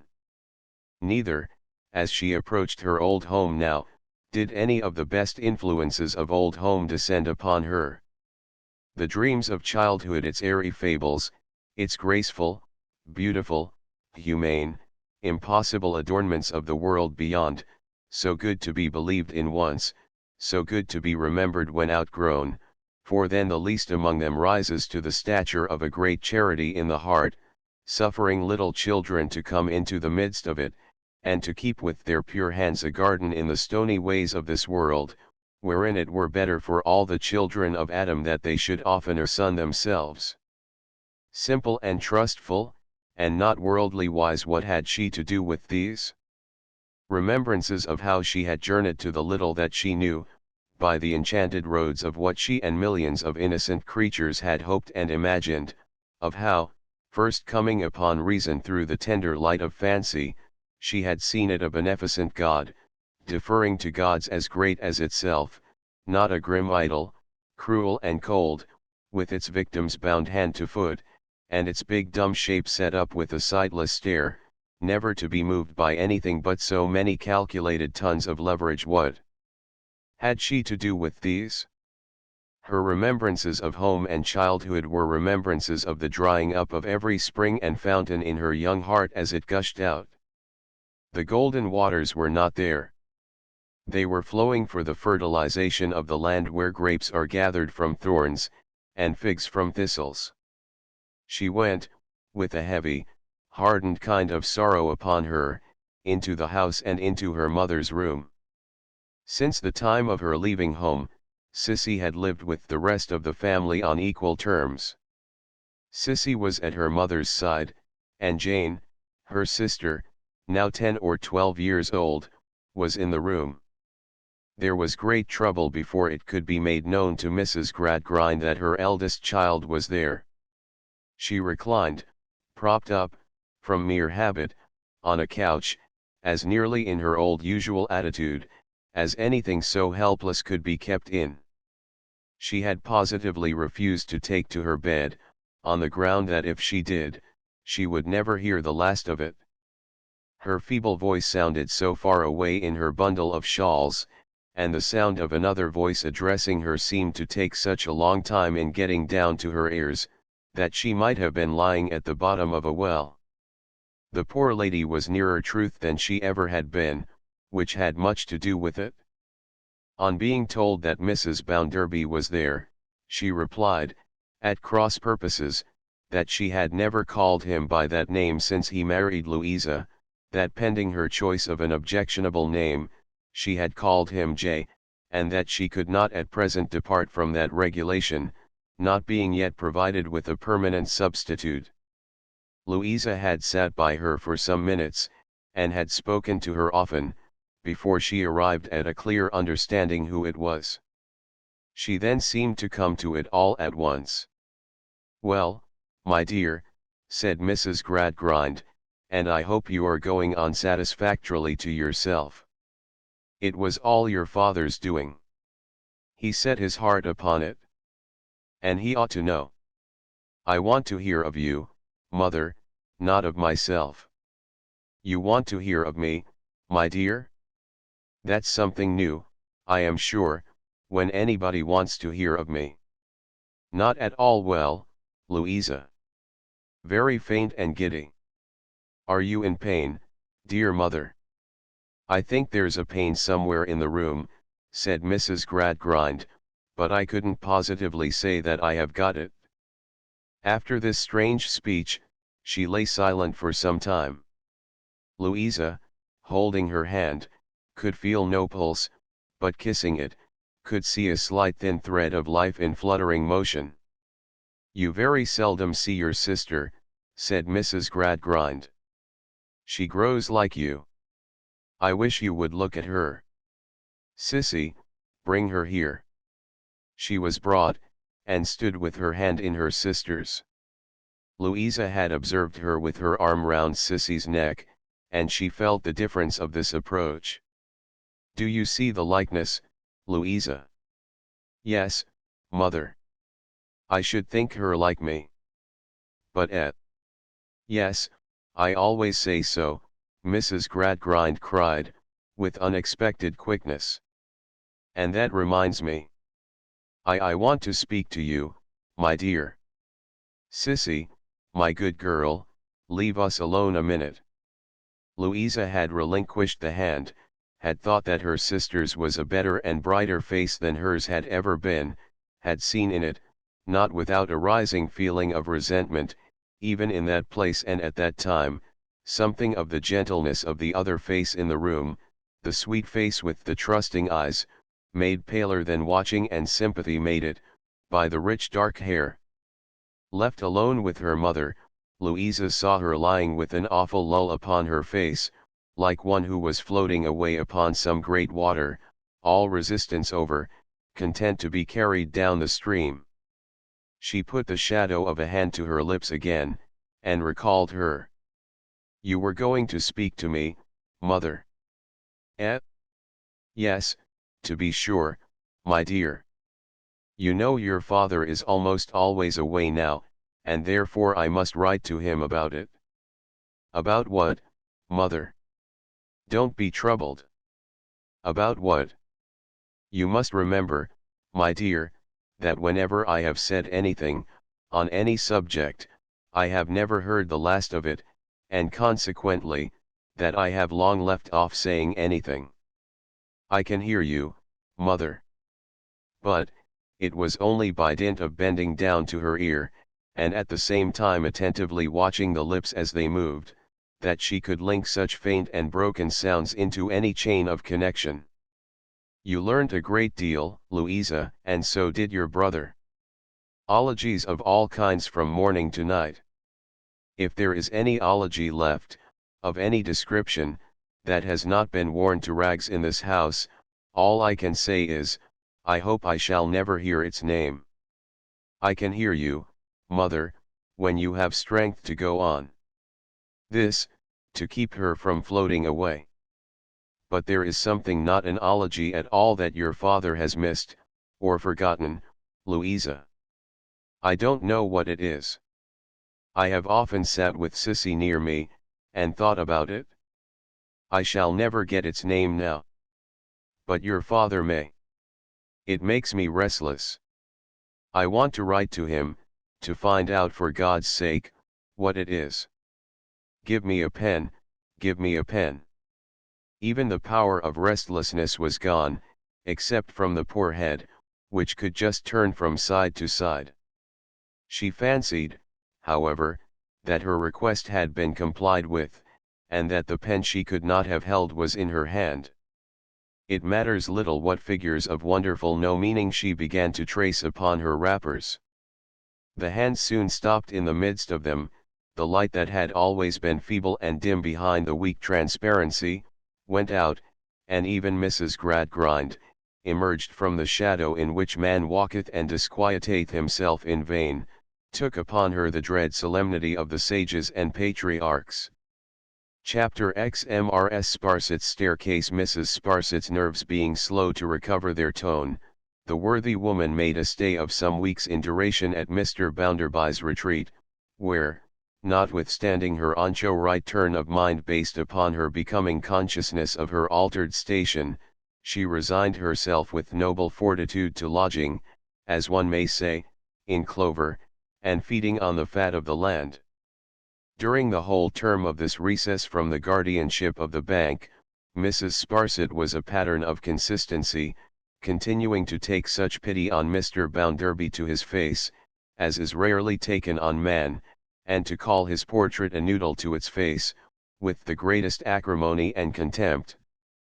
Mr. Bounderby, having got it into his explosive composition that Mrs. Sparsit was a highly superior woman, to perceive that he had that general cross upon him in his deserts, for he had not yet settled what it was, and further that Louisa would have objected to her as a frequent visitor if it had comported with his greatness that she should object to anything he chose to do, resolved not to lose sight of Mrs. Sparsit easily.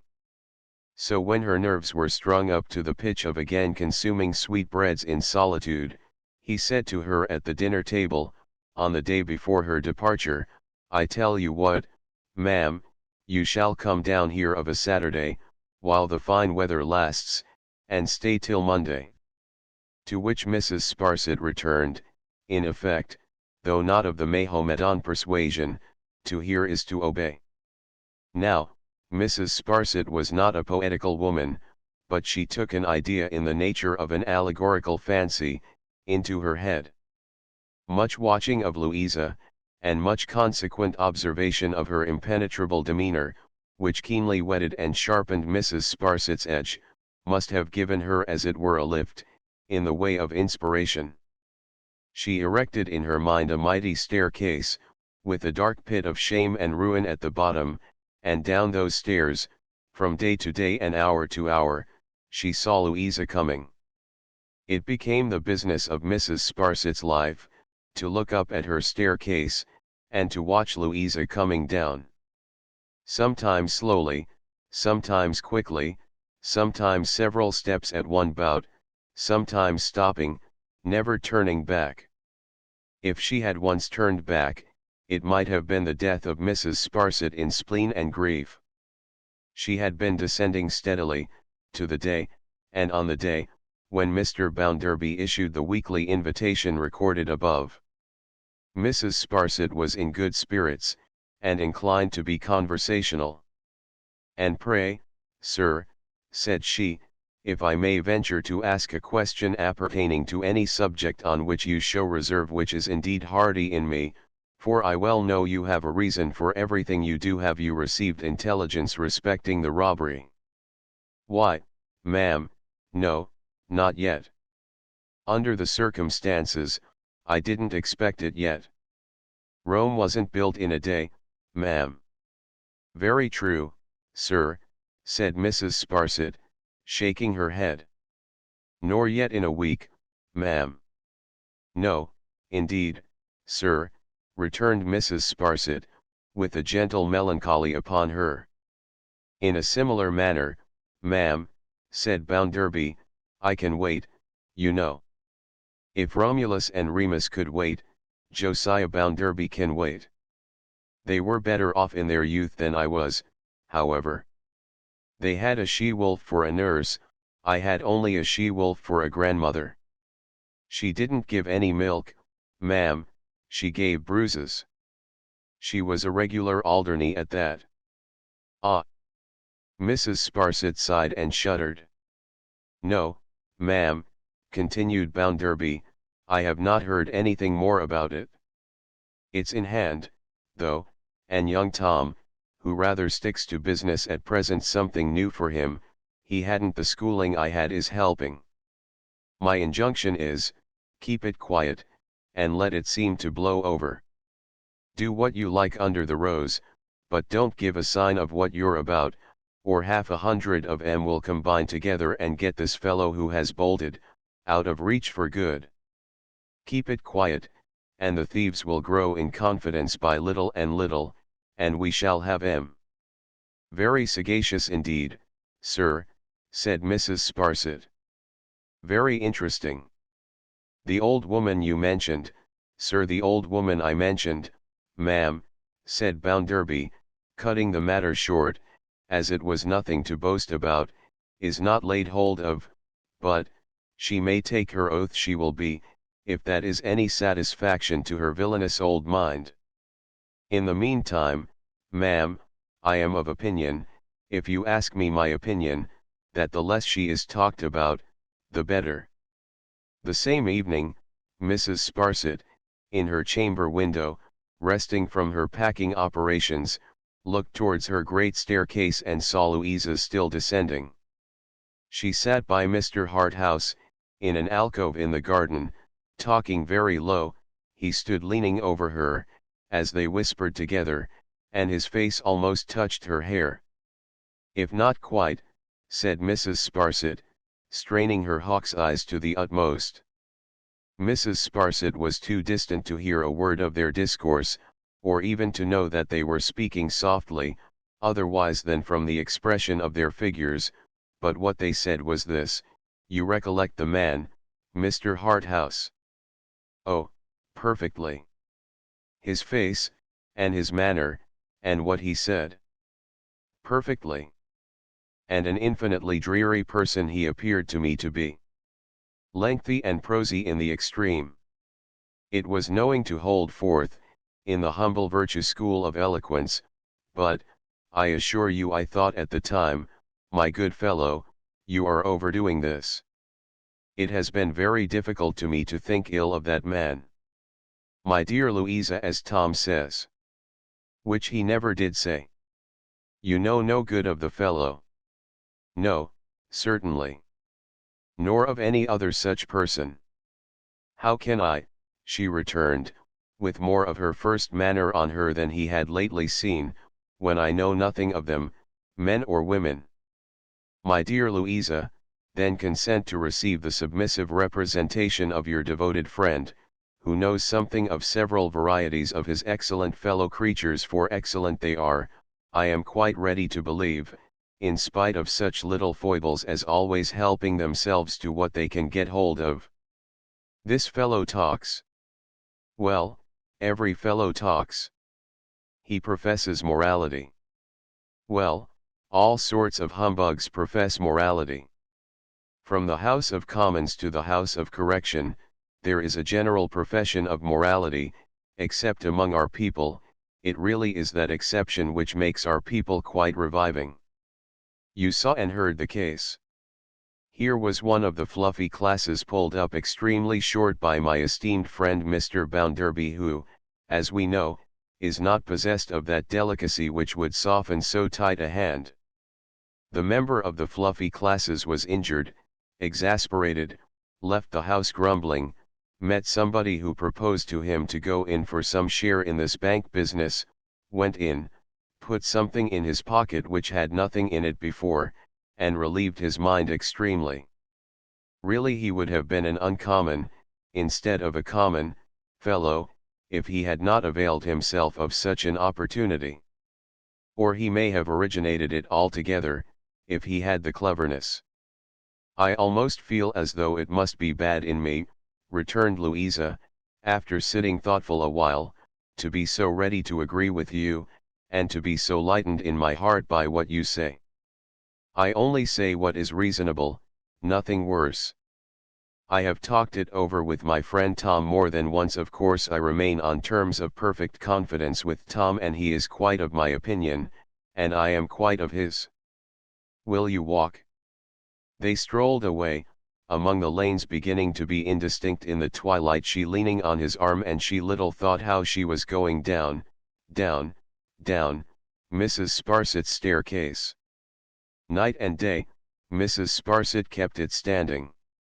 When Louisa had arrived at the bottom and disappeared in the gulf, it might fall in upon her if it would, but, until then, there it was to be, a building, before Mrs. Sparsit's eyes. And there Louisa always was, upon it. And always gliding down, down, down. Mrs. Sparsit saw James Harthouse come and go, she heard of him here and there, she saw the changes of the face he had studied, she, too, remarked to a nicety how and when it clouded, how and when it cleared, she kept her black eyes wide open, with no touch of pity, with no touch of compunction, all absorbed in interest. In the interest of seeing her, ever drawing, with no hand to stay her, nearer and nearer to the bottom of this new giant's staircase. With all her deference for Mr. Bounderby as contradistinguished from his portrait, Mrs. Sparsit had not the smallest intention of interrupting the descent. Eager to see it accomplished, and yet patient, she waited for the last fall, as for the ripeness and fullness of the harvest of her hopes. Hushed in expectancy, she kept her wary gaze upon the stairs, and seldom so much as darkly shook her right mitten, with her fist in it, at the figure coming down. Chapter 11. Lower and lower the figure descended the great stairs, steadily, steadily, always verging, like a weight in deep water, to the black gulf at the bottom.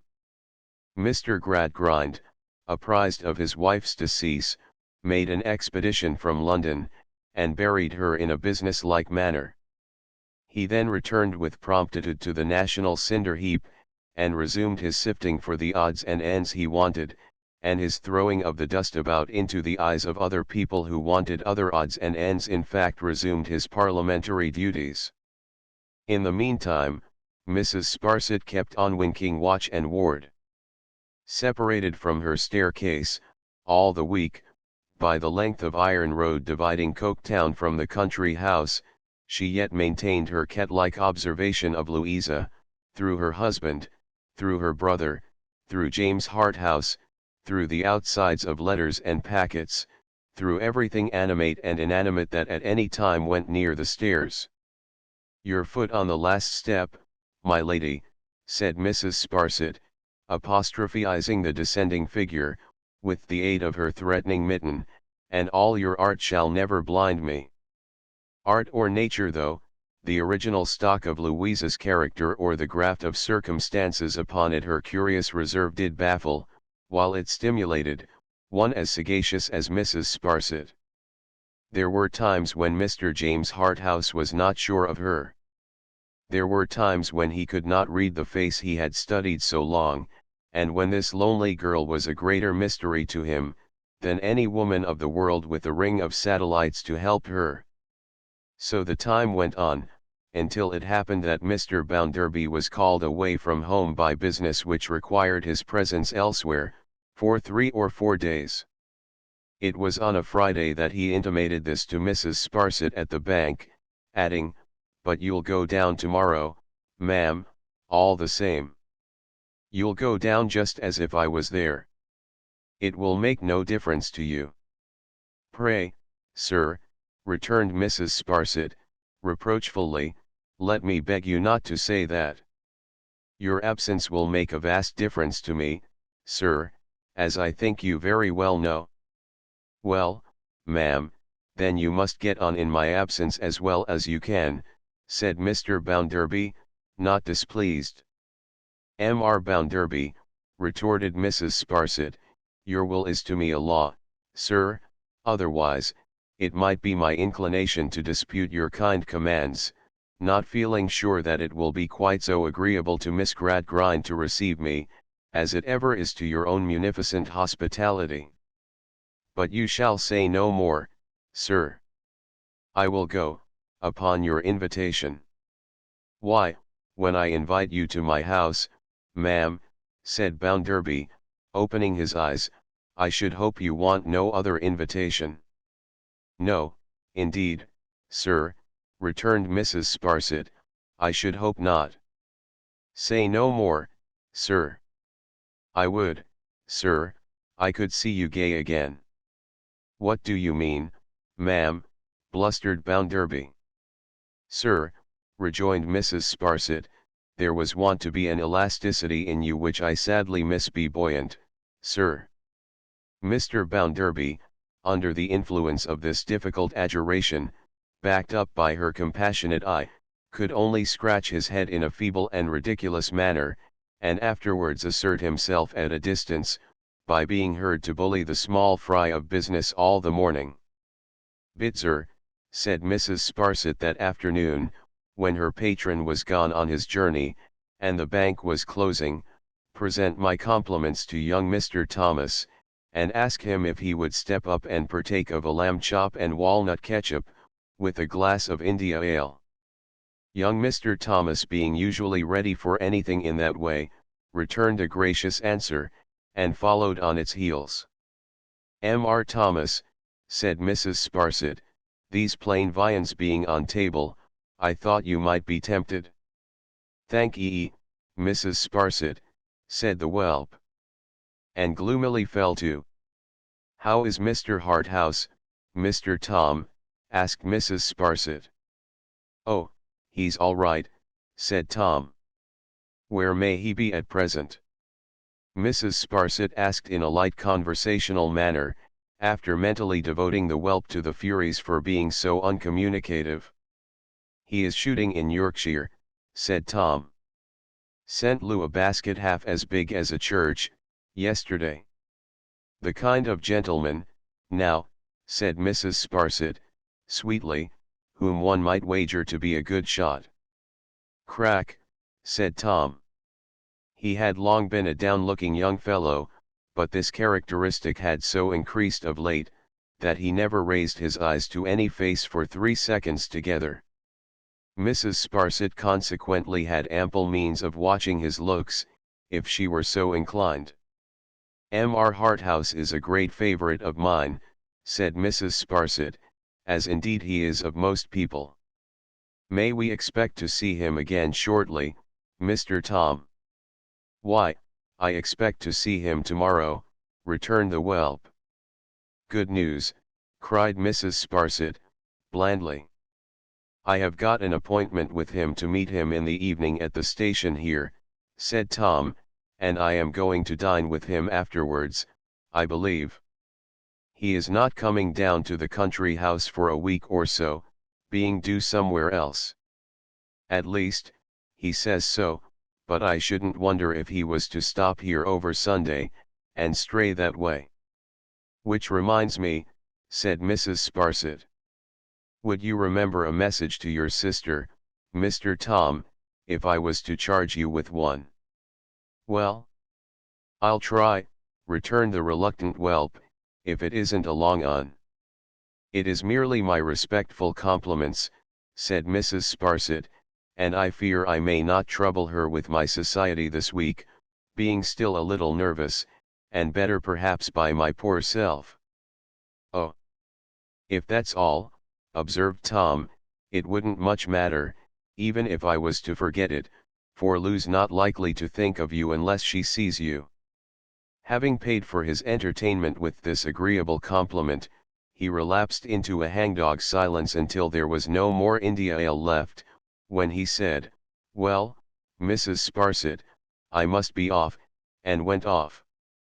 Next day, Saturday, Mrs. Sparsit sat at her window all day long looking at the customers coming in and out, watching the postman, keeping an eye on the general traffic of the street, revolving many things in her mind, but, above all, keeping her attention on her staircase. The evening come, she put on her bonnet and shawl, and went quietly out, having her reasons for hovering in a furtive way about the station by which a passenger would arrive from Yorkshire, and for preferring to peep into it round pillars and corners, and out of ladies' waiting-room windows, to appearing in its precincts openly.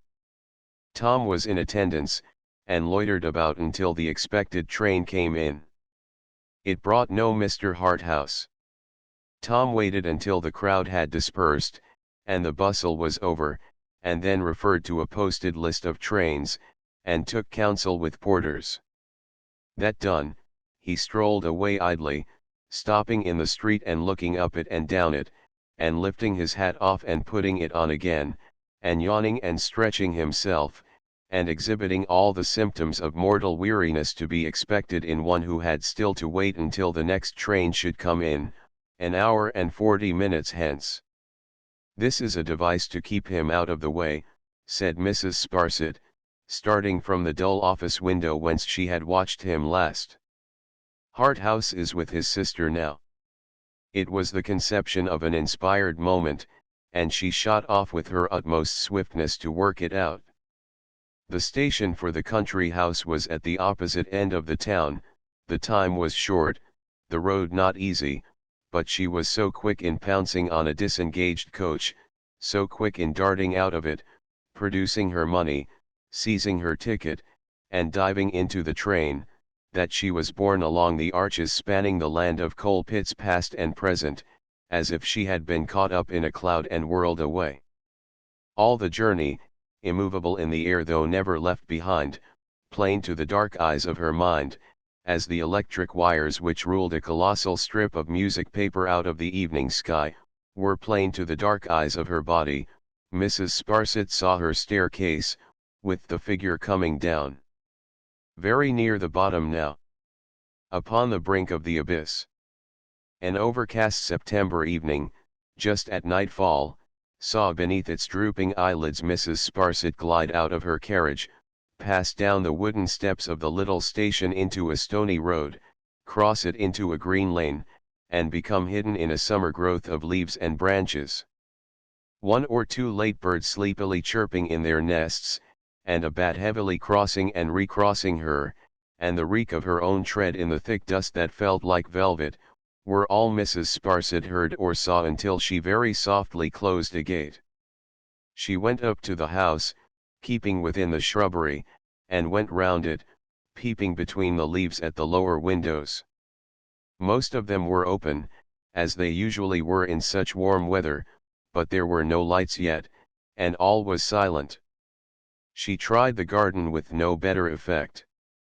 She thought of the wood, and stole towards it, heedless of long grass and briars, of worms, snails, and slugs, and all the creeping things that be.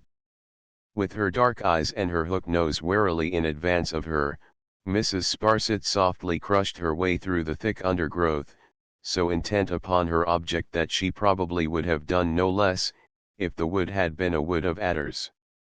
Hark! The smaller birds might have tumbled out of their nests, fascinated by the glittering of Mrs. Sparsit's eyes in the gloom, as she stopped and listened.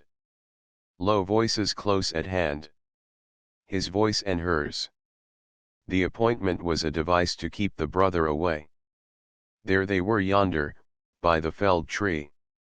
Bending low among the dewy grass, Mrs. Sparsit advanced closer to them. She drew herself up, and stood behind a tree, like Robinson Crusoe in his ambuscade against the savages, so near to them that at a spring, and that no great one, she could have touched them both. He was there secretly, and had not shown himself at the house. He had come on horseback, and must have passed through the neighboring fields, for his horse was tied to the meadow side of the fence, within a few paces. "My dearest love," said he, "what could I do? Knowing you were alone, was it possible that I could stay away? You may hang your head, to make yourself the more attractive. I don't know what they see in you when you hold it up," thought Mrs. Sparsit, "but you little think, my dearest love, whose eyes are on you." That she hung her head, was certain. She urged him to go away, she commanded him to go away, but she neither turned her face to him, nor raised it. Yet it was remarkable that she sat as still as ever the amiable woman in ambuscade had seen her sit, at any period in her life. Her hands rested in one another, like the hands of a statue, and even her manner of speaking was not hurried. "My dear child," said Harthouse, Mrs. Sparsit saw with delight that his arm embraced her, "will you not bear with my society for a little while?" "Not here." "Where, Louisa?" "Not here. But we have so little time to make so much of, and I have come so far, and am altogether so devoted, and distracted. There never was a slave at once so devoted and ill-used by his mistress. To look for your sunny welcome that has warmed me into life, and to be received in your frozen manner, is heart-rending. Am I to say again, that I must be left to myself here? But we must meet, my dear Louisa. Where shall we meet?" They both started. The listeners started, guiltily, too, for she thought there was another listener among the trees. It was only rain, beginning to fall fast, in heavy drops. "Shall I ride up to the house a few minutes hence, innocently supposing that its master is at home and will be charmed to receive me?" "No. Your cruel commands are implicitly to be obeyed, though I am the most unfortunate fellow in the world, I believe, to have been insensible to all other women, and to have fallen prostrate at last under the foot of the most beautiful, and the most engaging, and the most imperious. My dearest Louisa, I cannot go myself, or let you go, in this hard abuse of your power." Mrs. Sparsit saw him detain her with his encircling arm, and heard him then and there, within her, Mrs. Sparsit's, greedy hearing, tell her how he loved her, and how she was the stake for which he ardently desired to play away all that he had in life. The objects he had lately pursued, turned worthless beside her, such success as was almost in his grasp, he flung away from him like the dirt it was, compared with her. Its pursuit, Nevertheless, if it kept him near her, or its renunciation if it took him from her, or flight if she shared it, or secrecy if she commanded it, or any fate, or every fate, all was alike to him, so that she was true to him, the man who had seen how cast away she was, whom she had inspired at their first meeting with an admiration, an interest, of which he had thought himself incapable, whom she had received into her confidence, who was devoted to her and adored her. All this, and more, in his hurry, and in hers, in the whirl of her own gratified malice, in the dread of being discovered, in the rapidly increasing noise of heavy rain among the leaves, and a thunderstorm rolling up, Mrs. Sparsit received into her mind, set off with such an unavoidable halo of confusion and indistinctness, that when at length he climbed the fence and led his horse away, she was not sure where they were to meet, or when, except that they had said it was to be that night. But one of them yet remained in the darkness before her, and while she tracked that one she must be right. "Oh, my dearest love," thought Mrs. Sparsit, "you little think how well attended you are." Mrs. Sparsit saw her out of the wood, and saw her enter the house. What to do next? It rained now, in a sheet of water. Mrs. Sparsit's white stockings were of many colors, green predominating, prickly things were in her shoes, caterpillars slung themselves, in hammocks of their own making, from various parts of her dress, rills ran from her bonnet, and her Roman nose. In such condition, Mrs. Sparsit stood hidden in the density of the shrubbery, considering what next. Lo, Louisa coming out of the house. Hastily cloaked and muffled, and stealing away. She elopes. She falls from the lowermost stair, and is swallowed up in the gulf. Indifferent to the rain, and moving with a quick determined step, she struck into a side path parallel with the ride. Mrs. Sparsit followed in the shadow of the trees, at but a short distance, for it was not easy to keep a figure in view going quickly through the umbrageous darkness. When she stopped to close the side gate without noise, Mrs. Sparsit stopped. When she went on, Mrs. Sparsit went on. She went by the way Mrs. Sparsit had come, emerged from the green lane, crossed the stony road, and ascended the wooden steps to the railroad. A train for Coketown would come through presently, Mrs. Sparsit knew, so she understood Coketown to be her first place of destination. In Mrs. Sparsit's limp and streaming state, no extensive precautions were necessary to change her usual appearance, but, she stopped under the lee of the station wall, tumbled her shawl into a new shape, and put it on over her bonnet. So disguised she had no fear of being recognized when she followed up the railroad steps, and paid her money in the small office. Louisa sat waiting in a corner. Mrs. Sparsit sat waiting in another corner. Both listened to the thunder, which was loud, and to the rain, as it washed off the roof, and pattered on the parapets of the arches. 2 or 3 lamps were rained out and blown out, so, both saw the lightning to advantage as it quivered and zigzagged on the iron tracks. The seizure of the station with a fit of trembling, gradually deepening to a complaint of the heart, announced the train. Fire and steam and smoke and red light, a hiss, a crash, a bell and a shriek, Louisa put into one carriage, Mrs. Sparsit put into another, the little station a desert speck in the thunderstorm. Though her teeth chattered in her head from wet and cold, Mrs. Sparsit exulted hugely. The figure had plunged down the precipice, and she felt herself, as it were, attending on the body. Could she, who had been so active in the getting up of the funeral triumph, do less than exult?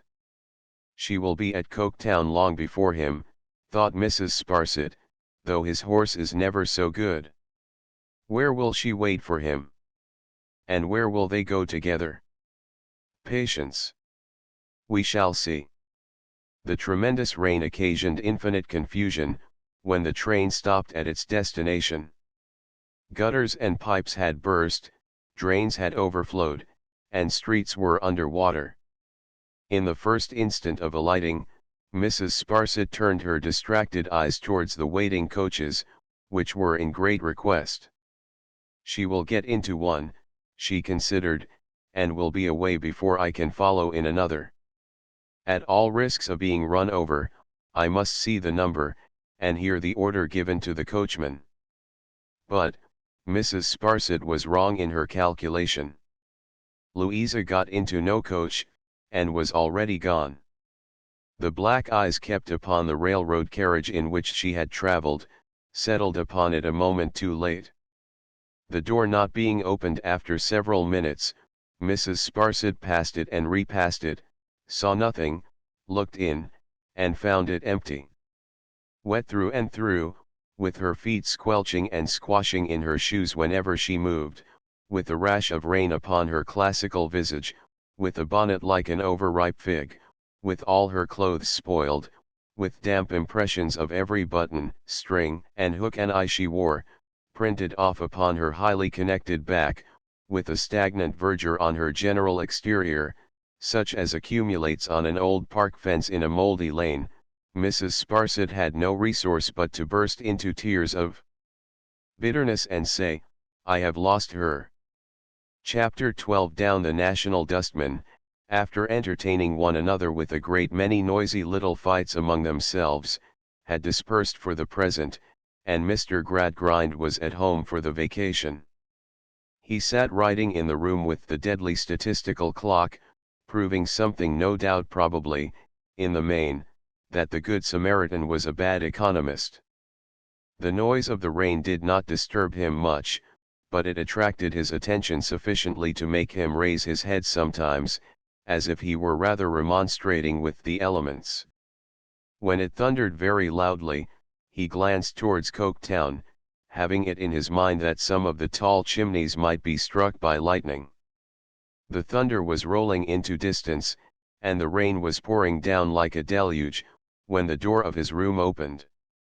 He looked round the lamp upon his table, and saw, with amazement, his eldest daughter. "Louisa." "Father, I want to speak to you." "What is the matter? How strange you look." "And good heaven," said Mr. Gradgrind, wondering more and more, "have you come here exposed to the storm?" She put her hands to her dress, as if she hardly knew. "Yes." Then she uncovered her head, and letting her cloak and hood fall where they might, stood looking at him, so colourless, so dishevelled, so defiant and despairing, that he was afraid of her. "What is it? I conjure you, Louisa, tell me what is the matter." She dropped into a chair before him, and put her cold hand on his arm. "Father, you have trained me from my cradle." "Yes, Louisa. I curse the hour in which I was born to such a destiny." He looked at her in doubt and dread, vacantly repeating, "Curse the hour? Curse the hour? How could you give me life, and take from me all the inappreciable things that raise it from the state of conscious death? Where are the graces of my soul? Where are the sentiments of my heart? What have you done, O Father, what have you done, with the garden that should have bloomed once, in this great wilderness here?" She struck herself with both her hands upon her bosom. "If it had ever been here, its ashes alone would save me from the void in which my whole life sinks. I did not mean to say this, but, Father, you remember the last time we conversed in this room." He had been so wholly unprepared for what he heard now, that it was with difficulty he answered, "Yes, Louisa. What has risen to my lips now, would have risen to my lips then, if you had given me a moment's help. I don't reproach you, Father. What you have never nurtured in me, you have never nurtured in yourself, but oh! if you had only done so long ago, or if you had only neglected me, what a much better and much happier creature I should have been this day." On hearing this, after all his care, he bowed his head upon his hand and groaned aloud. Father, if you had known, when we were last together here, what even I feared while I strove against it, as it has been my task from infancy to strive against every natural prompting that has arisen in my heart, if you had known that there lingered in my breast, sensibilities, affections, weaknesses capable of being cherished into strength, defying all the calculations ever made by man, and no more known to his arithmetic than his Creator is, would you have given me to the husband whom I am now? Sure that I hate. He said, No. No, my poor child. Would you have doomed me, at any time, to the frost and blight that have hardened and spoiled me? Would you have robbed me for no one's enrichment, only for the greater desolation of this world, of the immaterial part of my life, the spring and summer of my belief, my refuge from what is sordid and bad in the real things around me, my school in which I should have learned to be more humble and more trusting with them, and to hope in my little sphere to make them better? Oh no, no. No, Louisa. Yet, Father, if I had been stone blind, if I had groped my way by my sense of touch, and had been free, while I knew the shapes and surfaces of things, to exercise my fancy somewhat, in regard to them, I should have been a million times wiser, happier, more loving, more contented, more innocent and human in all good respects, than I am with the eyes I have. Now, hear what I have come to say. He moved, to support her with his arm. She rising as he did so, they stood close together, she, with a hand upon his shoulder, looking fixedly in his face. With a hunger and thirst upon me, Father, which have never been for a moment appeased, with an ardent impulse towards some region where rules and figures and definitions were not quite absolute, I have grown up, battling every inch of my way. I never knew you were unhappy, my child. Father, I always knew it. In this strife I have almost repulsed and crushed my better angel into a demon. What I have learned has left me doubting, misbelieving, despising, regretting, what I have not learned, and my dismal resource has been to think that life would soon go by, and that nothing in it could be worth the pain and trouble of a contest. And you so young, Louisa, he said with pity. And I so young. In this condition, Father, for I show you now, without fear or favor, the ordinary deadened state of my mind as I know it, you proposed my husband to me. I took him. I never made a pretense to him or you that I loved him. I knew, and, Father, you knew, and he knew, that I never did. I was not wholly indifferent, for I had a hope of being pleasant and useful to Tom. I made that wild escape into something visionary, and have slowly found out how wild it was. But Tom had been the subject of all the little tenderness of my life, perhaps he became so because I knew so well how to pity him. It matters little now, except as it may dispose you to think more leniently of his errors. As her father held her in his arms, she put her other hand upon his other shoulder, and still looking fixedly in his face, went on. When I was irrevocably married, there rose up into rebellion against the tie, the old strife, made fiercer by all those causes of disparity which arise out of our two individual natures, and which no general laws shall ever rule or state for me, Father, until they shall be able to direct the anatomist where to strike his knife into the secrets of my soul. Louisa, he said, and said imploringly, for he well remembered what had passed between them in their former interview. I do not reproach you, Father, I make no complaint. I am here with another object. What can I do, child? Ask me what you will. I am coming to it.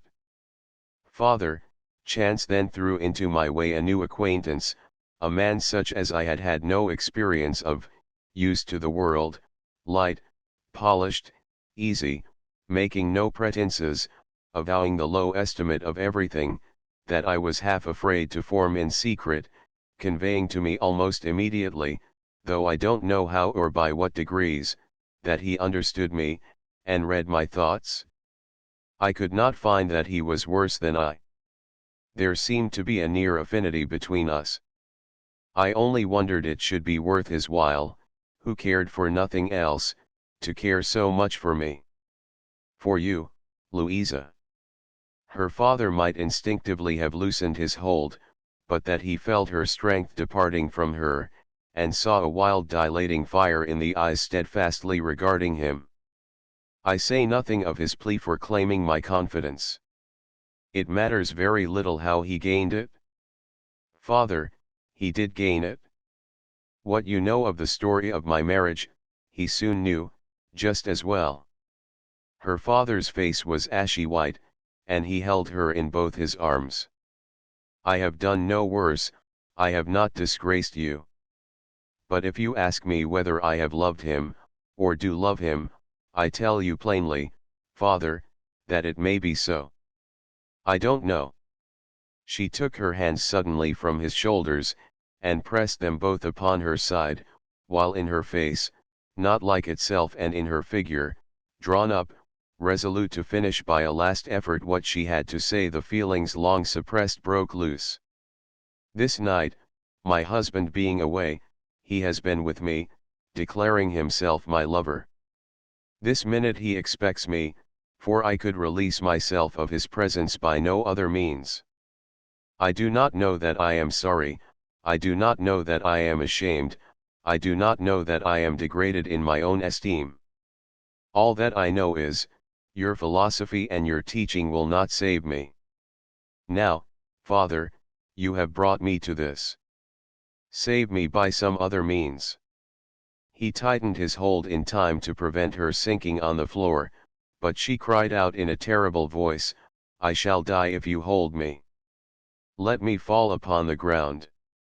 And he laid her down there, and saw the pride of his heart and the triumph of his system, lying, an insensible heap, at his feet. End of the second book, the third. Garnering chapter. Another thing needful. Louisa awoke from a torpor, and her eyes languidly opened on her old bed at home, and her old room. It seemed, at first, as if all that had happened since the days when these objects were familiar to her were the shadows of a dream, but gradually, as the objects became more real to her sight, the events became more real to her mind. She could scarcely move her head for pain and heaviness, her eyes were strained and sore, and she was very weak. A curious passive inattention had such possession of her, that the presence of her little sister in the room did not attract her notice for some time. Even when their eyes had met, and her sister had approached the bed, Louisa lay for minutes looking at her in silence, and suffering her timidly to hold her passive hand, before she asked, When was I brought to this room? Last night, Louisa. Who brought me here? Sissy, I believe. Why do you believe so? Because I found her here this morning. She didn't come to my bedside to wake me, as she always does, and I went to look for her. She was not in her own room either, and I went looking for her all over the house, until I found her here taking care of you and cooling your head. Will you see father? Sissy said I was to tell him when you woke. What a beaming face you have, Jane, said Louisa, as her young sister timidly still bent down to kiss her. Have I? I am very glad you think so. I am sure it must be Sissy's doing. The arm Louisa had begun to twine around her neck, unbent itself. You can tell father if you will. Then, staying her for a moment, she said, It was you who made my room so cheerful, and gave it this look of welcome. Oh no, Louisa, it was done before I came. It was. Louisa turned upon her pillow, and heard no more. When her sister had withdrawn, she turned her head back again, and lay with her face towards the door, until it opened and her father entered. He had a jaded anxious look upon him, and his hand, usually steady, trembled in hers. He sat down at the side of the bed, tenderly asking how she was, and dwelling on the necessity of her keeping very quiet after her agitation and exposure to the weather last night. He spoke in a subdued and troubled voice, very different from his usual dictatorial manner, and was often at a loss for words. "My dear Louisa! My poor daughter!" He was so much at a loss at that place, that he stopped altogether. He tried again. "My unfortunate child!" The place was so difficult to get over, that he tried again. "It would be hopeless for me, Louisa, to endeavor to tell you how overwhelmed I have been, and still am, by what broke upon me last night. The ground on which I stand has ceased to be solid under my feet. The only support on which I leaned, and the strength of which it seemed, and still does seem, impossible to question, has given way in an instant. I am stunned by these discoveries. I have no selfish meaning in what I say, but I find the shock of what broke upon me last night, to be very heavy indeed." She could give him no comfort herein. She had suffered the wreck of her whole life upon the rock. "I will not say, Louisa, that if you had by any happy chance undeceived me some time ago, it would have been better for us both, better for your peace, and better for mine. For I am sensible that it may not have been a part of my system to invite any confidence of that kind. I had proved my system to myself, and I have rigidly administered it, and I must bear the responsibility of its failures. I only entreat you to believe, my favorite child, that I have meant to do right." He said it earnestly, and to do him justice he had. Engaging fathomless deeps with his little mean excise rod, and in staggering over the universe with his rusty stiff-legged compasses, he had meant to do great things. Within the limits of his short tether he had tumbled about, annihilating the flowers of existence with greater singleness of purpose than many of the blatant personages whose company he kept. "I am well assured of what you say, father. I know I have been your favorite child. I know you have intended to make me happy. I have never blamed you, and I never shall." He took her outstretched hand, and retained it in his.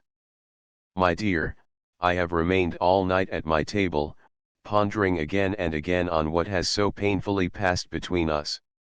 When I consider your character, when I consider that what has been known to me for hours, has been concealed by you for years, when I consider under what immediate pressure it has been forced from you at last, I come to the conclusion that I cannot but mistrust myself." He might have added more than all, when he saw the face now looking at him. He did add it in effect, perhaps, as he softly moved her scattered hair from her forehead with his hand. Such little actions, slight in another man, were very noticeable in him, and his daughter received them as if they had been words of contrition. "But," said Mr. Gradgrind, slowly, and with hesitation, as well as with a wretched sense of happiness, "if I see reason to mistrust myself for the past, Louisa, I should also mistrust myself for the present and the future. To speak unreservedly to you, I do. I am far from feeling convinced now, however differently I might have felt only this time yesterday, that I am fit for the trust you repose in me, that I know how to respond to the appeal you have come home to make to me, that I have the right instinct, supposing it for the moment to be some quality of that nature, how to help you, and to set you right, my child." She had turned upon her pillow, and lay with her face upon her arm, so that he could not see it. All her wildness and passion had subsided, but, though softened, she was not in tears. Her father was changed in nothing so much as in the respect that he would have been glad to see her in tears. "Some persons hold," he pursued, still hesitating, "that there is a wisdom of the head, and that there is a wisdom of the heart. I have not supposed so, but, as I have said, I mistrust myself now. I have supposed the head to be all sufficient. It may not be all sufficient, how can I venture this morning to say it is? If that other kind of wisdom should be what I have neglected, and should be the instinct that is wanted, Louisa, he suggested it very doubtfully, as if he were half unwilling to admit it even now. She made him no answer, lying before him on her bed, still half dressed, much as he had seen her lying on the floor of his room last night. Louisa, and his hand rested on her hair again, I have been absent from here, my dear, a good deal of late, and though your sister's training has been pursued according to the system, he appeared to come to that word with great reluctance always, it has necessarily been modified by daily associations begun, in her case, at an early age. I ask you ignorantly and humbly, my daughter, for the better, do you think? Father, she replied, without stirring, if any harmony has been awakened in her young breast that was mute in mine until it turned to discord, let her thank heaven for it, and go upon her happier way, taking it as her greatest blessing that she has avoided my way. Oh my child, he said, in a forlorn manner, I am an unhappy man to see you thus. What avails it to me that you do not reproach me, if I so bitterly reproach myself? He bent his head, and spoke low to her. Louisa, I have a misgiving that some change may have been slowly working about me in this house, by mere love and gratitude, that what the head had left undone and could not do, the heart may have been doing silently. Can it be so? She made him no reply. I am not too proud to believe it, Louisa. How could I be arrogant, and you before me? Can it be so? Is it so, my dear? He looked upon her once more, lying cast away there, and without another word went out of the room. He had not been long gone, when she heard a light tread near the door, and knew that some one stood beside her. She did not raise her head.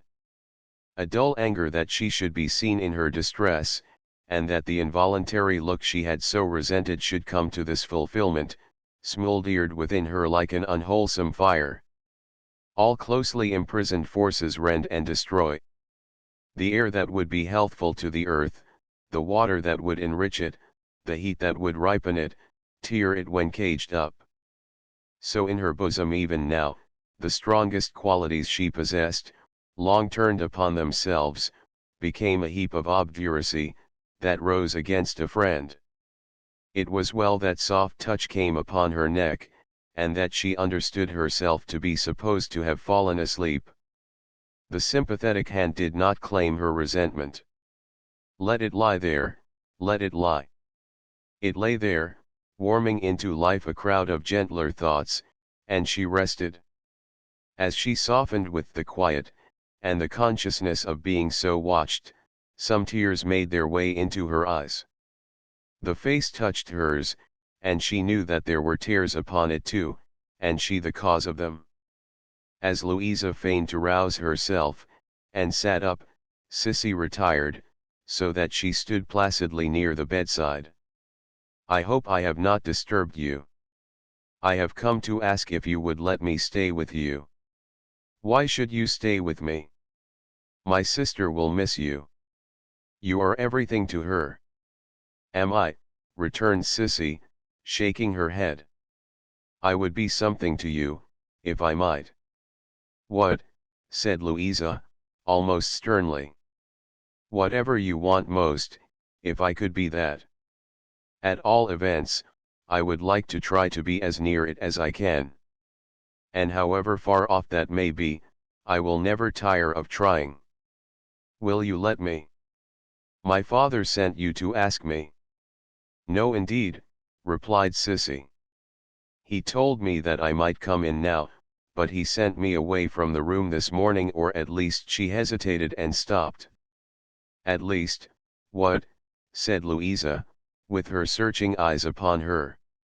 I thought it best myself that I should be sent away, for I felt very uncertain whether you would like to find me here. Have I always hated you so much? I hope not, for I have always loved you, and have always wished that you should know it. But you changed to me a little, shortly before you left home. Not that I wondered at it. You knew so much, and I knew so little, and it was so natural in many ways, going as you were among other friends, that I had nothing to complain of, and was not at all hurt. Her color rose as she said it modestly and hurriedly. Louisa understood the loving pretense, and her heart smote her.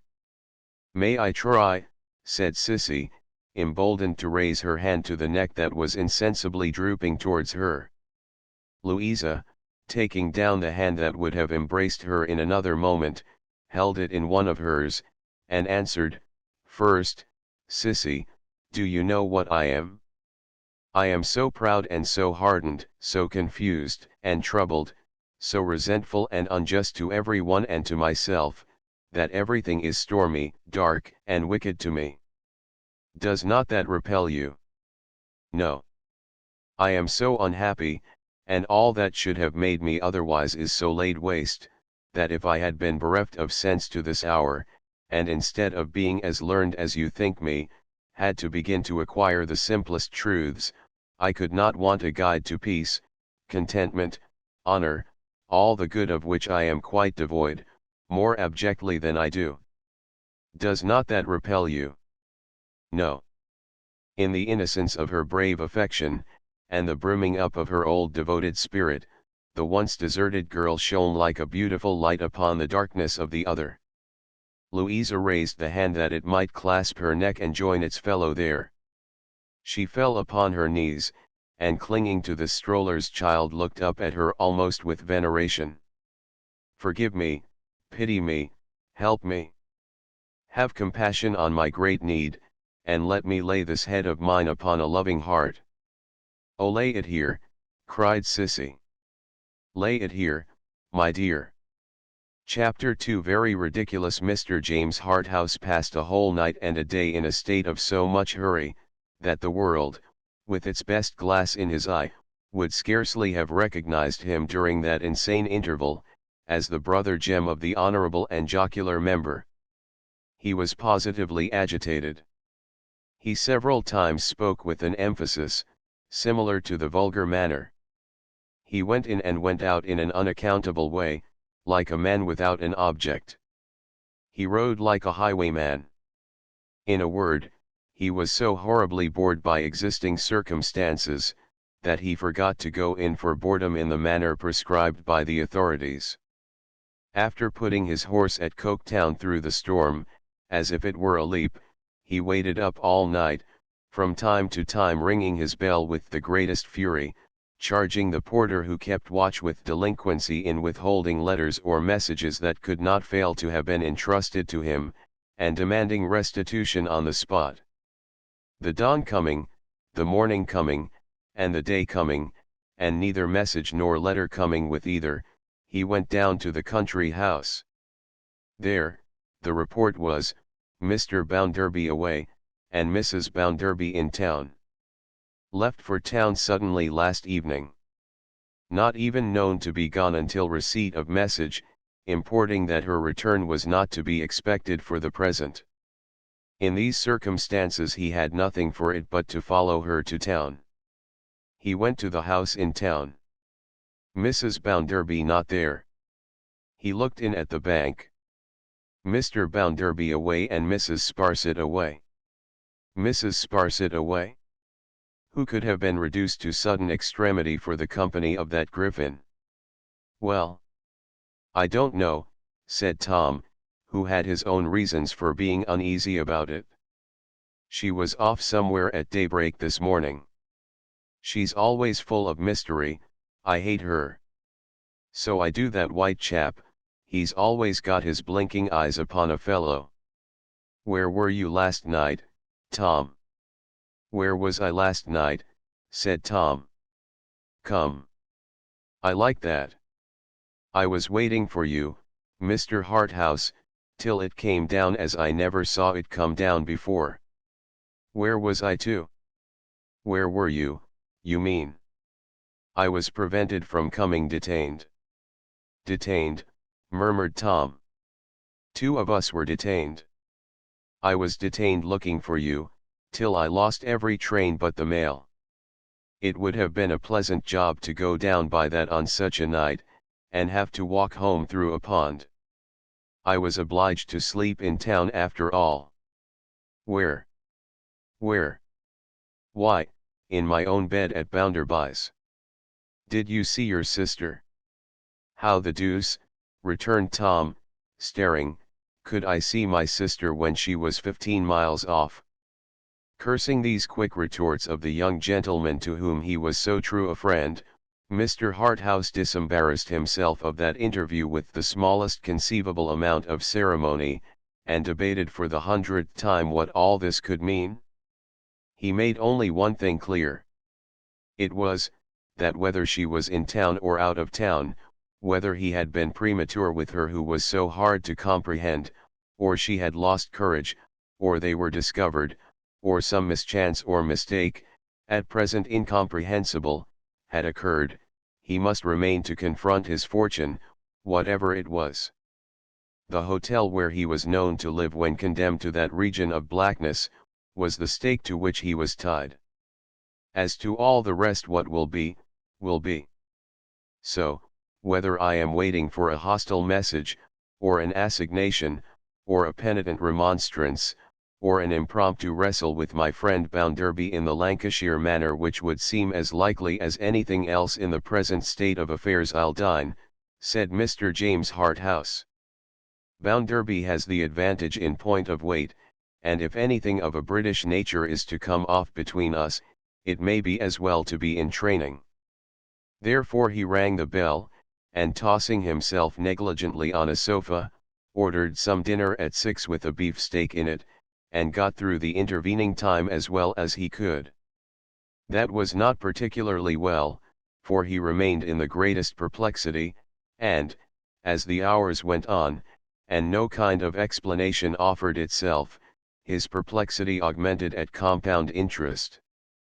However, he took affairs as coolly as it was in human nature to do, and entertained himself with the facetious idea of the training more than once. It wouldn't be bad, he yawned at one time, to give the waiter 5 shillings, and throw him. At another time it occurred to him, or a fellow of about 13 or 14 stone might be hired by the hour. But these jests did not tell materially on the afternoon, or his suspense, and, sooth to say, they both lagged fearfully. It was impossible, even before dinner, to avoid often walking about in the pattern of the carpet, looking out of the window, listening at the door for footsteps, and occasionally becoming rather hot when any steps approached that room. But, after dinner, when the day turned to twilight, and the twilight turned to night, and still no communication was made to him, it began to be, as he expressed it, like the Holy Office and slow torture. However, still true to his conviction that indifference was the genuine high breeding, the only conviction he had, he seized this crisis as the opportunity for ordering candles and a newspaper. He had been trying in vain, for half an hour, to read this newspaper, when the waiter appeared and said, at once mysteriously and apologetically, "Beg your pardon, sir. You're wanted, sir, if you please." A general recollection that this was the kind of thing the police said to the swell mob, caused Mr. Harthouse to ask the waiter in return, with bristling indignation, what the devil he meant by wanted. "Beg your pardon, sir. Young lady outside, sir, wishes to see you." "Outside? Where?" "Outside this door, sir."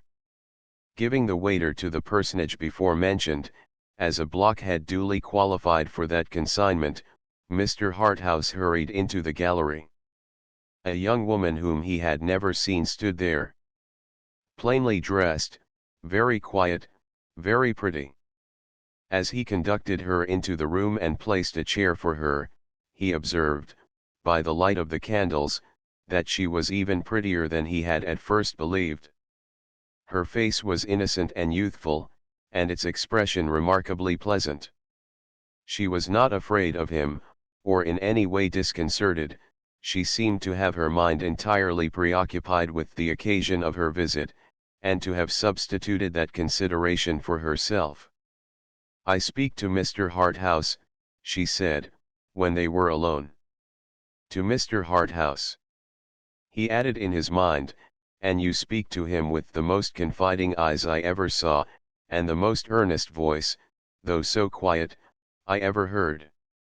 "If I do not understand, and I do not, sir," said Sissy, "what your honour as a gentleman binds you to, in other matters," the blood really rose in his face as she began in these words, "I am sure I may rely upon it to keep my visit secret, and to keep secret what I am going to say. I will rely upon it, if you will tell me I may. So far trust you may, I assure you. I am young, as you see, I am alone, as you see. In coming to you, sir, I have no advice or encouragement beyond my own hope." He thought, "But that is very strong," as he followed the momentary upward glance of her eyes. He thought besides, "This is a very odd beginning. I don't see where we are going." "I think," said Sissy, "you have already guessed whom I left just now. I have been in the greatest concern and uneasiness during the last 24 hours, which have appeared as many years," he returned, "on a lady's account. The hopes I have been encouraged to form that you come from that lady, do not deceive me, I trust. I left her within an hour." "At her father's." Mr. Harthouse's face lengthened in spite of his coolness, and his perplexity increased. "Then I certainly," he thought, "do not see where we are going. She hurried there last night. She arrived there in great agitation, and was insensible all through the night. I live at her father's, and was with her. You may be sure, sir, you will never see her again as long as you live." Mr. Harthouse drew a long breath, and, if ever man found himself in the position of not knowing what to say, made the discovery beyond all question that he was so circumstanced. The childlike ingenuousness with which his visitor spoke, her modest fearlessness, her truthfulness which put all artifice aside, her entire forgetfulness of herself in her earnest quiet holding to the object with which she had come, all this, together with her reliance on his easily given promise which in itself shamed him, presented something in which he was so inexperienced, and against which he knew any of his usual weapons would fall so powerless, that not a word could he rally to his relief. At last he said, so startling an announcement, so confidently made, and by such lips, is really disconcerting in the last degree. "May I be permitted to inquire, if you are charged to convey that information to me in those hopeless words, by the lady of whom we speak?" "I have no charge from her." The drowning man catches at the straw. "With no disrespect for your judgment, and with no doubt of your sincerity, excuse my saying that I cling to the belief that there is yet hope that I am not condemned to perpetual exile from that lady's presence." "There is not the least hope. The first object of my coming here, sir, is to assure you that you must believe that there is no more hope of your ever speaking with her again, than there would be if she had died when she came home last night." "Must believe? But if I can't, or if I should, by infirmity of nature, be obstinate and won't, it is still true." "There is no hope." James Harthouse looked at her with an incredulous smile upon his lips, but her mind looked over and beyond him, and the smile was quite thrown away. He bit his lip, and took a little time for consideration. "Well, if it should unhappily appear," he said, "after due pains and duty on my part, that I am brought to a position so desolate as this banishment, I shall not become the lady's persecutor." "But you said you had no commission from her." "I have only the commission of my love for her, and her love for me. I have no other trust, than that I have been with her since she came home, and that she has given me her confidence. I have no further trust, than that I know something of her character and her marriage. Oh, Mr. Harthouse, I think you had that trust too. He was touched in the cavity where his heart should have been, in that nest of addled eggs, where the birds of heaven would have lived if they had not been whistled away by the fervour of this reproach. I am not a moral sort of fellow, he said, and I never make any pretensions to the character of a moral sort of fellow. I am as immoral as need be. At the same time, in bringing any distress upon the lady who is the subject of the present conversation, or in unfortunately compromising her in any way, or in committing myself by any expression of sentiments towards her, not perfectly reconcilable with, in fact, with the domestic hearth, or in taking any advantage of her father's being a machine, or of her brother's being a whelp, or of her husband's being a bear, I beg to be allowed to assure you that I have had no particularly evil intentions, but have glided on from one step to another with a smoothness so perfectly diabolical, that I had not the slightest idea the catalogue was half so long until I began to turn it over. Whereas I find, said Mr. James Harthouse, in conclusion, that it is really in several volumes. Though he said all this in his frivolous way, the way seemed, for that once, a conscious polishing of but an ugly surface. He was silent for a moment, and then proceeded with a more self-possessed air, though with traces of vexation and disappointment that would not be polished out. After what has been just now represented to me, in a manner I find it impossible to doubt I know of hardly any other source from which I could have accepted it so readily. I feel bound to say to you, in whom the confidence you have mentioned has been reposed, that I cannot refuse to contemplate the possibility, however unexpected, of my seeing the lady no more. I am solely to blame for the thing having come to this end, and, I cannot say, he added, rather hard up for a general peroration, that I have any sanguine expectation of ever becoming a moral sort of fellow, or that I have any belief in any moral sort of fellow whatever. Cissy's face sufficiently showed that her appeal to him was not finished. You spoke, he resumed, as she raised her eyes to him again, of your first object. I may assume that there is a second to be mentioned. Yes. Will you oblige me by confiding it? M.R. Harthouse, returned Cissy, with a blending of gentleness and steadiness that quite defeated him, and with a simple confidence in his being bound to do what she required, that held him at a singular disadvantage. The only reparation that remains with you, is to leave here immediately and finally. I am quite sure that you can mitigate in no other way the wrong and harm you have done. I am quite sure that it is the only compensation you have left it in your power to make. I do not say that it is much, or that it is enough, but it is something, and it is necessary. Therefore, though without any other authority than I have given you, and even without the knowledge of any other person than yourself and myself, I ask you to depart from this place tonight, under an obligation never to return to it.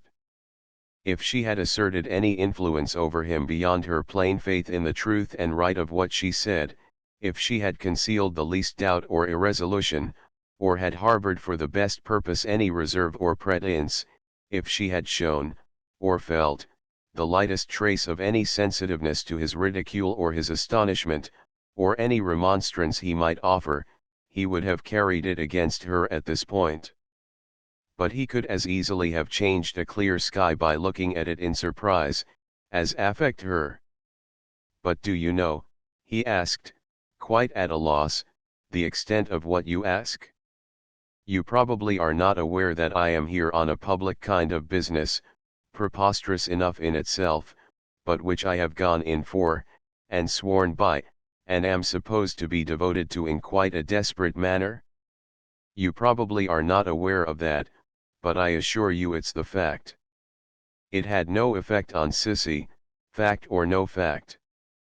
Besides which, said Mr. Harthouse, taking a turn or two across the room, dubiously, it's so alarmingly absurd.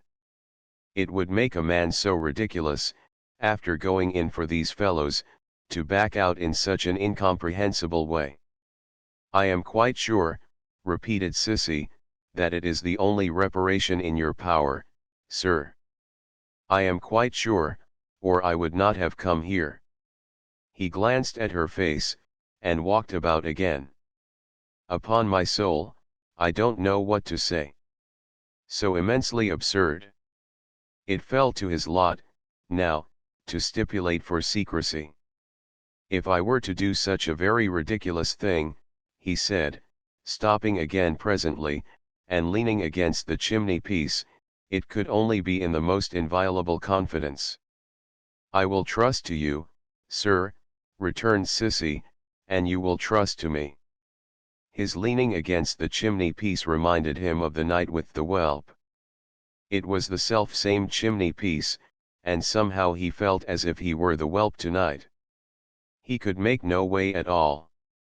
I suppose a man never was placed in a more ridiculous position, he said, after looking down, and looking up, and laughing, and frowning, and walking off, and walking back again.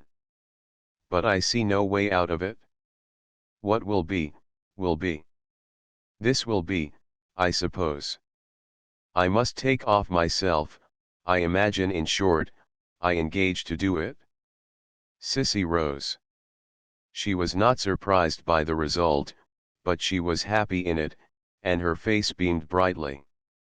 You will permit me to say, continued Mr. James Harthouse, that I doubt if any other ambassador, or ambassadress, could have addressed me with the same success. I must not only regard myself as being in a very ridiculous position, but as being vanquished at all points. Will you allow me the privilege of remembering my enemy's name? My name, said the ambassadress. The only name I could possibly care to know, tonight. Sissy Jupe. Pardon my curiosity at parting. Related to the family. I am only a poor girl, returned Sissy. I was separated from my father. He was only a stroller and taken pity on by Mr. Gradgrind. I have lived in the house ever since. She was gone. It wanted this to complete the defeat, said Mr. James Harthouse, sinking, with a resigned air, on the sofa, after standing transfixed a little while. The defeat may now be considered perfectly accomplished. Only a poor girl, only a stroller, only James Harthouse made nothing of only James Harthouse, a great pyramid of failure. The Great Pyramid put it into his head to go up the Nile. He took a pen upon the instant, and wrote the following note, in appropriate hieroglyphics, to his brother, Dear Jack, all up at Coketown. Bored out of the place, and going in for camels. Affectionately, Jem. He rang the bell. Send my fellow here. Gone to bed, sir. Tell him to get up, and pack up. He wrote 2 more notes. One, to Mr. Bounderby, announcing his retirement from that part of the country, and showing where he would be found for the next fortnight. The other, similar in effect, to Mr. Gradgrind. Almost as soon as the ink was dry upon their superscript ions, he had left the tall chimneys of Coketown behind, and was in a railway carriage, tearing and glaring over the dark landscape. The moral sort of fellows might suppose that Mr. James Harthouse derived some comfortable reflections afterwards, from this prompt retreat, as one of his few actions that made any amends for anything, and as a token to himself that he had escaped the climax of a very bad business. But it was not so, at all. A secret sense of having failed and been ridiculous, a dread of what other fellows who went in for similar sorts of things, would say at his expense if they knew it, so oppressed him, that what was about the very best passage in his life was the one of all others he would not have owned to on any account, and the only one that made him ashamed of himself. Chapter 3. Very decided the indefatigable Mrs. Sparsit, with a violent cold upon her, her voice reduced to a whisper, and her stately frame so racked by continual sneezes that it seemed in danger of dismemberment, gave chase to her patron until she found him in the metropolis, and there, majestically sweeping in upon him at his hotel in St. James's Street, exploded the combustibles with which she was charged, and blew up. Having executed her mission with infinite relish, this high-minded woman then fainted away on Mr. Bounderby's coat collar. Mr. Bounderby's first procedure was to shake Mrs. Sparsit off, and leave her to progress as she might through various stages of suffering on the floor. He next had recourse to the administration of potent restoratives, such as screwing the patient's thumbs, smiting her hands, abundantly watering her face, and inserting salt in her mouth. When these attentions had recovered her, which they speedily did, he hustled her into a fast train without offering any other refreshment, and carried her back to Coketown more dead than alive. Regarded as a classical ruin, Mrs. Sparsit was an interesting spectacle on her arrival at her journey's end, but considered in any other light, the amount of damage she had by that time sustained was excessive, and impaired her claims to admiration. Utterly heedless of the wear and tear of her clothes and constitution, and adamant to her pathetic sneezes, Mr. Bounderby immediately crammed her into a coach, and bore her off to Stone Lodge. "Now, Tom Gradgrind," said Bounderby, bursting into his father-in-law's room late at night, "here's a lady here, Mrs. Sparsit, you know Mrs. Sparsit, who has something to say to you that will strike you dumb." "You have missed my letter," exclaimed Mr. Gradgrind, surprised by the apparition. "Missed your letter, sir," bawled Bounderby. "The present time is no time for letters. No man shall talk to Josiah Bounderby of Coketown about letters, with his mind in the state it's in now." "Bounderby," said Mr. Gradgrind, in a tone of temperate remonstrance, "I speak of a very special letter I have written to you, in reference to Louisa." "Tom Gradgrind," replied Bounderby, knocking the flat of his hand several times with great vehemence on the table, "I speak of a very special messenger that has come to me, in reference to Louisa. Mrs. Sparsit, ma'am, stand forward." That unfortunate lady hereupon essaying to offer testimony, without any voice and with painful gestures expressive of an inflamed throat, became so aggravating and underwent so many facial contortions, that Mr. Bounderby, unable to bear it, seized her by the arm and shook her. "If you can't get it out, ma'am," said Bounderby, "leave me to get it out. This is not a time for a lady, however highly connected, to be totally inaudible, and seemingly swallowing marbles." Tom Gradgrind, Mrs. Sparsit latterly found herself, by accident, in a situation to overhear a conversation out of doors between your daughter and your precious gentleman friend, Mr. James Harthouse. "Indeed," said Mr. Gradgrind. "Ah! Indeed," cried Bounderby. "And in that conversation it is not necessary to repeat its tenor, Bounderby. I know what passed." "You do?" "Perhaps," said Bounderby, staring with all his might at his so quiet and assuasive father-in-law, "you know where your daughter is at the present time?" "Undoubtedly. She is here." "Here." "My dear Bounderby, let me beg you to restrain these loud outbreaks, on all accounts. Louisa is here." The moment she could detach herself from that interview with the person of whom you speak, and whom I deeply regret to have been the means of introducing to you, Louisa hurried here, for protection.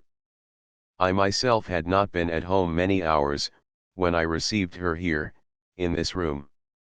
She hurried by the train to town, she ran from town to this house, through a raging storm, and presented herself before me in a state of distraction. Of course, she has remained here ever since. Let me entreat you, for your own sake and for hers, to be more quiet." Mr. Bounderby silently gazed about him for some moments, in every direction except Mrs. Sparsit's direction, and then, abruptly turning upon the niece of Lady Scadgers, said to that wretched woman, "Now, ma'am, we shall be happy to hear any little apology you may think proper to offer, for going about the country at express pace, with no other luggage than a cock and a bull, ma'am."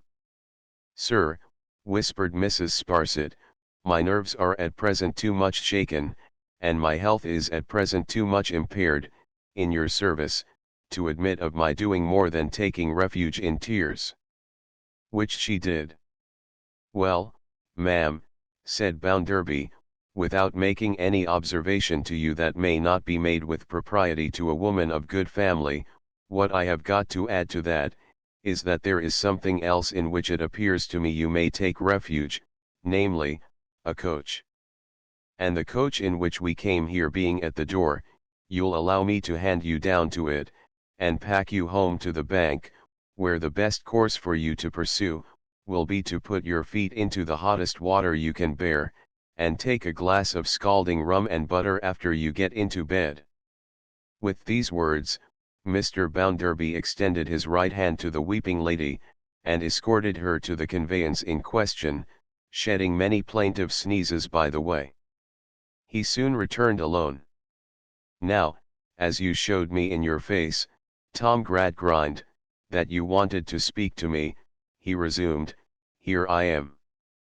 But, I am not in a very agreeable state, I tell you plainly, not relishing this business, even as it is, and not considering that I am at any time as dutifully and submissively treated by your daughter, as Josiah Bounderby of Coketown ought to be treated by his wife.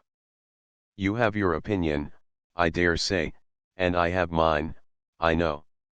If you mean to say anything to me tonight, that goes against this candid remark, you had better let it alone."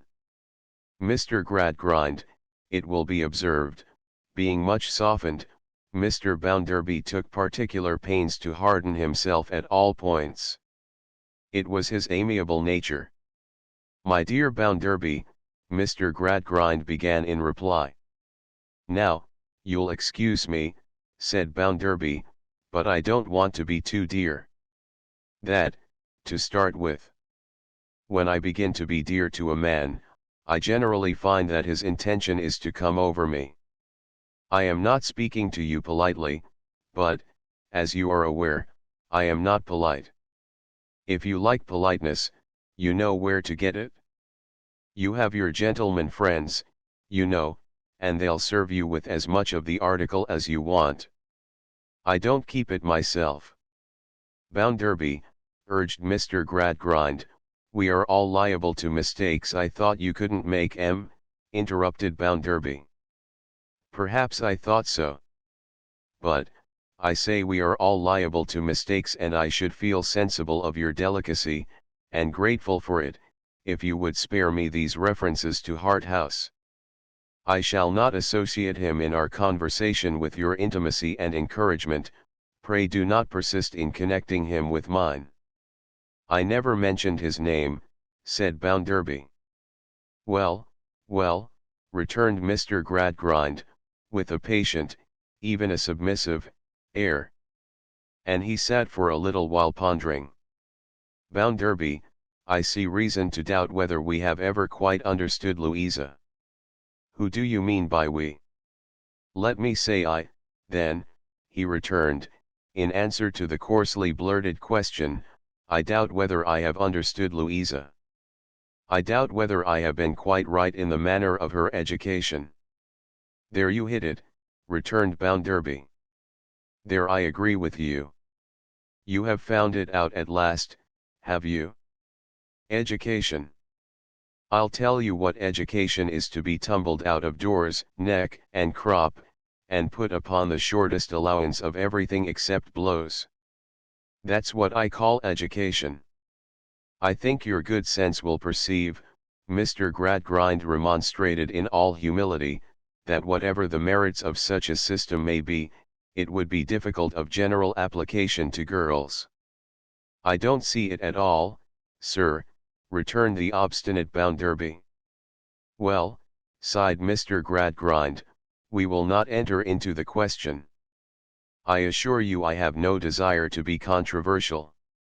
I seek to repair what is amiss, if I possibly can, and I hope you will assist me in a good spirit, Bounderby, for I have been very much distressed.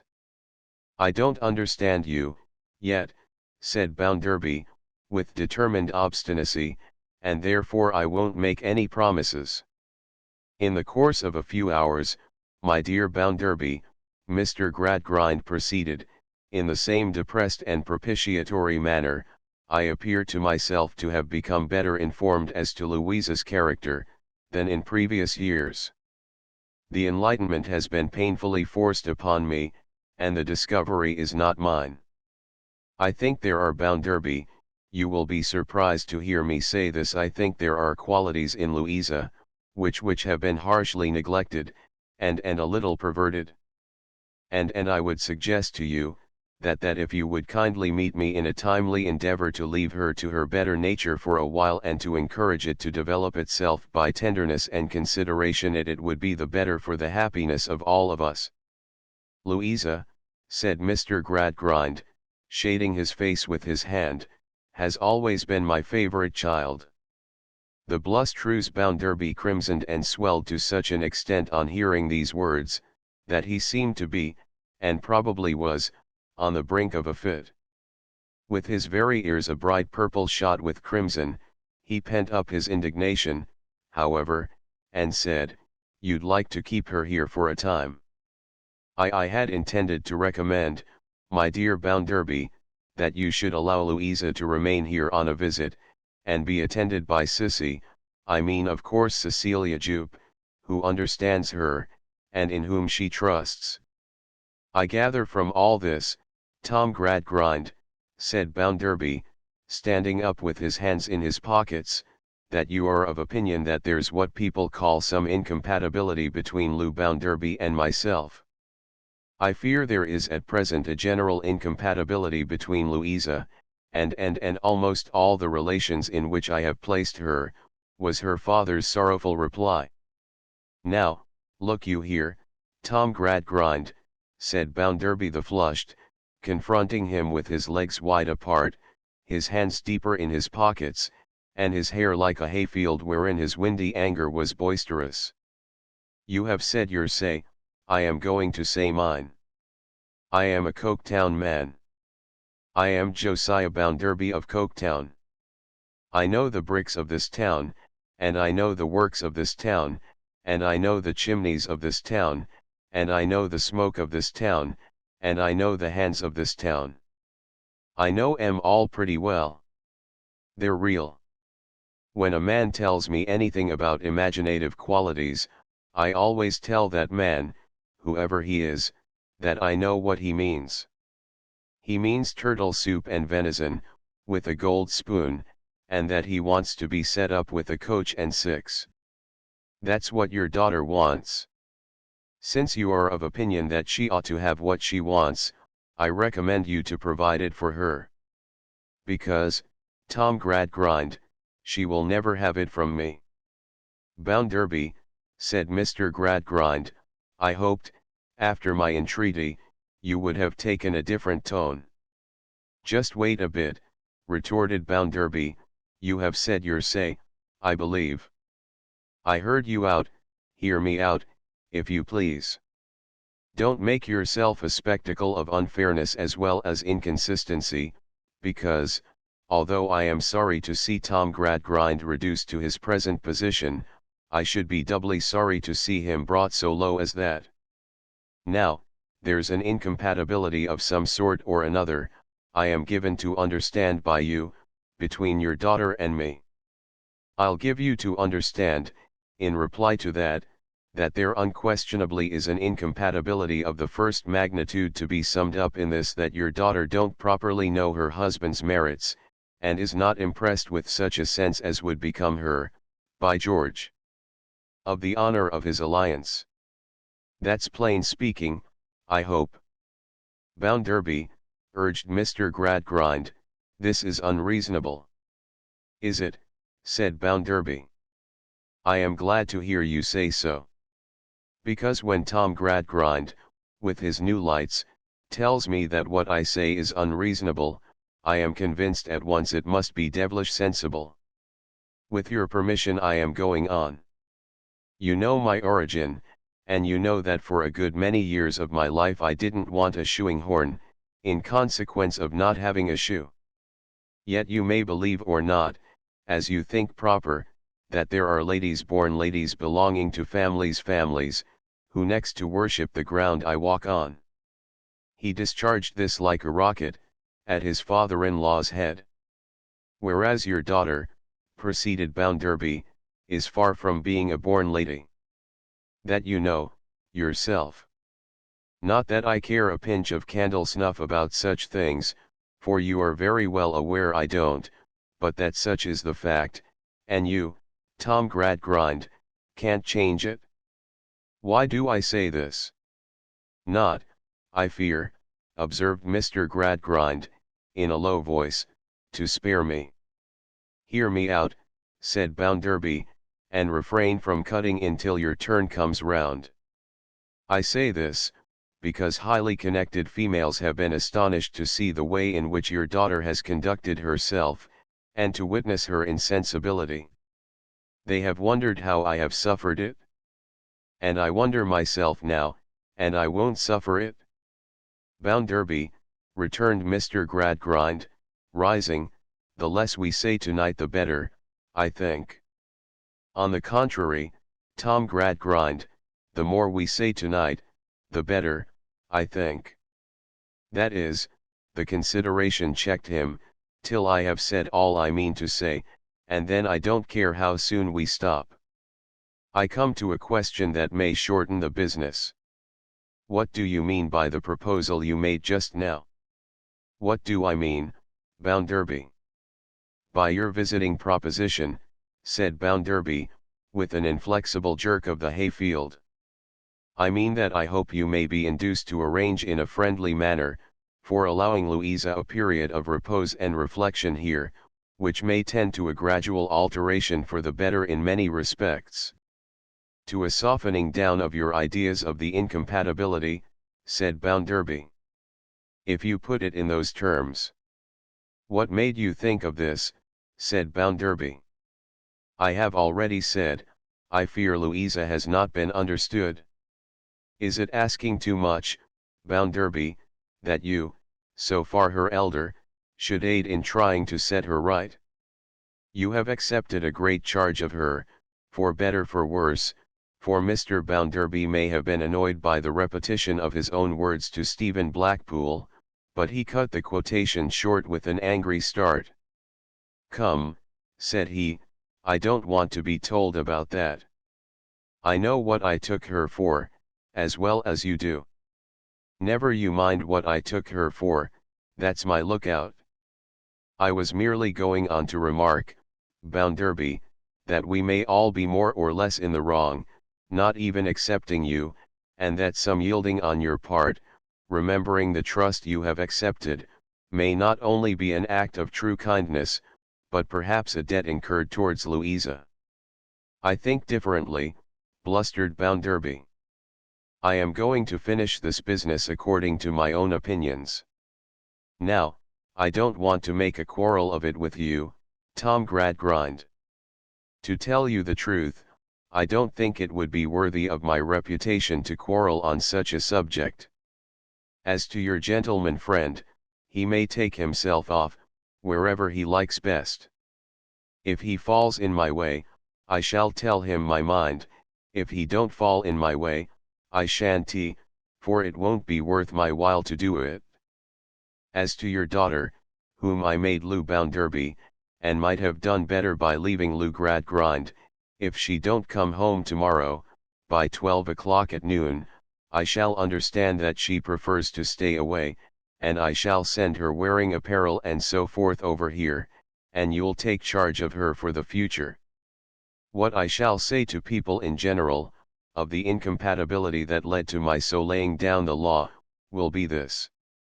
I am Josiah Bounderby, and I had my bringing up, she's the daughter of Tom Gradgrind, and she had her bringing up, and the two horses wouldn't pull together. I am pretty well known to be rather an uncommon man, I believe, and most people will understand fast enough that it must be a woman rather out of the common, also, who, in the long run, would come up to my mark. Let me seriously entreat you to reconsider this, Bounderby, urged Mr. Gradgrind, before you commit yourself to such a decision. I always come to a decision, said Bounderby, tossing his hat on, and whatever I do at once. I should be surprised at Tom Gradgrind's addressing such a remark to Josiah Bounderby of Coketown, knowing what he knows of him, if I could be surprised by anything Tom Gradgrind did, after his making himself a party to sentimental humbug. I have given you my decision, and I have got no more to say. Good night. So Mr. Bounderby went home to his town house to bed. At 5 minutes past 12 o'clock next day, he directed Mrs. Bounderby's property to be carefully packed up and sent to Tom Gradgrind's, advertised his country retreat for sale by private contract, and resumed a bachelor life. Chapter 4 Lost. The robbery at the bank had not languished before, and did not cease to occupy a front place in the attention of the principal of that establishment now. In boastful proof of his promptitude and activity, as a remarkable man, and a self-made man, and a commercial wonder more admirable than Venus, who had risen out of the mud instead of the sea, he liked to show how little his domestic affairs abetted his business ardor. Consequently, in the first few weeks of his resumed bachelorhood, he even advanced upon his usual display of bustle, and every day made such a rout in renewing his investigations into the robbery, that the officers who had it in hand almost wished it had never been committed. They were at fault too, and off the scent. Although they had been so quiet since the first outbreak of the matter, that most people really did suppose it to have been abandoned as hopeless, nothing new occurred. No implicated man or woman took untimely courage, or made a self-betraying step. More remarkable yet, Stephen Blackpool could not be heard of, and the mysterious old woman remained a mystery. Things having come to this pass, and showing no latent signs of stirring beyond it, the upshot of Mr. Bounderby's investigations was, that he resolved to hazard a bold burst. He drew up a placard, offering £20 reward for the apprehension of Stephen Blackpool, suspected of complicity in the robbery of Coketown Bank on such a night. He described the said Stephen Blackpool by dress, complexion, estimated height, and manner, as minutely as he could. He recited how he had left the town, and in what direction he had been last seen going. He had the whole printed in great black letters on a staring broadsheet, and he caused the walls to be posted with it in the dead of night, so that it should strike upon the sight of the whole population at one blow. The factory bells had need to ring their loudest that morning to disperse the groups of workers who stood in the tardy daybreak, collected round the placards, devouring them with eager eyes. Not the least eager of the eyes assembled, were the eyes of those who could not read. These people, as they listened to the friendly voice that read aloud, there was always some such ready to help them, stared at the characters which meant so much with a vague awe and respect that would have been half ludicrous, if any aspect of public ignorance could ever be otherwise than threatening and full of evil. Many ears and eyes were busy with a vision of the matter of these placards, among turning spindles, rattling looms, and whirling wheels, for hours afterwards, and when the hands cleared out again into the streets, there were still as many readers as before. Slackbridge, the delegate, had to address his audience too that night, and Slackbridge had obtained a clean bill from the printer, and had brought it in his pocket. Oh, my friends and fellow countrymen, the downtrodden operatives of Coketown, oh, my fellow brothers and fellow workmen and fellow citizens and fellow men, what a to-do was there, when Slackbridge unfolded what he called that damning document, and held it up to the gaze, and for the execration of the working man community. Oh, my fellow men, behold of what a traitor in the camp of those great spirits who are enrolled upon the holy scroll of justice and of union, is appropriately capable. Oh, my prostrate friends, with the galling yoke of tyrants on your necks and the iron foot of despotism treading down your fallen forms into the dust of the earth, upon which right glad would your oppressors be to see you creeping on your bellies all the days of your lives, like the serpent in the garden. Oh, my brothers, and shall I as a man not add, my sisters too, what do you say, now, of Stephen Blackpool, with a slight stoop in his shoulders and about 5'7" in height, as set forth in this degrading and disgusting document, this blighting bill, this pernicious placard, this abominable advertisement, and with what majesty of denouncement will you crush the viper, who would bring this stain and shame upon the godlike race that happily has cast him out for ever? Yes, my compatriots, happily cast him out and sent him forth.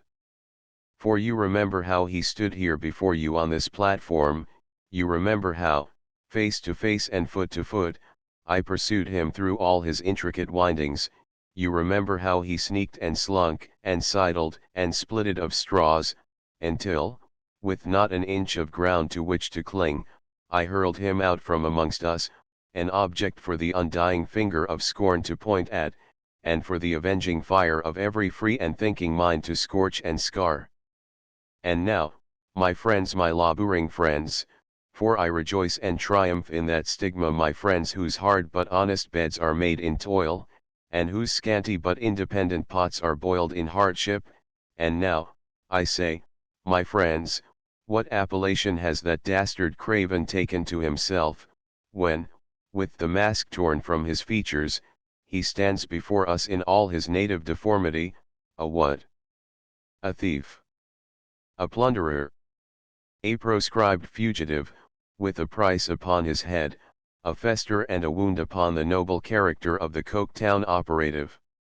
Therefore, my band of brothers in a sacred bond, to which your children and your children's children yet unborn have set their infant hands and seals, I propose to you on the part of the United Aggregate Tribunal, ever watchful for your welfare, ever zealous for your benefit, that this meeting does resolve, that Stephen Blackpool, weaver, referred to in this placard, having been already solemnly disowned by the community of Coketown hands, the same are free from the shame of his misdeeds, and cannot as a class be reproached with his dishonest actions. Thus Slackbridge, gnashing and perspiring after a prodigious sort. A few stern voices called out no, and a score or two hailed, with assenting cries of hear, hear, the caution from one man, Slackbridge, why or overhead her in tea, why or a goin too fast. But these were pygmies against an army.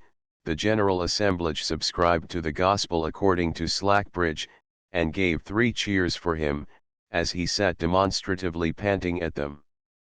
These men and women were yet in the streets, passing quietly to their homes, when Sissy, who had been called away from Louisa some minutes before, returned. "Who is it?" asked Louisa.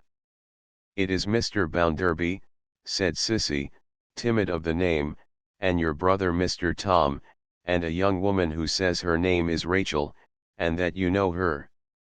"What do they want, Sissy dear?" "They want to see you. Rachel has been crying, and seems angry." "Father," said Louisa, for he was present, "I cannot refuse to see them, for a reason that will explain itself. Shall they come in here?" As he answered in the affirmative, Sissy went away to bring them. She reappeared with them directly. Tom was last, and remained standing in the obscurest part of the room, near the door. "Mrs. Bounderby," said her husband, entering with a cool nod, "I don't disturb you, I hope. This is an unseasonable hour, but here is a young woman who has been making statements which render my visit necessary. Tom Gradgrind, as your son, young Tom, refuses for some obstinate reason or other to say anything at all about those statements, good or bad, I am obliged to confront her with your daughter." "You have seen me once before, young lady," said Rachel, standing in front of Louisa. Tom coughed. You have seen me, young lady, repeated Rachel, as she did not answer, once before. Tom coughed again. I have. Rachel cast her eyes proudly towards Mr. Bounderby, and said, Will you make it known, young lady, where, and who was there? I went to the house where Stephen Blackpool lodged, on the night of his discharge from his work, and I saw you there. He was there too, and an old woman who did not speak, and whom I could scarcely see, stood in a dark corner. My brother was with me. Why couldn't you say so, young Tom? Demanded Bounderby. I promised my sister I wouldn't. Which Louisa hastily confirmed. And besides, said the whelp bitterly, she tells her own story so precious well and so full that what business had I to take it out of her mouth? Say, young lady, if you please, pursued Rachel, why, in an evil hour, you ever came to Stephen's that night. I felt compassion for him, said Louisa, her color deepening, and I wished to know what he was going to do, and wished to offer him assistance. Thank you, ma'am, said Bounderby. Much flattered and obliged. Did you offer him, asked Rachel, a bank note? Yes, but he refused it, and would only take £2 in gold. Rachel cast her eyes towards Mr. Bounderby again. Oh, certainly, said Bounderby. If you put the question whether your ridiculous and improbable account was true or not, I am bound to say it's confirmed. Young lady, said Rachel, Stephen Blackpool is now named as a thief in public print all over this town, and where else? There have been a meeting tonight where he have been spoken of in the same shameful way. Stephen. The honestest lad, the truest lad, the best. Her indignation failed her, and she broke off sobbing. I am very, very sorry, said Louisa. Oh, young lady, returned Rachel, I hope you may be, but I don't know. I can't say what you may ha done. The like of you don't know us, don't care for us, don't belong to us. I am not sure why you may ha come that night. I can't tell but what you may ha come wi some aim of your own, not mindin' to what trouble you brought such as the poor lad. I said then, bless you for coming, and I said it of my heart, you seemed to take so pitifully to him, but I don't know now, I don't know. Louisa could not reproach her for her unjust suspicions, she was so faithful to her idea of the man, and so afflicted. And when I think, said Rachel through her sobs, that the poor lad was so grateful, thinkin' you so good to him when I mind that he put his hand over his hard workin' face to hide the tears that you brought up there. Oh, I hope you may be sorry, and ha no bad cause to be it, but I don't know, I don't know. You're a pretty article, growled the whelp, moving uneasily in his dark corner, to come here with these precious imputations. You ought to be bundled out for not knowing how to behave yourself, and you would be by rights. She said nothing in reply, and her low weeping was the only sound that was heard, until Mr. Bounderby spoke. Come, said he, you know what you have engaged to do. You had better give your mind to that, not this. Deed, I am loath, returned Rachel, drying her eyes, that any here should see me like this, but I won't be seen so again. Young lady, when I had read what's put in print of Stephen and what has just as much truth in it as if it had been put in print of you, I went straight to the bank to say I knew where Stephen was, and to give a sure and certain promise that he should be here in 2 days. I couldn't meet Mr. Bounderby then, and your brother sent me away, and I tried to find you, but you was not to be found, and I went back to work. Soon as I come out of the mill tonight, I hastened to hear what was said of Stephen, for I know pride he will come back to shame it, and then I went again to seek Mr. Bounderby, and I found him, and I told him every word I knew, and he believed no word I said, and brought me here. So far, that's true enough, assented Mr. Bounderby, with his hands in his pockets and his hat on. But I have known you people before today, you'll observe, and I know you never die for want of talking. Now, I recommend you not so much to mind talking just now, as doing. You have undertaken to do something, all I remark upon that at present is, do it. I have written to Stephen by the post that went out this afternoon, as I have written to him once before sin he went away, said Rachel, and he will be here, at furthest, in 2 days. Then, I'll tell you something. You are not aware perhaps, retorted Mr. Bounderby, that you yourself have been looked after now and then, not being considered quite free from suspicion in this business, on account of most people being judged according to the company they keep. The post office hasn't been forgotten either. What I'll tell you is, that no letter to Stephen Blackpool has ever got into it. Therefore, what has become of yours, I leave you to guess. Perhaps you're mistaken, and never wrote any. He hadn't been gone from here, young lady, said Rachel, turning appealingly to Louisa, as much as a week, when he sent me the only letter I have had from him, saying that he was forced to seek work in another name. Oh, by George, cried Bounderby, shaking his head, with a whistle, he changes his name, does he? That's rather unlucky, too, for such an immaculate chap. It's considered a little suspicious in courts of justice, I believe, when an innocent happens to have many names. What, said Rachel, with the tears in her eyes again, what, young lady, in the name of mercy, was left the poor lad to do?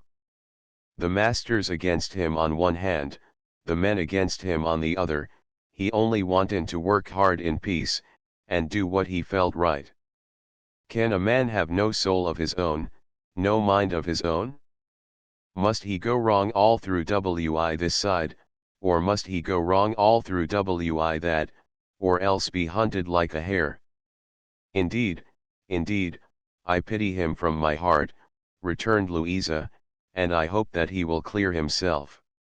You need have no fear of that, young lady. He is sure. All the surer, I suppose, said Mr. Bounderby, for your refusing to tell where he is. He shall not, through any act of mine, come back wi the unmerit reproach of being brought back. He shall come back of his own accord to clear himself, and put all those that have injured his good character, and he not here for its defense, to shame. I have told him what has been done against him, said Rachel, throwing off all distrust as a rock throws off the sea, and he will be here, at furthest, in 2 days. Notwithstanding which, added Mr. Bounderby, if he can be laid hold of any sooner, he shall have an earlier opportunity of clearing himself. As to you, I have nothing against you, what you came and told me turns out to be true, and I have given you the means of proving it to be true, and there's an end of it. I wish you good night all. I must be off to look a little further into this. Tom came out of his corner when Mr. Bounderby moved with him, kept close to him, and went away with him. The only parting salutation of which he delivered himself was a sulky good night, father. With a brief speech, and a scowl at his sister, he left the house. Since his sheet anchor had come home, Mr. Gradgrind had been sparing of speech. He still sat silent, when Louisa mildly said, Rachel, you will not distrust me one day, when you know me better. It goes against me, Rachel answered, in a gentler manner, to mistrust anyone, but when I am so mistrusted when we all are I cannot keep such things quite out of my mind. I ask your pardon for having done you an injury. I don't think what I said now. Yet I might come to think it again, wi the poor lad so wronged. Did you tell him in your letter, inquired Sissy, that suspicion seemed to have fallen upon him, because he had been seen about the bank at night. He would then know what he would have to explain on coming back, and would be ready. "Yes, dear," she returned, "but I can't guess what can have ever taken him there. He never used to go there. It was never in his way. His way was the same as mine, and not near it." Sissy had already been at her side asking her where she lived, and whether she might come tomorrow night, to inquire if there were news of him. "I doubt," said Rachel, "if he can be here till next day." "Then I will come next night too," said Sissy. When Rachel, assenting to this, was gone, Mr. Gradgrind lifted up his head, and said to his daughter, "Louisa, my dear, I have never, that I know of, seen this man. Do you believe him to be implicated?" "I think I have believed it, father, though with great difficulty." "I do not believe it now." "That is to say, you once persuaded yourself to believe it, from knowing him to be suspected. His appearance and manner, are they so honest?" "Very honest." "And her confidence not to be shaken?" "I ask myself," said Mr. Gradgrind, musing, "does the real culprit know of these accusations? Where is he? Who is he?" His hair had latterly began to change its color. As he leaned upon his hand again, looking grey and old, Louisa, with a face of fear and pity, hurriedly went over to him, and sat close at his side. Her eyes by accident met Sissy's at the moment. Sissy flushed and started, and Louisa put her finger on her lip. Next night, when Sissy returned home and told Louisa that Stephen was not come, she told it in a whisper. Next night again, when she came home with the same account, and added that he had not been heard of, she spoke in the same low frightened tone. From the moment of that interchange of looks, they never uttered his name, or any reference to him, aloud, nor ever pursued the subject of the robbery, when Mr. Gradgrind spoke of it. The 2 appointed days ran out, 3 days and nights ran out, and Stephen Blackpool was not come, and remained unheard of. On the 4th day, Rachel, with unabated confidence, but considering her dispatch to have miscarried, went up to the bank, and showed her letter from him with his address, at a working colony, one of many, not upon the main road, 60 miles away. Messengers were sent to that place, and the whole town looked for Stephen to be brought in next day. During this whole time the whelp moved about with Mr. Bounderby like his shadow, assisting in all the proceedings. He was greatly excited, horribly fevered, bit his nails down to the quick, spoke in a hard rattling voice, and with lips that were black and burnt up. At the hour when the suspected man was looked for, the whelp was at the station, offering to wager that he had made off before the arrival of those who were sent in quest of him, and that he would not appear. The whelp was right. The messengers returned alone. Rachel's letter had gone, Rachel's letter had been delivered. Stephen Blackpool had decamped in that same hour, and no soul knew more of him. The only doubt in Coketown was, whether Rachel had written in good faith, believing that he really would come back, or warning him to fly. On this point opinion was divided.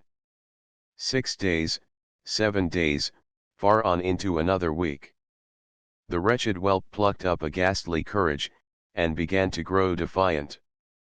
Was the suspected fellow the thief? A pretty question.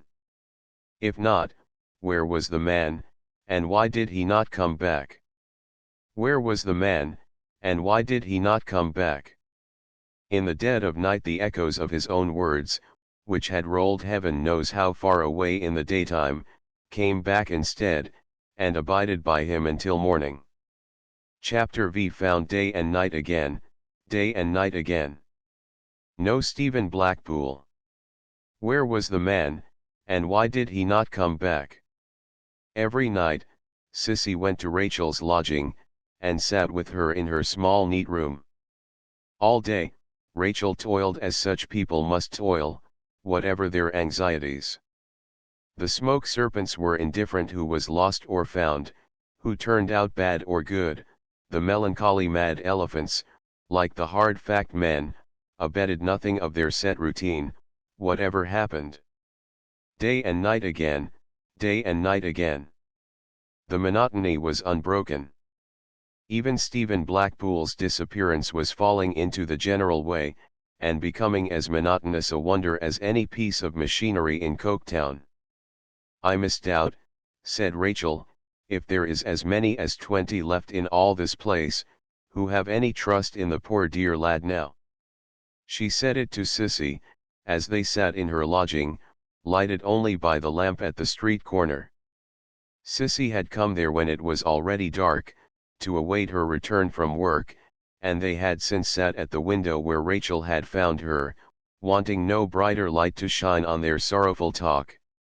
"If it hadn't been mercifully brought about, that I was to have you to speak to," pursued Rachel, "times are, when I think my mind would not have kept right. But I get hope and strength through you, and you believe that though appearances may rise against him, he will be proved clear." "I do believe so," returned Sissy, "with my whole heart. I feel so certain, Rachel, that the confidence you hold in yours against all discouragement, is not like to be wrong, that I have no more doubt of him than if I had known him through as many years of trial as you have." "And I, my dear," said Rachel, with a tremble in her voice, "have known him through them all, to be, according to his quiet ways, so faithful to everything honest and good, that if he was never to be heard of more, and I was to live to be 100 years old, I could say with my last breath, God knows my heart.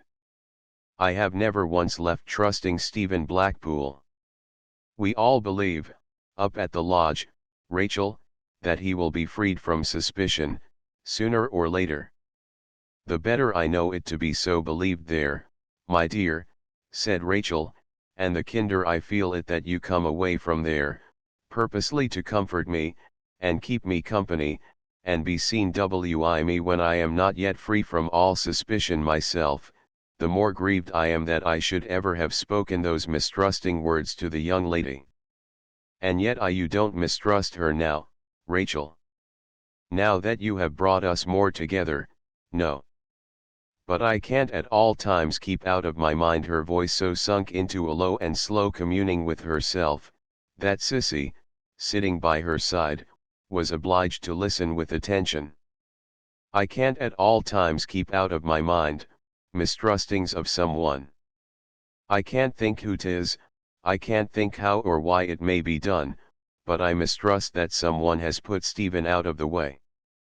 I mistrust that by his coming back of his own accord, and showing himself innocent before them all, someone would be confounded, who to prevent that has stopped him, and put him out of the way." "That is a dreadful thought," said Sissy, turning pale. "It is a dreadful thought to think he may be murdered." Sissy shuddered, and turned paler yet. "When it makes its way into my mind, dear," said Rachel, "and it will come sometimes, though I do all I can to keep it out, counting on to high numbers as I work, and saying over and over again pieces that I knew when I were a child, I fall into such a wild, hot hurry, that, however tired I am, I want to walk fast, miles and miles. I must get the better of this before bedtime. I'll walk home wiu. He might fall ill upon the journey back," said Sissy, faintly offering a worn-out scrap of hope, "and in such a case, there are many places on the road where he might stop. But he is in none of them. He has been sought for in all, and he's not there." "True," was Sissy's reluctant admission. "He'd walk the journey in 2 days. If he was footsore and couldn't walk, I sent him, in the letter he got, the money to ride, lest he should have none of his own to spare. Let us hope that tomorrow will bring something better, Rachel. Come into the air. Her gentle hand adjusted Rachel's shawl upon her shining black hair in the usual manner of her wearing it, and they went out. The night being fine, little knots of hens were here and there lingering at street corners, but it was supper time with the greater part of them, and there were but few people in the streets. You're not so hurried now, Rachel, and your hand is cooler. I get better, dear, if I can only walk, and breathe a little fresh. Times when I can't, I turn weak and confused. But you must not begin to fail, Rachel, for you may be wanted at any time to stand by Stephen. Tomorrow is Saturday. If no news comes tomorrow, let us walk in the country on Sunday morning, and strengthen you for another week. Will you go? Yes, dear. They were by this time in the street where Mr. Bounderby's house stood. The way to Sissy's destination led them past the door, and they were going straight towards it. Some train had newly arrived in Coketown, which had put a number of vehicles in motion, and scattered a considerable bustle about the town. Several coaches were rattling before them and behind them as they approached Mr. Bounderby's, and one of the latter drew up with such briskness as they were in the act of passing the house, that they looked round involuntarily. The bright gaslight over Mr. Bounderby's steps showed them Mrs. Sparsit in the coach, in an ecstasy of excitement, struggling to open the door. Mrs. Sparsit, seeing them at the same moment, called to them to stop. "It's a coincidence," exclaimed Mrs. Sparsit, as she was released by the coachman. "It's a providence." "Come out, ma'am," then said Mrs. Sparsit, to some one inside, "come out, or we'll have you dragged out." Hereupon, no other than the mysterious old woman descended, whom Mrs. Sparsit incontinently collared. "Leave her alone, everybody," cried Mrs. Sparsit, with great energy. "Let nobody touch her. She belongs to me." "Come in, ma'am," then said Mrs. Sparsit, reversing her former word of command. "Come in, ma'am, or we'll have you dragged in." The spectacle of a matron of classical deportment, seizing an ancient woman by the throat, and hauling her into a dwelling house, would have been under any circumstances, sufficient temptation to all true English stragglers so blessed as to witness it, to force a way into that dwelling house and see the matter out. But when the phenomenon was enhanced by the notoriety and mystery by this time associated all over the town with the bank robbery, it would have lured the stragglers in, with an irresistible attraction, though the roof had been expected to fall upon their heads. Accordingly, the chance witnesses on the ground, consisting of the busiest of the neighbors to the number of some 25, closed in after Sissy and Rachel, as they closed in after Mrs. Sparsit and her prize, and the whole body made a disorderly irruption into Mr. Bounderby's dining room, where the people behind lost not a moment's time in mounting on the chairs, to get the better of the people in front. "Fetch Mr. Bounderby down," cried Mrs. Sparsit. "Rachel, young woman, you know who this is."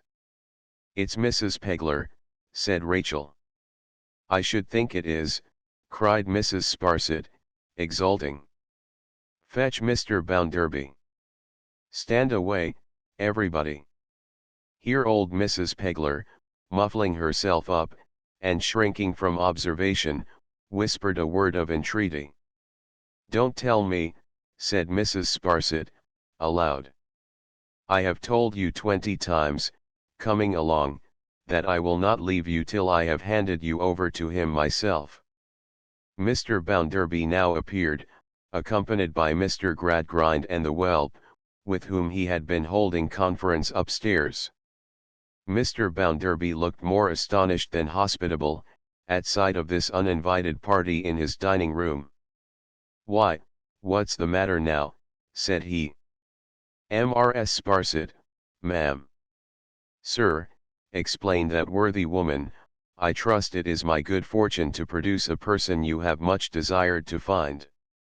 Stimulated by my wish to relieve your mind, sir, and connecting together such imperfect clues to the part of the country in which that person might be supposed to reside, as have been afforded by the young woman, Rachel, fortunately now present to identify, I have had the happiness to succeed, and to bring that person with me I need not say most unwillingly on her part.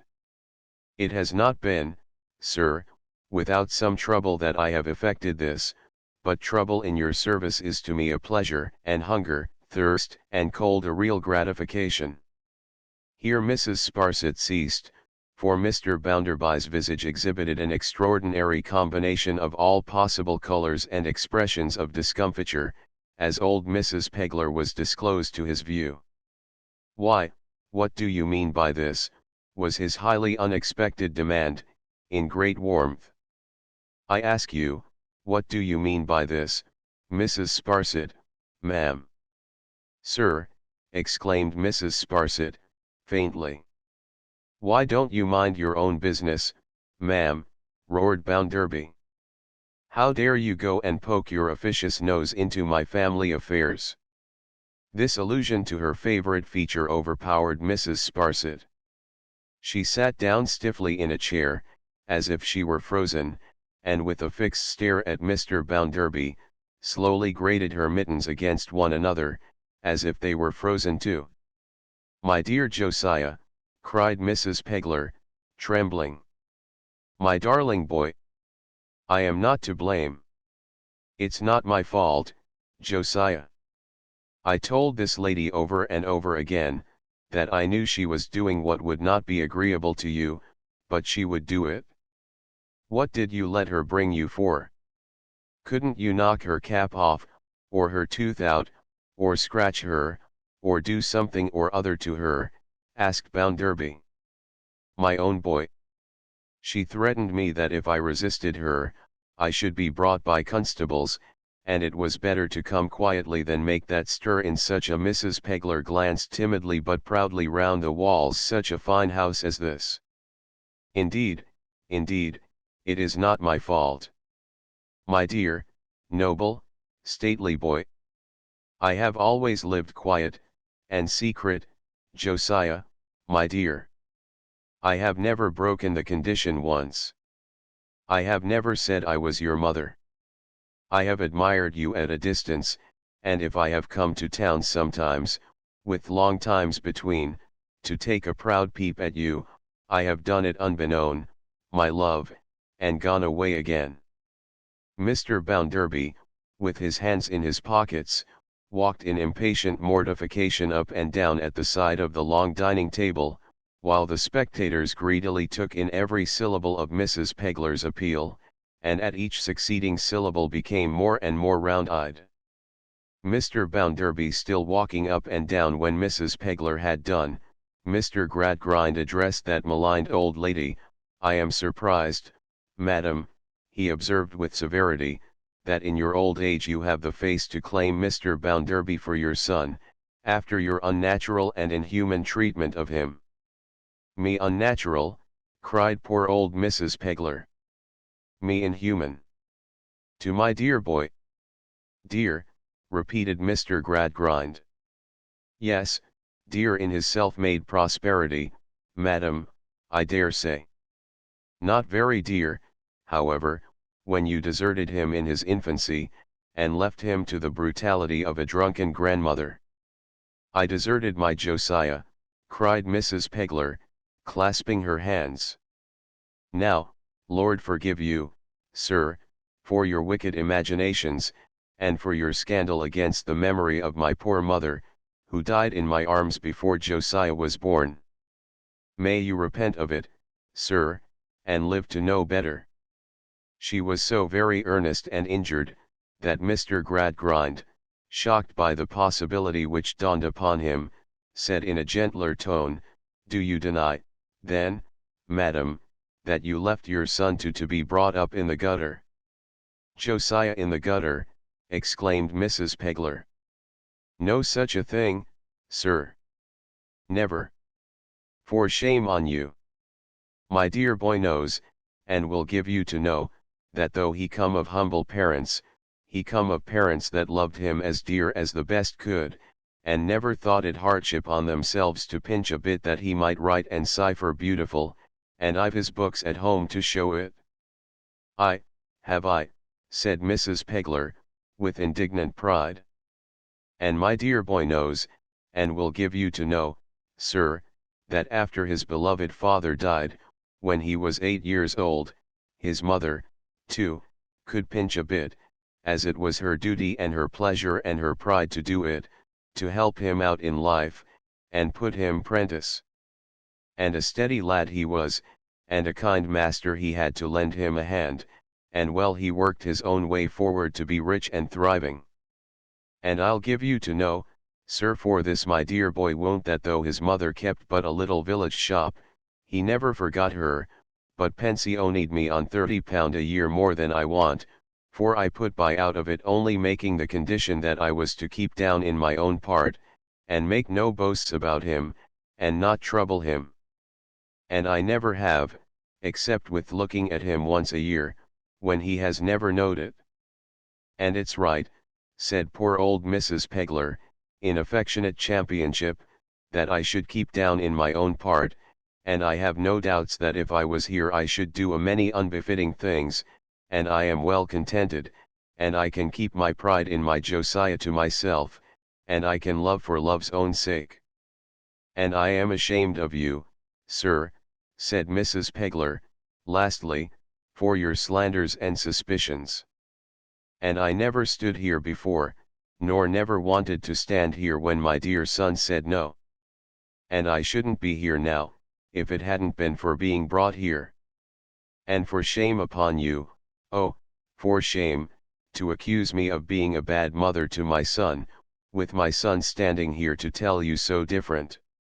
The bystanders, on and off the dining room chairs, raised a murmur of sympathy with Mrs. Pegler, and Mr. Gradgrind felt himself innocently placed in a very distressing predicament, when Mr. Bounderby, who had never ceased walking up and down, and had every moment swelled larger and larger, and grown redder and redder, stopped short. I don't exactly know, said Mr. Bounderby, how I come to be favoured with the attendance of the present company, but I don't inquire. When they're quite satisfied, perhaps they'll be so good as to disperse, whether they're satisfied or not, perhaps they'll be so good as to disperse. I'm not bound to deliver a lecture on my family affairs, I have not undertaken to do it, and I'm not a-going to do it. Therefore those who expect any explanation whatever upon that branch of the subject, will be disappointed, particularly Tom Gradgrind, and he can't know it too soon. In reference to the bank robbery, there has been a mistake made, concerning my mother. If there hadn't been over-officiousness it wouldn't have been made, and I hate over-officiousness at all times, whether or no. Good evening. Although Mr. Bounderby carried it off in these terms, holding the door open for the company to depart, there was a blustering sheepishness upon him, at once extremely crestfallen and superlatively absurd. Detected as the bully of humility, who had built his windy reputation upon lies, and in his boastfulness had put the honest truth as far away from him as if he had advanced the mean claim, there is no meaner, to tack himself onto a pedigree, he cut a most ridiculous figure. With the people filing off at the door he held, who he knew would carry what had passed to the whole town, to be given to the four winds, he could not have looked a bully more shorn and forlorn, if he had had his ears cropped. Even that unlucky female, Mrs. Sparsit, fallen from her pinnacle of exaltation into the slough of despond, was not in so bad a plight as that remarkable man and self-made humbug, Josiah Bounderby of Coketown. Rachel and Sissy, leaving Mrs. Pegler to occupy a bed at her son's for that night, walked together to the gate of Stone Lodge and there parted. Mr. Gradgrind joined them before they had gone very far, and spoke with much interest of Stephen Blackpool, for whom he thought the signal failure of the suspicions against Mrs. Pegler was likely to work well. As to the whelp, throughout this scene as on all other late occasions, he had stuck close to Bounderby. He seemed to feel that as long as Bounderby could make no discovery without his knowledge, he was so far safe. He never visited his sister, and had only seen her once since she went home, that is to say on the night when he still stuck close to Bounderby, as already related. There was one dim unformed fear lingering about his sister's mind, to which she never gave utterance, which surrounded the graceless and ungrateful boy with a dreadful mystery. The same dark possibility had presented itself in the same shapeless guise, this very day, to Sissy, when Rachel spoke of someone who would be confounded by Stephen's return, having put him out of the way. Louisa had never spoken of harboring any suspicion of her brother in connection with the robbery. She and Sissy had held no confidence on the subject, save in that one interchange of looks when the unconscious father rested his grey head on his hand, but it was understood between them, and they both knew it. This other fear was so awful, that it hovered about each of them like a ghostly shadow, neither daring to think of its being near herself, far less of its being near the other. And still the forced spirit which the whelp had plucked up, throve with him. If Stephen Blackpool was not the thief, let him show himself. Why didn't he? Another night. Another day and night. No Stephen Blackpool. Where was the man, and why did he not come back? Chapter 6. The starlight. The Sunday was a bright Sunday in autumn, clear and cool, when early in the morning Sissy and Rachel met, to walk in the country. As Coketown cast ashes not only on its own head but on the neighbourhood's too, after the manner of those pious persons who do penance for their own sins by putting other people into sackcloth, it was customary for those who now and then thirst for a draught of pure air, which is not absolutely the most wicked among the vanities of life, to get a few miles away by the railroad, and then begin their walk, or their lounge in the fields. Sissy and Rachel helped themselves out of the smoke by the usual means, and were put down at a station about midway between the town and Mr. Bounderby's retreat. Though the green landscape was blotted here and there with heaps of coal, it was green elsewhere, and there were trees to see, and there were larks singing, though it was Sunday, and there were pleasant scents in the air, and all was overarched by a bright blue sky. In the distance one way, Coketown showed as a black mist, in another distance hills began to rise, in a third, there was a faint change in the light of the horizon where it shone upon the far-off sea. Under their feet, the grass was fresh, beautiful shadows of branches flickered upon it, and speckled it, hedgerows were luxuriant, everything was at peace. Engines at pits' mouths, and lean old horses that had worn the circle of their daily labor into the ground, were alike quiet, wheels had ceased for a short space to turn, and the great wheel of earth seemed to revolve without the shocks and noises of another time. They walked on across the fields and down the shady lanes, sometimes getting over a fragment of a fence so rotten that it dropped at a touch of the foot, sometimes passing near a wreck of bricks and beams overgrown with grass, marking the site of deserted works. They followed paths and tracks, however slight. Mounds where the grass was rank and high, and where brambles, dockweed, and such like vegetation, were confusedly heaped together, they always avoided, for dismal stories were told in that country of the old pits hidden beneath such indications. The sun was high when they sat down to rest. They had seen no one, near or distant, for a long time, and the solitude remained unbroken. It is so still here, Rachel, and the way is so untrodden, that I think we must be the first who have been here all the summer. As Sissy said it, her eyes were attracted by another of those rotten fragments of fence upon the ground. She got up to look at it. And yet I don't know. This has not been broken very long. The wood is quite fresh where it gave way. Here are footsteps too, Rachel. She ran back, and caught her round the neck. Rachel had already started up. What is the matter? I don't know. There is a hat lying in the grass. They went forward together. Rachel took it up, shaking from head to foot. She broke into a passion of tears and lamentations. Stephen Blackpool was written in his own hand on the inside. Oh, the poor lad, the poor lad. He has been made away with. He is lying murdered here. Has the hat any blood upon it? Sissy faltered. They were afraid to look, but they did examine it, and found no mark of violence, inside or out. It had been lying there some days, for rain and dew had stained it, and the mark of its shape was on the grass where it had fallen. They looked fearfully about them, without moving, but could see nothing more. Rachel, Sissy whispered, I will go on a little by myself.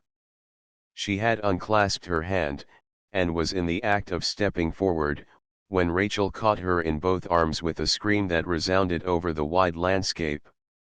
Before them, at their very feet, was the brink of a black ragged chasm hidden by the thick grass.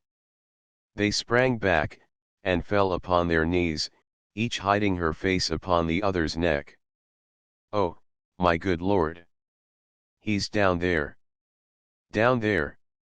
At first this, and her terrific screams, were all that could be got from Rachel, by any tears, by any prayers, by any representations, by any means. It was impossible to hush her, and it was deadly necessary to hold her, or she would have flung herself down the shaft. Rachel, dear Rachel, good Rachel, for the love of heaven, not these dreadful cries.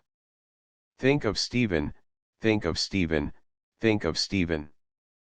By an earnest repetition of this entreaty, poured out in all the agony of such a moment, Sissy at last brought her to be silent, and to look at her with a tearless face of stone. Rachel, Stephen may be living.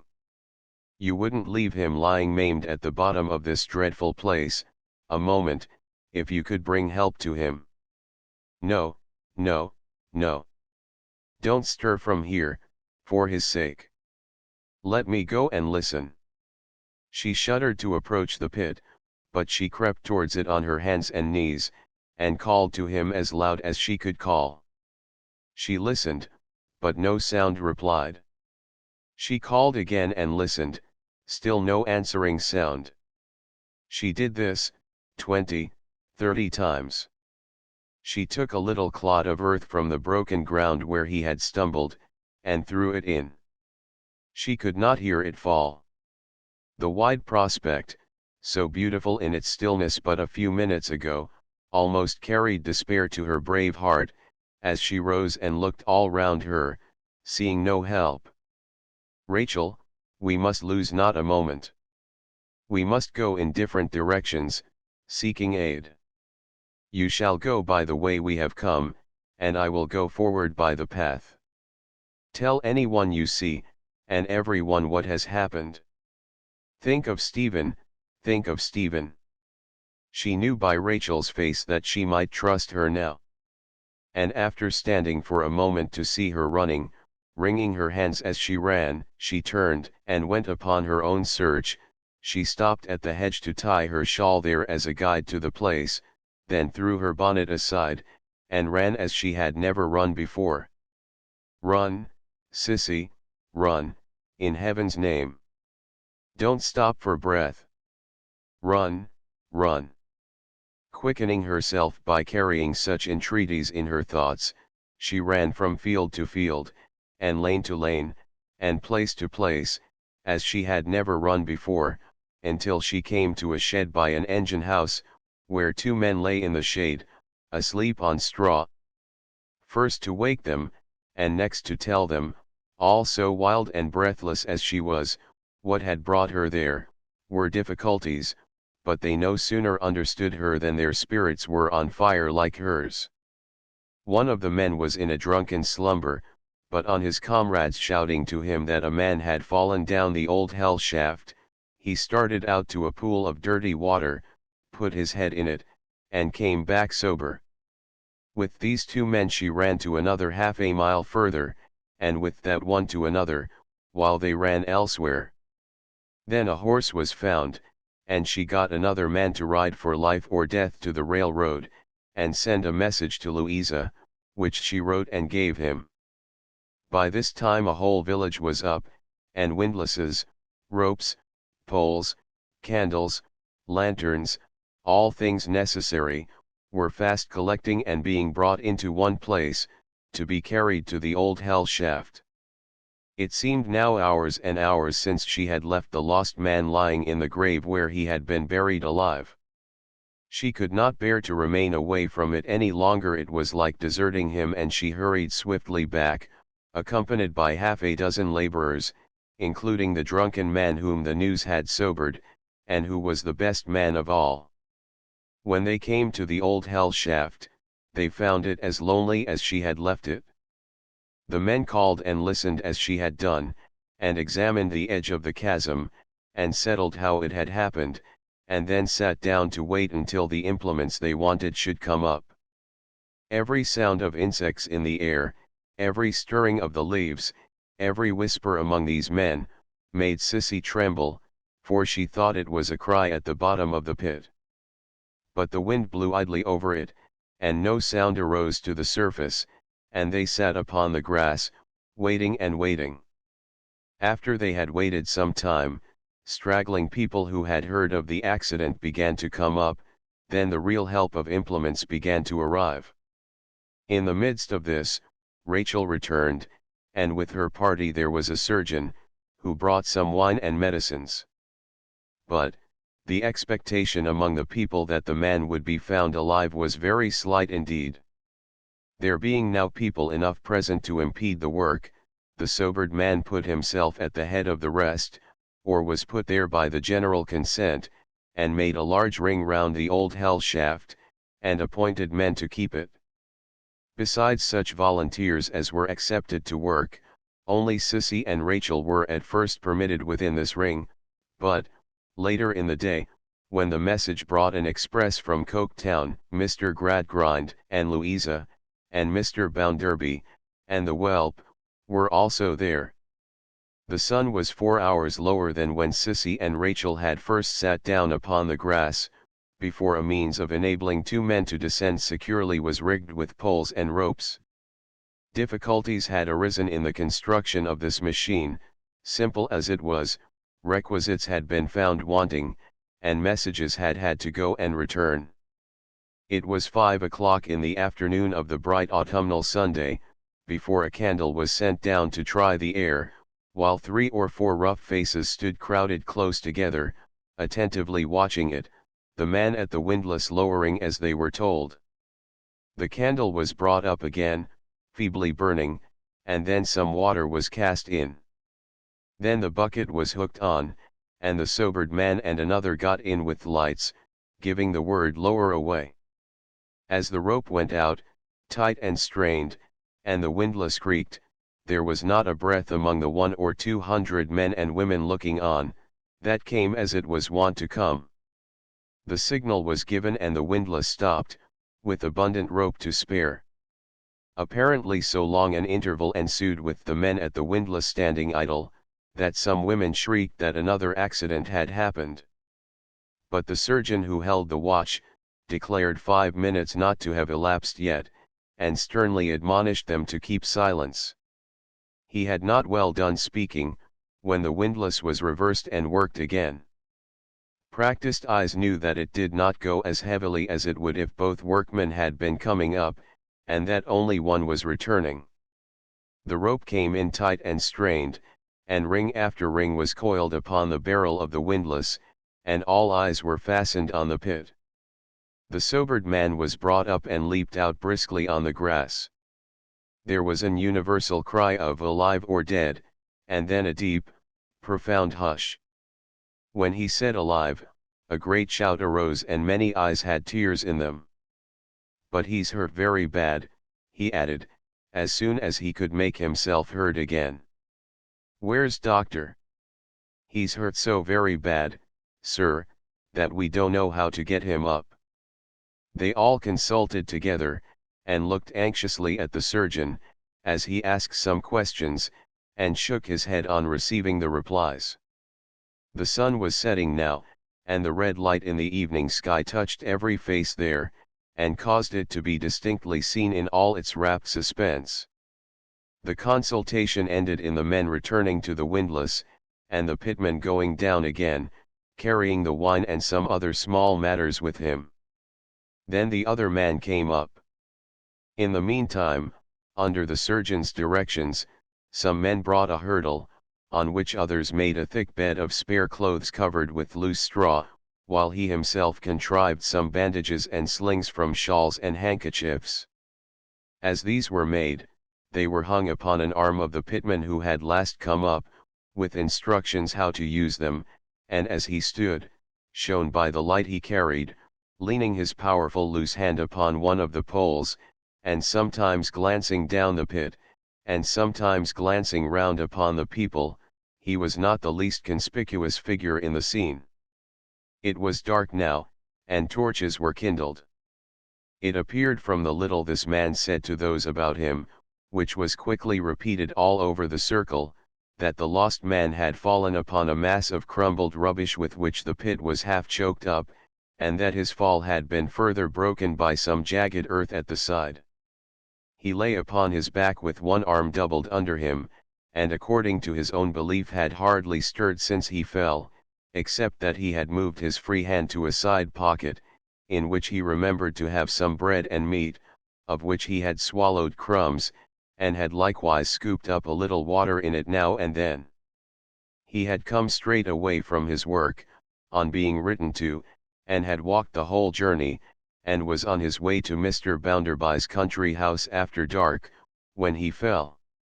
He was crossing that dangerous country at such a dangerous time, because he was innocent of what was laid to his charge, and couldn't rest from coming the nearest way to deliver himself up. The old hell shaft, the pitman said, with a curse upon it, was worthy of its bad name to the last, for though Stephen could speak now, he believed it would soon be found to have mangled the life out of him. When all was ready, this man, still taking his last hurried charges from his comrades and the surgeon after the windlass had begun to lower him, disappeared into the pit. The rope went out as before, the signal was made as before, and the windlass stopped. No man removed his hand from it now. Every one waited with his grasp set, and his body bent down to the work, ready to reverse and wind in. At length the signal was given, and all the ring leaned forward. For, now, the rope came in, tightened and strained to its utmost as it appeared, and the men turned heavily, and the windlass complained. It was scarcely endurable to look at the rope, and think of its giving way. But, ring after ring was coiled upon the barrel of the windlass safely, and the connecting chains appeared, and finally the bucket with the two men holding on at the sides aside to make the head swim, and oppress the heart and tenderly supporting between them, slung and tied within, the figure of a poor, crushed, human creature. A low murmur of pity went round the throng, and the women wept aloud, as this form, almost without form, was moved very slowly from its iron deliverance, and laid upon the bed of straw. At first, none but the surgeon went close to it. He did what he could in its adjustment on the couch, but the best that he could do was to cover it. That gently done, he called to him Rachel and Sissy. And at that time the pale, worn, patient face was seen looking up at the sky, with the broken right hand lying bare on the outside of the covering garments, as if waiting to be taken by another hand. They gave him drink, moistened his face with water, and administered some drops of cordial and wine. Though he lay quite motionless looking up at the sky, he smiled and said, "Rachel." She stooped down on the grass at his side, and bent over him until her eyes were between his and the sky, for he could not so much as turn them to look at her. "Rachel, my dear." She took his hand. He smiled again and said, "Don't let tea go. Thou art in great pain, my own dear Stephen." "I ha been, but not now. I ha been dreadful, and dree, and long, my dear, but 'tis our now. Ah, Rachel, ah, a muddle. Fro first to last, a muddle. The spectre of his old look seemed to pass as he said the word. I ha fell into th pit, my dear, as have cost wi in the knowledge o old folk now livin', hundreds and hundreds o men's lives, fathers, sons, brothers, dear to thousands and thousands, and keeping fro want and hunger.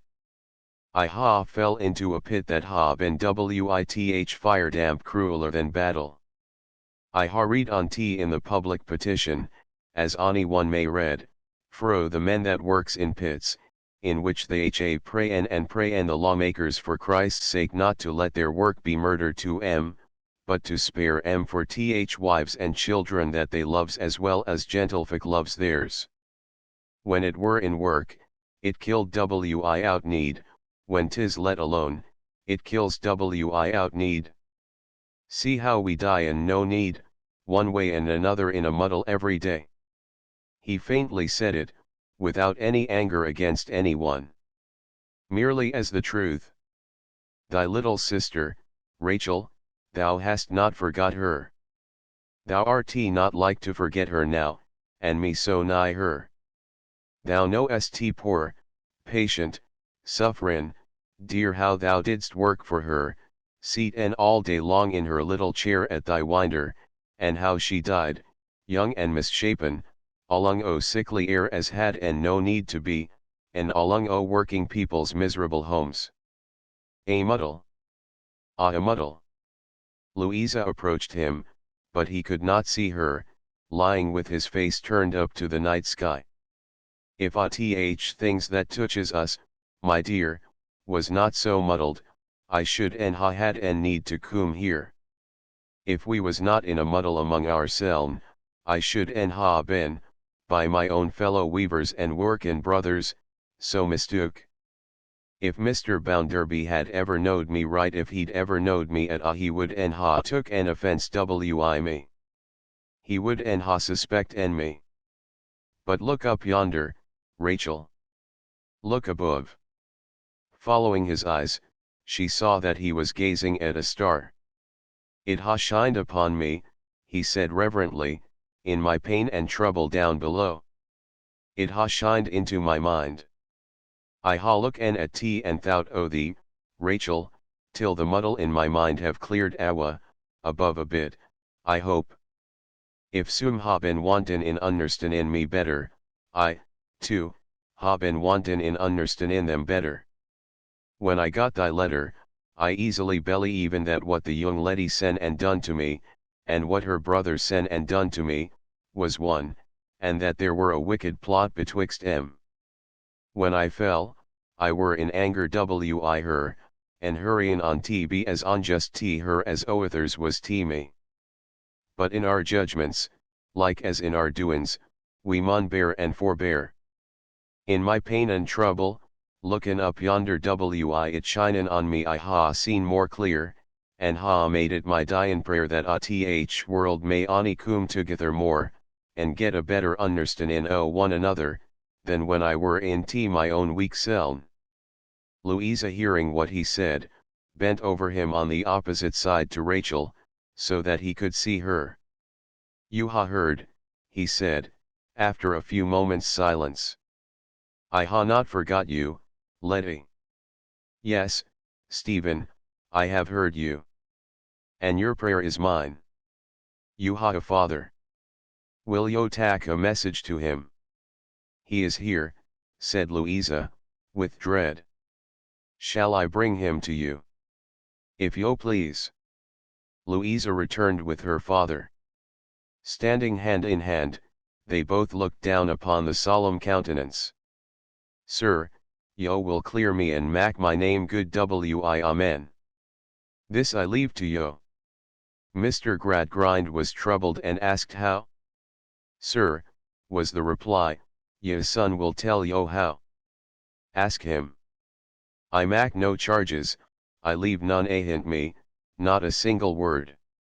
I ha seen and spock and wi ye son, one night.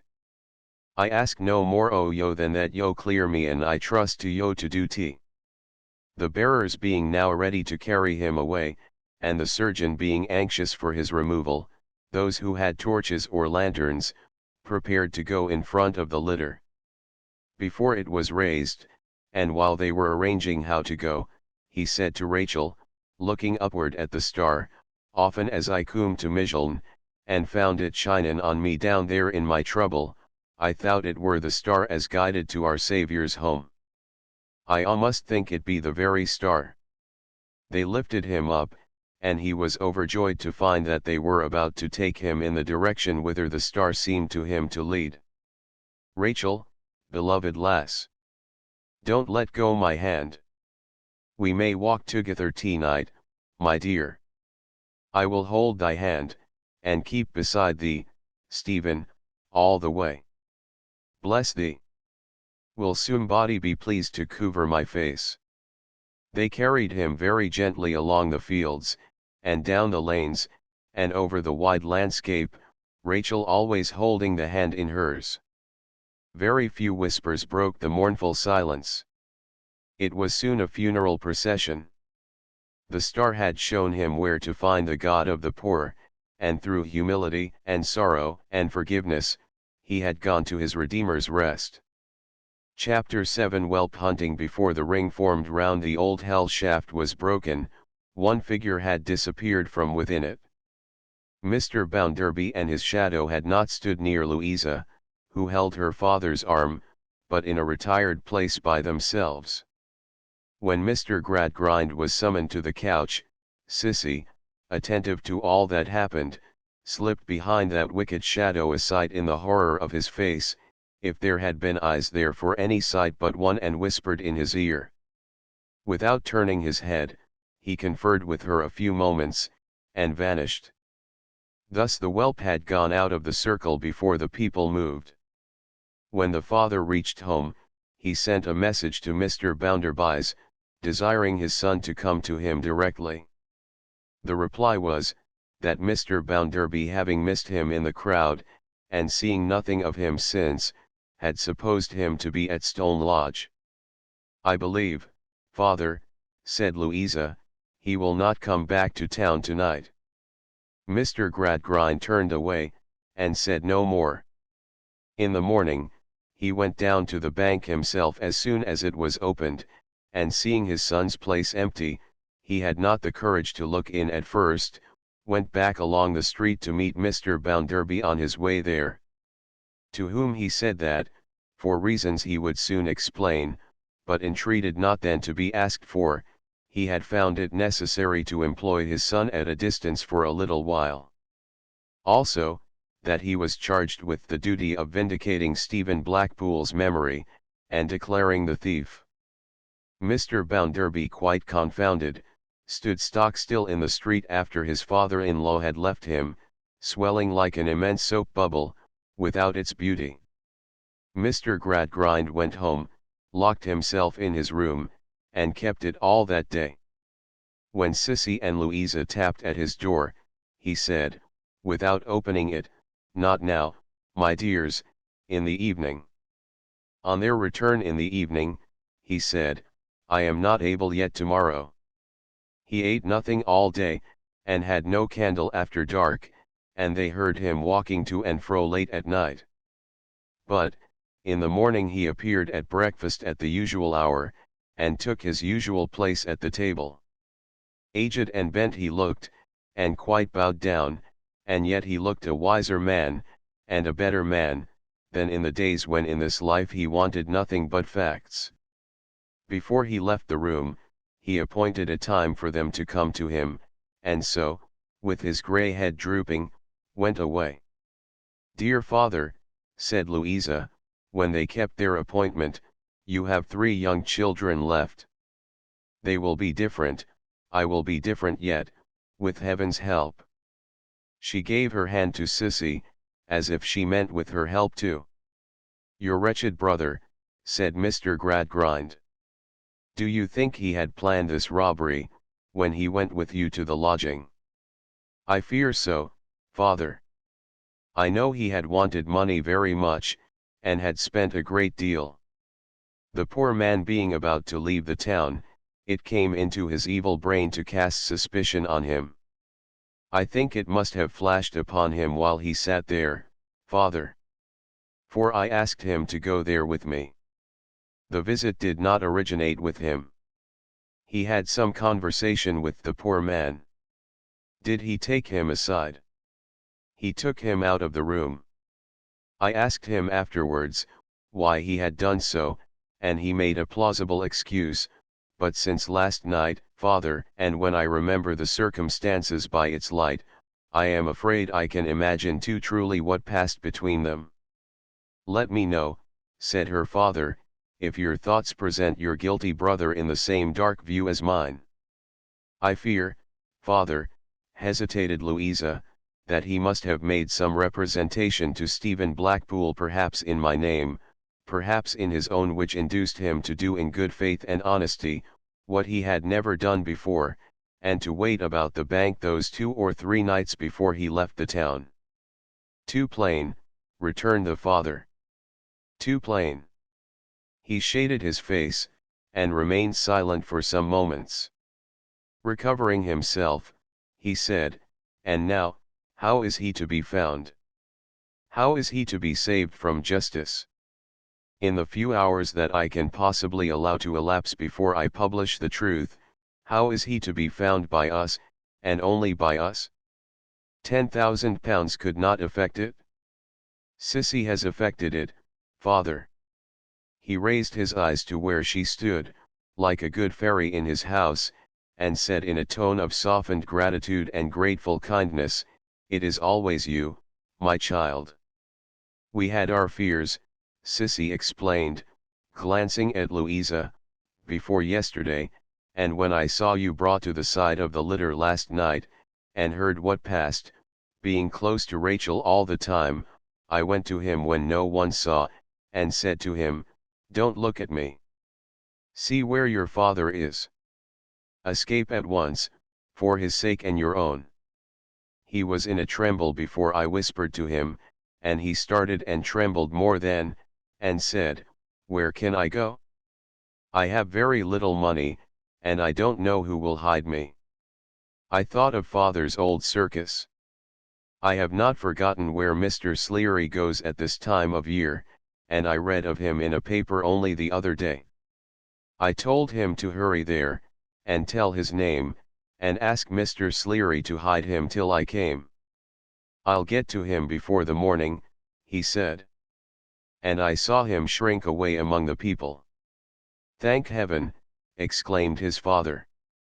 He may be got abroad yet. It was the more hopeful as the town to which Sissy had directed him was within 3 hours' journey of Liverpool, whence he could be swiftly dispatched to any part of the world. But, caution being necessary in communicating with him, for there was a greater danger every moment of his being suspected now, and nobody could be sure at heart but that Mr. Bounderby himself, in a bullying vein of public zeal, might play a Roman part, it was consented that Sissy and Louisa should repair to the place in question, by a circuitous course, alone, and that the unhappy father, setting forth in an opposite direction, should get round to the same bourne by another and wider route. It was further agreed that he should not present himself to Mr. Sleary, lest his intentions should be mistrusted, or the intelligence of his arrival should cause his son to take flight anew, but, that the communication should be left to Sissy and Louisa to open, and that they should inform the cause of so much misery and disgrace, of his father's being at hand and of the purpose for which they had come. When these arrangements had been well considered and were fully understood by all three, it was time to begin to carry them into execution. Early in the afternoon, Mr. Gradgrind walked direct from his own house into the country, to be taken up on the line by which he was to travel, and at night the remaining two set forth upon their different course, encouraged by not seeing any face they knew.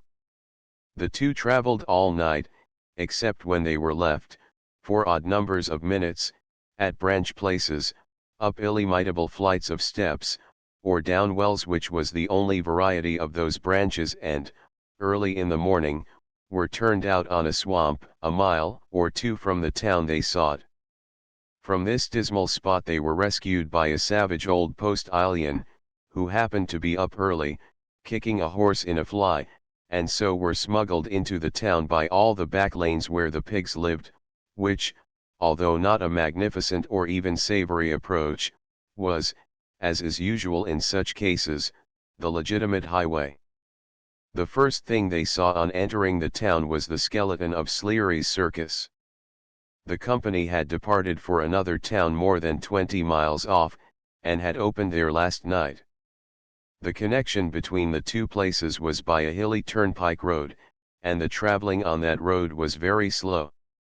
Though they took but a hasty breakfast, and no rest, which it would have been in vain to seek under such anxious circumstances, it was noon before they began to find the bills of Sleary's horse riding on barns and walls, and 1 o'clock when they stopped in the market-place.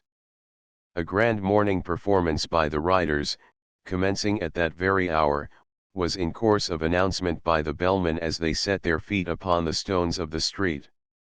Sissy recommended that, to avoid making inquiries and attracting attention in the town, they should present themselves to pay at the door. If Mr. Sleary were taking the money, he would be sure to know her, and would proceed with discretion.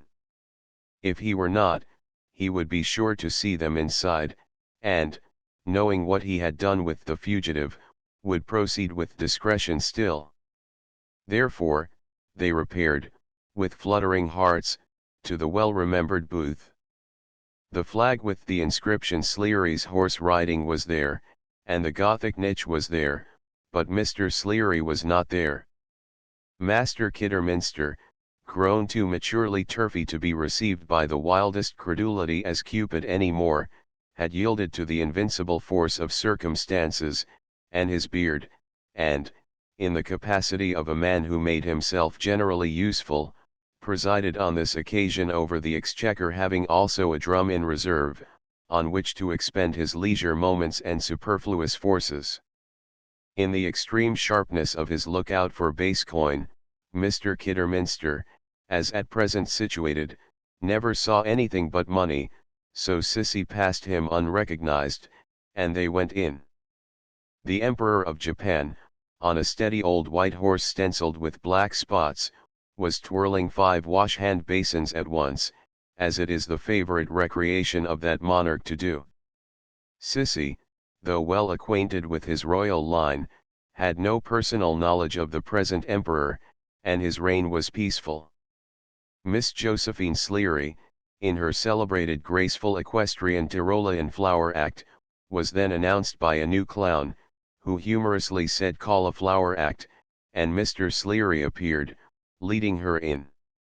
Mr. Sleary had only made one cut at the clown with his long whiplash, and the clown had only said, "If you do it again, I'll throw the horse at you," when Sissy was recognized both by father and daughter.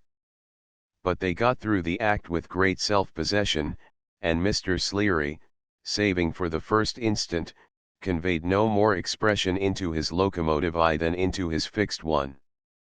The performance seemed a little long to Sissy and Louisa, particularly when it stopped to afford the clown an opportunity of telling Mr. Sleary, who said indeed, "Sir," to all his observations in the calmest way, and with his eye on the house, about 2 legs sitting on 3 legs looking at 1 leg, when in came 4 legs, and laid hold of 1 leg, and up got 2 legs, caught hold of 3 legs, and threw 'em at 4 legs, who ran away with 1 leg.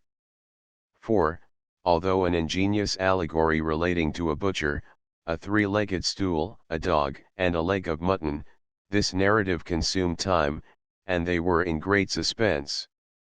At last, however, little fair-haired Josephine made her curtsy amid great applause, and the clown, left alone in the ring, had just warmed himself, and said, "Now I'll have a turn," when Sissy was touched on the shoulder, and beckoned out. She took Louisa with her, and they were received by Mr. Sleary in a very little private apartment, with canvas sides, a grass floor, and a wooden ceiling all aslant, on which the box company stamped their approbation, as if they were coming through.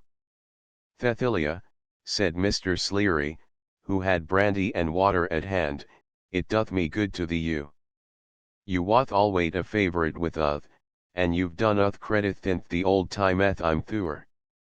You muth thee our people, my dear, afore we speak of bithnith, or they'll break their hearth eth pethially the women. Here th Jothphine hath been and got married to E.W.B. Childerth, and thee hath got a boy, and though he th only 3 yearth old, he thickth onto any pony you can bring against him.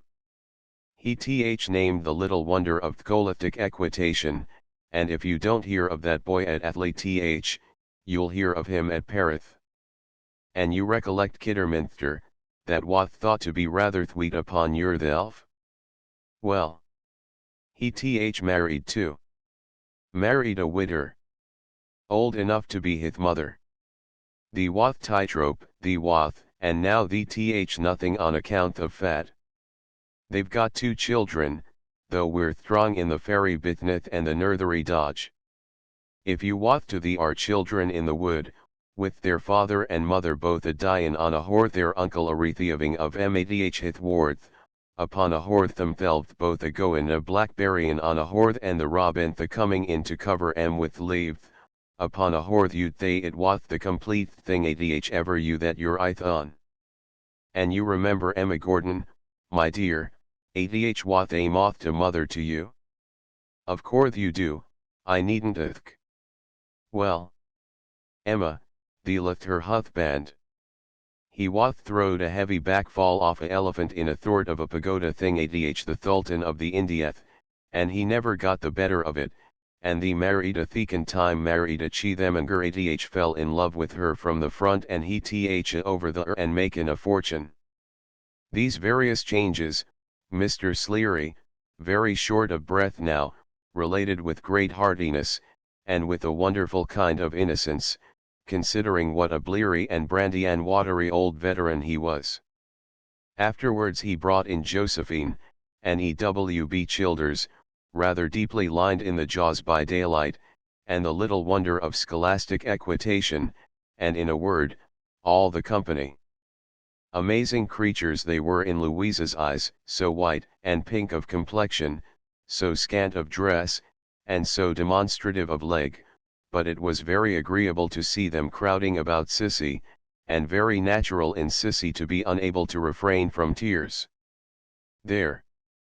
Now Thethilia hath kissed all the children, and hugged all the women, and taken handth all round with all the men, clear, every one of you, and ring in the band for the thecond part.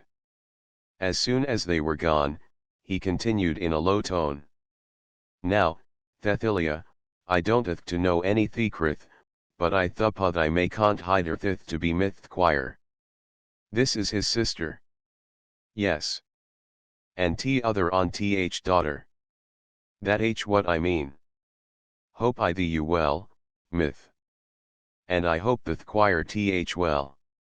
My father will be here soon, said Louisa, anxious to bring him to the point. Is my brother safe? Safe and sound, he replied. I want you just to take a peep at the ring, myth, through here. Thethilia, you know the dodgeth, find a thpy hole for yourself. They each looked through a chink in the boards. That Jack the giant killer pyathy of comic infant bithnith, said Sleary.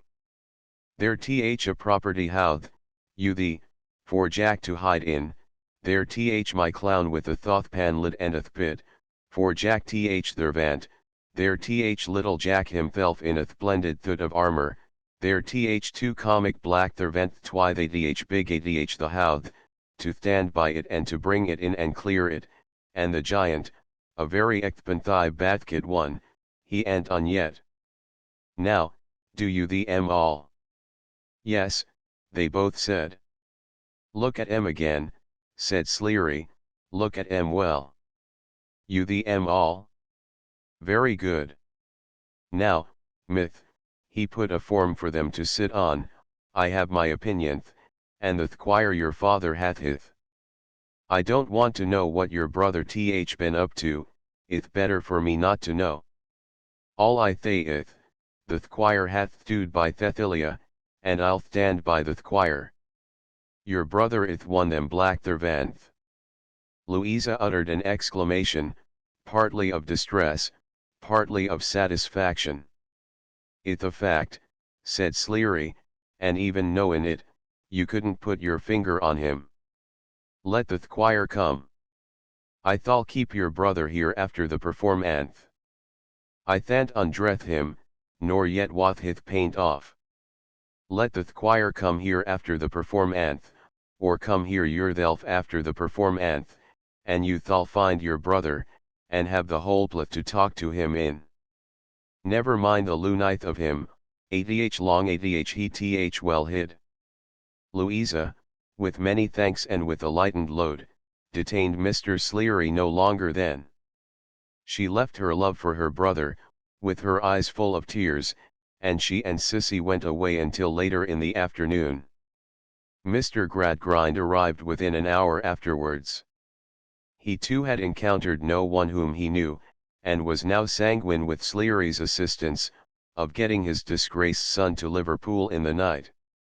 As neither of the three could be his companion without almost identifying him under any disguise, he prepared a letter to a correspondent whom he could trust, beseeching him to ship the bearer off at any cost, to North or South America, or any distant part of the world to which he could be the most speedily and privately dispatched. This done, they walked about, waiting for the circus to be quite vacated, not only by the audience, but by the company and by the horses.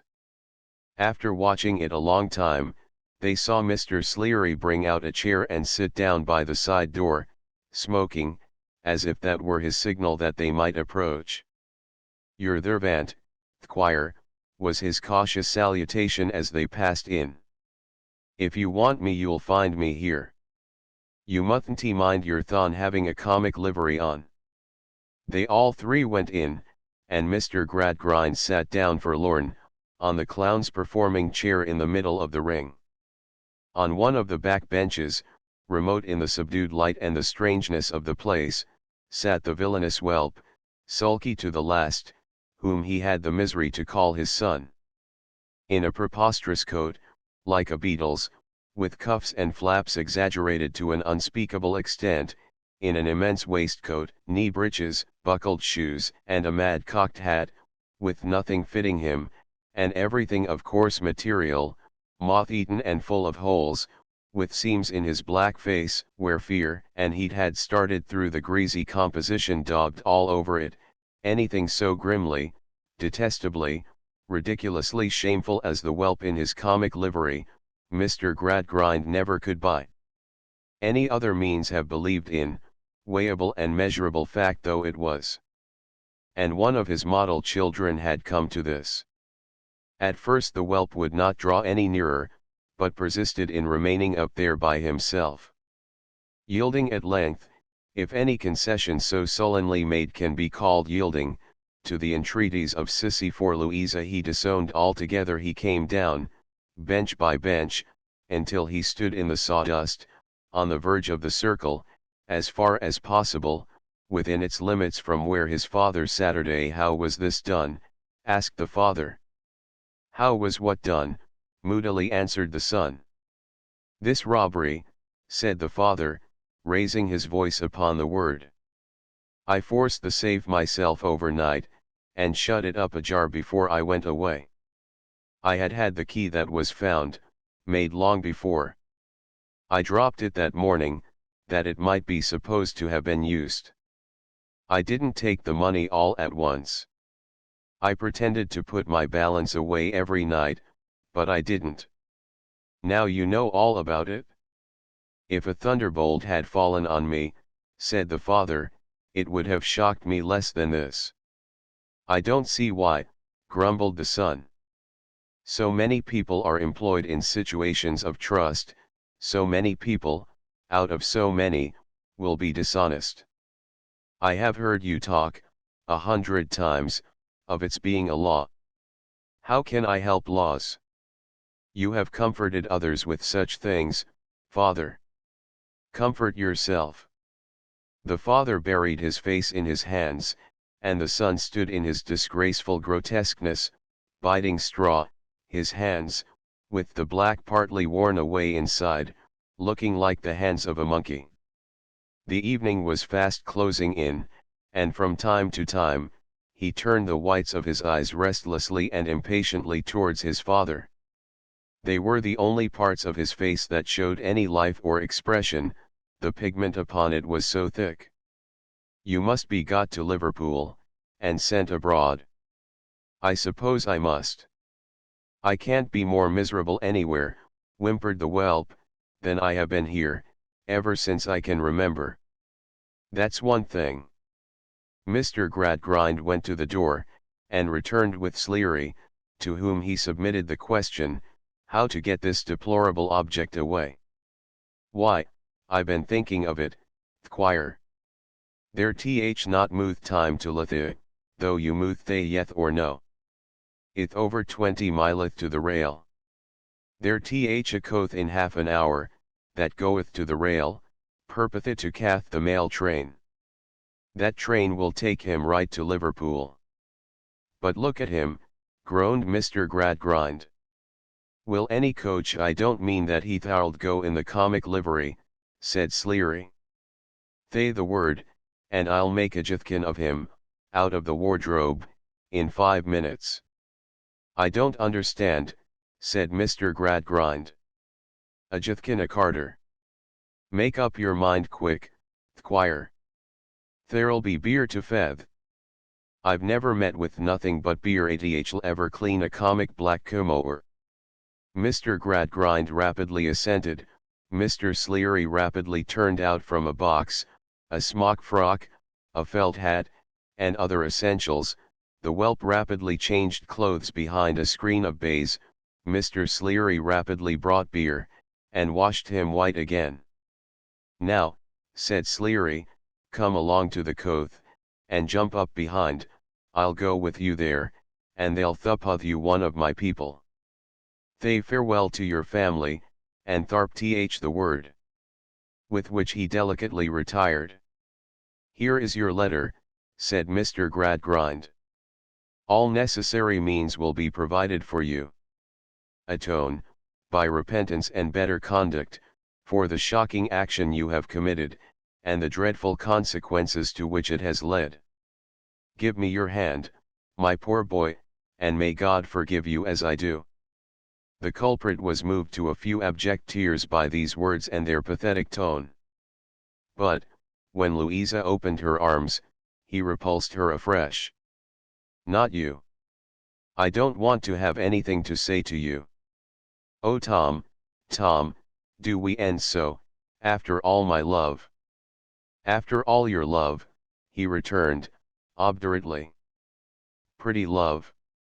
Leaving old Bounderby to himself, and packing my best friend Mr. Harthouse off, and going home just when I was in the greatest danger.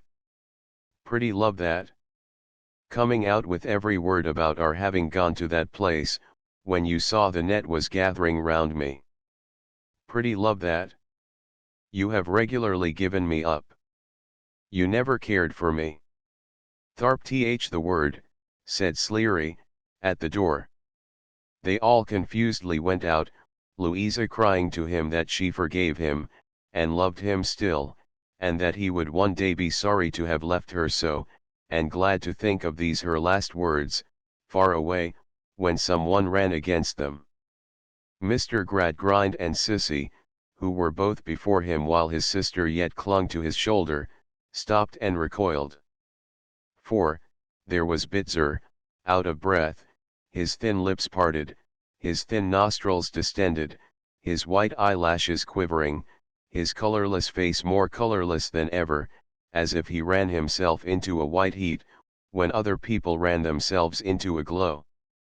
There he stood, panting and heaving, as if he had never stopped since the night, now long ago, when he had run them down before. I'm sorry to interfere with your plans, said Bitzer, shaking his head, but I can't allow myself to be done by horse riders. I must have young Mr. Tom, he mustn't be got away by horse riders, here he is in a smock frock, and I must have him. By the collar, too, it seemed. 4. So he took possession of him. Chapter 8 Philosophical. They went back into the booth, Sleary shutting the door to keep intruders out. Bitzer, still holding the parleyed culprit by the collar, stood in the ring, blinking at his old patron through the darkness of the twilight. Bitzer, said Mr. Gradgrind, broken down, and miserably submissive to him, have you a heart? The circulation, sir, returned Bitzer, smiling at the oddity of the question, couldn't be carried on without one. No man, sir, acquainted with the facts established by Harvey relating to the circulation of the blood, can doubt that I have a heart. Is it accessible, cried Mr. Gradgrind, to any compassionate influence? It is accessible to reason, sir, returned the excellent young man. And to nothing else. They stood looking at each other, Mr. Gradgrind's face as white as the pursuer's. What motive in reason can you have for preventing the escape of this wretched youth, said Mr. Gradgrind, and crushing his miserable father. See his sister here. Pity us. Sir, returned Bitzer, in a very businesslike and logical manner, since you ask me what motive I have in reason, for taking young Mr. Tom back to Coketown, it is only reasonable to let you know. I have suspected young Mr. Tom of this bank robbery from the first. I had had my eye upon him before that time, for I knew his ways. I have kept my observations to myself, but I have made them, and I have got ample proofs against him now, besides his running away, and besides his own confession, which I was just in time to overhear. I had the pleasure of watching your house yesterday morning, and following you here. I am going to take young Mr. Tom back to Coketown, in order to deliver him over to Mr. Bounderby. Sir, I have no doubt whatever that Mr. Bounderby will then promote me to young Mr. Tom's situation. And I wish to have his situation, sir, for it will be a rise to me, and will do me good. If this is solely a question of self-interest with you, Mr. Gradgrind began. I beg your pardon for interrupting you, sir, returned Bitzer, but I am sure you know that the whole social system is a question of self-interest. What you must always appeal to, is a person's self-interest. It's your only hold. We are so constituted. I was brought up in that catechism when I was very young, sir, as you are aware. What sum of money, said Mr. Gradgrind, will you set against your expected promotion? Thank you, sir, returned Bitzer, for hinting at the proposal, but I will not set any sum against it. Knowing that your clear head would propose that alternative, I have gone over the calculations in my mind, and I find that to compound a felony, even on very high terms indeed, would not be as safe and good for me as my improved prospects in the bank. Bitzer, said Mr. Gradgrind, stretching out his hands as though he would have said, see how miserable I am. Bitzer, I have but one chance left to soften you. You were many years at my school. If, in remembrance of the pains bestowed upon you there, you can persuade yourself in any degree to disregard your present interest and release my son, I entreat and pray you to give him the benefit of that remembrance. I really wonder, sir, rejoined the old pupil in an argumentative manner, to find you taking a position so untenable. My schooling was paid for, it was a bargain, and when I came away, the bargain ended. It was a fundamental principle of the Gradgrind philosophy that everything was to be paid for. Nobody was ever on any account to give anybody anything, or render anybody help without purchase. Gratitude was to be abolished, and the virtues springing from it were not to be. Every inch of the existence of mankind, from birth to death, was to be a bargain across a counter. And if we didn't get to heaven that way, it was not a politico-economical place, and we had no business there. I don't deny, added Bitzer, that my schooling was cheap. But that comes right, sir. I was made in the cheapest market, and have to dispose of myself in the dearest. He was a little troubled here, by Louisa and Sissy crying. Pray don't do that, said he, it's of no use doing that, it only worries. You seem to think that I have some animosity against young Mr. Tom, whereas I have none at all. I am only going, on the reasonable grounds I have mentioned, to take him back to Coketown. If he was to resist, I should set up the cry of stop thief. But, he won't resist, you may depend upon it. Mr. Sleary, who with his mouth open and his rolling eye as immovably jammed in his head as his fixed one, had listened to these doctrines with profound attention, here stepped forward. "Thquire, you know perfectly well, and your daughter knowth perfectly well, better than you, beca you I thed it to her, that I didn't know what your thon had done, and that I didn't want to know I thed it wath better not, though I only thought, then, it wath thome thicky larking. However, thith young man having made it known to be a robbery of a bank, why, that h a third out thing, mooth to third out the thing for me to compound, ath thith young man hath very properly called it. Consequently, thquire, you mustn't quarrel with me if I take thith young man tid, and they he right and there no help for it. But I tell you what I'll do, thquire, I'll drive your thon and thith young man over to the rail, and prevent expot here. I can't content to do more, but I'll do that." Fresh lamentations from Louisa, and deeper affliction on Mr. Gradgrind's part, followed this desertion of them by their last friend. But, Sissy glanced at him with great attention, nor did she in her own breast misunderstand him.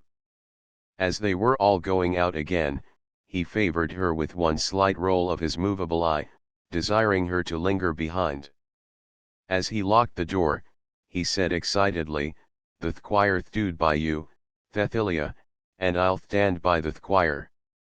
More than that, thithith a prethi out rathcal, and belongth to that bluth tearing cove that my people nearly pithed out o winder. It'll be a dark night, I've got a horse that'll do anything but thpeak, I've got a pony that'll go 15 mile an hour with childerth driving of him, I've got a dog that'll keep a man to 1+4 hours. Get a word with the young thquire. Tell him, when he thieth our horth begin to dance, not to be afraid of being thpilt, but to look out for a pony gig coming up. Tell him, when he thieth that gig clothe by, to jump down, and it'll take him off at a rattling path.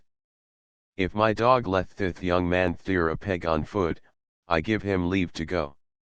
And if my horth ever thirth from that spot where he begin the danting, till the morning I don't know him, tharp the word." The word was so sharp, that in 10 minutes Mr. Childers, sauntering about the marketplace in a pair of slippers, had his cue, and Mr. Sleary's equipage was ready. It was a fine sight, to behold the learned dog barking round it, and Mr. Sleary instructing him, with his one practicable eye, that Bitzer was the object of his particular attentions. Soon after dark they all three got in and started, the learned dog, a formidable creature, already pinning Bitzer with his eye, and sticking close to the wheel on his side, that he might be ready for him in the event of his showing the slightest disposition to alight.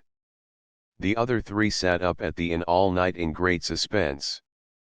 At 8 o'clock in the morning Mr. Sleary and the dog reappeared, both in high spirits.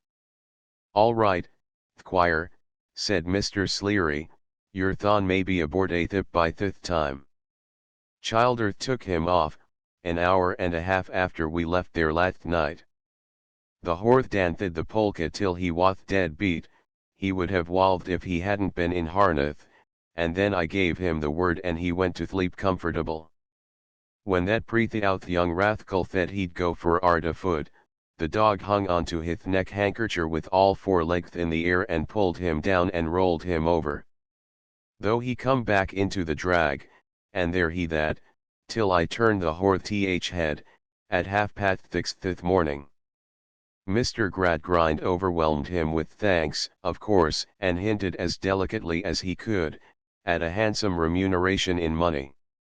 I don't want money myself, Squire, but Childerth is a family man, and if you wath to like to offer him a £5 note, it might unty be unacceptable. Likewise if you wath to stand a collar for the dog, or that of belth for the horse, I thou'ld be very glad to take brandy and water I always take. He had already called for a glass, and now called for another.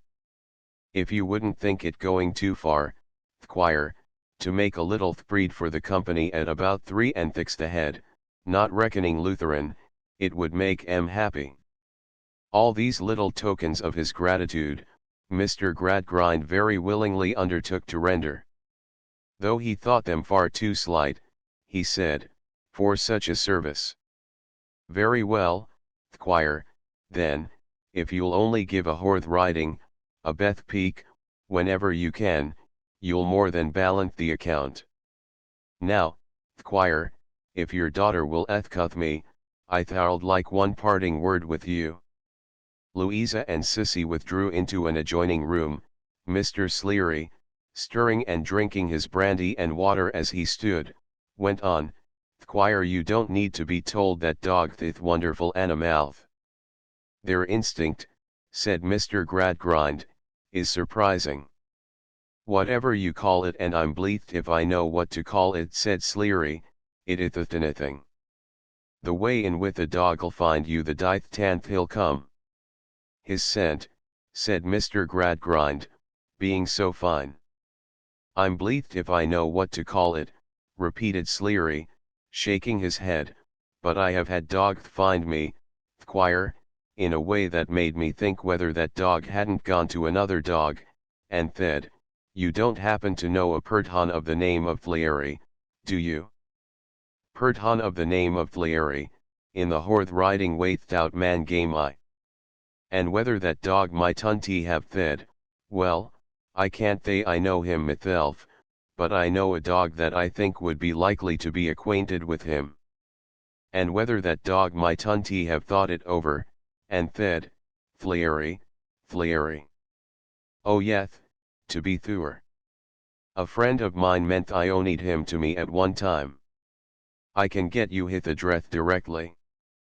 In consequence of my being afore the public, and going about though mouth, there must be a number of dogs acquainted with me, Squire, that I don't know.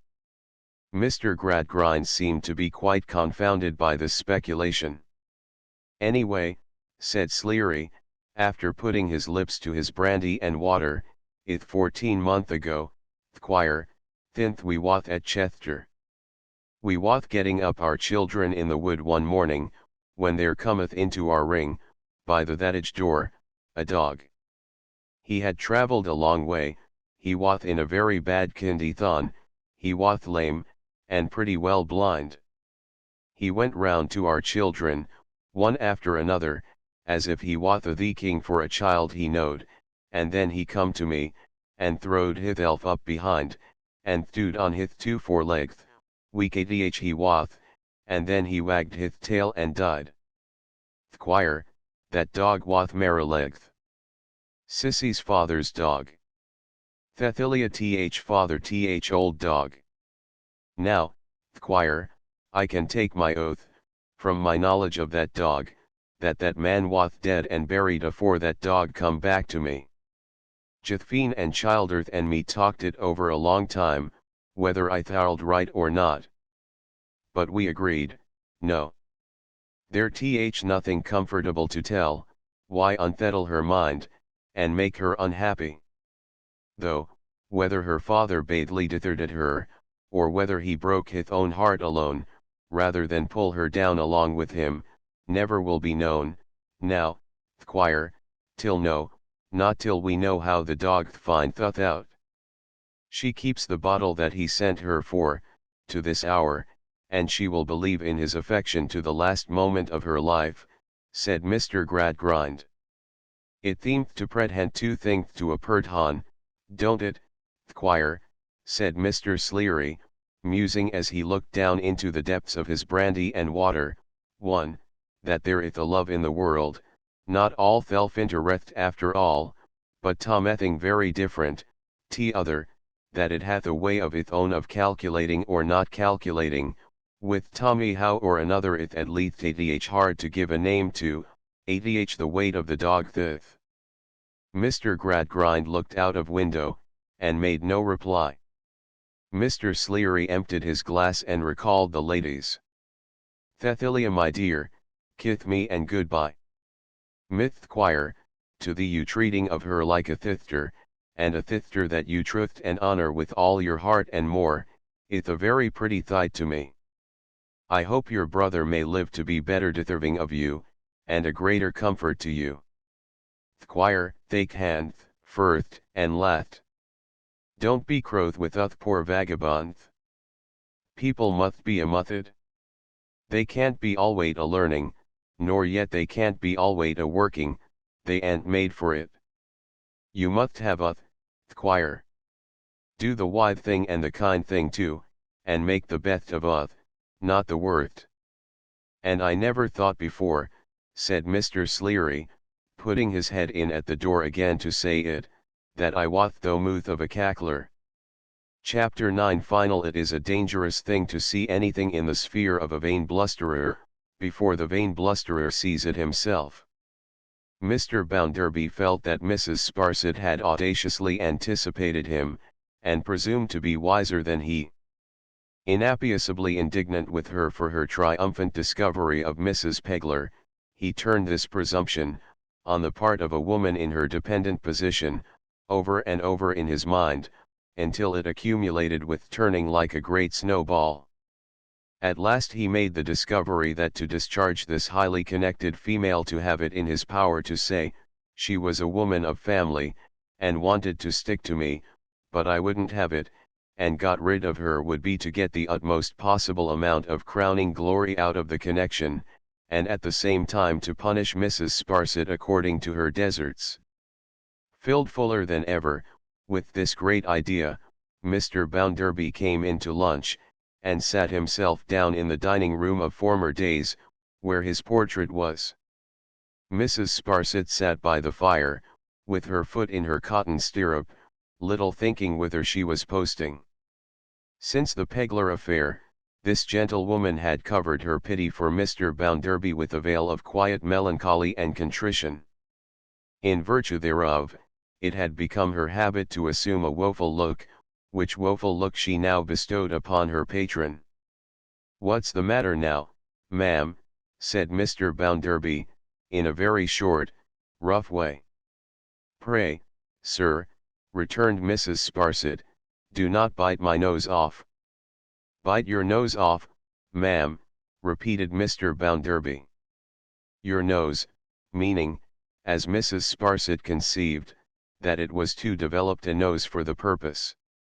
After which offensive implication, he cut himself a crust of bread, and threw the knife down with a noise. Mrs. Sparsit took her foot out of her stirrup, and said, "Mr. Bounderby, sir." "Well, ma'am," retorted Mr. Bounderby. "What are you staring at?" "May I ask, sir," said Mrs. Sparsit, "have you been ruffled this morning?" "Yes, ma'am." "May I inquire, sir," pursued the injured woman, "whether I am the unfortunate cause of your having lost your temper?" "Now, I'll tell you what, ma'am," said Bounderby, "I am not come here to be bullied. A female may be highly connected, but she can't be permitted to bother and badger a man in my position, and I am not going to put up with it." Mr. Bounderby felt it necessary to get on, foreseeing that if he allowed of details, he would be beaten. Mrs. Sparsit first elevated, then knitted, her Coriolandian eyebrows, gathered up her work into its proper basket, and rose. "Sir," said she, majestically, "it is apparent to me that I am in your way at present. I will retire to my own apartment. Allow me to open the door, ma'am." "Thank you, sir, I can do it for myself." "You had better allow me, ma'am," said Bounderby, passing her, and getting his hand upon the lock, "because I can take the opportunity of saying a word to you, before you go. Mrs. Sparsit, ma'am, I rather think you are cramped here, do you know? It appears to me, that, under my humble roof, there's hardly opening enough for a lady of your genius in other people's affairs." Mrs. Sparsit gave him a look of the darkest scorn, and said with great politeness, "Really, sir, I have been thinking it over, you see, since the late affairs have happened, ma'am," said Bounderby, "and it appears to my poor judgment oh—" "Pray, sir," Mrs. Sparsit interposed, with sprightly cheerfulness, "don't disparage your judgment. Everybody knows how unerring Mr. Bounderby's judgment is. Everybody has had proofs of it. It must be the theme of general conversation. Disparage anything in yourself but your judgment, sir," said Mrs. Sparsit, laughing. Mr. Bounderby, very red and uncomfortable, resumed, "It appears to me, ma'am, I say, that a different sort of establishment altogether would bring out a lady of your powers. Such an establishment as your relation, Lady Scadgers's, now. Don't you think you might find some affairs there, ma'am, to interfere with?" "It never occurred to me before, sir," returned Mrs. Sparsit, "but now you mention it, should think it highly probable." "Then suppose you try, ma'am," said Bounderby, laying an envelope with a cheque in it in her little basket.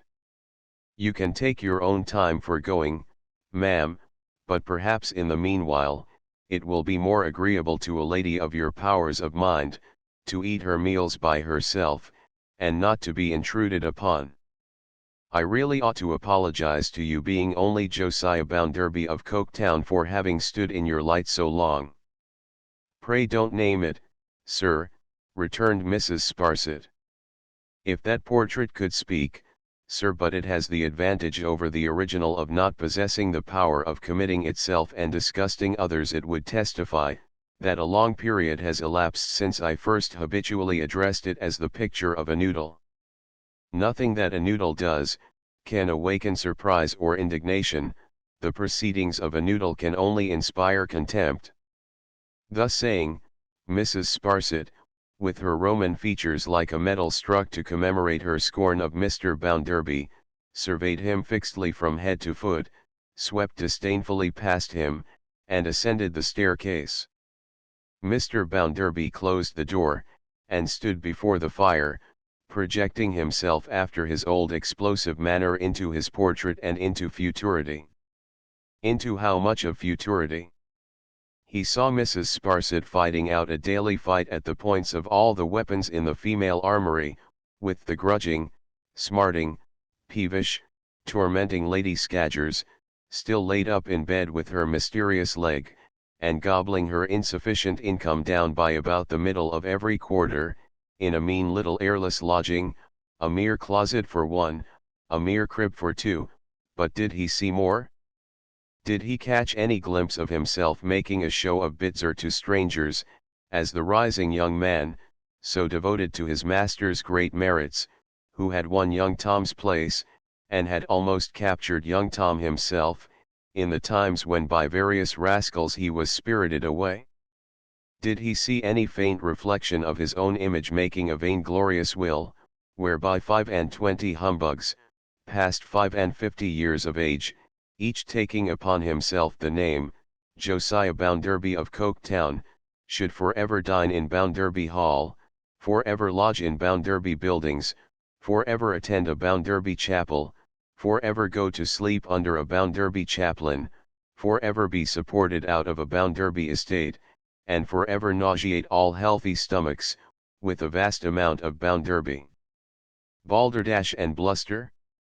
Had he any prescience of the day, 5 years to come, when Josiah Bounderby of Coketown was to die of a fit in the Coketown street, and this same precious will was to begin its long career of quibble, plunder, false pretences, vile example, little service and much law? Probably not. Yet the portrait was to see it all out. Here was Mr. Gradgrind on the same day, and in the same hour, sitting thoughtful in his own room. How much of futurity did he see? Did he see himself, a white-haired decrepit man, bending his hitherto inflexible theories to appointed circumstances, making his facts and figures subservient to faith, hope, and charity, and no longer trying to grind that heavenly trio in his dusty little mills? Did he catch sight of himself, therefore much despised by his late political associates? Did he see them, in the era of its being quite settled that the national dustmen have only to do with one another, and owe no duty to an abstraction called a people, taunting the honorable gentleman with this and with that and with what not, 5 nights a week, until the small hours of the morning? Probably he had that much foreknowledge, knowing his men. Here was Louisa on the night of the same day, watching the fire as in days of yore, though with a gentler and a humbler face. How much of the future might arise before her vision? Broadsides in the streets, signed with her father's name, exonerating the late Stephen Blackpool, weaver, from misplaced suspicion, and publishing the guilt of his own son, with such extenuation as his years and temptation, he could not bring himself to add, his education, might beseech, were of the present. So, Stephen Blackpool's tombstone, with her father's record of his death, was almost of the present, for she knew it was to be. These things she could plainly see. But, how much of the future? A working woman, christened Rachel, after a long illness once again appearing at the ringing of the factory bell, and passing to and fro at the set hours, among the Coketown hands, a woman of pensive beauty, always dressed in black, but sweet-tempered and serene, and even cheerful, who, of all the people in the place, alone appeared to have compassion on a degraded, drunken wretch of her own sex, who was sometimes seen in the town secretly begging of her, and crying to her, a woman working. Ever working, but content to do it, and preferring to do it as her natural lot, until she should be too old to labor any more? Did Louisa see this? Such a thing was to be. A lonely brother, many thousands of miles away, writing, on paper blotted with tears, that her words had too soon come true, and that all the treasures in the world would be cheaply bartered for a sight of her dear face? At length this brother coming nearer home, with hope of seeing her, and being delayed by illness, and then a letter, in a strange hand, saying he died in hospital, of fever, such a day, and died in penitence and love of you, his last word being your name. Did Louisa see these things? Such things were to be. Herself again a wife, a mother lovingly watchful of her children, ever careful that they should have a childhood of the mind no less than a childhood of the body, as knowing it to be even a more beautiful thing, and a possession, any hoarded scrap of which, is a blessing and happiness to the wisest? Did Louisa see this? Such a thing was never to be. But, happy Sissy's happy children loving her, all children loving her, she, grown learned in childish lore, thinking no innocent and pretty fancy ever to be despised, trying hard to know her humbler fellow creatures, and to beautify their lives of machinery and reality with those imaginative graces and delights, without which the heart of infancy will wither up, the sturdiest physical manhood will be morally stark death, and the plainest national prosperity figures can show, will be the writing. On the wall she holding this course as part of no fantastic vow or bond or brotherhood, or sisterhood, or pledge, or covenant, or fancy dress, or fancy fair, but simply as a duty to be done. Did Louisa see these things of herself? These things were to be. Dear reader, it rests with you and me, whether, in our two fields of action, similar things shall be or not. Let them be. We shall sit with lighter bosoms on the hearth, to see the ashes of our fires turn grey and cold. Footnotes 0 Reprinted Pieces was released as a separate e-text by Project Gutenberg, and is not included in this e-text. End of the Project Gutenberg ebook. Hard Times updated editions will replace the previous one. The old editions will be renamed. Creating the works from print editions not protected by U.S. copyright law means that no one owns a United States copyright in these works, so the Foundation, and you, can copy and distribute it in the United States without permission and without paying copyright royalties. Special rules, set forth in the general terms of use part of this license, apply to copying and distributing Project Gutenberg trademark electronic works to protect the Project Gutenberg trademark concept and trademark. Project Gutenberg is a registered trademark, and may not be used if you charge for an ebook, except by following the terms of the trademark license, including paying royalties for use of the Project Gutenberg trademark. If you do not charge anything for copies of this ebook, complying with the trademark license is very easy. You may use this ebook for nearly any purpose, such as creation of derivative works, reports, performances, and research. Project Gutenberg ebooks may be modified and printed and given away. You may do practically anything in the United States with ebooks not protected by U.S. copyright law. Redistribution is subject to the trademark license, especially commercial redistribution.